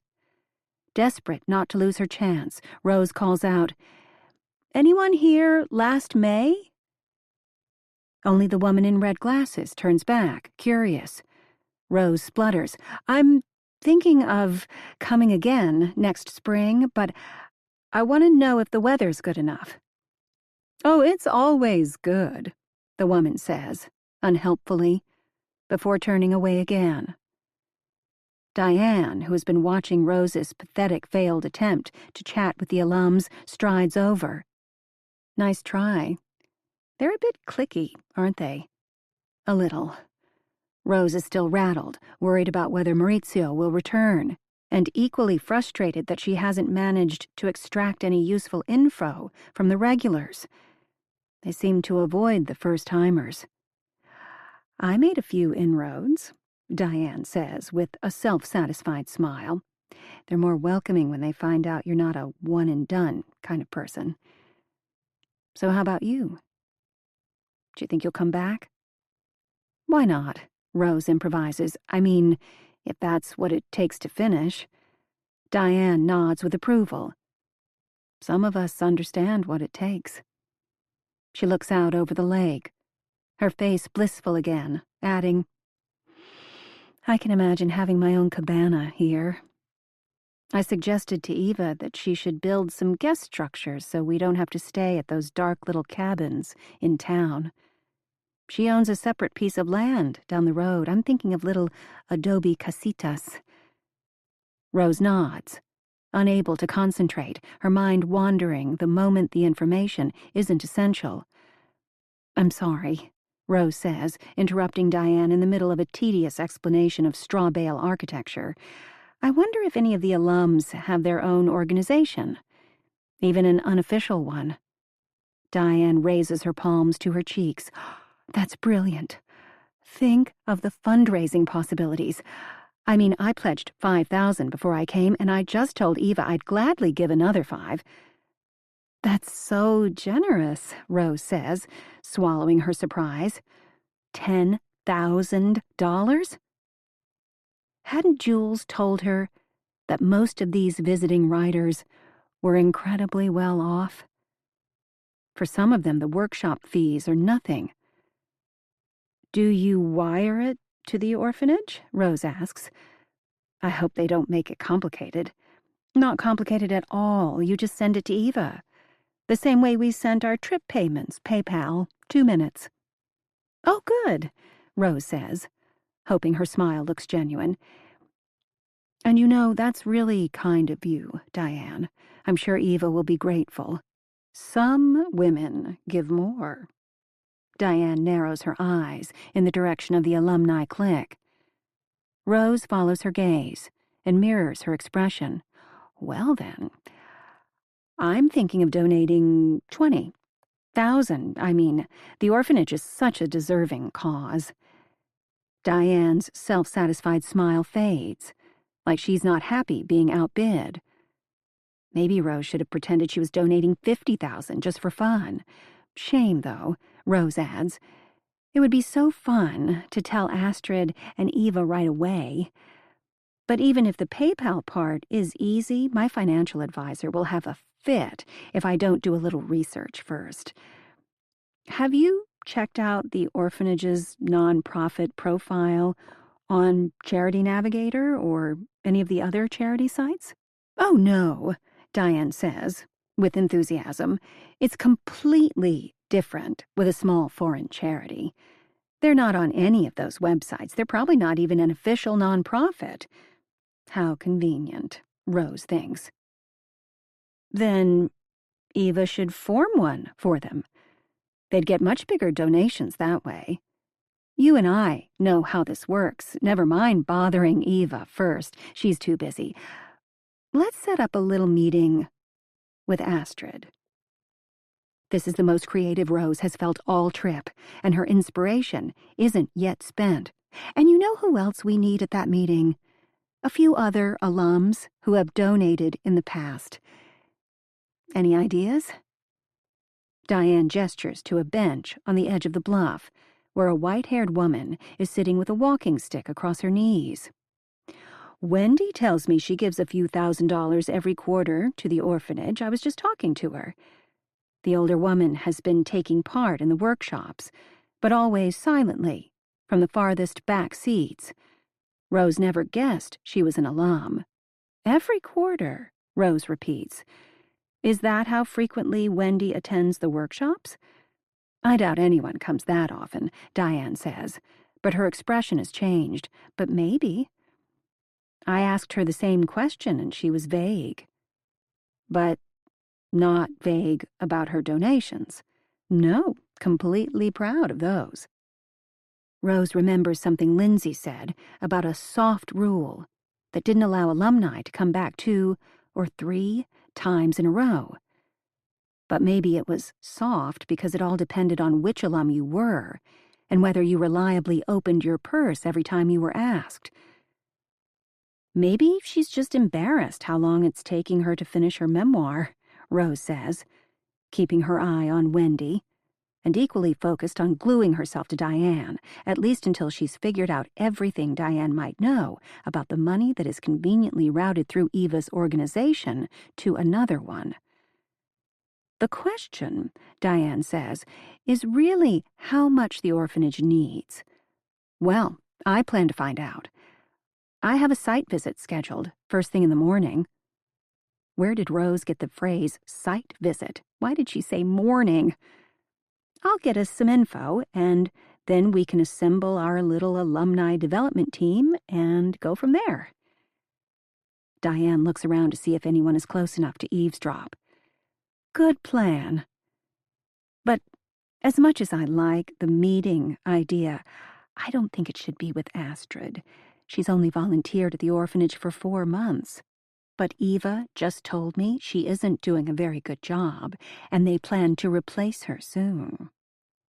Rose savors that morsel of gossip. Why would you let someone like Astrid go?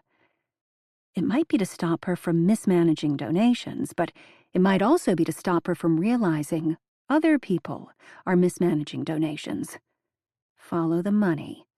Her old journalism prof's dictum. Don't trust. Maurizio was trying to tell her. And then there's the piece from Scarlett. An insight the sweet girl didn't even know she was offering.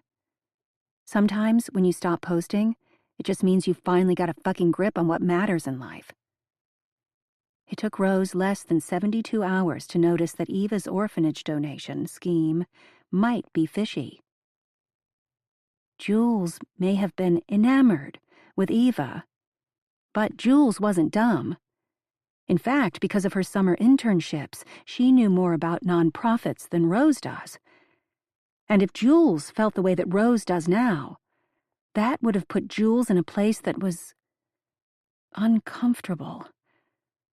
Which isn't the first word that came to Rose just now, much as her brain is trying to deny it. The first word that came to her was unsafe.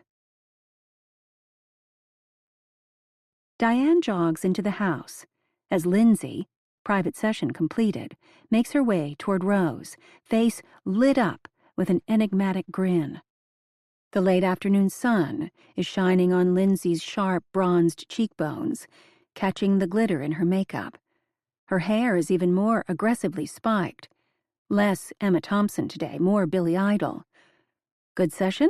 Rose asks, gesturing to the stairs so they can walk back to town together. Nope. It's only once they're through the gate and walking down the road that Lindsay turns and pauses, shoving her polished nails hard into the pockets of her pleated pants. She said I should write a modern love essay. Not a good idea? Rose asks. She's heard the newspaper column mentioned a dozen times since Antigua, as if it represents the highest goal any writer can hope to reach. It's what Eva tells everyone, so she doesn't have to discuss their memoirs. In my case, I have a complicated story. And an agent. Modern love only pays a few $100, and they don't allow pseudonyms. Given my line of work, I need a pseudonym. I'm sorry. I know nothing about publishing, Rose says. And to be honest, I don't read modern love. Me neither, Lindsay hoots. It's so weird how preoccupied Eva is with one column. But you knew this place was fucking weird, or you wouldn't have come to see for yourself. Rose stops walking. What? You said you didn't trust it. Casa Eva, San Felipe. After the opening night party, you told me you thought there were secrets here. I did? Then it comes to Rose. She wraps her arms around her ribs as if to protect herself from the gut punch of shame. She was drunk. She spilled her guts to Lindsay 2 nights ago, and she doesn't even know how much she said. Lindsay smiles tenderly at Rose. You don't remember? No. You were really upset. It's okay. I don't know what I told you. You needed to vent.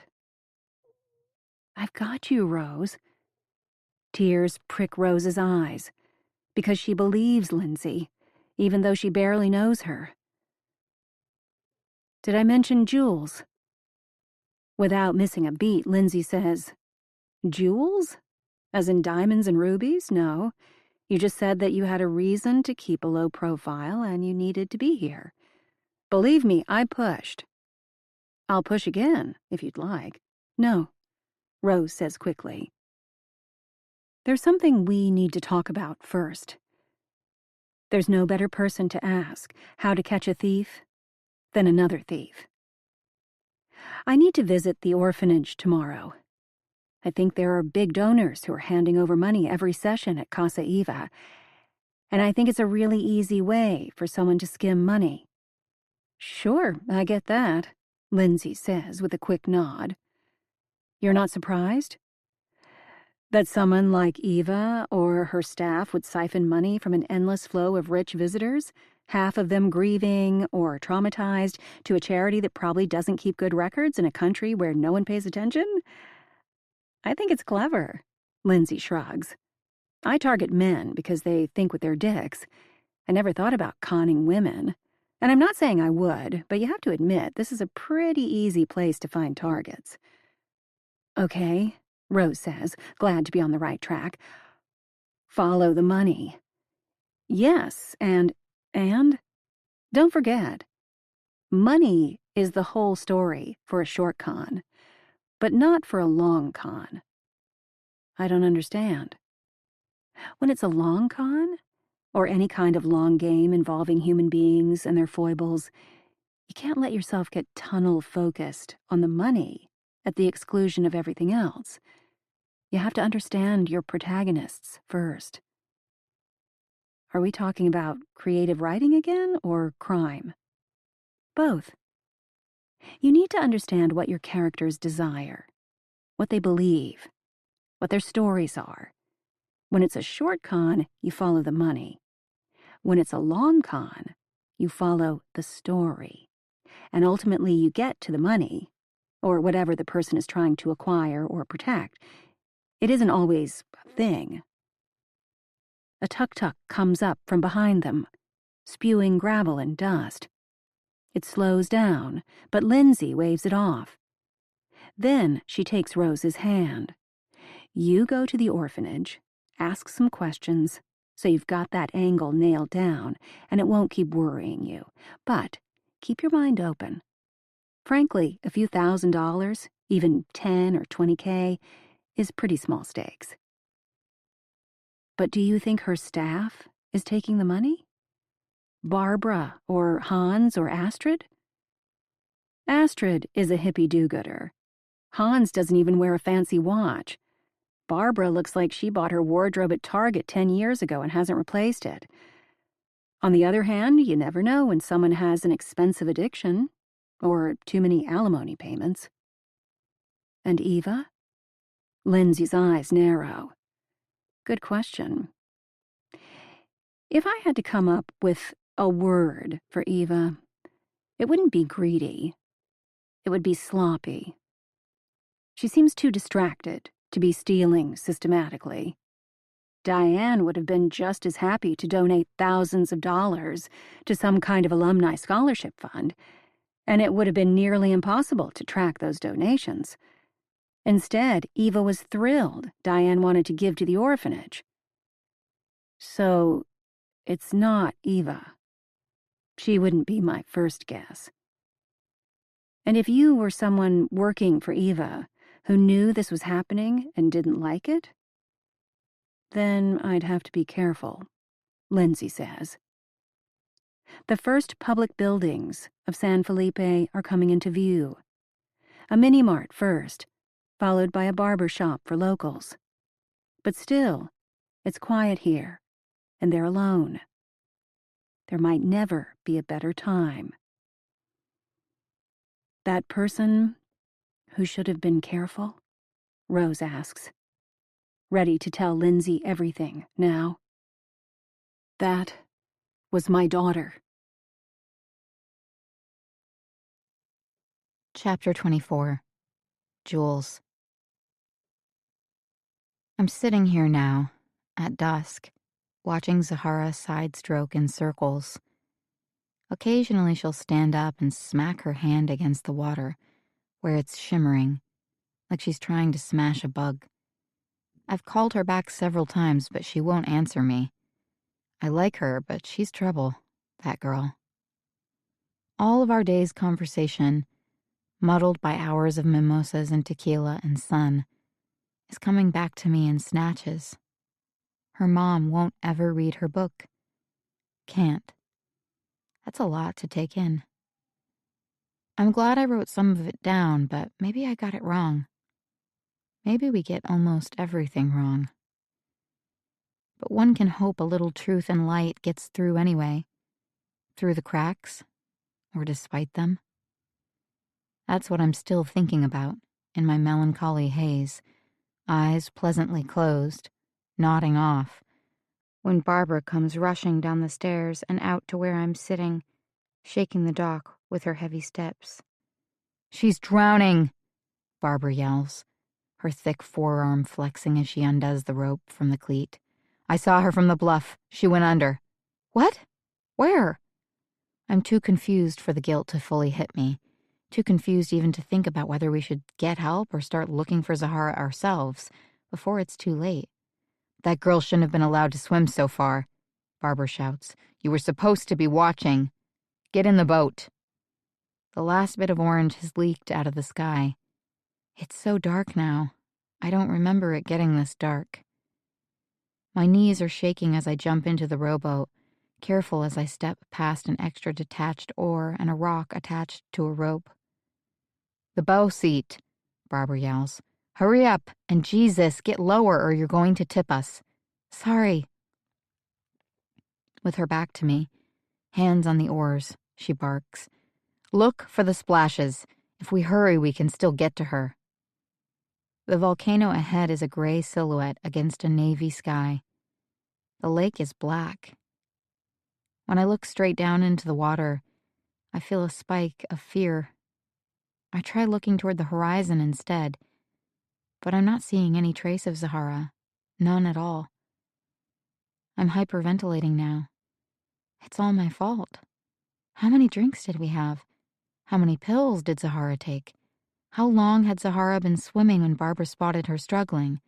How long can a person last under the water? My eyes search so hard that they begin to see what isn't there. The glimmer of moon becomes Zahara's pale face floating just below the surface. The bubbles released by some fish near the surface are her final bubbly breaths. But every time the boat lurches forward, the illusions disappear. The lake is a silky sheet that stretches all the way to the volcanoes. Moonlight is only moonlight. Barbara hasn't spoken for ages. We're both silent, because we're searching. We're in this together. I'm facing away from Barbara, occasionally twisting to glance over my shoulder, scanning the lake both ahead of us and behind us. "I don't think she swam this far." Barbara doesn't answer. Panic subsides as I try to picture Zahara as I last saw her, splashing and paddling around. Time and fresh air are clearing my head. "She's not that good a swimmer," I say with more confidence. "If she went under, she'll be in shallower water. We need to turn back." So why doesn't Barbara turn back? The wind stirs, raising goose flesh on my damp arms. That's when I know. We're not in this together. We never were. "Barbara," I say, keeping my voice level, "you're taking us out too far." Eva's biggest worry was her massive memoir deception. Barbara is more practical. She knows that stealing charity money would look undeniably bad. The problem is, I know about all of it. "I want to go back," I say. I know. Barbara knows that I know.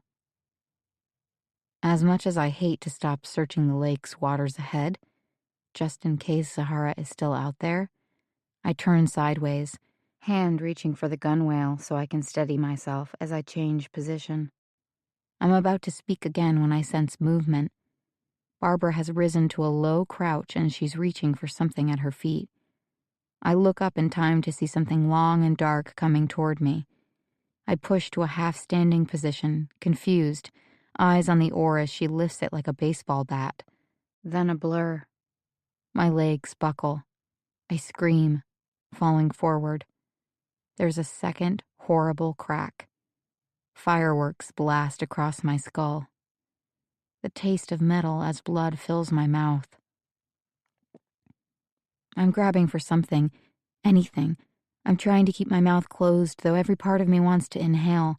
There's only water, greenish-black water, and necklaces of silver bubbles, and the dance of the moon on the surface over my head. But you know the rest. Everyone does. Somehow, I drowned that night on Lake Atitlan. Somehow, I was never found. Chapter 25. Rose.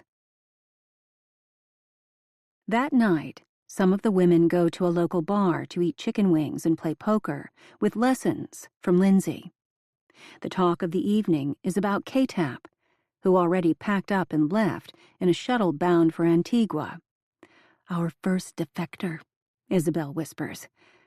"I think there will be others." They all swap gossipy guesses about the comedian's true name. Scarlett thinks K stands for Karen, not the best name for a black woman stand-up comic in the current era. Unless it is, Scarlett laughs. She could have built a funny routine around it. Noelani says it has something to do with Kay's abusive father, a wrestling coach who forced her to compete and practiced even more brutally with her in private, forcing her to, quote, tap out. Noelani thinks that was the harder story Kay needed to tell. But she got cold feet. "I just don't know why she had to keep it secret," Pippa says. "Maybe it's a drug reference. Speaking of drugs, anyone seen Rachel?" No one has. "I'll peek into a few windows on my walk back to the cabin," Rose says, looking for a way to make a quick exit while the other women stay behind, playing cards. Through the dark alleyways, she keeps her promise, peering briefly into the pizzeria, the fish taco place, an even dingier bar where Noelani thought she saw Rachel sitting alone yesterday evening, hand wrapped around a beer bottle. Rose is worried about Rachel, ruminating in some corner booth. But the person Rose needs to find the most is Maurizio. He said he would come find her. Where can he be? Back at the cabin, she sits at the little table near the door, listening for every crunching footfall along the gravel path just outside. Every echo of voices from the nearest alley. Nothing. With too much time to think, she lets herself imagine. What if Maurizio was Jules's boyfriend? What if they both knew about the mishandling of money? Eva couldn't get rid of Maurizio. He's her own adopted child. But Jules... Maurizio doesn't show up that night. The next morning, while the others are eating breakfast, Rose takes a tuk-tuk to the orphanage, a mile down the road, opposite the direction of Casa Eva. She needs confirmation that something is amiss with the orphanage fundraising. Only then will she know how it connects with her murky feelings about Casa Eva. When Rose arrives, she's shown into a dining hall where 30 children, ages 6 to 15, are eating breakfast. The director, a Guatemalan man named Pedro, recognizes her as a well-heeled American, eager to give money. He shows her the dormitories, the kitchens with their enormous tin pots, where several cooks are already heating up the next meal of beans, rice, and shredded chicken. He points out the newest wing being added, which currently has window frames without installed glass. "And how much would it take to finish all this?" "Oh, goodness, a lot." A girl who looks about 2 years old raises her hands up to Pedro, wanting to be lifted. "If someone were to give you all the money you needed for the whole year, how much would it be?" Pedro hoists the girl up to his hip, where she begins to tug at his glasses, her not entirely clean fingers covering the lenses, so he has to gently move her hand in order to reply to Rose. "To finish the construction? Maybe 25,000 quetzales? So, in U.S. funds, maybe $3,000. With that, we'd be all finished, and we could house 10 more children. It would be a miracle. Milagro. Or peligro." Which word was Maurizio trying to say? "Surely you get close to that every month." "Oh, no," he laughs. The monthly donations are usually only hundreds of dollars in total. You understand. He catches himself, and Rose is almost certain he is blushing. We are grateful, of course. Gracias a Dios. Do you thank donors publicly? She asks. Of course. He brings her to a painted mural that's been designed to look like a lake, covered in fish of various sizes. She notices a cluster of tiny silver fish covered with American names: Wendy, Beatrice, Jennifer. We appreciate all the fish, he says. These are the small donors, she says, pointing to the distinctly Anglo corner of the mural. There are no small donors, he says, smiling. She has to trust her intuitions. He doesn't have a clue. And she has more clues than she requires. 1 cup of coffee later, Rose is shaking hands goodbye when she thinks to ask Pedro, "Do you know Maurizio, the local boy who was adopted by the writer Eva Marshall?" Behind still smudged glasses, Pedro's eyes widen. Adopted? A Guatemalan child can't be adopted by a foreigner. It became illegal over 10 years ago. Maybe I misunderstood, Rose says, remembering how giddy Eva was to introduce her son. But I do know Maurizio. He delivers clothing donations from Casa Eva. Are you trying to reach him? I could give you his phone number. Oh, that would be perfect. I have sort of an emergency question. I can call him for you from here, Pedro says, pointing toward his office. They get no answer, only voicemail. Rose fumbles to leave a message in Spanish with Pedro watching. Soy Rose. ¿Necesitas hablar conmigo? Espero verte en San Felipe. After she disconnects, Pedro says, He'll get right back to you. This place has always meant a lot to him. Especially with your interest in donating, Maurizio will be grateful. Rose pays the waiting tuk-tuk driver to take her back toward San Felipe. This has all gotten too big. There are still details she could uncover as long as Eva doesn't know her real name. Follow the story, Lindsay told her last night. But it wouldn't hurt to let the authorities know she's onto something. The tuk-tuk stand runs along a small plaza, at the back of which sit 2 offices: the Tourism Bureau, with a bold blue sign written in English, and the Subestación de la PNC, or the substation of the National Civil Police. Foreign police stations always make Rose nervous, more so in Latin America, where there always seem to be 3 or 4 different types of police, not always on friendly terms with each other. Rose stops under a shady tree, flipping through her notebook, trying to remember if the police station so helpful to Matt was here in San Felipe or in a bigger town just up the shore. Are they all called substations?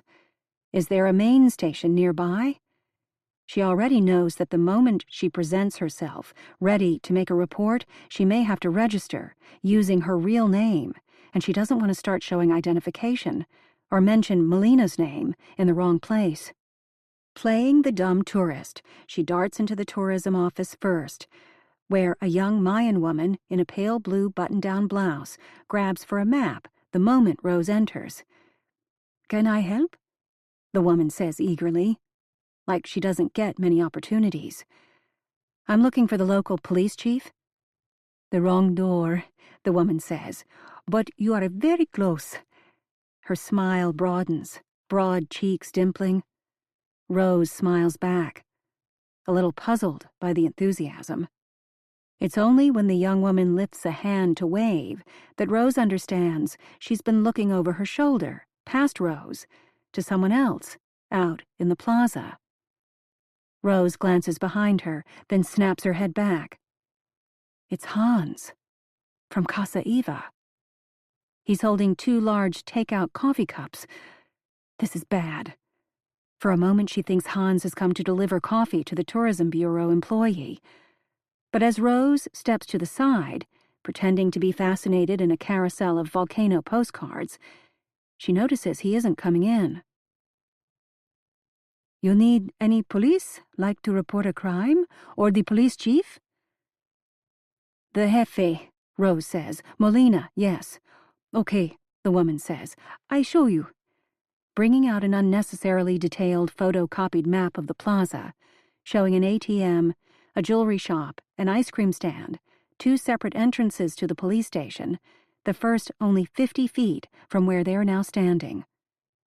Rose feigns confusion to buy time, hoping Hans will have moved on. She can't exactly walk into the police station while he's watching. When the tourism woman's face lights up again, Rose cringes. "Go away, Hans." The woman comes around the desk. "Never mind, I just walk you over." "No, you don't have to, because look, you don't even have to go far. There he is." Rose can't believe her eyes.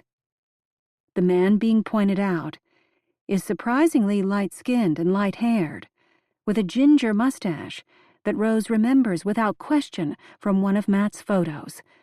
Chief Molina, in the flesh. She has seen him before. And worst of all, he's the one lifting a hand to receive the coffee from Hans. Both of them grinning and chatting, like old friends. Rose runs, crouched over, holding the plaza map in front of her face for cover, toward the nearest tuk-tuk. First, because a tuk-tuk is the easiest place to hide. Second, because Casa Eva offers her the only remaining chance of running into Maurizio, as well as Wi-Fi, so she can keep calling him on the hour. And third, because the police station is now completely off-limits. When Rose creeps into the classroom 20 minutes later, smiling with her head down to signal that she's sorry for arriving late, Eva finishes writing "Show, don't tell" on the whiteboard, then sets down her black marker. "Come here." Rose has just made it to a seat in the back of the aula. "Me?" "Yes. Come to the front." Eva's pinched expression relaxes into a forgiving smile. Rose whispers apologies as she moves to the front of the room, where Eva stands, waiting. "Breathe," whispers Isabel, as Rose passes. When Rose is directly in front of Eva, Eva throws her arms around her shoulders, squeezing tight. Relieved sighs and tender exclamations fill the classroom. "All right," Eva says, when she nudges Rose gently away, still clasping both of her hands, so that they remain attached at center stage, with everyone staring. "When you didn't show up on time this morning, I was worried. I thought maybe those prompts yesterday morning overloaded you emotionally." Rose looks around, notices that others have failed to show up as well. K-Tab, who has left town, Rachel, whom no one has seen lately. But Rose is the one Eva claims to be worried about. "And yet," Eva says, "you did it, didn't you? You dug deep. You found a story, a real story, a story about motherhood, one that matters to you, more than your little essay about your sister." Rose scrambles to remember what she wrote about. The man who wanted to watch her masturbate. That's not it. The one about... She flashes hot. The one about postpartum depression. Oh, God. But she never named Jules. She only said the baby. She probably mentioned Matt, though. But there's no way for Eva to know who Matt is. And she might have mentioned Uliana toward the end when her defenses were down, and the words were pouring out of her. Uliana. Rose remembers how glad she was that her own photo didn't show in the major news items about Jules's disappearance, because it made her confident no one would recognize her here. But Uliana's face was in those photos, along with her highly recognizable name. What was she thinking? Eva winks at the other riders before locking eyes with Rose again. Cracks and all. From the front of the room, someone whispers, "Cracks and all." Eva hugs Rose again, rocking back and forth in a locked embrace that Rose can't break away from without offending Eva. "Cracks and all," another rider calls out, and then the wave spreads as everyone joins in, chanting the anthem, "Broken but beautiful, cracks and all." Once the anthem dies down, Rose duck walks back to her seat, face burning. The craft talk continues, but Rose can't hear a single word. White noise is fizzing in her ears. Rose thinks of Rachel's workshop 2 days ago. That strange moment when Eva locked eyes with Rose and asked, "As a mother, what do you think?" Rose said she wasn't a mother. She actually said it twice, because Eva made her repeat it. At the time, Rose wasn't worried about Eva's question, but she's worried about it now. Eva knows. Because of the prompt. Worse. Eva knew. From the very first morning of workshops, if not before. Rose snaps to attention now, because Eva has called on her again. "Rose, can you go ask the kitchen staff what time they'd like to serve lunch?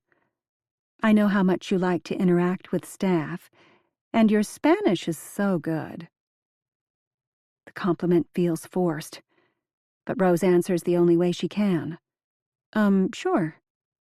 With her cheeks and chest still flushed with nervous heat, Rose gets up again, walking past Isabel, who is fluent in Spanish, and past Diane and Noelani, both of whom like to help.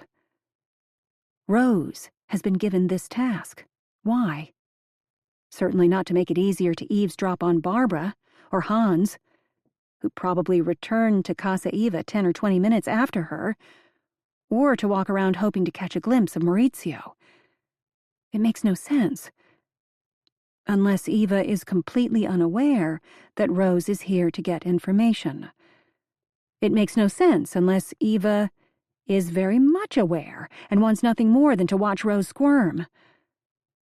Eva wouldn't take the risk of making Rose uncomfortable if she had something serious to hide. So that makes Eva innocent? Unaware of some staffer's bad behavior. Unaware of what happened to Jules. Rose is almost to the house now, feeling suddenly shaky, like a mouse who has to cross a vast field, aware of having no cover, as a hawk circles overhead. Concha comes into the kitchen just as Rose enters, stammering a single word. "Cuando?" Concha gestures to the steaming trays of tamales that are ready for transport to the patio. 10 minutos. Rose nods, unable to smile. She doesn't know if Concha is to be trusted. She has no choice but to try.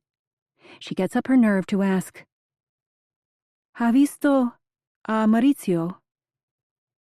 "Have you seen Maurizio?"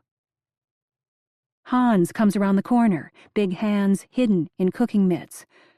"Maurizio was arrested last night." "What?" "He stole from Eva." Hans pulls off the mitts aggressively, like a defeated boxer yanking off his gloves. "Yeah, it blows. He's been taking money. Cash he was supposed to be delivering to charities on Eva's behalf. Little shit. Won't be doing it any more now."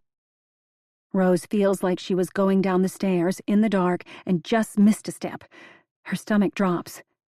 Eva's own son arrested, with her knowledge, and almost certainly with her assistance. Maybe he did steal. Maybe he knew he was about to be caught. Maybe that's why Maurizio was acting so strangely yesterday, when he confronted Rose and pretended he wanted to talk to her. But Rose doesn't think so.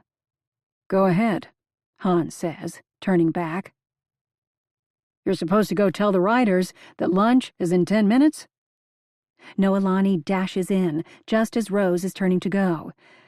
"Second message from Eva. She says we're behind schedule, so serve the lunch in the classroom and we'll eat there."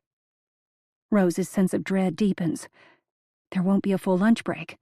No easy way to leave Casa Eva without being noticed. No easy way to huddle at the far end of the lawn, talking privately with Lindsay. It's almost as if Eva wants to keep a close eye on Rose. Rose has another possibility to consider. Eva is upset about Maurizio's arrest, one of her greatest success stories undone. If she feels like her chosen family is crumbling, she'd want to surround herself with the women who adore her, yet another form of substitute family. Even if the police were going to show up at any moment, and Rose knows they aren't, she can picture Eva workshopping to the very end, basking in the respect and gratitude of her favorite students. This was, after all, a woman who sat typing next to her dead baby. No problem is too large to distract her from writing, and writers and anything else that makes her feel important and needed. It's what she's done her whole life, ever since her own parents failed to show up and prove to her that she was already loved. Rose remembers Lindsay's advice. When it's a short con, you follow the money.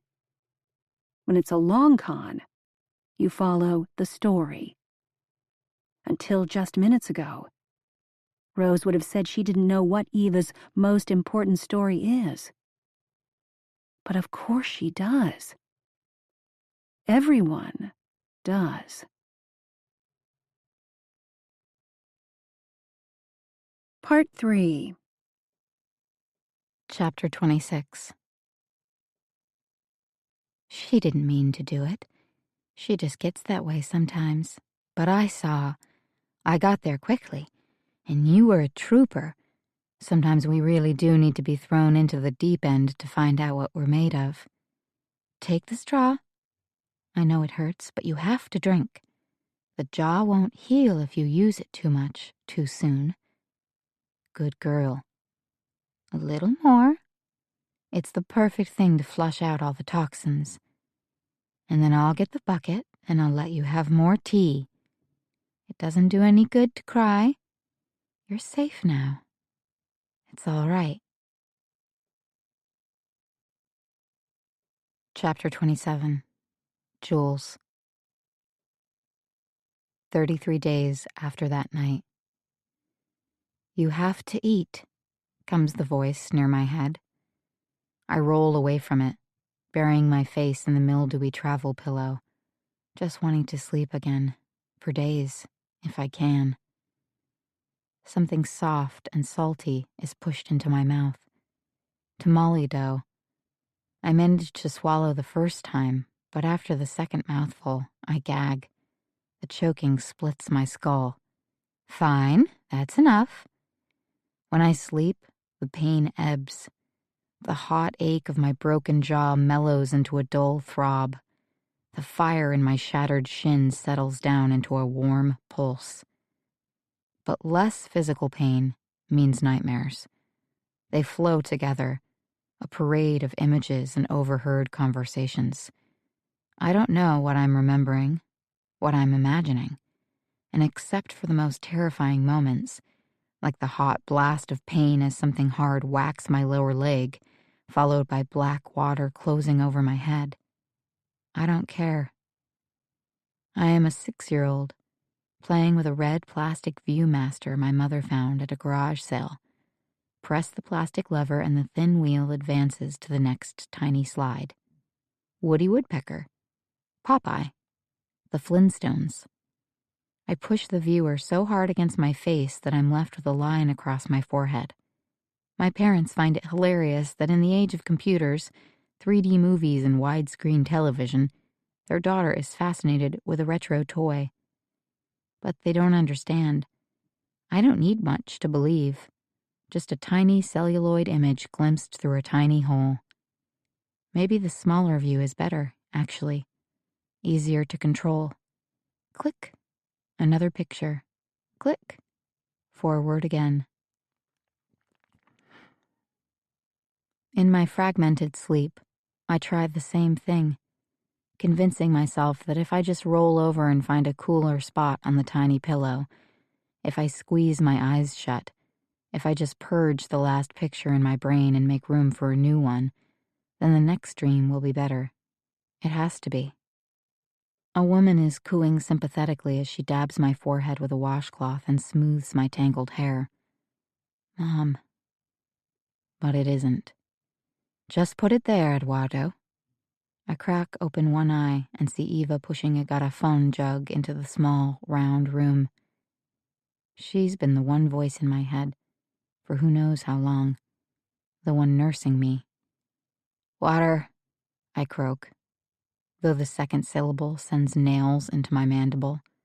You've had enough, Eva says. The tea is better. Take the straw. I push my head away. The straw scrapes along my cheek. Eva holds the back of my head and forcibly turns me back, mashing my lips against the straw. Then she repositions her strong fingers at the nape of my neck and squeezes. Wakey, wakey, Eva says as my eyelids flutter. This is helping your bones knit. You can't heal without it. So I drink and drink, ignoring the burn at the back of my mouth and the resistance in the straw as twigs get sucked in, blocking the flow. Something in the tea must be irritating my chapped lips. The inside of my mouth stings. Eduardo, Eva says, help me with this. Next, I am being lifted and held in position over a bucket, my eyelids again too heavy to open. When I was a child, I sometimes dreamed I was going to the toilet only to wake up with the realization that I was still in my bed, about to wet myself. I have the same worry now. I don't want to make a mess if the bucket isn't real. I don't have all day, Eva says. Stop holding it. There we go. Even while I am trying to find the words, I hear the patter of urine into the bucket, like rain against a roof. Is that where I am? Camping in some rustic cabin? You're in a healing hut, Eva says, as if I've asked. Have I? I don't know. To Eduardo, she says, add the deadlock to the second door. I listen hard to what sounds like a broom whapping at a carpet outside the hut, faster and faster. I can't get the image of a carpet out of my mind until the noise reaches its peak, right over the hut. Then I realize I've been hearing the rotors of a helicopter, approaching, circling once, then fading away. I'm under again, the sound of the electric drill adding new colors to my next dream. A bright bolt of blue lightning every time the noise starts up. A relaxing moss green when the drill stops. Despite the soft comfort of the mental moss, my brain wants to find its way back to reality. It's a drill. Why is he using a drill? Why are there helicopters? Why can't I stay awake? And why do I care? It's so much easier to sleep. For now, I hear Eva's voice coming from farther away. She sounds annoyed and maybe frightened. I don't know. We're just taking it a day at a time. Chapter 28. Jules. How long? I managed to say through clenched teeth. How long until your jaw is better? No. I close my lips, inhale through my nose, prepare for the hurt. How long have I been sleeping? Oh, Eva smiles, palm soft against my forehead. Does it matter? Your job is to get well. That's all you need to worry about. My wakeful periods have been extending and improving. I've gotten a better look at my lower leg. The entire shin is mottled purple and yellow, so swollen it's like a natural cast, which I know can be a good thing. I remember the gruesome chapter I read from runner Dina Castor's memoir about her disastrous experience at the Beijing Olympics, how her foot broke suddenly in the first miles of her run due to an extreme calcium deficiency she didn't even realize she had. I think of that terrible moment anytime I turn an ankle, hiking or trail running. Castor heard a sound like a popsicle stick breaking. She watched as her foot ballooned, larger than her head. She stopped running, but she didn't get care right away. The doctors credited the lack of immediate emergency attention to saving her from surgery later, because the natural swelling pushed the fractured bits into place better than inexpert local responders might have done. That's the takeaway I cling to. Your body knows what it needs. Swelling isn't necessarily bad. Thank God I read Castor's book when it came out. Who says memoir can't save your life? What worries me, whenever I get up the nerve to look at my throbbing, abraded leg again, is one red and black line of scab, about 2 inches long, encrusted with bits of yellow. The first time I dare to touch it, the pain is so bad my entire field of vision goes dark, and I have to lie back down, sweat breaking out over my forehead and upper lip. The next time I can ease myself to a sitting position, I force myself to touch the spot again. Even through the swelling, I can feel the sharp bulge of a bone poking up, piercing layers of muscle, with the thinnest bit of flesh and a weeping scab trying to heal over it. Just thinking about it pushes me to the edge of nausea. Fibula? Tibia? The shin bone. I think it's the tibia. I breathe, eyes closed, waiting for the urge to vomit to pass. Dina Castor's foot bone didn't break through the skin. Within a few days, she was receiving expert care and physical therapy back in the United States, whereas I am here. I look around the round, dark, windowless, adobe-walled hut, trying to make sense of it. There's a hole over my head, covered by a rusty, thick screen. The ceiling is darkened, unevenly so. That must be the Temescal's smoke hole.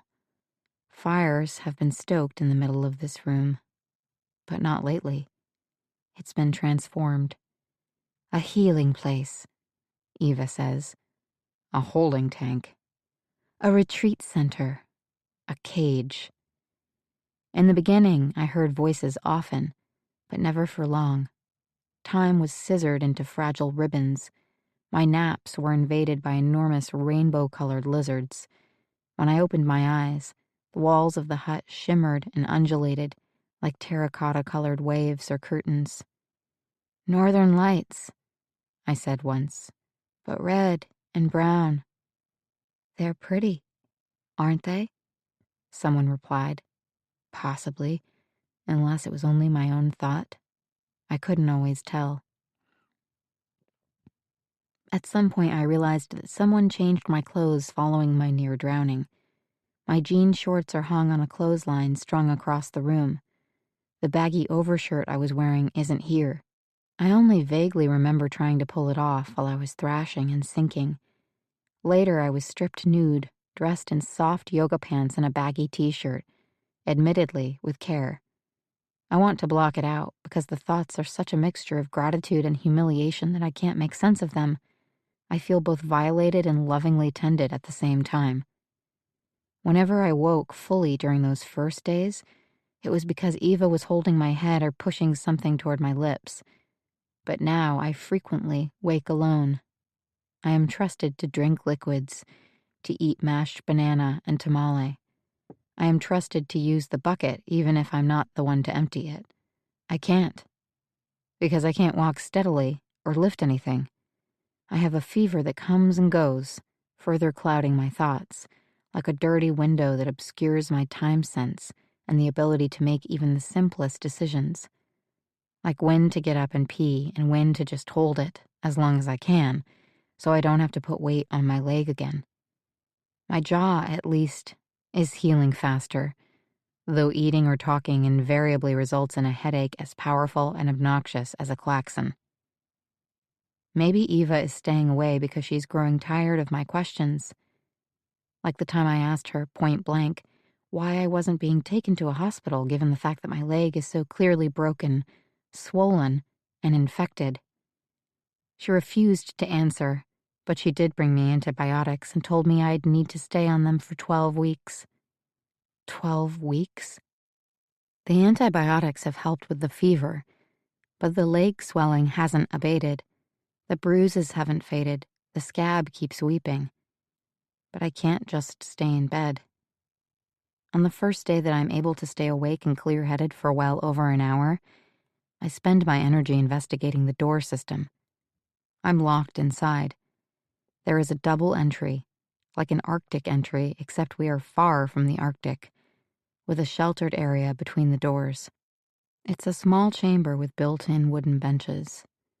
In the Temascal's days as a space for steaming, that must have been the place where people who needed a break from the heat could sit, still protected from the sun or bugs outside. I've heard the outer lock turn and the outer door open, then boxes pushed or stacked outside the inner door, followed by a quick knock, followed by the rasp of another sliding mechanism. I figure out that this unlocking is meant to allow me to retrieve the new supplies that are left in the in-between space. But at some point, the inner door gets locked again. It's a solid structure. The door is heavy, the adobe walls thick. No windows. I run through all the most obvious ways of getting out. None of them will work. One day, from my bed, I hear a double rap of knuckles. I call out, "Eduardo?" He raps on the door again, like he's trying to send a reassuring code. Then I hear quick steps away and the closing of the outer door, followed by the slide of the lock and a final knock to tell me he's done and gone. I limp to the door, wincing, and I pull the inner door open. There's a wooden crate with some overripe papaya chunks in a paper bag, a single ripe avocado, tortillas wrapped in a warm napkin, and more tamales. On top of it is a yellow notepad and 2 pencils. Gifts from Eva, no doubt, to help me pass the time. Also, inside the tortilla napkin is a tiny wooden cross not much bigger than 2 hand-whittled toothpicks. Someone working in the kitchen is feeling sorry for me. Someone besides Eva and Eduardo knows, or has guessed. Someone who understands that unspoken communication is sometimes the safest kind. Mercedes? I'm too tired to walk back to bed, so I sit, like a monkey pressed up against the glass in a zoo, and eat some papaya, trying to puzzle over my situation. It's surprising what the mind refuses to concede. It's like the thought of being dressed by someone when I was unconscious, too mixed up with overwhelming feelings of vulnerability. My jaw tightens painfully just thinking about it, a mixture of fear and fever sending me crawling back to bed, where I hide my head under the smelly pillow. I keep seeing the image of Barbara, facing me in the rowboat with an oar in her hands. I keep hearing Eva's voice in my head, whispering that I'm safe now. Safe from Barbara, who still wants to kill me? I'm a worse problem for Barbara than I was at the beginning of this mess. I can open the shutter of my mind only briefly, one flash of truth at a time. If Barbara were the only problem, Eva would have called her friend Chief Molina and had Barbara arrested. But maybe Eva doesn't want her to be arrested. Maybe Barbara would tell the world about Eva, her financial shenanigans, her literary duplicity, and Eva's dream life would collapse.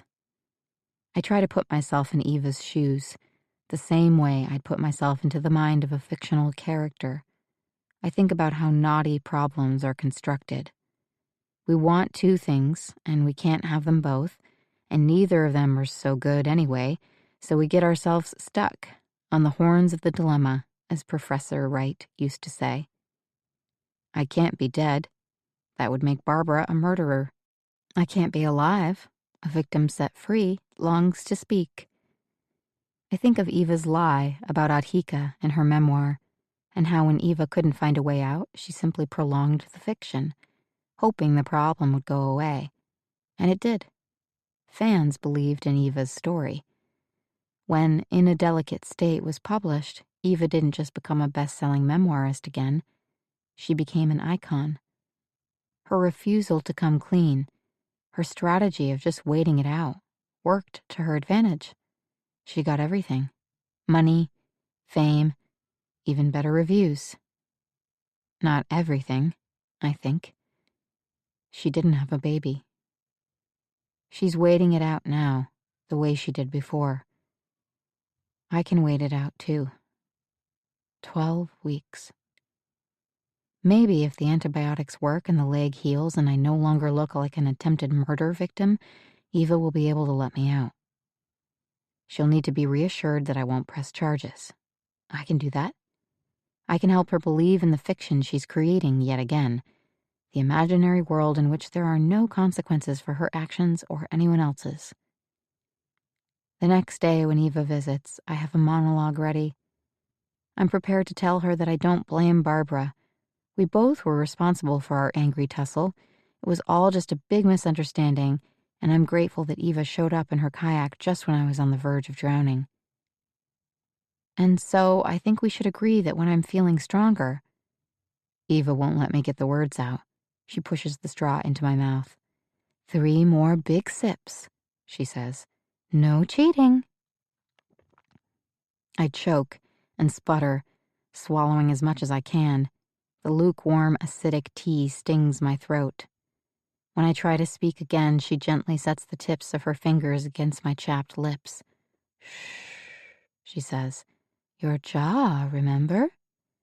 Her eyes are wide, the eyeliner around them blurred, giving her a sleep-deprived, manic look. Eva, I try to say, but she presses harder. She claps her entire hand over my mouth, one finger pushed too close to my nostrils, so it's hard to breathe. I try to pull away, but it only makes her press harder. She sounds scared, and the fear is infectious. I struggle to inhale, breath hitching, the shallow, incomplete gasps making me lightheaded, the desperate hunger for air taking me back to those moments in the cold black water, twisting, lungs burning, panic rising. From behind her fingers, I mumble and beg, sputtering, but she doesn't give an inch. Stop, she says. No, I mean it.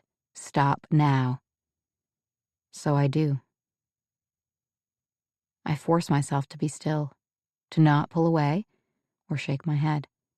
I need her to see I'm calm now. I won't speak. I won't do anything to set her off. She slowly lifts her hand away so that I can breathe more clearly. Her expression hasn't changed. Eyes still wide, eyebrows arched. She looks deranged. It's what I feared. She's not just stressed, not just unpredictable, not just taking the briefest of breaks from reality. This is the real Eva Marshall, not the meticulous construction she created on the page. Eva? I ask after a few minutes have passed. I don't want her to cover my mouth again, but I have to try. Using the whispery, about-to-cry voice she used the night she told me about her in a delicate state fiasco. Yes, we're friends, aren't we? She nods, slowly. More than friends. I know you care about me. She nods again, slowly. She smooths her hair back and looks to the door. Things are getting busy again. I won't be able to come here every day. She hasn't been visiting every day already. I understand. But you have things to occupy you, don't you? She looks around the nearly empty hut, reminding me of all the things I don't have. Books to pass the time, my antidepressants, medications beyond antibiotics and the medicinal tea, even the most basic toiletries like tampons, which I'll need soon. I can tell because my belly feels heavy and crampy. That tells me something about how long I've been in this hut. About a month. Maybe more, maybe less, because I've always been irregular under stress, never mind the fact that I suddenly and unintentionally went off birth control. I've been taking the antibiotics for about 2 weeks. A calendar is forming in my mind. How long I've been here. How long until my leg infection might be under control, if the antibiotics work. Eva seems to shake herself as if from a dream. You should be writing. I appreciate the blank notepad you gave me, I say quickly, ingratiatingly. Yes, and you should be writing. For the first time, she smiles, and her wide, anxious eyes return to almost normal. I should be writing, I repeat back. That's exactly what I'll do. After she leaves, I think about the last time Eva was truly pleased with me, when I wrote about my mother's postpartum depression. That was the essay that earned her brava and a visit to the spa. Eva loved the story because it was about a secret and because it was written by a bitter young woman seeking distance from her mother. Lying on my side with the yellow pad on the mattress, trying to find a position for writing longhand that doesn't hurt any part of my battered body, I think back to that earlier essayist persona. I write about an accident, keeping the details vague. I emphasize all the ways in which the accident and my injuries were my own fault. For added interest, I write about my anger at my real mother and how, even in my current state, she's not the person I'd most like to see, because she always judges me. I describe my situation, healing slowly within the safe confines of a temazcal, enduring physical pain and sunless isolation. Eva won't believe this essay if everything sounds rosy, but I act as if it's normal, preferable to being out in the real world. An epiphany that could elevate this little think piece into something inspirational you'd forward to a friend. Everyone needs time alone to become grounded, to strip away the falsities, to embark on a new transformation. I wince as I use the metaphor of a chrysalis and the butterfly.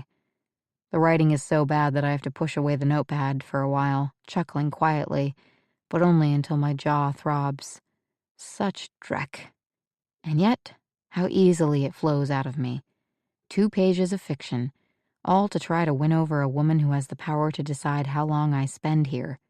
Healing. Chapter 29. Jules. One day runs into the next, my mind even more restless now that I've finished the dishonest essay. Eva visits only briefly, avoiding conversation, not bothering to answer when I tell her I'm growing stronger. I could use more solid food, more protein. I don't mention that the last drop-off of unwrapped tamales had been crawling with ants. I ate the tamales anyway. I don't tell her I spend entire nights awake, having napped too much in the daytime, replaying old conversations, old mistakes, crying quietly in the dark. A week has passed since Eva took my finished essay away, not commenting on it, when I'm wakened by a truck engine, followed by voices outside the hut. I don't know why, Eva says, her tone strident. I just did. Haven't I accepted your actions? You weren't exactly making good choices either. The second voice is muffled. Well, now we're stuck, Eva says. At least Eduardo can follow directions. A truck door slams, but the two are still talking. It isn't the easiest time to move a body in any condition, Eva says. Sometimes you just have to put things on hold. They won't look forever, and maybe when she's better, at least in terms of moving her. I hold my breath, trying to catch the ending of that sentence, but it slips away from me. The frustration brings tears to my eyes. So you made a mistake, and I made a mistake, and now we're even, but that doesn't mean I agree with you. But Eva didn't make a mistake, at least not at first. She saved me. I'll be better soon, with a healed leg as proof that it wasn't a big deal, if that's how she wants to play it, and as I myself have played it, in the pages I wrote specifically to reassure her. None of it matters, I realize now. Eva's indignation brings the volume up one last time.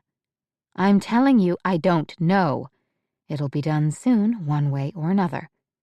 And don't worry, there's no better time to dump a body than after everyone has decided there's no body to be found. I am already halfway back to the bed, hobbling. Adrenaline rockets through me, my brain refusing to believe what I've just heard.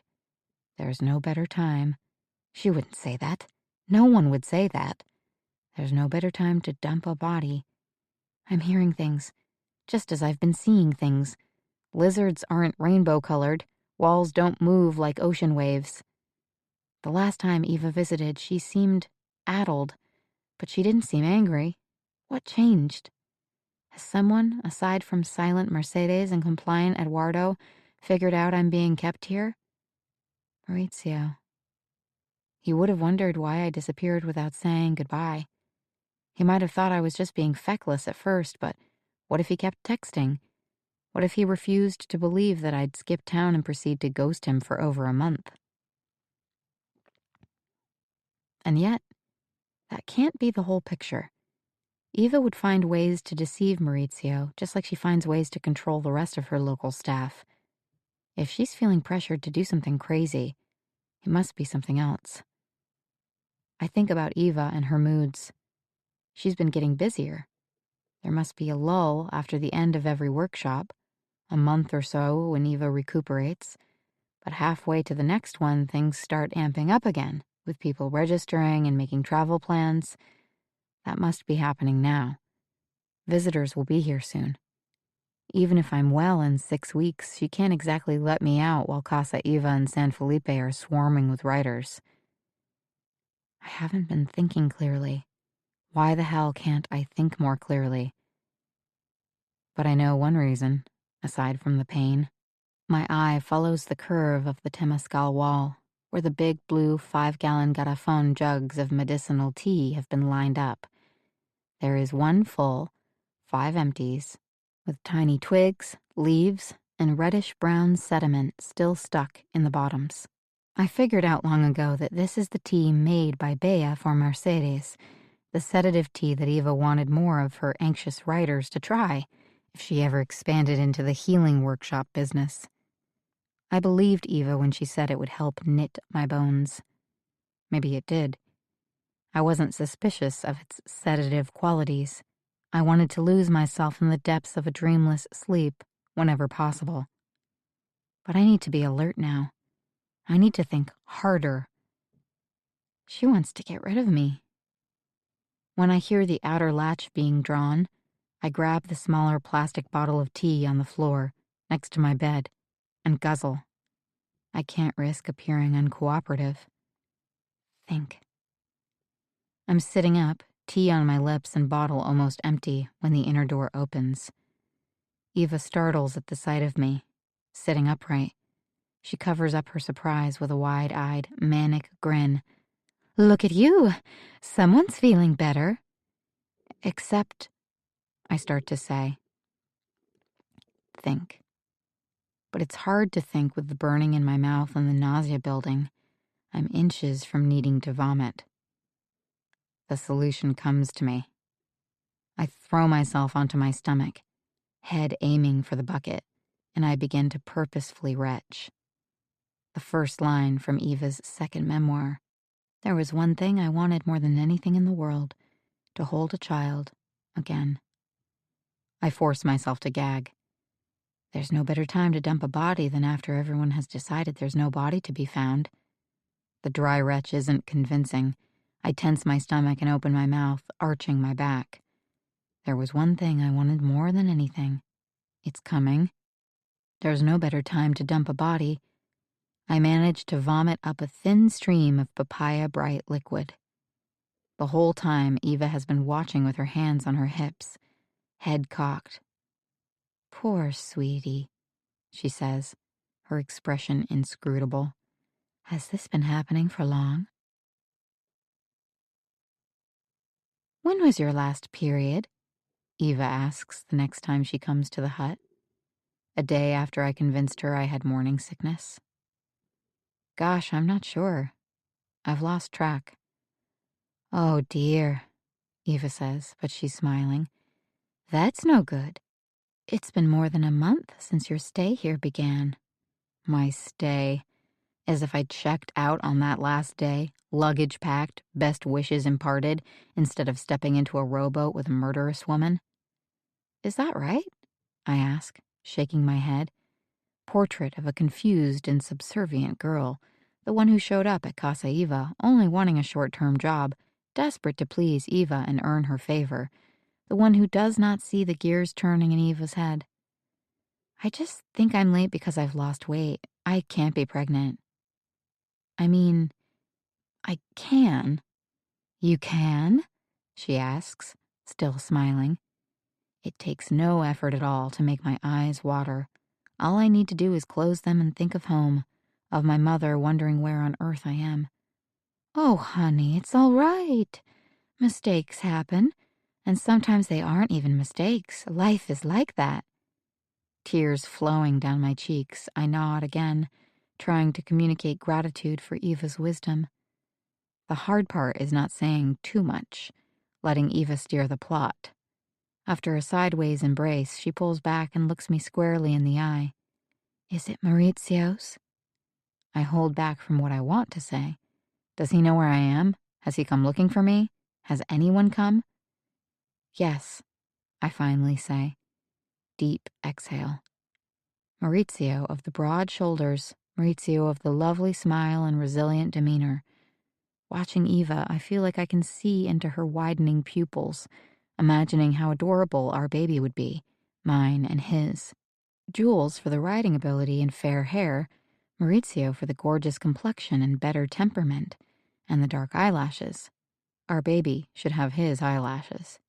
See how easy it is to play this game? The important thing is to eat and drink carefully now, Eva says, a deep furrow appearing between her eyes. I feel good, I say, almost too quickly, except for the morning sickness, I mean.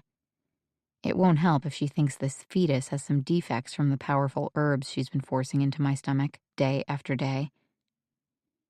That's good. Even the tea, it was natural, right? I'm sure it's fine, but I can't keep it down now, even if it is fine. This is more talking than I've done in weeks, and I already feel the throb coming on. The tea was strong, Eva concedes. We'd better not risk it. Right, I say, glancing at my poker hand, trying to decide how much to risk. I don't know what I'd do without you, Eva. Eva says nothing. I feel my heart pounding. Do I fold and wait for a better hand? Do I go all in? My mom, I say, knowing the word itself is dangerous because it reminds Eva. I am not alone in this world. Someone knows I'm missing. My mom would talk me into an abortion. No, Eva says, eyes flashing. Yes, she was the one who wanted me to do the internship at Planned Parenthood. Eva's lips thin. Her glance goes to the far edge of the room. She's further elaborating the story I've already given to her in pieces. I mean, I'm pro-choice. I know you are too, but a baby? When it's my own, I just couldn't. And yet you're too young to keep it, Eva says, her tone flat again, still testing. Oh God, yes, way too young. Eva stands up suddenly, light on her feet, a wide grin transforming her face. Now that I'm not drugged, I have time. Too much time.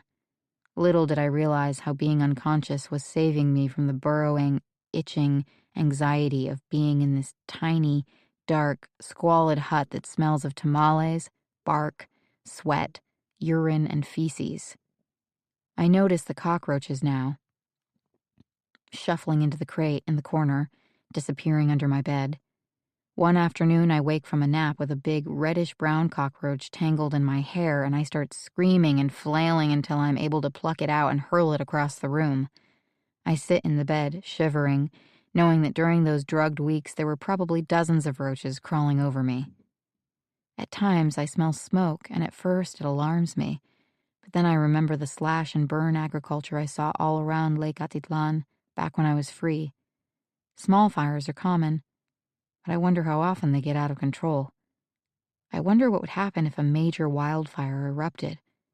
I find myself almost hoping for it because it might mean the arrival of more people wandering up and down the hillsides. If a firefighting brigade passed within earshot, I could shout for help. But then again, if the fire blasted through without people on its trail trying to manage it, I'd be in big trouble. Roasted inside the hut, cooked inside a clay pot. I think of castaway movies, of Tom Hanks talking to his volleyball, of Swift's Family Robinson and Robinson Crusoe. I try not to think about more murderous plots involving girls chained up to satisfy their captors who are nearly always male. I am something in between. Not a stoic character sidetracked by natural forces, not a psycho killer's inevitable prey. I am simply a problem. It is my life's goal, then, to demonstrate that I am not a problem. Not to Eva, not to Barbara, not to anyone. My unborn baby, hello, baby, how are we today, makes me an asset. But only until I'm past the first trimester and Eva notices that I am not showing. My period finally arrives. Late. It's not a heavy flow, but there's no doubt either. I don't have laundry detergent. I don't have a way to hide the stained underwear. I scrub the stain as best as I can in a pail filled with a squirt of drinking water and put the wet, still stained underpants on to dry, terrified that someone will catch a glimpse, somehow. Eva can't know I'm bleeding. The irony strikes me. I'm hiding my bleeding. Eva hid her bleeding. She didn't want anyone to know she'd lost a baby, months before Adhika was due. I don't want the world to know I don't have a baby. I never meant to inhabit Eva's upside-down, mirror-filled world. And then I realize a second thing. This isn't the first lie I've decided to tell. I started lying the moment I walked into Casa Eva. I kept lying when I wrote the first essay, wanting to impress her. Maybe my lies aren't as big as hers, but I'm not famous either. It's a slippery slope. Even before I came to Guatemala, I lied to my parents about applying, the second time, for grad school. How would they feel if they found out? One particularly endless night as I lie awake in the dark, swollen leg throbbing and hot to the touch, roaches skittering near my bed. I think about all the things I did just before flying to Central America. I argued with my mother at a fancy restaurant, loud enough for everyone around us to hear. I judged Mom for being friendless. I made fun of her clothes. I made sure to let her know I thought she was brutally, unacceptably boring. I made sure both Mom and Dad knew I didn't want to live with them anymore. I whined about having no future. I wouldn't stop talking about travel as if it were the only thing in life that mattered. What could they have thought when I suddenly disappeared? Now it seems obvious.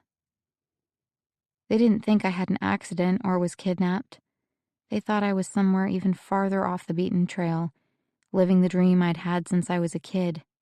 The bohemian wanderer, old identity cast off like a worn shirt. George Orwell in Down and Out in Paris and London. Eva Marshall in Last Gasp. I can imagine Mom crying, blaming herself, because we're alike that way. We shouldn't have had so many arguments right before she flew out. I can imagine my dad's voice. She'll come back on her own time. Nothing we can do about it.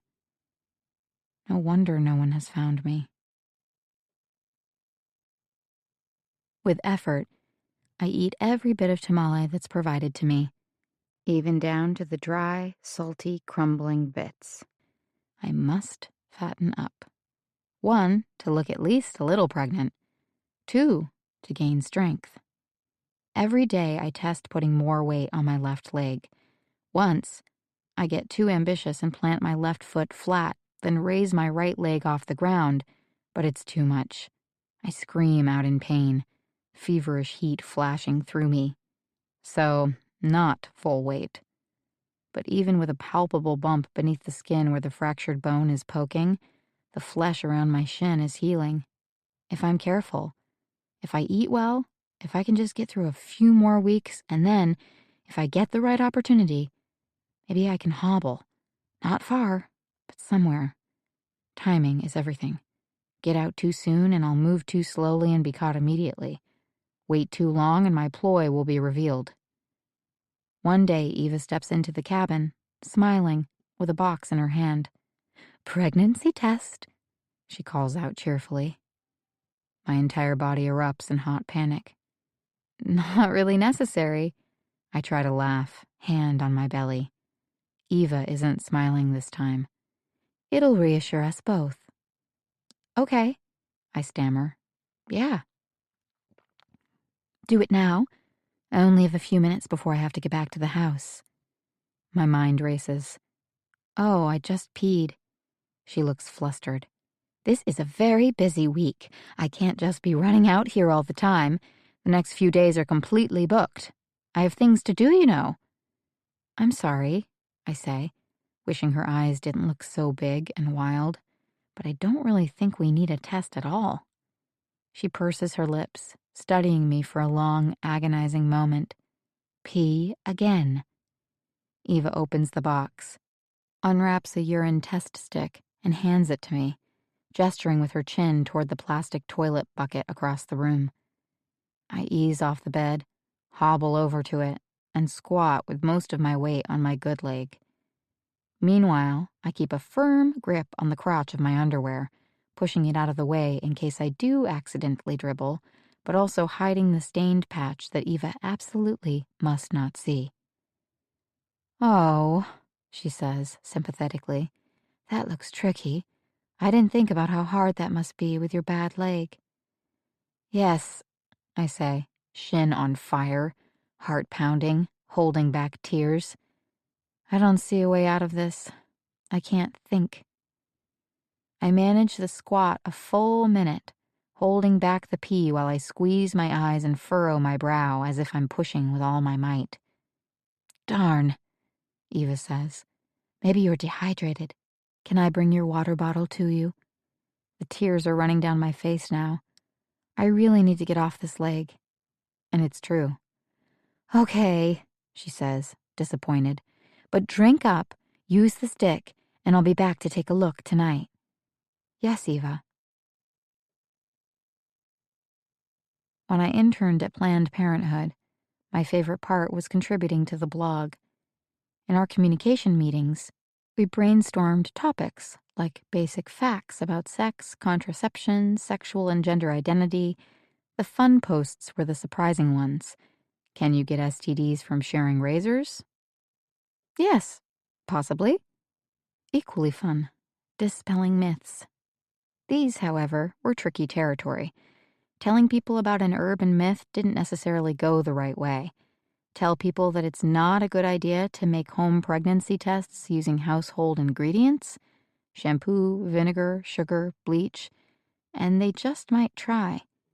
But I found those kinds of posts, popular all across the internet, fascinating.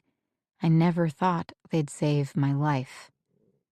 One day at lunch, sitting next to my internship bestie, Cassandra, we laughed about all the ways people try to fake pregnancy tests, whether to create a false positive or false negative. Most of the efforts were questionable, if not impossible. As the sun drops and the hut darkens and I listen for the sound of Eva's truck returning, I am willing to try. But I have no Coke or apple juice or any of the other questionable liquids described in extremely questionable online discussion forums. I have nothing.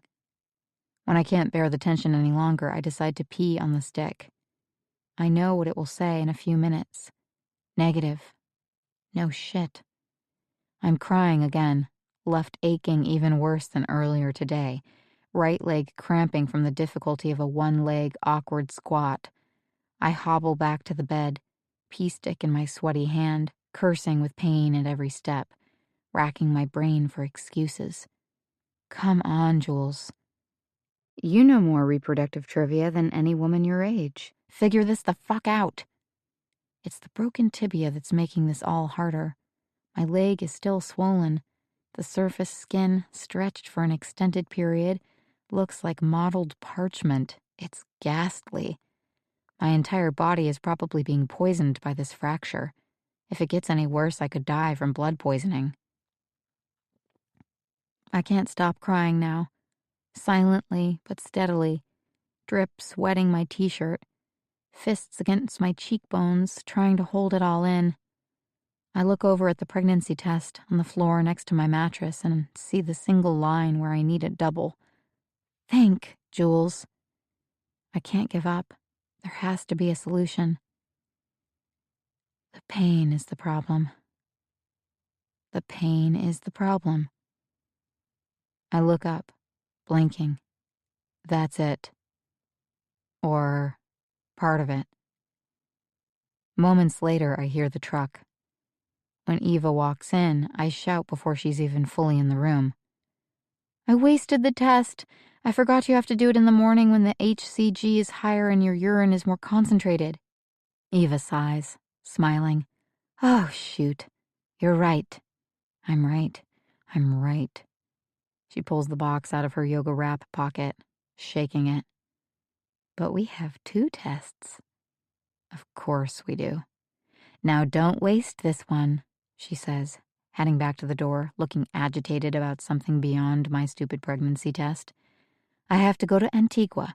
I won't be back for 3 days, but the morning I come back, do your test and do it right. She puts on a forgiving smile. No more excuses.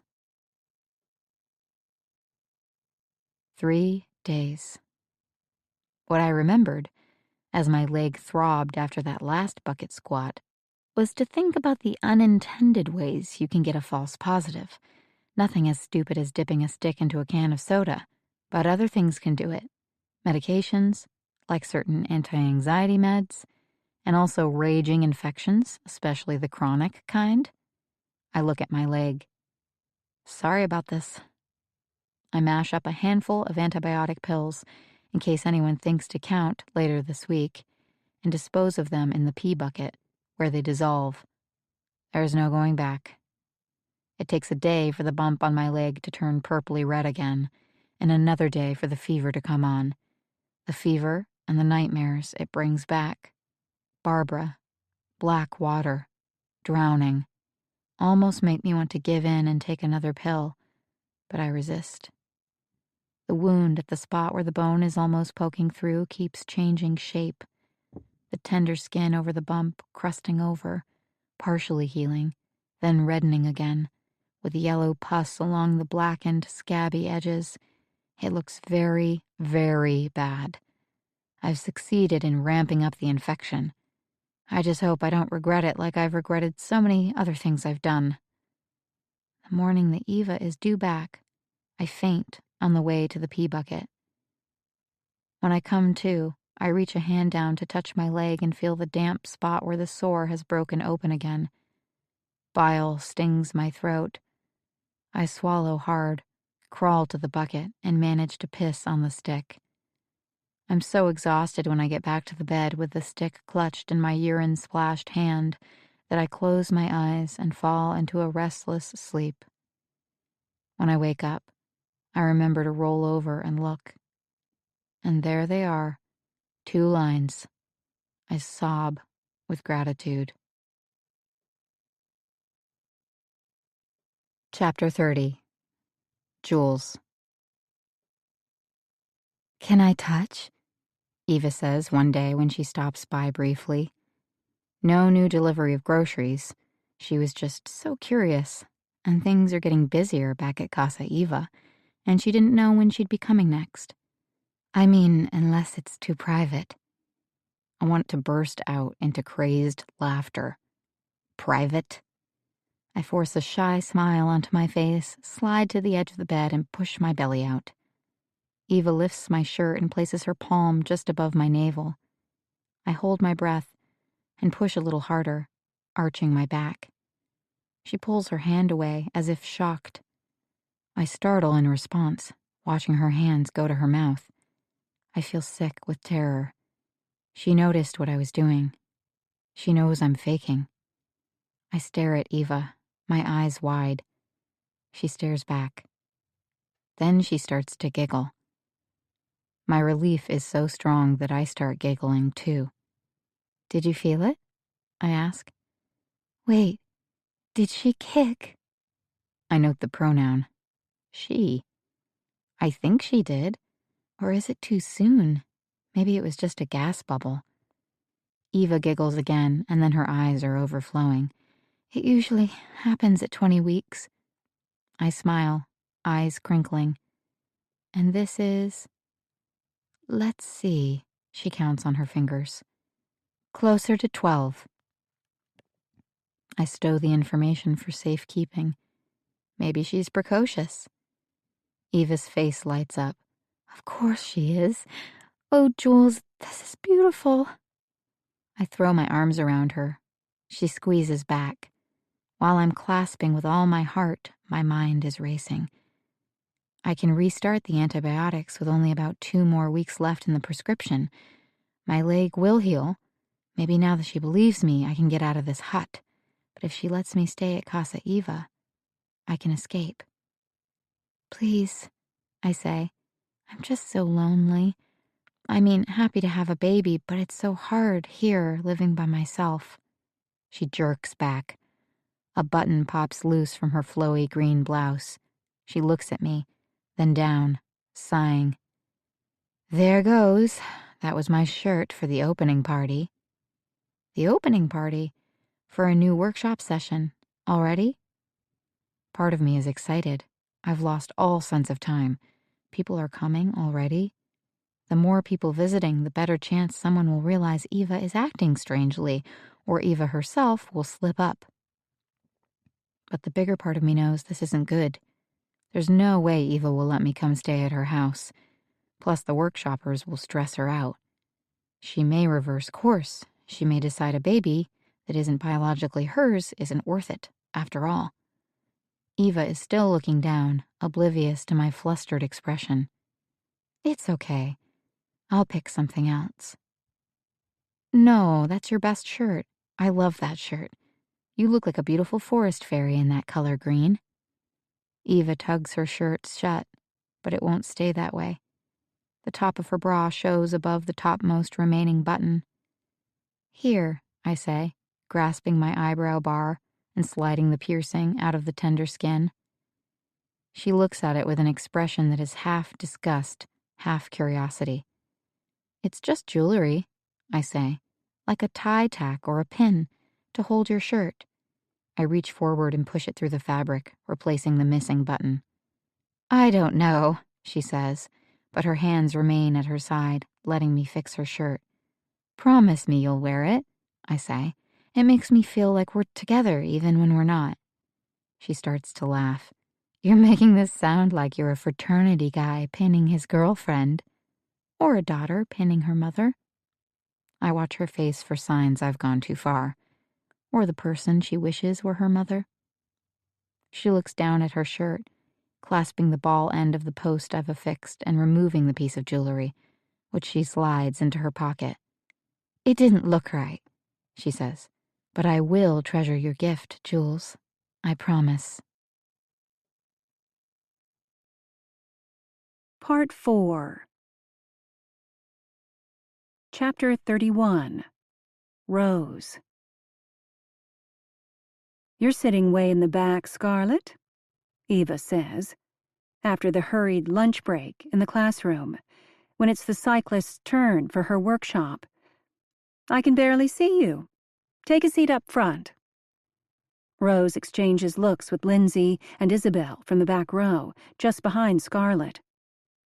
Rose wasn't the only one who noticed Eva's changing mood today. Her apparently frantic need to move things along, to reprimand riders for speaking up when they haven't been called on. They're all being watched, but Rose feels like the central target of that anxious sweeping beam of attention. There's a feeling in the aula of a tightening noose, as if everyone, and not only Rose, is being corralled more tightly together. Rose wishes she weren't here. But since the incident in the plaza, seeing Hans and Chief Molina, nowhere feels entirely safe. Rose has redialed Maurizio's number covertly, hand manipulating the phone from within her bag. If he picks up, she'll pretend it's an emergency call from home. She'll duck out and run to the edge of the bluff, where no one can hear. She has that right. Eva can tap her foot or stand with her hands on her hips the way she's standing now, still waiting for Scarlett to move to the front. So what? Scarlett, with shawl, laptop, and several notebooks finally tucked under her arm, trades one last dread-filled look with the other women in her row. Rising, she drops a pen. Rose scoops it off the ground. And at the same moment, notices something small and silver glinting on the rock-paved floor, next to a leg of the chair. Easy to miss. She picks it up, recognizing it as the kind of small metal bar used in an eyebrow piercing. "Did you lose this?" Rose asks. "What? Oh." Scarlet touches 2 fingers to her eyebrow, confused. "No, it's not mine." "That's odd," Rose says. She studies the metal piece, a steel bar with a tiny ball at each end, so much like jewelry she remembers Jules wearing. She can even picture herself a year ago, dabbing at Jules's brow, where the piercing got infected. If Jules had pulled the jewelry out, perhaps because it got infected once again, and she decided to let the piercing close, she might have dropped the bar from a pocket or purse. But would no one have noticed it for 3 months? Now that Rose is staring, she sees all sorts of things trapped in the floor's cracks. Twigs and gravel and bits of grass, a paper clip, and across the room an elastic hair tie. She'd never looked down before. People rarely did. At the front of the room, Eva taps her foot. "I'm waiting." Scarlet hurries forward, dragging all of her belongings. When she's finally resituated, face flushed, Eva says, "You remind me of my daughter. The last time I saw her, I told her the same thing I'm going to tell you. You have a beautiful face. You have a beautiful body. You don't need to wear all that makeup. You certainly don't need to wear skin-tight clothing." Heads craned to check what Scarlet's wearing, to have merited this second lecture. She has big dark lashes, but she's not wearing more makeup than anyone else. Scarlet has a big chest, but she's wearing a loose sweatshirt. Eva's the only one with a bit of cleavage visible above the line of her white tank. "Has anyone ever told you that?" Eva asks. "Yes," Scarlet says, keeping her voice level. "Since the 7th grade. Not about the makeup, about my body." "Was it your mother?" "No, it was Mr. Hanshoe, my teacher." "And how did it make you feel?" "Like I'd done something wrong." "So what did you do?" "I ate more." "You didn't reconsider how you were dressing?" "I wasn't dressing any differently than the other girls," Scarlet says, her voice struggling to hold firm. "Just like I'm not dressing wrong today." Lindsay speaks up from the back. "Here, here. If Scarlet wore a garbage bag, she'd still look like Marilyn Monroe." Scarlet looks around. "It's okay, everyone. You don't have to defend me. We can talk about this. The fat part of my past. That matters. It's the me before of my bike trip. So I'm fine with it. But the rest, how I dress, whether I wear mascara, I don't think that's part of my story." "Interesting," Eva says. She paces a few times before settling back on her stool. "Actually, we're not going to talk about the bike trip today." Rose feels her brow furrowing. Not this again. Scarlet sold her bike in order to come to Lake Atitlan and learn how to write about her bike trip. How is it possible that Eva isn't going to talk about her bike trip? Across the room, Diane takes off her sunglasses, folds them, and closes her eyes, as if preparing for something stressful. A few women mimic her, eyes closing, breaths deepening, but not everyone. In the back, someone starts to make noise, packing her bag. "I didn't say we were finished," Eva says. The shuffling stops. Scarlet needs some help finding her story. I think we all know what that story is. Another minute. Rose reminds herself that breathing is healthy. She should do as the others are doing, breathe, meditate, learn to be comfortable with silence.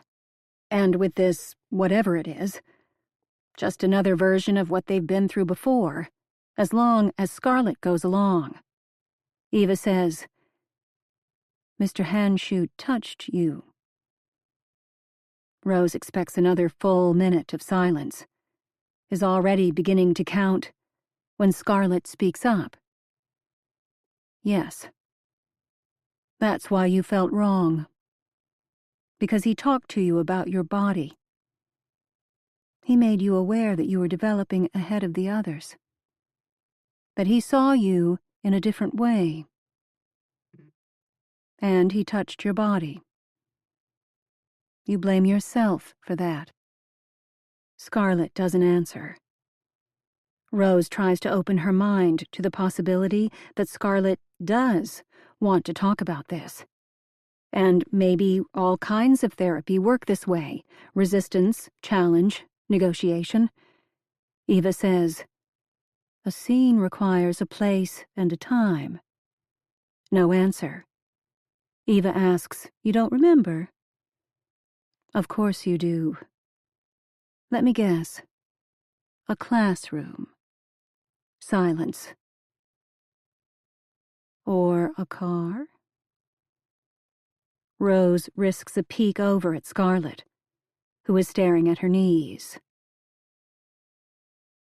No, Scarlett says finally. His house. Eva's voice brightens. Better, Scarlett. Now, tell me about the room. Scarlett has her hands on her thighs, palms up.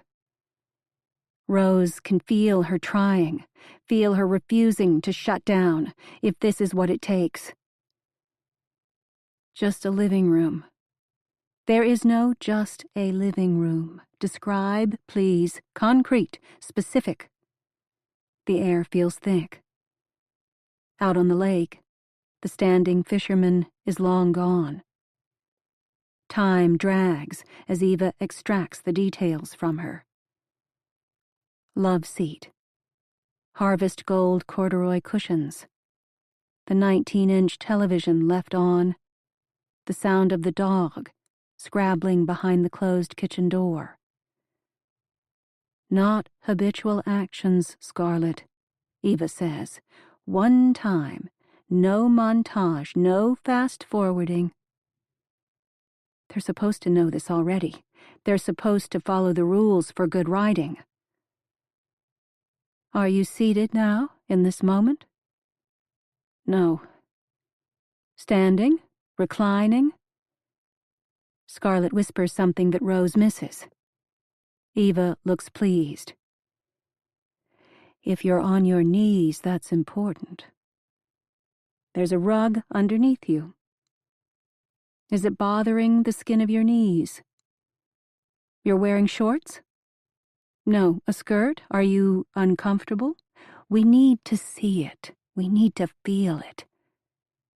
Rose recognizes the shift in Scarlett's resigned voice, the recognition that sometimes the only way out is through. But wasn't that also why she let Mr. Hanshoot do what he did? Because it was easier and quicker to give in than to resist? Everything matters, Eva tells them, repeating the mantra until Scarlett supplies more satisfactory details. The hair on the back of his knuckles, the way his elbow, red and calloused and hard, dug into the top of Scarlett's shoulder, the tink, tink, tink of his belt buckle, still threaded through the pants down around his ankles. Better, Scarlett, Eva says. She pushes a lock of hair behind her ear and then flexes her fingers, like she's a midwife poised to catch a slippery baby. But I want you to go back. You're doing this too fast, and that last comment was from Scarlett today. I only want to hear about Scarlett then. The moment you go into summary or reflection mode, we're out of the scene, and this has to be a scene. So, let's rewind again. I have to know exactly what happens next.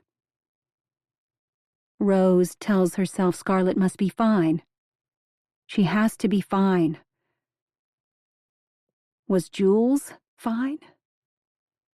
Are any of these young women, the fragile ones, the inexperienced ones, the ones with big hearts and big ambitions and desperate desires to please an authority figure like Eva, really going to be fine?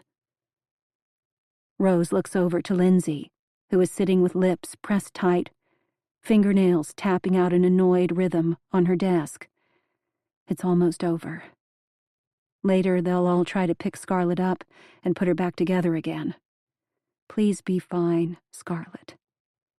Because if she's not, isn't it their fault, too?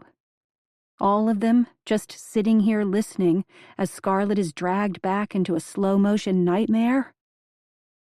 The story Eva likes to tell about herself is that she was and still is a great mother. Self-sacrificing, wise, caring, fiercely attached. But for whatever reason, she can't seem to stop mothering. Perhaps the better word is smothering vulnerable young women. It's painful to watch Eva repeating her toxic formula, but satisfying in one small sense. If Eva ever seemed like a mystery, she isn't one now. And yet, Rose is still missing something. Maybe Eva tried to mother Jules, to control her somehow. And at the same time, Jules got wise to Eva's invasive teaching and problematic fundraising. But if that all came to a head, then what? Eva claims she fired Jules. Makes sense. Jules seemed upset on her birthday just before disappearing. Makes sense. Then what? Rose asks herself. Then what? The rest of the group thins out as most head down the stairs to the beach to catch a water taxi. Rose assumes she'll be making the walk alone, but then she spots a woman with silver blonde hair and a walking stick heading for the steps that lead up the road. Wanda? Wendy, the woman introduces herself as they begin to climb. Wendy. The alum that Diane pointed out. The one who donates to the orphanage every quarter. Rose planned to speak to her to collect more evidence, but after the orphanage visit, Rose had all the evidence she needed to convince herself that Eva or her staff weren't forwarding all that money after all. And yet she also decided it wasn't safe to tell Chief Molina. What was the point in more anecdotes if there was no one to tell? Still, Wendy was a long-timer. The long-timer. She might know if Eva is the ringleader of the money scheme, an apathetic colluder, or even a completely unwitting accomplice. "You're walking to town?" Rose asks Wendy. "I was supposed to have my private session with Eva, but I think she forgot because she told me just now that she had to run an errand." "She doesn't have other people to do that for her?" Wendy ignores the question. "I asked her if she could give me a lift to town, but she said she was going the other way." "What's the other way?" "Not much," Wendy says, squinting at Rose. "Maybe her other properties?" "And you don't mind that she's skipping your private session?" "Well," Wendy looks around, as if someone might hear. "Eva's been that way lately. Distracted. Distracted," Rose notes. So maybe Eva doesn't know the money is going astray. Maybe someone else, Barbara or Hans, is benefiting from Eva's obliviousness. "It's hard work, doing everything she's doing," Rose says, watching Wendy's body language. The way she started pulling back when Rose sounded too critical. I imagine it gets tiring after a while. "I heard you've been studying with her a long time?" 7 years, Wendy says. Rose steps closer. That is amazing. Some people would say it's too long. Rose touches Wendy's shoulder. Absolutely not. What should you be doing instead, playing golf? Rose laughs, waiting for Wendy to join. Why do people think it's okay to spend time and money on things that don't matter? Cars, fancy clothes.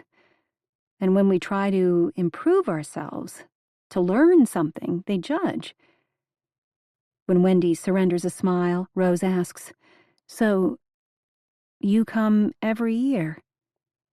"More often than that, sometimes a few sessions per year, sometimes 4. 4 sessions," Rose nods, reminding herself to keep nodding, look thoughtful, not desperate. "That's great." Wendy was here. Rose adds, "I have so many questions about memoir and this whole workshopping thing. You could teach me a ton. I'm just sorry I didn't introduce myself to you sooner. I hope I didn't come across as unfriendly." No, I'm to blame," Wendy says. "I socialized more the first few years, but once you've been here a lot, it changes. And I move slowly. I usually don't try to hike out, but I needed this today. If you want to go ahead..." No. The slow pace feels good. I find it hard to breathe sometimes." "Precisely." Rose can feel Wendy wanting to say more. But if Rose hurries her, she'll balk. She won't want to say anything bad about Eva, or Casa Eva's staff, or anything she's experienced in this place that has become practically a second home. "This spring," Wendy says after a moment, "I really thought I was about done with my book.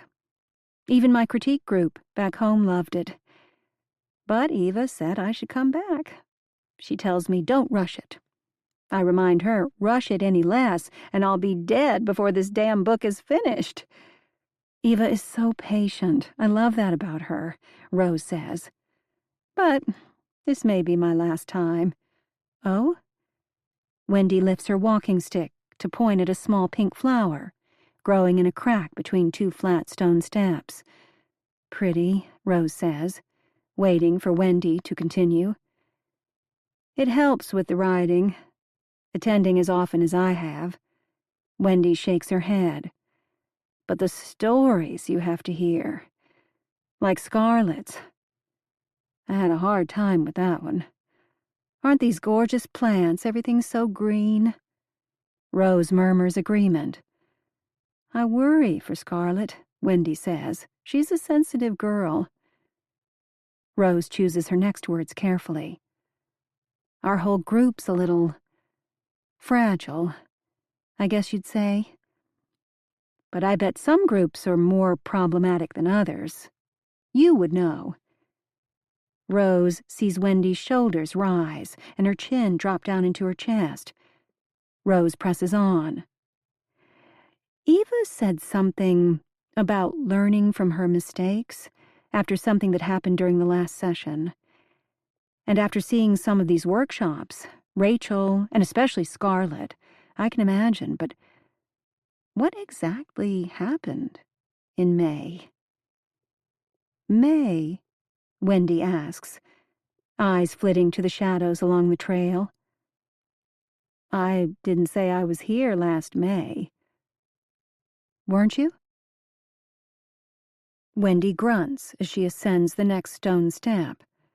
Rose puts a hand on Wendy's elbow, like she's just trying to help her with the climb.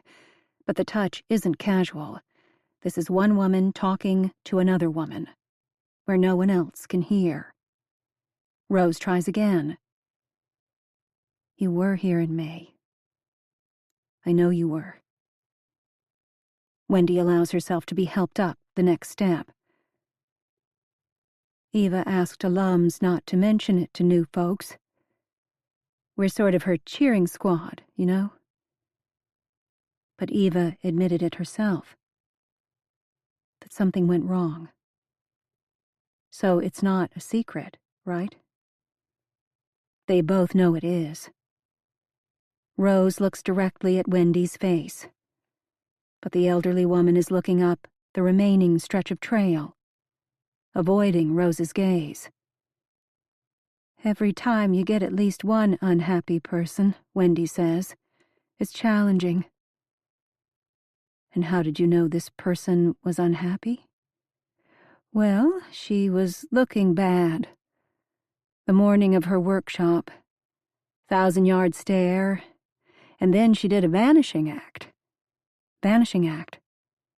Now Rose really is finding it harder to breathe. Jules would have wanted to audit the workshops. It would have been the only thing that kept her here, even as she started to see past Eva's facade. Not in the morning, when she was workshopped, Wendy explains, but that night, I guess. She went missing a little while, and then they found her passed out on the beach. I heard she'd been swimming. That spooked Eva a bit, realizing the girl could have drowned. That was the scuttlebutt. She passed out, but she didn't drown. Wendy leans on her walking stick. No, of course not. Rose has to fight the urge to pinch the arm she is steadying. What was her name? Sarah, I think. Or, like the desert, Sahara? What did she look like? Skinny as a twig, pale, blackish, sort of ratty hair, a rock musician. That explains the look, I guess. Rose's breaths are coming more quickly now. For a second, her vision darkens. Are you all right? It's the altitude. But it's not just her lungs protesting. It's her heart. She feels sick and angry at herself for hoping, even if it was only for 30 seconds. For falling for that foolish hope that any parent of a missing child falls for. As if it were all just a misunderstanding somehow. As if her own daughter didn't really drown. And even now, Wendy is confused. Black hair, blonde hair, musician, writer. And what, Jules was going by a fake name? Sahara. And then after nearly drowning, she ran away? As if she would have let her family go through hell, thinking she was dead, and all for what? Ridiculous. Rose always told herself she simply wanted the truth. But what Rose really wanted, still wants, is her daughter back. She remembers the time, on Jules's birthday, when she thought she could hear a voice calling out, "Mama!" She thinks of the times she has felt like there is a thin cord reaching out into the dark universe, still connecting them somehow. She remembers all the times she has seen young women who looked like Jules, and how for just a fraction of a second she wanted to believe and to trust her mother's intuition over every expert, including Matt. Halfway there, Wendy says, pulling away from Rose's grip on her elbow. At the top, maybe we can flag a tuk-tuk down. Please, tell me about this Sahara girl. She had a bad workshop, like what we saw with Scarlett.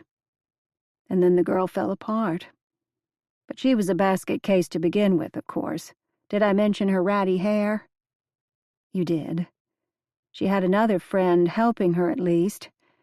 We never saw what happened because we left on the textiles field trip, but the assistant girl... Which assistant? I couldn't possibly... American? Blonde hair? Jules? For the first time, Wendy looks directly at Rose. Her wrinkled mouth loosens its troubled pucker, making way for a pensive smile. Yes. Julie May, I think. Rose says gently as she can manage. Her name was Jules. Anyway, they were together. But when you came back from the field trip, what happened exactly? We didn't come back to Casa Eva until the next day. Sahara had already left by then. It was only gossip at that point. That she'd spent the day drinking, on drugs, whatever. That she'd nearly drowned. But she didn't. Rose lets it all flood her with a strange mix of horror and calm. I understand that Sahara didn't drown, Rose repeats. But what happened to Jules? She left. I don't know if it was that night or later. Did you see her the next day? Or ever again, at the workshops? They've arrived at the gate. Let's see, Wendy says, stepping through it, holding it for Rose, then latching it behind them both with agonizing slowness, her arthritic fingers fumbling. I guess I didn't. But surely you heard about Jules having gone missing? The search? Oh, that was days later, after we'd all left workshop, after we'd flown home. It was days later that the search started, Rose says sharply. Not days later that she went missing. A cloud of dust rises from the road.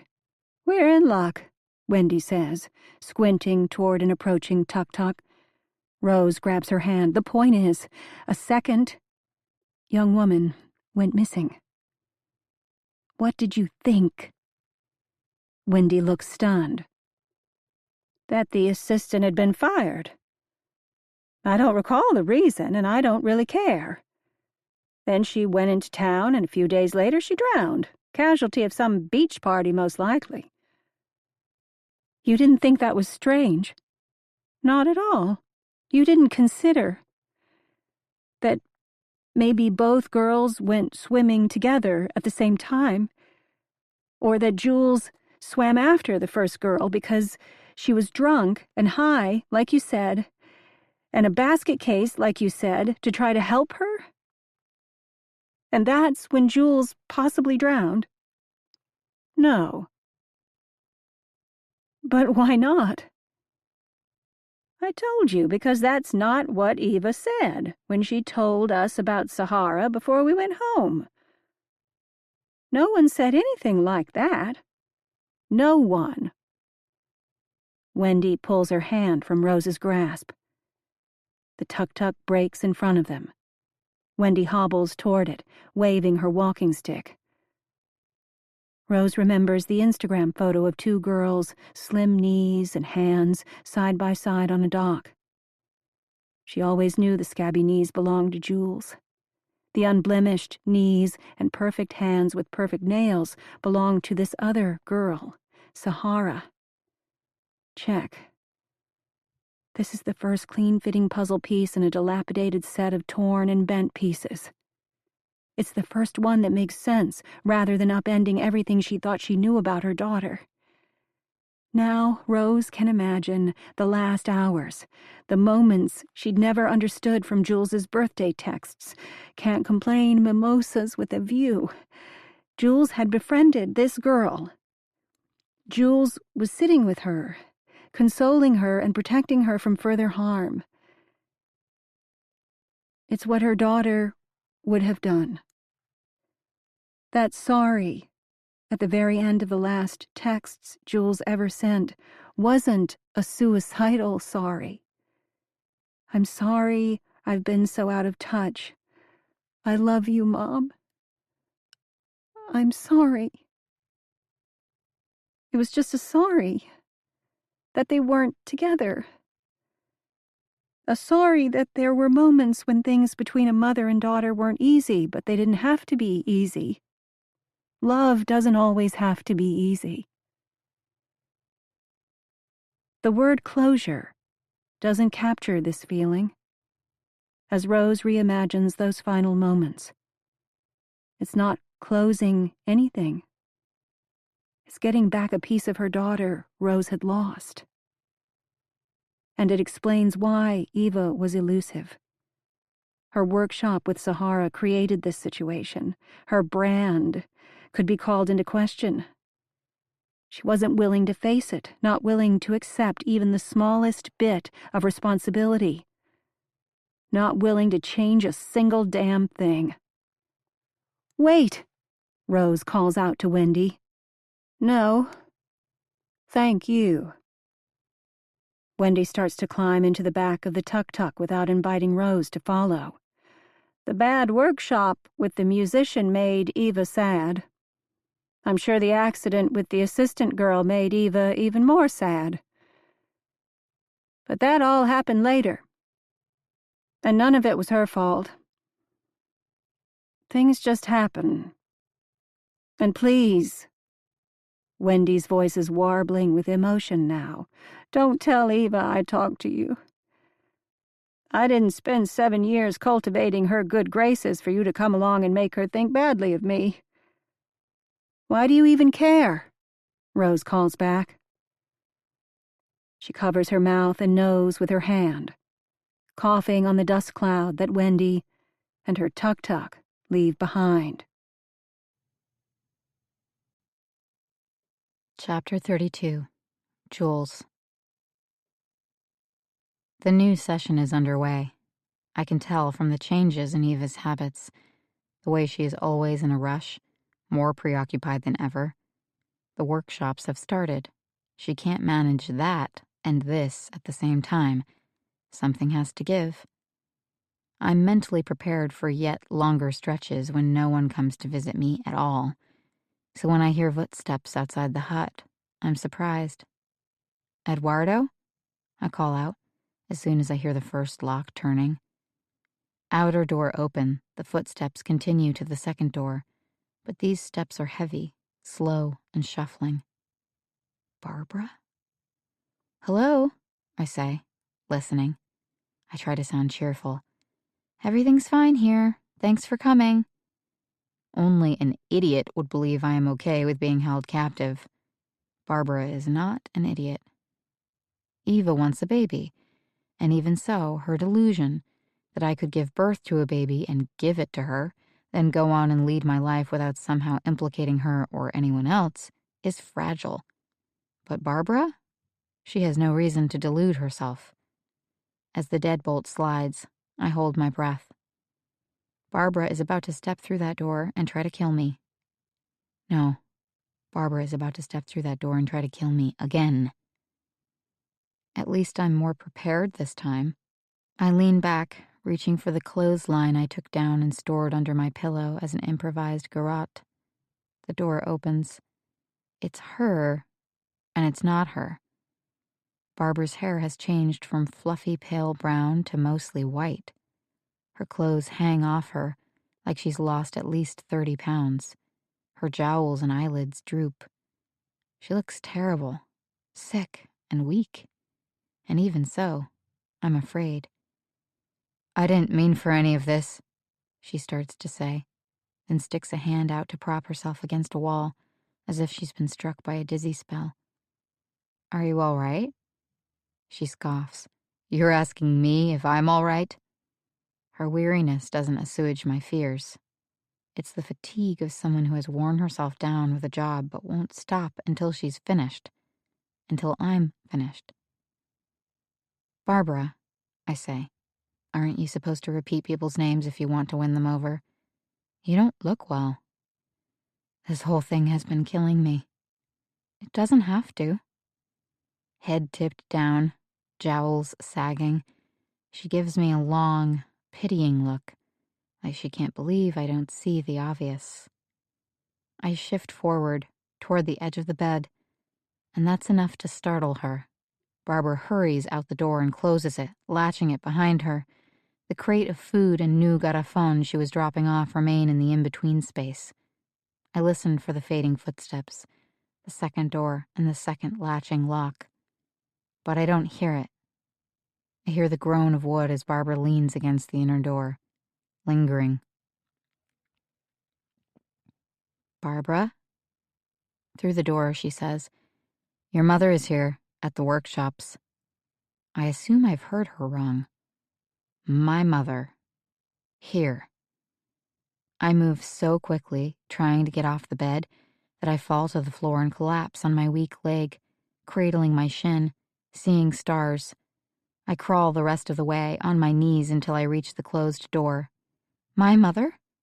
She registered under a different last name. She's looking for me? Not looking exactly. Trying to figure out what happened to you. I doubt she'd be sitting through a day of workshops if she thought you were anything but dead and gone. I'm stunned, speechless. Dead and gone. Does Eva know my mother's here? She didn't tell me at first. I think she's trying to find her own way out of this fucking mess she's made. That you also made, I want to say. But Barbara's version was simpler. She wanted me dead, at the bottom of Lake Atitlan. It was Eva who wanted more than that.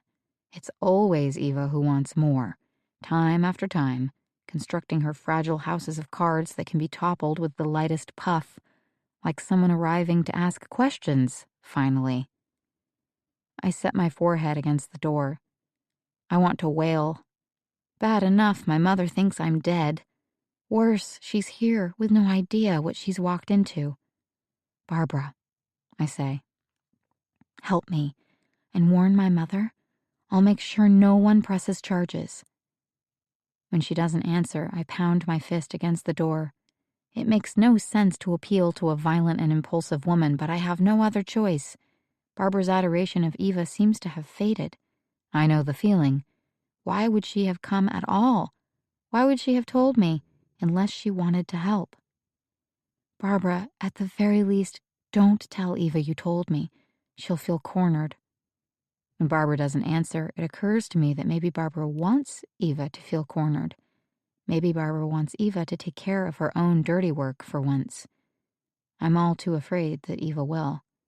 Please, Barbara. But then I hear the steps, the second door, the second latch. Somehow I know Barbara is never coming back. I'm woken by the sound of the door, a flashlight swinging in my face. No one has ever come at night. And although I am momentarily blinded, this arrival gives me hope. It could be anyone. Maurizio, a remorseful Barbara, the police, my mom. A voice from behind the white light says, "You're not feeling well?" Then the light clicks off and she's at my side. Only Eva. My gut clenches. She never comes this late. It can't be a good thing. I tell her that I've started vomiting. I can't keep anything down. It feels like morning sickness again.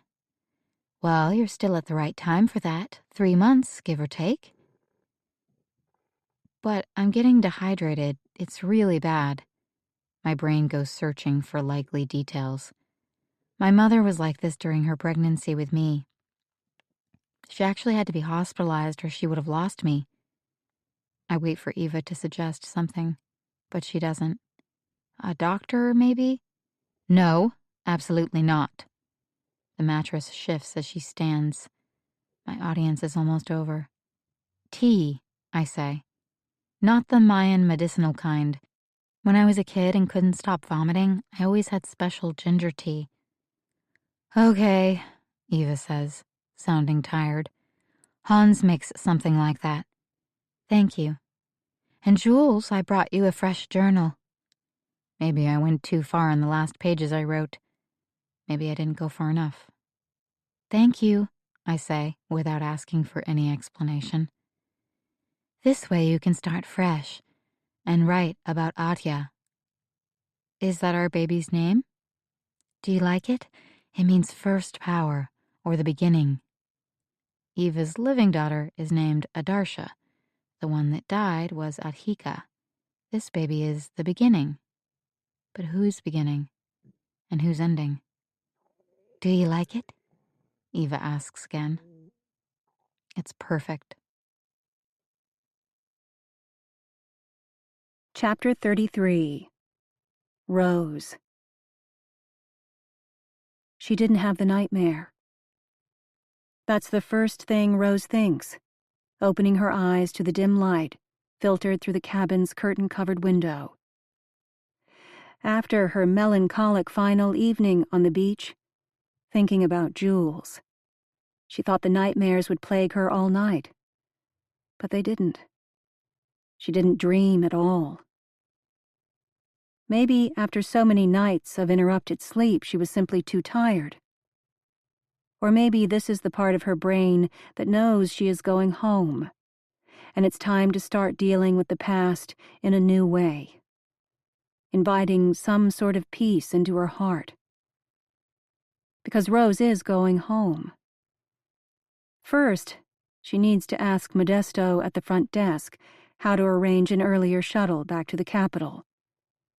Later today, she'll call Matt to tell him what she's learned.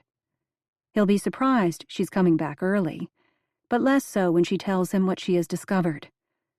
With his preference for facts and figures, he'll help her figure out how to report the fundraising corruption to someone not based in San Felipe, necessarily, but someone who cares, in the U.S., if not in Guatemala.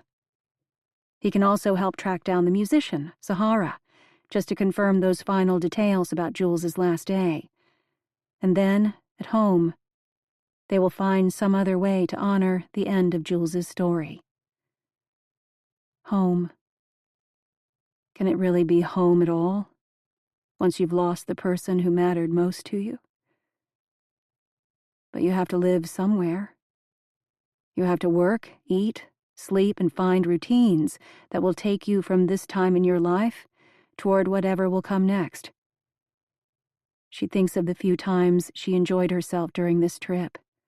The opening party, moments talking with Lindsay, Isabel, and Kay.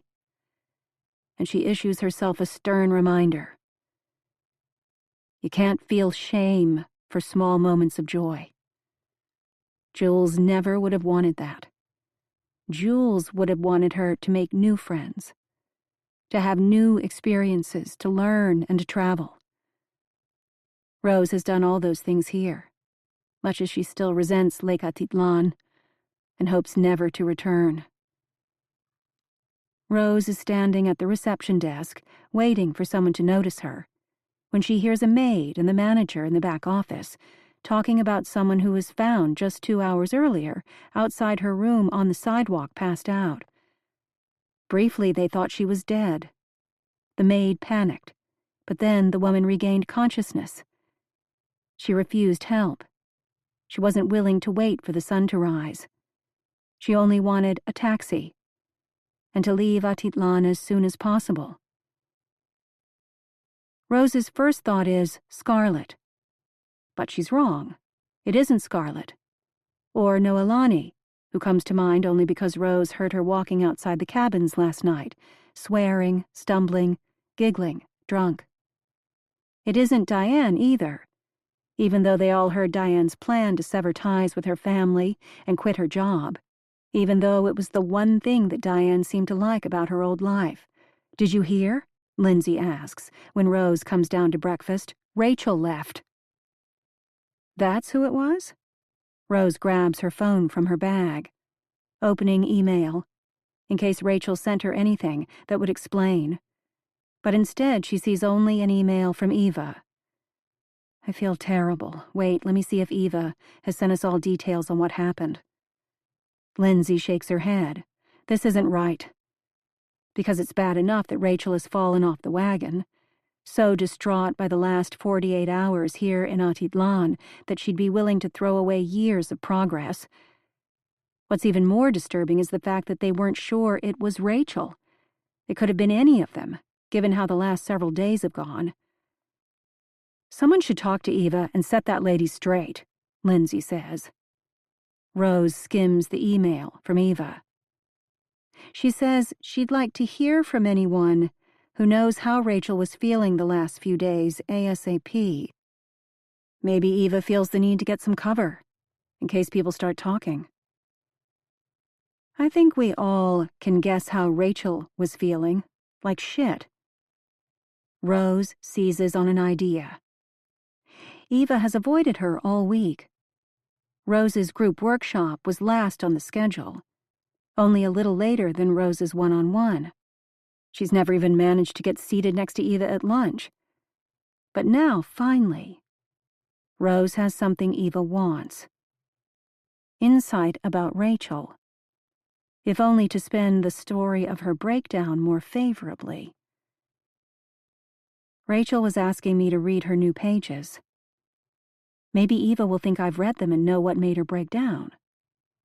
Rose starts typing a reply even before Lindsay chimes in with encouragement.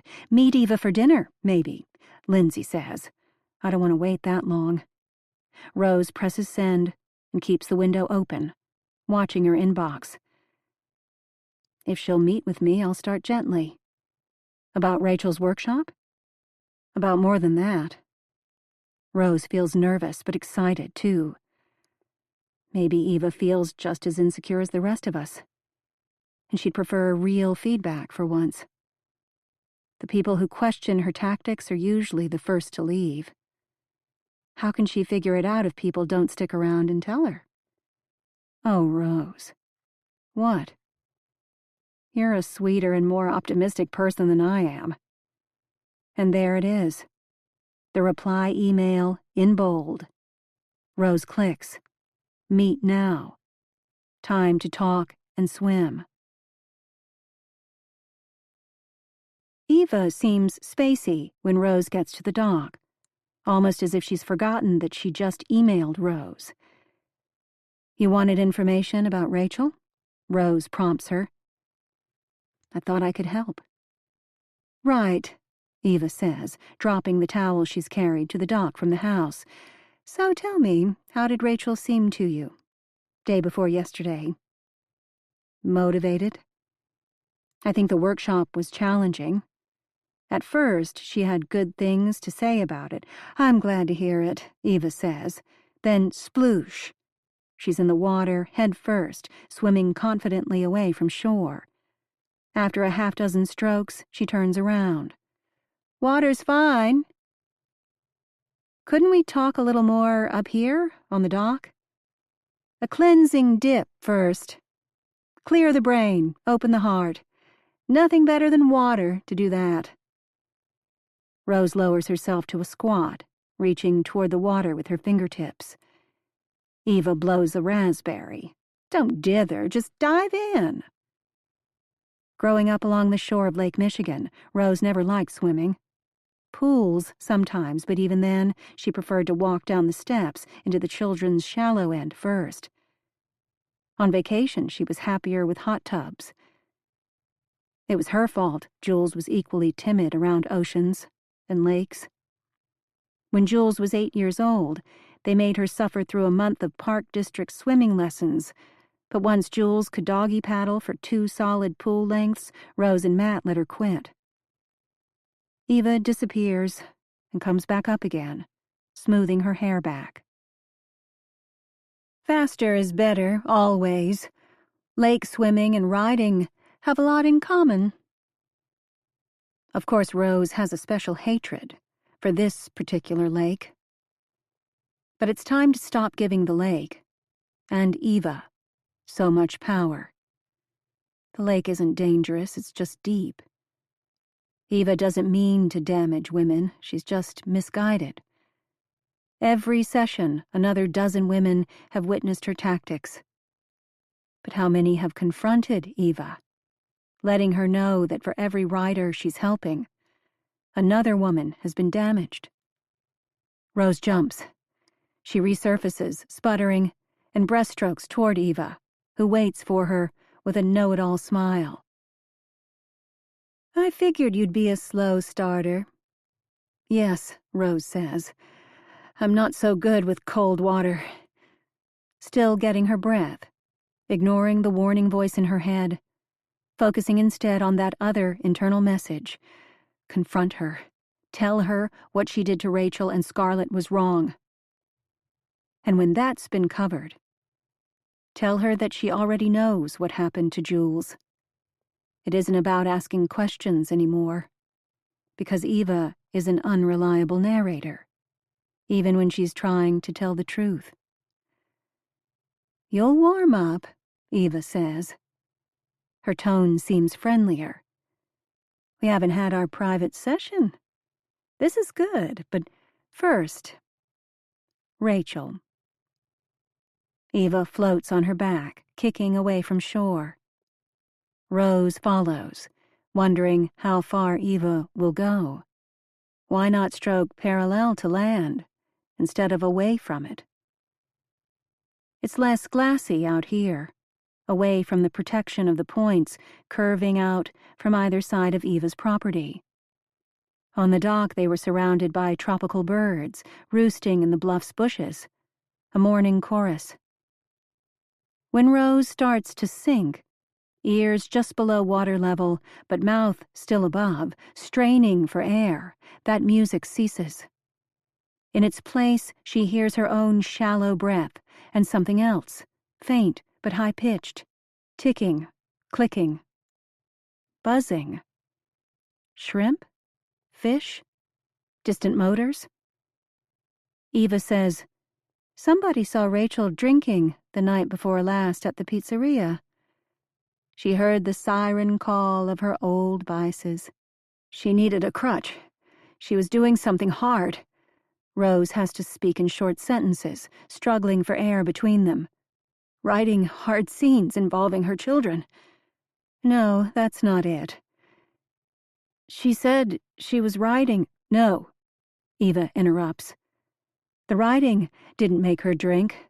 The addiction made her want to drink, and the lack of self-control made her give in. Don't blame art. Everyone blames art. Weakness preceded any attempt to make art of weakness. You don't think being at this workshop pushed her over the edge?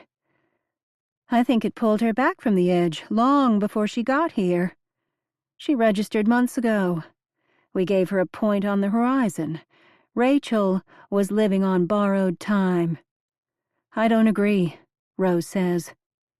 But Eva has slipped under the water, unable to hear. It makes Rose nervous, waiting for Eva's head to emerge. Even knowing that she's such a good swimmer. 1,000, 2 1,000, 3 1,000. It couldn't have helped Rachel. Being told she was a horrible person and pushed into writing what she wasn't ready to write. Rose tries to keep her cupped hands moving smoothly until water slips into her mouth and she starts to sputter and cough. Her rhythmic strokes degrade into frantic paddling. Eva? Eva pops up like a cork farther away. This is heaven. Swim harder. I'm not comfortable. Don't doggy paddle, you'll tire yourself out. Rose switches back to breaststroke, pausing every few strokes to roll over on her back and calm her breathing. She's closed the distance between them by half, but Eva keeps kicking, moving away. Does it happen often? Rose calls between strokes. What? Do people fall apart? Like Rachel did? I can't hear you. Rose knows that she can. I'm thinking of Scarlet, too. Rose begins to say the name Sahara further back on her list, saving the most important name of all, Jules, for the moment when Eva has exhausted all of her excuses. The way you led that workshop wasn't good for her. Another breath, so she can say the rest before Eva submerges again. I know you mean well, but you're not a therapist. This isn't an easy place for any kind of conversation, at least not for Rose. But it's worth letting Eva be in her element, if it will make her listen. She puts her head down in the water, trying to swim instead of thrash. Without intending to, she opens her eyes. She sees her white hands flashing beneath the green water. She sees the curtains of bubbles released by her flailing feet. It brings it right back, the old panic, the old nightmare. Rose manages to lift her head again in time to hear Eva shouting, "Still waiting!" When Rose finally catches up to her, she hears the smile in Eva's voice. You're not a very good swimmer. I told you that. You can tell a lot about a person when they're at the edge of their comfort zone. Or out of it. Rose opens her eyes to blue sky. When she tips her head back, she can make out the profile of the volcano. I don't coddle people, Eva says. No, you hurt people. She kicks and tries to lift her head higher, gathering her breath and her courage. And it's not only this session. It's a pattern. Don't you see it? If only Eva will take responsibility. The road to hell is paved with good intentions. Rose's late mother loved that proverb, but until now, Rose has never seen it lived out so clearly. Eva hasn't replied to Rose's direct question. Patience is called for. Another of Rose's mother's sayings, people don't change overnight. Rose's head, low in the water, picks up that buzzy sound again. She was about to ask about Sahara. Only then would she talk about Jules. But Eva starts crawl-stroking hard for shore, leaving Rose behind. The gap between them grows ever larger. Eva doesn't slow down or look back. The dock is too low in the water to be seen from a distance. Higher up on the shore, Casa Eva looks like a dollhouse. She shouldn't have come out this far, and she's wasting energy trying to talk. Rose calls out, "You didn't answer!" But then a small wave curls over her head, and she startles, inhaling water. For the first time, she's down deeper, fully submerged. No blue sky, no volcano, no bird calls. She opens her eyes fully underwater and sees only dark green, her pale hands, bubbles. She's losing energy with every flailing attempt to stay afloat. She inhales water again, chest burning. She's panicking, as Jules surely panicked. For a moment, her head clears the surface, but she's swallowed too much. She can't stop coughing. When she sinks again, her mouth is still open. Eyes squeezed shut, hands grabbing at nothing. For one dark second, she can't tell which way is up. Then, a sudden pressure against her back, an arm reaching around her neck.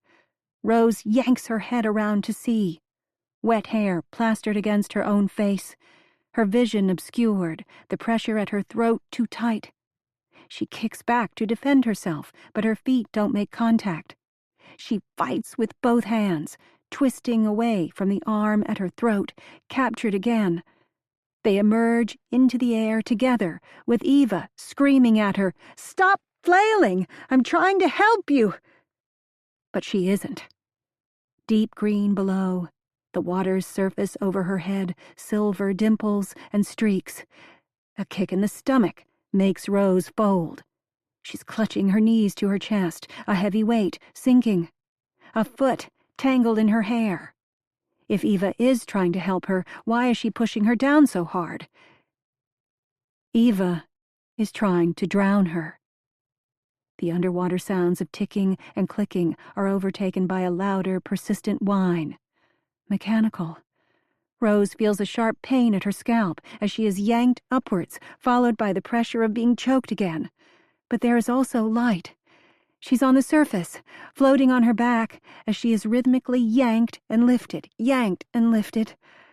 Eva's toes, kicking hard, brush against her own. Opening one eye, she sees the water taxi 20 feet away, all the faces gathered along one edge of the boat, watching. Voices erupt. People clap. "Stop fighting!" Eva shouts again. A moment later, hands grab her by the arms while Eva jams her shoulder under Rose's thighs, pushing upward. Rose feels a sharp pain as the head of a screw on the rail of the boat slices into her leg. 4 people work together, trying to wrestle her over the side like some big dying fish. She is scratched and bruised, but she is alive. "Keep coughing," a new voice says. "Get the water out of your lungs." It's Pippa. Gentle Pippa. "She tried," Rose tries to say, but the coughing won't allow her to speak. "She saved your life," Pippa says. "We saw it all. It was bloody brilliant." Chapter 34. Jules. For an entire day, no one visits. I'm racked with anxiety about my mother, hardly able to sleep, wondering when Eva will return. When she comes the next morning, she brings the new kind of tea. I taste it. She's complied with my request, and I'm no closer to my goal. It's not right. I say, because I can't let go of the only idea I have so far, that I need medical help and maybe Eva will allow it if my supposed nausea doesn't abate. Something is missing. Oh, Lord. You've got to be kidding because Hans went ahead and made gallons of the stuff. I'm sorry. Eva starts rambling about all the needy women and their stories. I can smell something familiar on her. Maybe it's just the smell of the lake, like she's just finished a swim. I try to picture everything she must be doing today. The workshops, the individual meetings, the bizarre writing prompts. But there are always a few good ones, I say, trying to sound chipper while really my mind is racing in search of solutions, a way to send a coded message. The eyebrow piercing didn't work, but now that I know who I'm trying to reach, I can figure out something better, something only Mom would understand. Yes, there are 2 girls with possibilities, Eva says, brow furrowing. I don't know. Sometimes I'm just tired of the whole 3-ring circus. I'm not only valued for my healthy uterus, I'm also a good listener, as I prove now, encouraging her with my silence so that she can pour out her complaints about the ungrateful participants and staff. And the grocery prices. Hans operates like he's running an Ibiza restaurant instead of a lunch for 10 riders. 12 at least, I think. We overbought avocados, more than anyone can possibly eat, so now we have buckets of black guacamole on our hands, and now we'll have gallons of your special tea, which you don't want to drink. The workshoppers can have it instead. Pepper, I say as a new hope dawns on me. Black pepper is the missing ingredient. And fennel. Do you have fennel? Eva sighs. I think we do. That's what settles the stomach. The ginger, the pepper, and the fennel. Sounds yummy, she says, standing to leave. It is. Good for fussy travel stomachs, too. Let everyone taste. Hans will thank me. I feel sick with anticipation, hoping that Eva won't forget, hoping that Mom will understand, hoping that my desperation hasn't landed us both in deeper water. It's mid-morning when she comes again, bringing the improved tea. I taste it with eyes closed, noticing the bite of the ginger and pepper and the faint licorice aroma of fennel. I am 5 years old, sitting up in bed with a tummy ache. A tear slides down my nose and lands on my lip. Eva asks, "Is it that good?" I nod, unable to speak. This is my Madeline moment. But whether it will be the same for anyone else, I have no way of knowing. I finish the tea and say, I don't think I want to see my mother ever again. And why are you mentioning her? My throat tightens. Careful, Jules. Only the right words. No reason, except to say that I want to move on. I need to live my own life. Eva says nothing, though her hand goes to her cheek, rubbing a spot that looks raw and red. I didn't notice it when she first came in. I ask, "Did you get hurt?" "A little, just a swimming accident, but thank you for asking." "You don't have to thank me, Eva. I care about you, just like you care about me." I notice her eyes getting glassy. With little to lose, I say, "Remember you once tried to convince me I should just live in Guatemala a year, or Thailand and write a book, maybe fiction? I've had so much time to think lately. Maybe it's being pregnant. I'm fertile with ideas." She tilts her head, wearing the expression of the writing teacher or the therapist, listening to her patient find her way through a maze of half-formed ideas toward some truth. I tell her, I feel like I could just start over in another country with another name. I worry that she can see the desperation on my face. Her non-replies thicken the air. "Do you know what I mean, Eva?" I ask, my voice high and loud. "Yes," she says, smiling. "I understand the feeling. I did that as a teenager in England, remember?" "Yes," I say, grabbing for the end of the rope she's tossed. Ticklish optimism bubbles in my chest, competing with the nausea in my gut. My mother never came looking for me either, she says. At the time, I thought I was lucky, but looking back, I think I wanted her to come. In any case, I finally tired of England and went back to New York, as you know. But you remained estranged from your parents, I say hopefully. Yes and no. I saw them several times after my daughter was born. The truth is, Jules, until your parents pass on, you will never be truly free. Panic seizes me. Not true. My dad has a new family. He basically doesn't think about me. But moms are different, she says, reaching out to slide her hand down my arm, her gaze resting on my abdomen, flat beneath my oversized t-shirt. Even when there's conflict, moms can't ever fully let go. I wrap my arms around myself, a chill entering my spine. I've made a wrong move.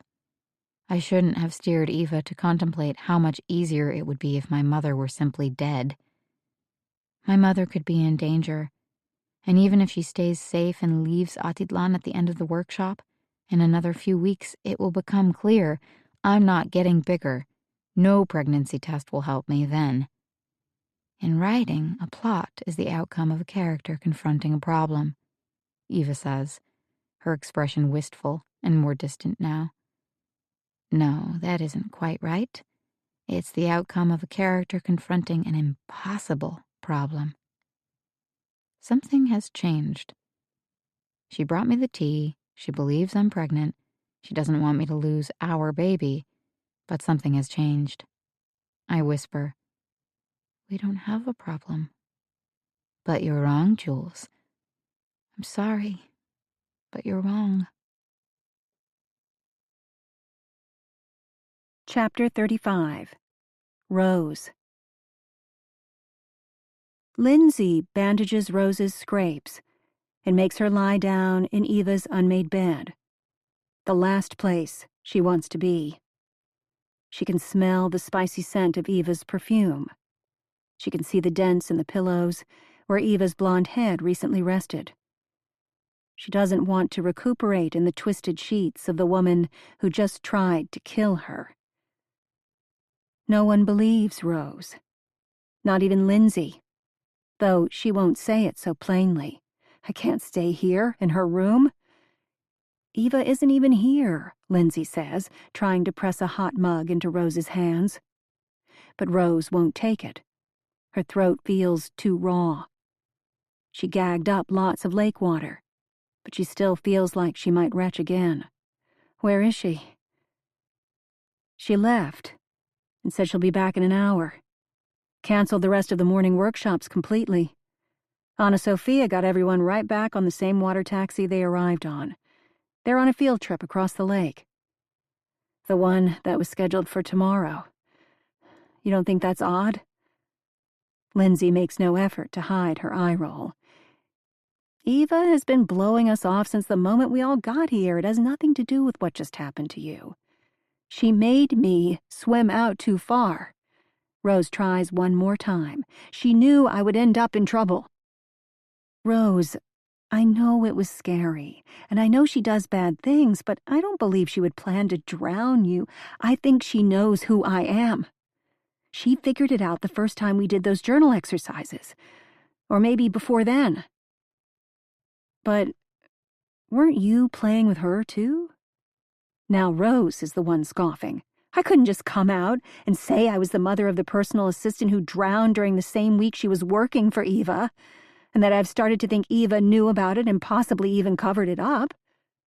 You couldn't? Not if I wanted a conversation that would last longer than 2 minutes.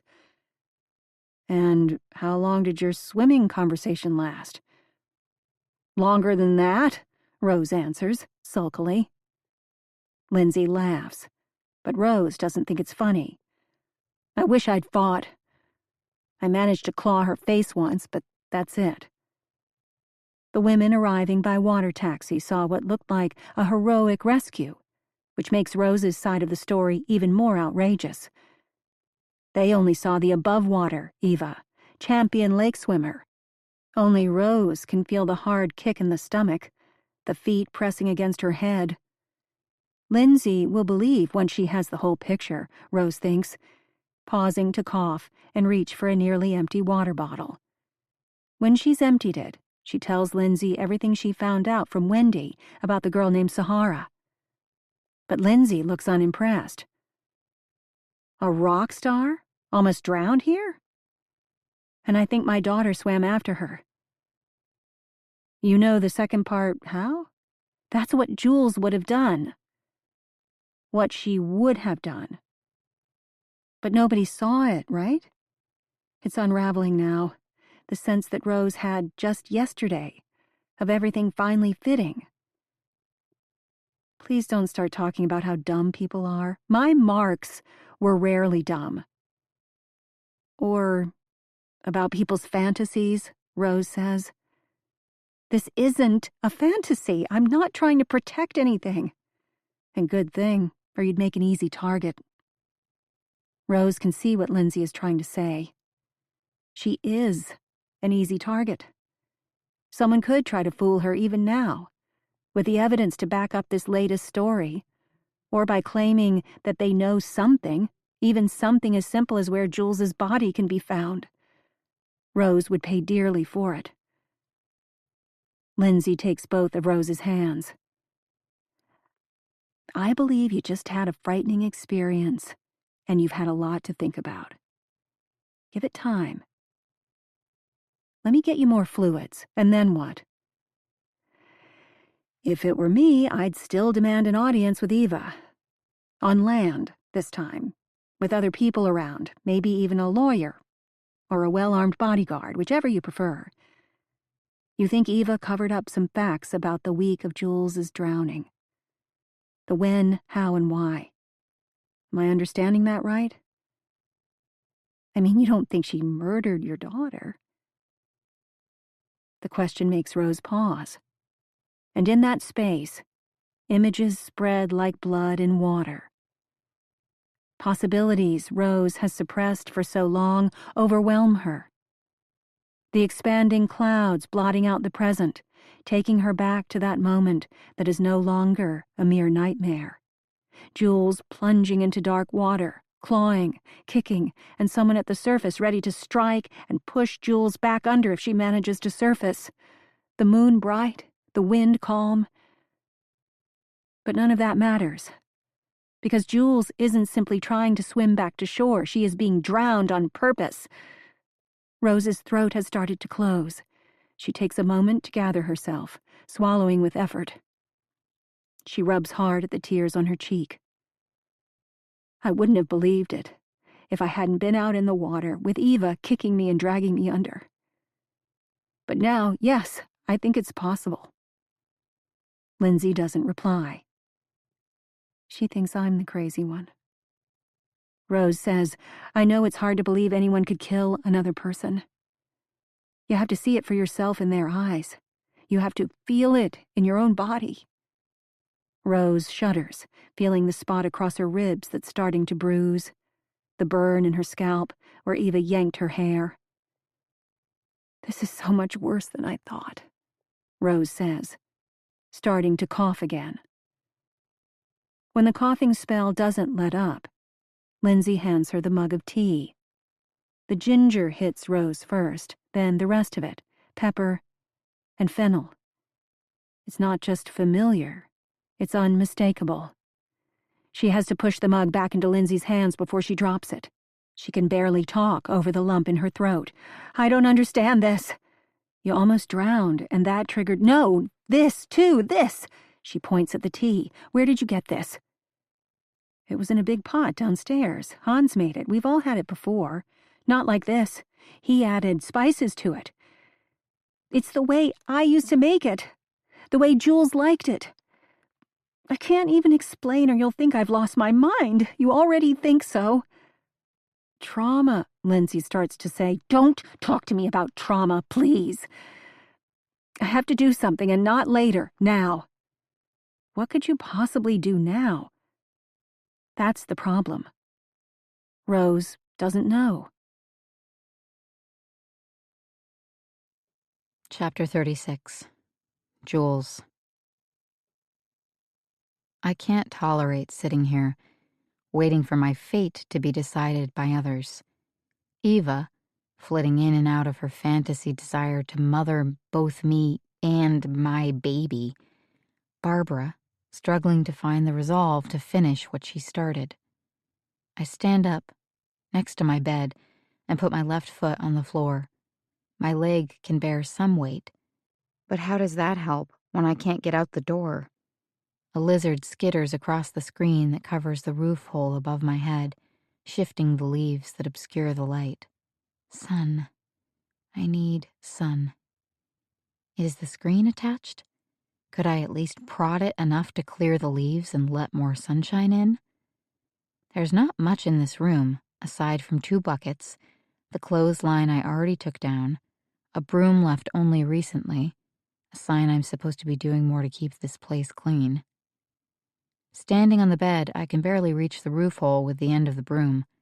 I just managed to nudge the screen, which isn't fastened.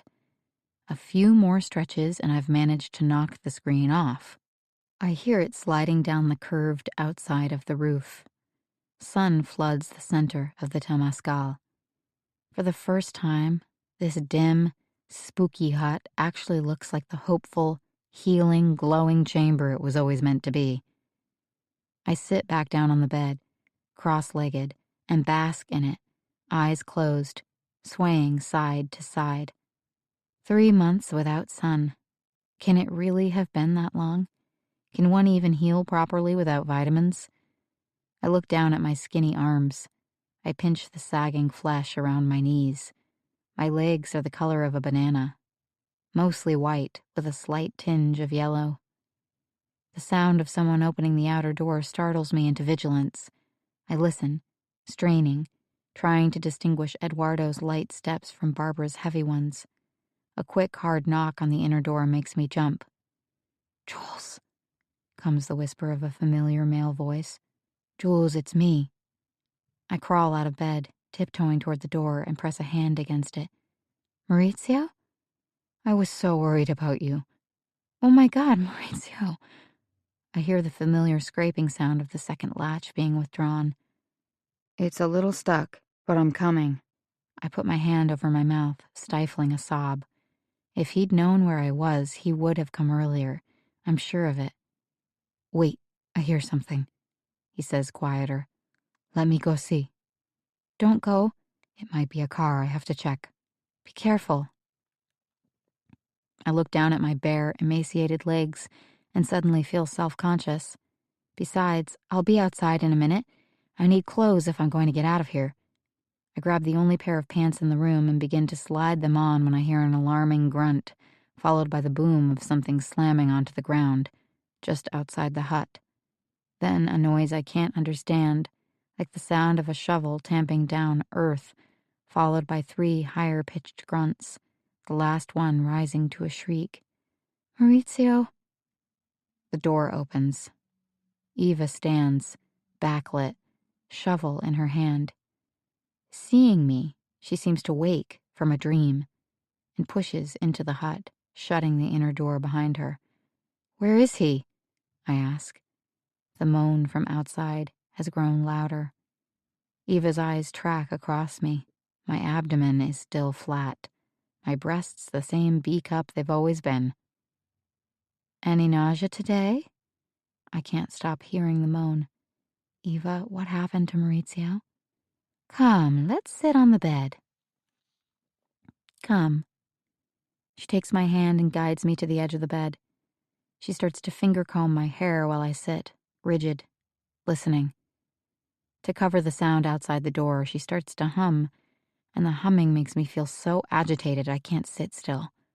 Without thinking, I shake off her caressing hand. There's no time for caution anymore. "Eva, I want to go see my mother. I know she came here." Eva laughs anxiously. It comes out in choking spurts. "I've figured it out," I say. "Instead of just disappearing, I'll tell her that this was my choice. I'll get a chance to make a clean break of things. I can start my new life." I measure the distance to the door. I note the tremble in my legs. I can walk, even if I can't run. The doors aren't locked. Maurizio is out there, injured or worse. It's too late, Eva says, her face collapsing. I recoil, shocked by her words. It can't be, I say, desperately searching her devastated expression for clues. I can't let myself believe she's already done something to my mother. Unless I know for sure, I can't give up. It's never too late. Right, Eva? Talk to me. Her gaze goes to the door. He's hurt. Enough to get me in trouble. We're smart women, I say. We can find a way out of this. But only if they don't find him. I have to expel my next breath slowly, silently. I give it a moment. Then I ask, how hurt? Very hurt. She lowers her voice, nodding, like she's thinking it through. But if he doesn't show up anywhere, it might be okay. They hardly investigate disappearances in Guatemala. There are just too many. Yes, I say, grasping at anything. It will be okay, Eva. Definitely. The day before yesterday, after Maurizio and I had an argument, I told Astrid and Hans that he stole money from us, just to put people off track. She corrects herself. And really, he did steal something from me. Just a few days ago, I had a son. Now that person is gone. He doesn't exist. I can feel her spiraling into self-pity. I don't care about her metaphorical take on things. I need facts. The police didn't come and arrest him. He took off before they could. Now they're looking for him. She's still nodding, puzzling over her actions. So I mirror. I nod. I purse my lips, stoic and determined. It's the most sensible thing in the world. Of course she would falsely accuse him, her own quasi-foster child. Given her relationship with Melina and the local police, Maurizio would have to run far, and he would have, except that he was looking for me. You've done the best you could, Eva. Maurizio was a problem. Before he left, he confronted me, Jules. He must have been watching Eduardo or me, wondering why we kept driving this way. He doesn't understand what we're trying to accomplish here. He just wanted to ruin everything. Eva stands up suddenly, like she just remembered something. I need to get back to the house. I have to meet someone. We'll go together. No. She jabs a hand against my chest, pushing me back on the bed. I'm surprised, as always, by her physical strength, and even more surprised at my weakness. Only when I'm sure she's gone do I empty the wash bucket onto the floor and turn it upside down on the bed, then clamber on top, favoring my strong leg as I reach for the roof hole. It's about as round as one of those manhole covers you see on a city street. The problem won't be squeezing through, only reaching it. But I'm barely on top of the bucket when it topples over, dented. I roll to one side, stifling a shriek. The pain in my shin so bad I nearly black out. I need to be more careful. I can't get so hurt in the process that I won't be able to manage the walk down the hillside and along the road to Casa Eva. The sounds of moaning coming from outside have stopped. The silence is even worse. I push the dent out of the bucket. I remove the thin mattress from the wooden platform bed, something I should have done in the first place to make a more stable foundation. I try again. No luck. I remember the tumble I took while rock climbing in Costa Rica, and how I gave up after that one try. I think of all the times my mom told friends how active I was, believing my stories, the occasional photo of me on some ridgeline, an easy illusion masking the fact that I don't like heights, just as I don't like water or any kind of pain. I consider the chair in the corner. Could I stand on it? Inside? But the roof is too high up, at least 2 feet higher than my highest reach, even standing on the tippy chair. The whole time, the room grows warmer, and the smell of smoke wafts through the hole and fills my lungs, making them itch. The fires are closer than they've ever been. Even if that brings potential rescuers closer, it still can't be good. I study the roof hole again. There must be a trick to this. Brains, not brawn. I whack the broom against the back of the chair until it splinters. Now I have 2 pieces of stick, each jagged on one end. I retrieve the clothesline from where I've been keeping it under my pillow. I tie one end around the shorter broken stick, just a little longer than the length of my lower arm, from elbow to fingertips. I aim the short stick like a javelin through the roof hole. Over and over, I use the attached clothesline to pull it back. Over and over, the entire stick and line contraption comes clattering toward me. Once it even knocks me in the head. I try to pretend this is only a game. Or like fishing, a pastime I always hated. I think of my father taking me out once on Lake Michigan. I think of my mom the next weekend taking me for a bike ride along the lake. It's okay. Not all of us have to like boats. The water is pretty enough, at a distance. That's just how you and I are. We're not lake people. The lake. Barbara. The terrifying image of her coming at me makes me clutch the stick harder, ignoring the splinters that have become embedded in my hand. I channel my frustration and send the short javelin toward the open circle of sky again. Another javelin toss. Another chin-grazing clatter as the stick and line falls back in my face. Then, finally, on what must be the 20th try, the stick rotates just right and it catches, horizontally, on the outer edge of the roof hole. I hold my breath. I give the clothesline a light tug, then a harder one. The broomstick isn't budging. I look around the room one last time. It isn't easy to climb a slippery clothesline, but I only need to pull myself up a few more feet. I try and fail, my arms too weak, the clothesline too slippery. I make a final adjustment.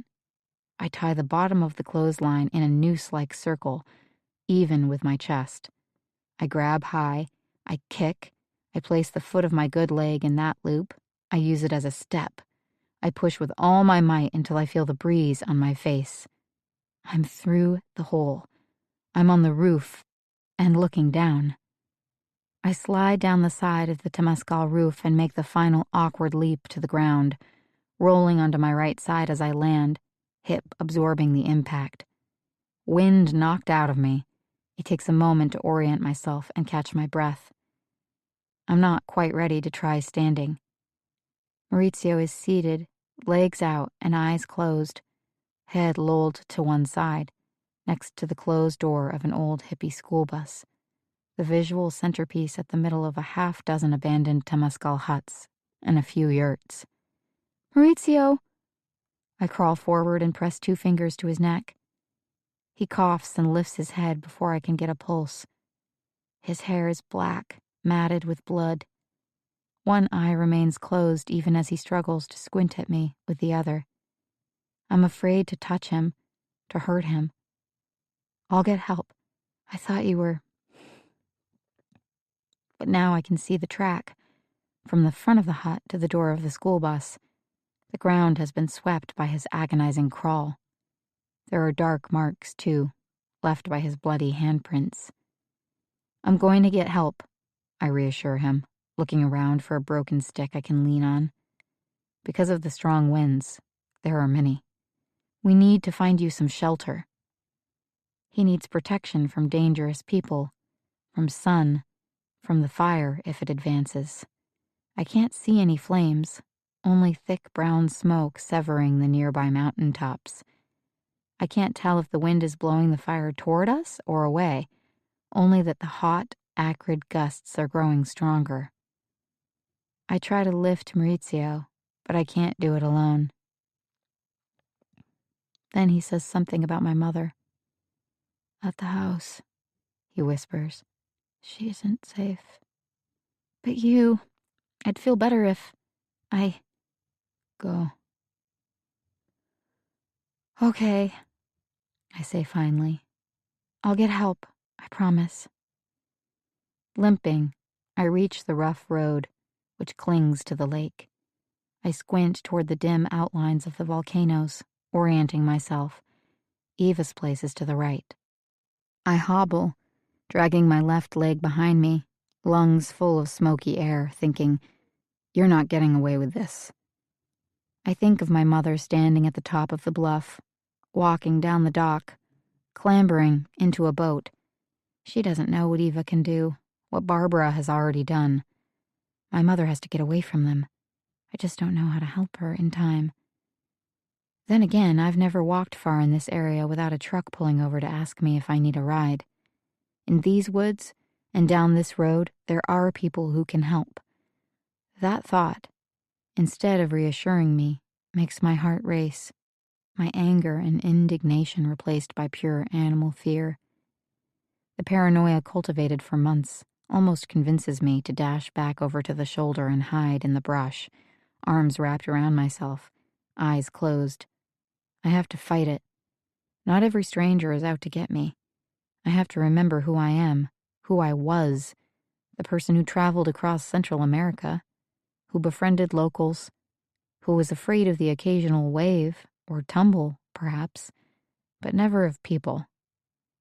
I take another step toward the center of the road, ignoring the pain, and when I see the first glint of metal as a truck comes around the curve, I thrust up my hands, waving for them to stop. Chapter 37. Rose. Weird enough to be lying in your retreat leader's bed. Weirder still, to step into her shower, choosing between her 3 shampoos, moving aside her pink razor to reach for the soap. Rose waits for the water to heat up and then moves under the hot falling spray, letting it pound her skin, the way she's done ever since Jules died. The way she had imagined Eva would have, or should have, after her baby died. Lindsay has promised to wait for her, so she isn't alone here, even though she knows the house is full of other people. Concha, Gabby, and several more of the other Guatemalan staff. Rose must leave before Eva gets back. She'll deal with a confrontation when she has someone tough and trustworthy standing alongside her, just as Lindsay advised. Rose is almost done showering when a knock comes at the door. It's Lindsay, and she sounds tense. There's something going on. Rose isn't sure she heard right. She turns off the shower, even though she's still soapy, to hear better. Did you say fires? Hurry up. The entire time they've been here, there have been fires. Smoke in the air, wisps and orange blazes on every hillside. Gorgeous bronze sunsets, and always, don't worry, slash and burn, they know what they're doing. But now Lindsay sounds concerned. They want us to leave. The fires are too close. Coming, Rose calls back, rinsing as fast as she can. A few minutes later, she runs out of the house and down to the dock, where Astrid and Lindsay are standing. The fire jumped the road. Astrid points to flickers of orange above the distant trees. What do we do? Stay near the water. Maybe get in the rowboats and row out, away from shore to be safe. Everyone's coming. They're grabbing essentials in case the whole house goes up in flames. The dock populates with the staff. Concha and her kitchen staffers first. Gabby is carrying a pile of Eva's first edition books. Mercedes is carrying the Bible. As they all wait at the end of the dock, Mercedes steps up to Rose and tries to hand her the Bible, as if she is foisting the very word of God upon her. When Rose refuses to take it, Mercedes looks around, then opens the big book, extracts a sheaf of loose pages, and presses them into Rose's hands instead. Rose looks at the topmost sheet, recognizes the handwriting in a flash. She sees words: Eva, confused, Mom, frustrated, help. Every word in that familiar handwriting is precious. And every word is galling. Her eyes skim. Here is the record of what Jules went through. what Rose couldn't save her daughter from going through. She knew there had to be more somewhere. Both her logic and intuition told her so. I didn't understand. Oh, Mercedes, thank you. Lo siento. She almost missed this, but she now has a piece of Jules that once seemed irretrievable. She takes the Bible. She closes the loose pages, about 30 in all, between the faux leather covers, and presses the big, heavy book to her chest. Mercedes sighs, relieved of this burden she's been carrying for so long. Rose feels the wood planks beneath her feet vibrate. It's Barbara, shuffling with heavy steps through the dim and smoky evening light to the end of the dock. We've got 2 boats. Let's get the first group out to safety, then we'll take care of everyone else. Barbara starts shouting, calling for staff to come forward. Rose sees Eduardo, Gabby, and another young girl, the daughter of Concha, the only one wearing a life preserver. The smoke has thickened. They're all coughing. Unreality has set in. They've been looking at distant flames all week, smelling smoke, but now it's close and real. One more, Barbara says. Concha's daughter steps forward. Lindsay, already in the boat, says, Rose, you need to come now. Concha's daughter steps back like she's been reprimanded. No, you go, Rose says, squatting down to look the girl in the eye. Sí, tú. Te toca a ti. Todo estará bien. Eduardo pushes off and begins rowing. Then he pauses only 100 feet from shore, watching. Barbara shouts, Don't wait, it's safer closer to San Felipe. After they've disappeared around the nearest point, Rose asks, Are there more staff in the house? No. Didn't you say we could fit everyone else into the second boat? The fire has advanced so close they can now see glimmers of flame at the back of the well-tended yard. They can hear cracking and popping. Rose's heart is beating fast, and her eyes are bleary from the smoke. Every part of her body is telling her to run, but where? Only the water is safe. Barbara unties a rope around the cleat of the smaller second boat and gestures. It hits Rose now. Only the 2 of them are left. I'm not going into that boat with you. No, of course not. Barbara brings her hand to her forehead, and there it sits as she slowly begins to rock, heel to toe and toe to heel, like she is soothing herself. Finally, Barbara drops her hand and looks at Rose. It's not what you think. I don't know what to think. I'm finished trusting anyone here. Eva, you, Hans, anyone. I know what that's like, Barbara says. Looking so tired, now she can barely keep her eyes open. Her wrinkled, creased face is like a pillow that's lost half of its stuffing. Her shirt and her pants are both too big for her, like she's recently lost weight. Rose found her so intimidating before that she didn't notice she looked unwell. Cancer? Grief? Guilt? The hardest part is when you put all your faith in one person, Barbara says. I took care of her. I moved things around to keep her out of trouble. All the houses, all the mortgages, all the things she likes to have. The clothes and the trips.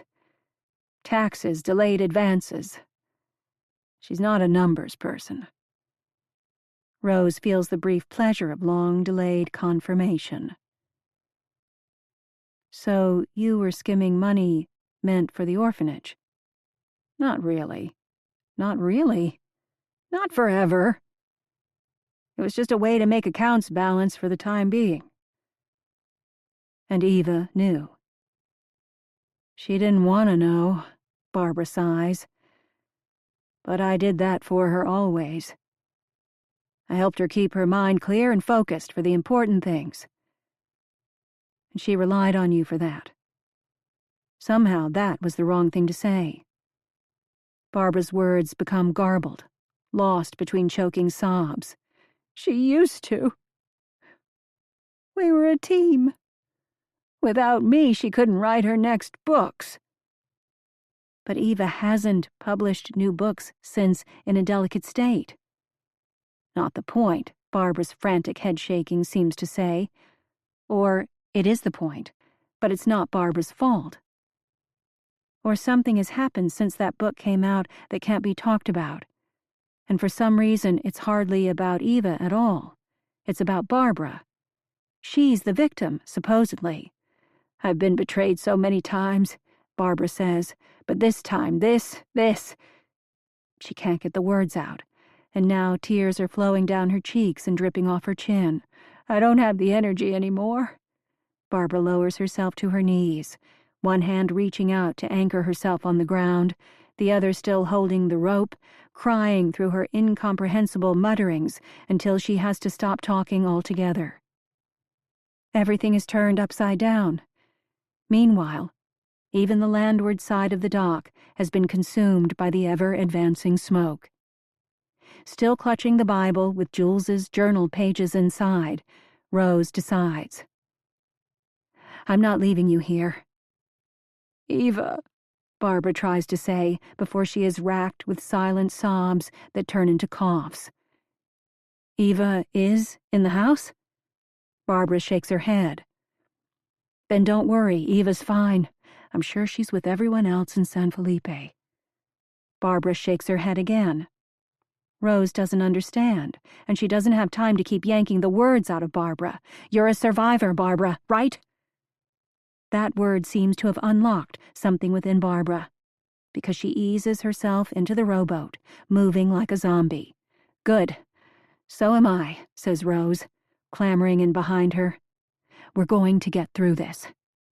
Their only hope is to get out into the middle of the lake, away from the fires and the smoke. I'm not very good at rowing, but I'll try. They are several hundred feet offshore when Rose feels the wind turning their boat around. She keeps trying to angle toward San Felipe, but they're making little progress. But at least, for the moment, the steady gust is pushing the smoke away, creating a pocket of fresher air. Barbara makes a sound like a half-grunt, half-laugh. It's harder, rowing against the chocomil. That's the wind that starts up late morning. The wind that blows the sin away. Rose will tolerate Barbara's sudden nervous breakdown. But she won't tolerate yet another lie. Nothing blows sin away. Chapter 38. Rose. Rose has been rowing inexpertly for what feels like half an hour when Barbara dips a hand into the lake, cupping water that she splashes onto her red face. We're not getting anywhere. Let me take a turn. Rose and Barbara change seats, each of them squatting low, eyeing the other with suspicion. After a quiet spell, Barbara says, Jules isn't at the bottom of this lake. The mere mention of her daughter's name makes Rose tense with dread, the horrible images returning. Barbara must know where Jules's body washed up. Eva and Barbara must have hidden it somewhere. Don't lie to me, Barbara. I'm not, she says, choking on the last word. There's a small wooden club, stained with what could be blood, near Rose's feet. She spent the last minute staring at it, hoping that the glittering scales stuck to its surface mean the club was used only to whack small fish. Rose grabs for it now, club raised, shoulder high. Then take me to her. When Rose feels Barbara turning the boat, angling toward the shore, she steels herself. The truth is coming, one way or another.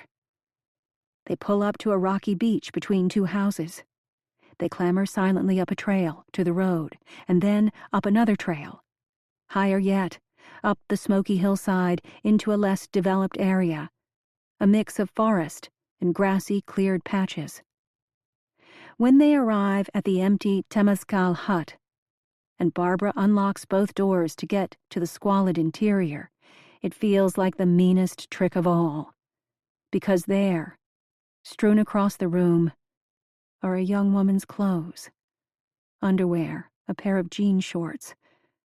As if Jules was recently here. Barbara's mouth opens and closes once before she finds her words. "I saw her. I talked to her just yesterday." The assertion takes Rose's breath away. "You're still lying to me. Why are you doing this?" Lindsay had warned her that other people would take advantage. And maybe that's what Barbara is doing now. Feeding her some elaborate story that will conclude in an outrageous request.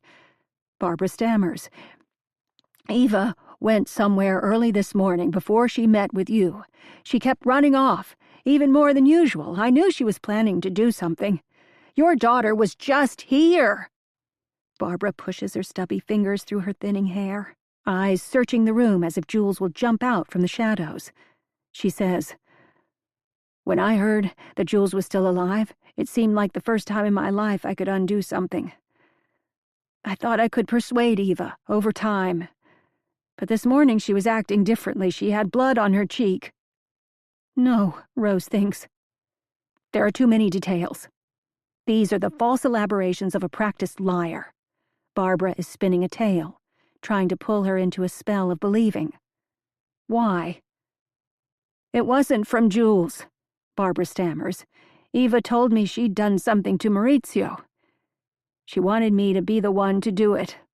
Again. She confessed to me that Maurizio was still alive.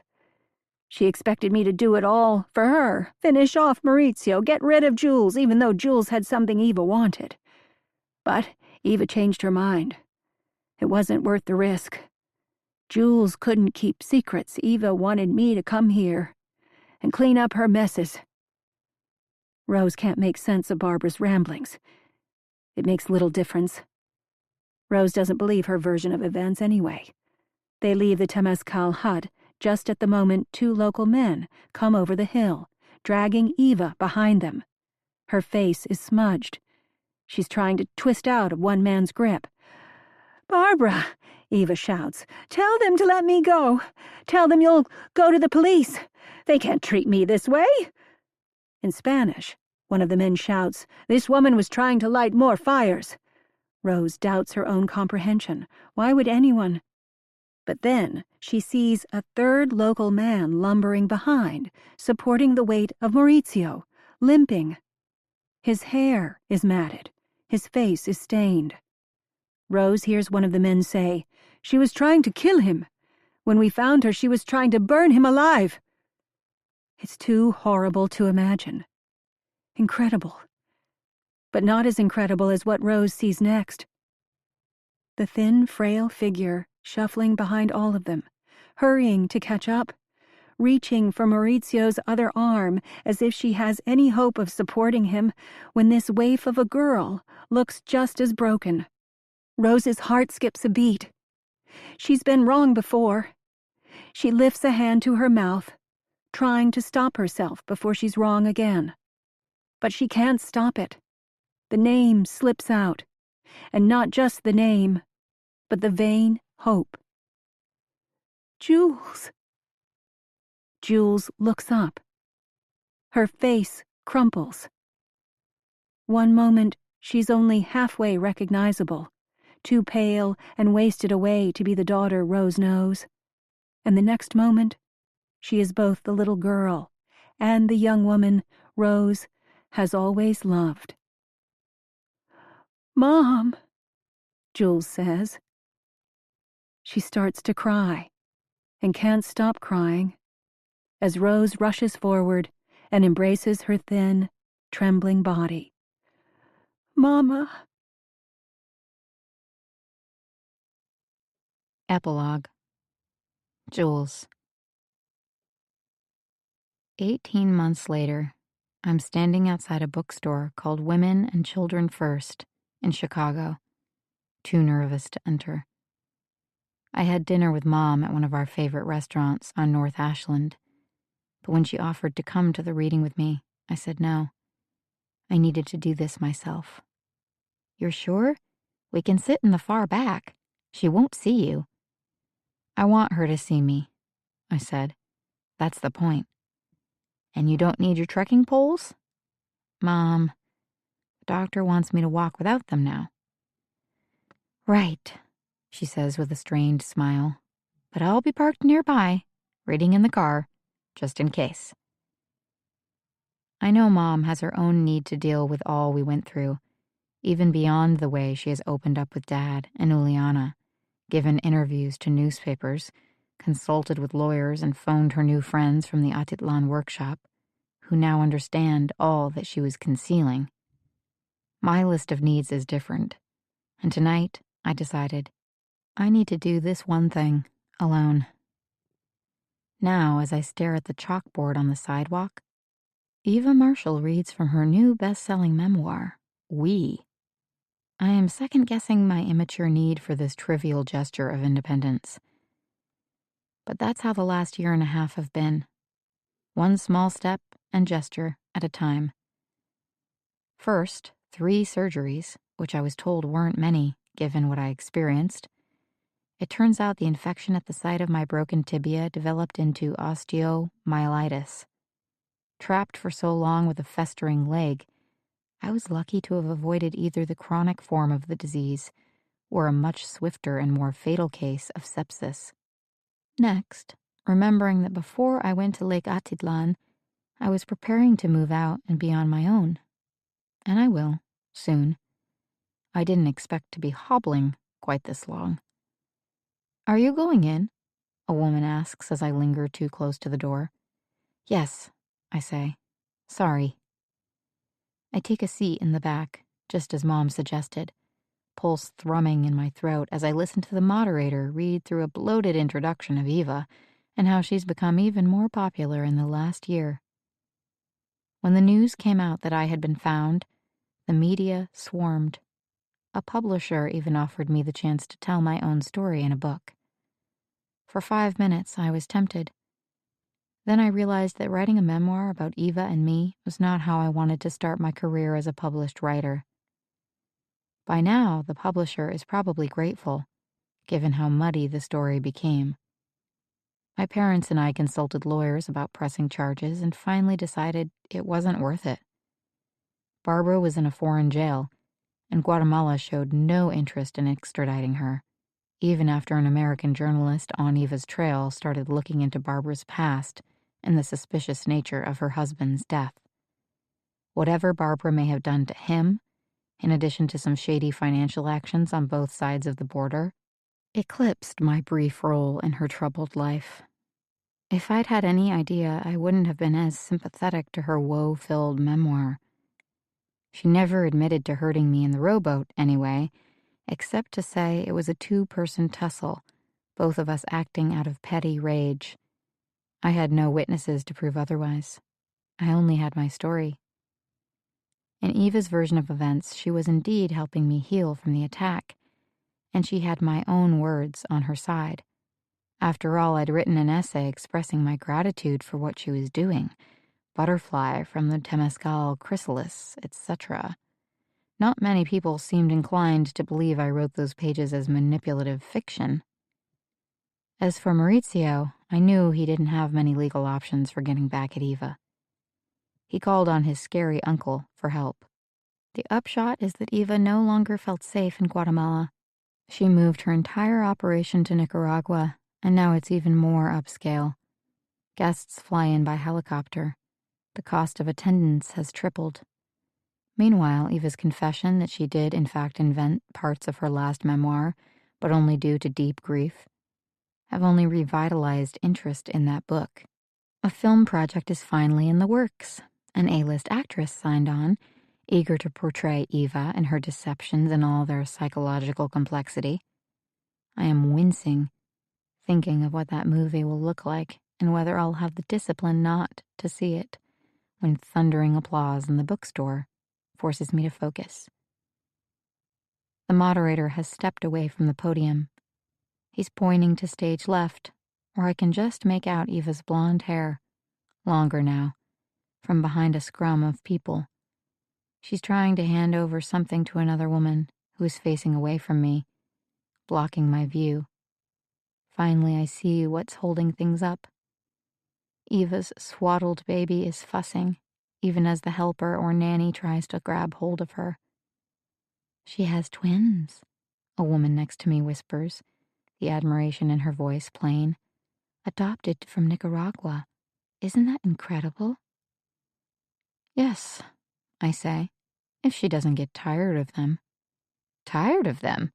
The woman turns in her seat, trying to make eye contact. "Why on earth would she?" "Because they won't be cute forever. They won't always do what she says. They won't always be grateful." It's the sort of thought I should have saved for Zahara. We still trade WhatsApp voice messages every week or so. The woman scoffs. When I take a peek, she's staring at me wide-eyed like I'm a monster. Am I? "Excuse me," I say, rising to stand. Irritated glances shoot my way because I'm interrupting the flow just as Eva is reaching the podium.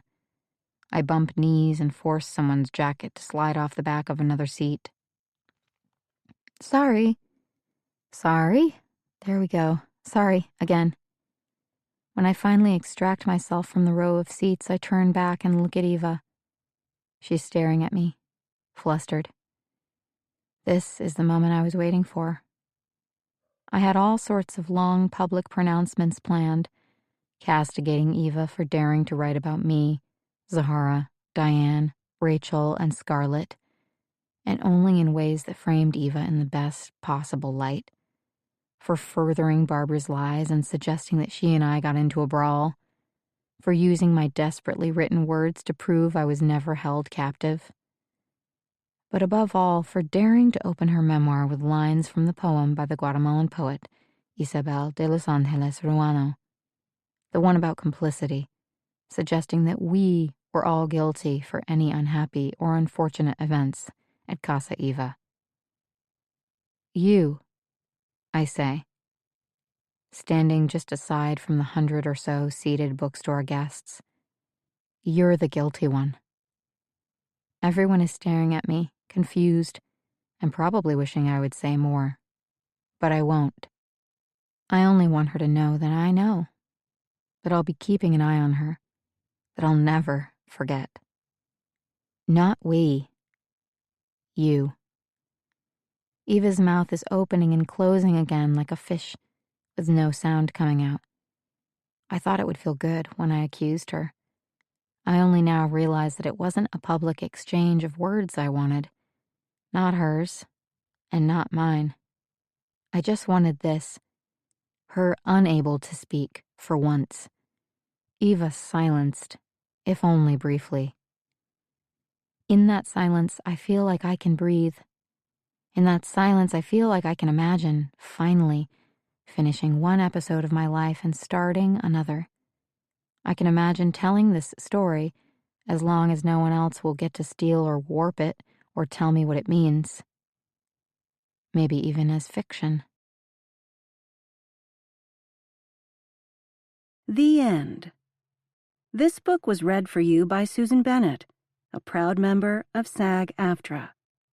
We hope you've enjoyed this production of The Deepest Lake by Andromeda Romano-Lax, narrated by Susan Bennett and Rebecca Quinn Robertson. Recorded books are available wherever audiobooks are sold. Thank you for listening to Recorded Books.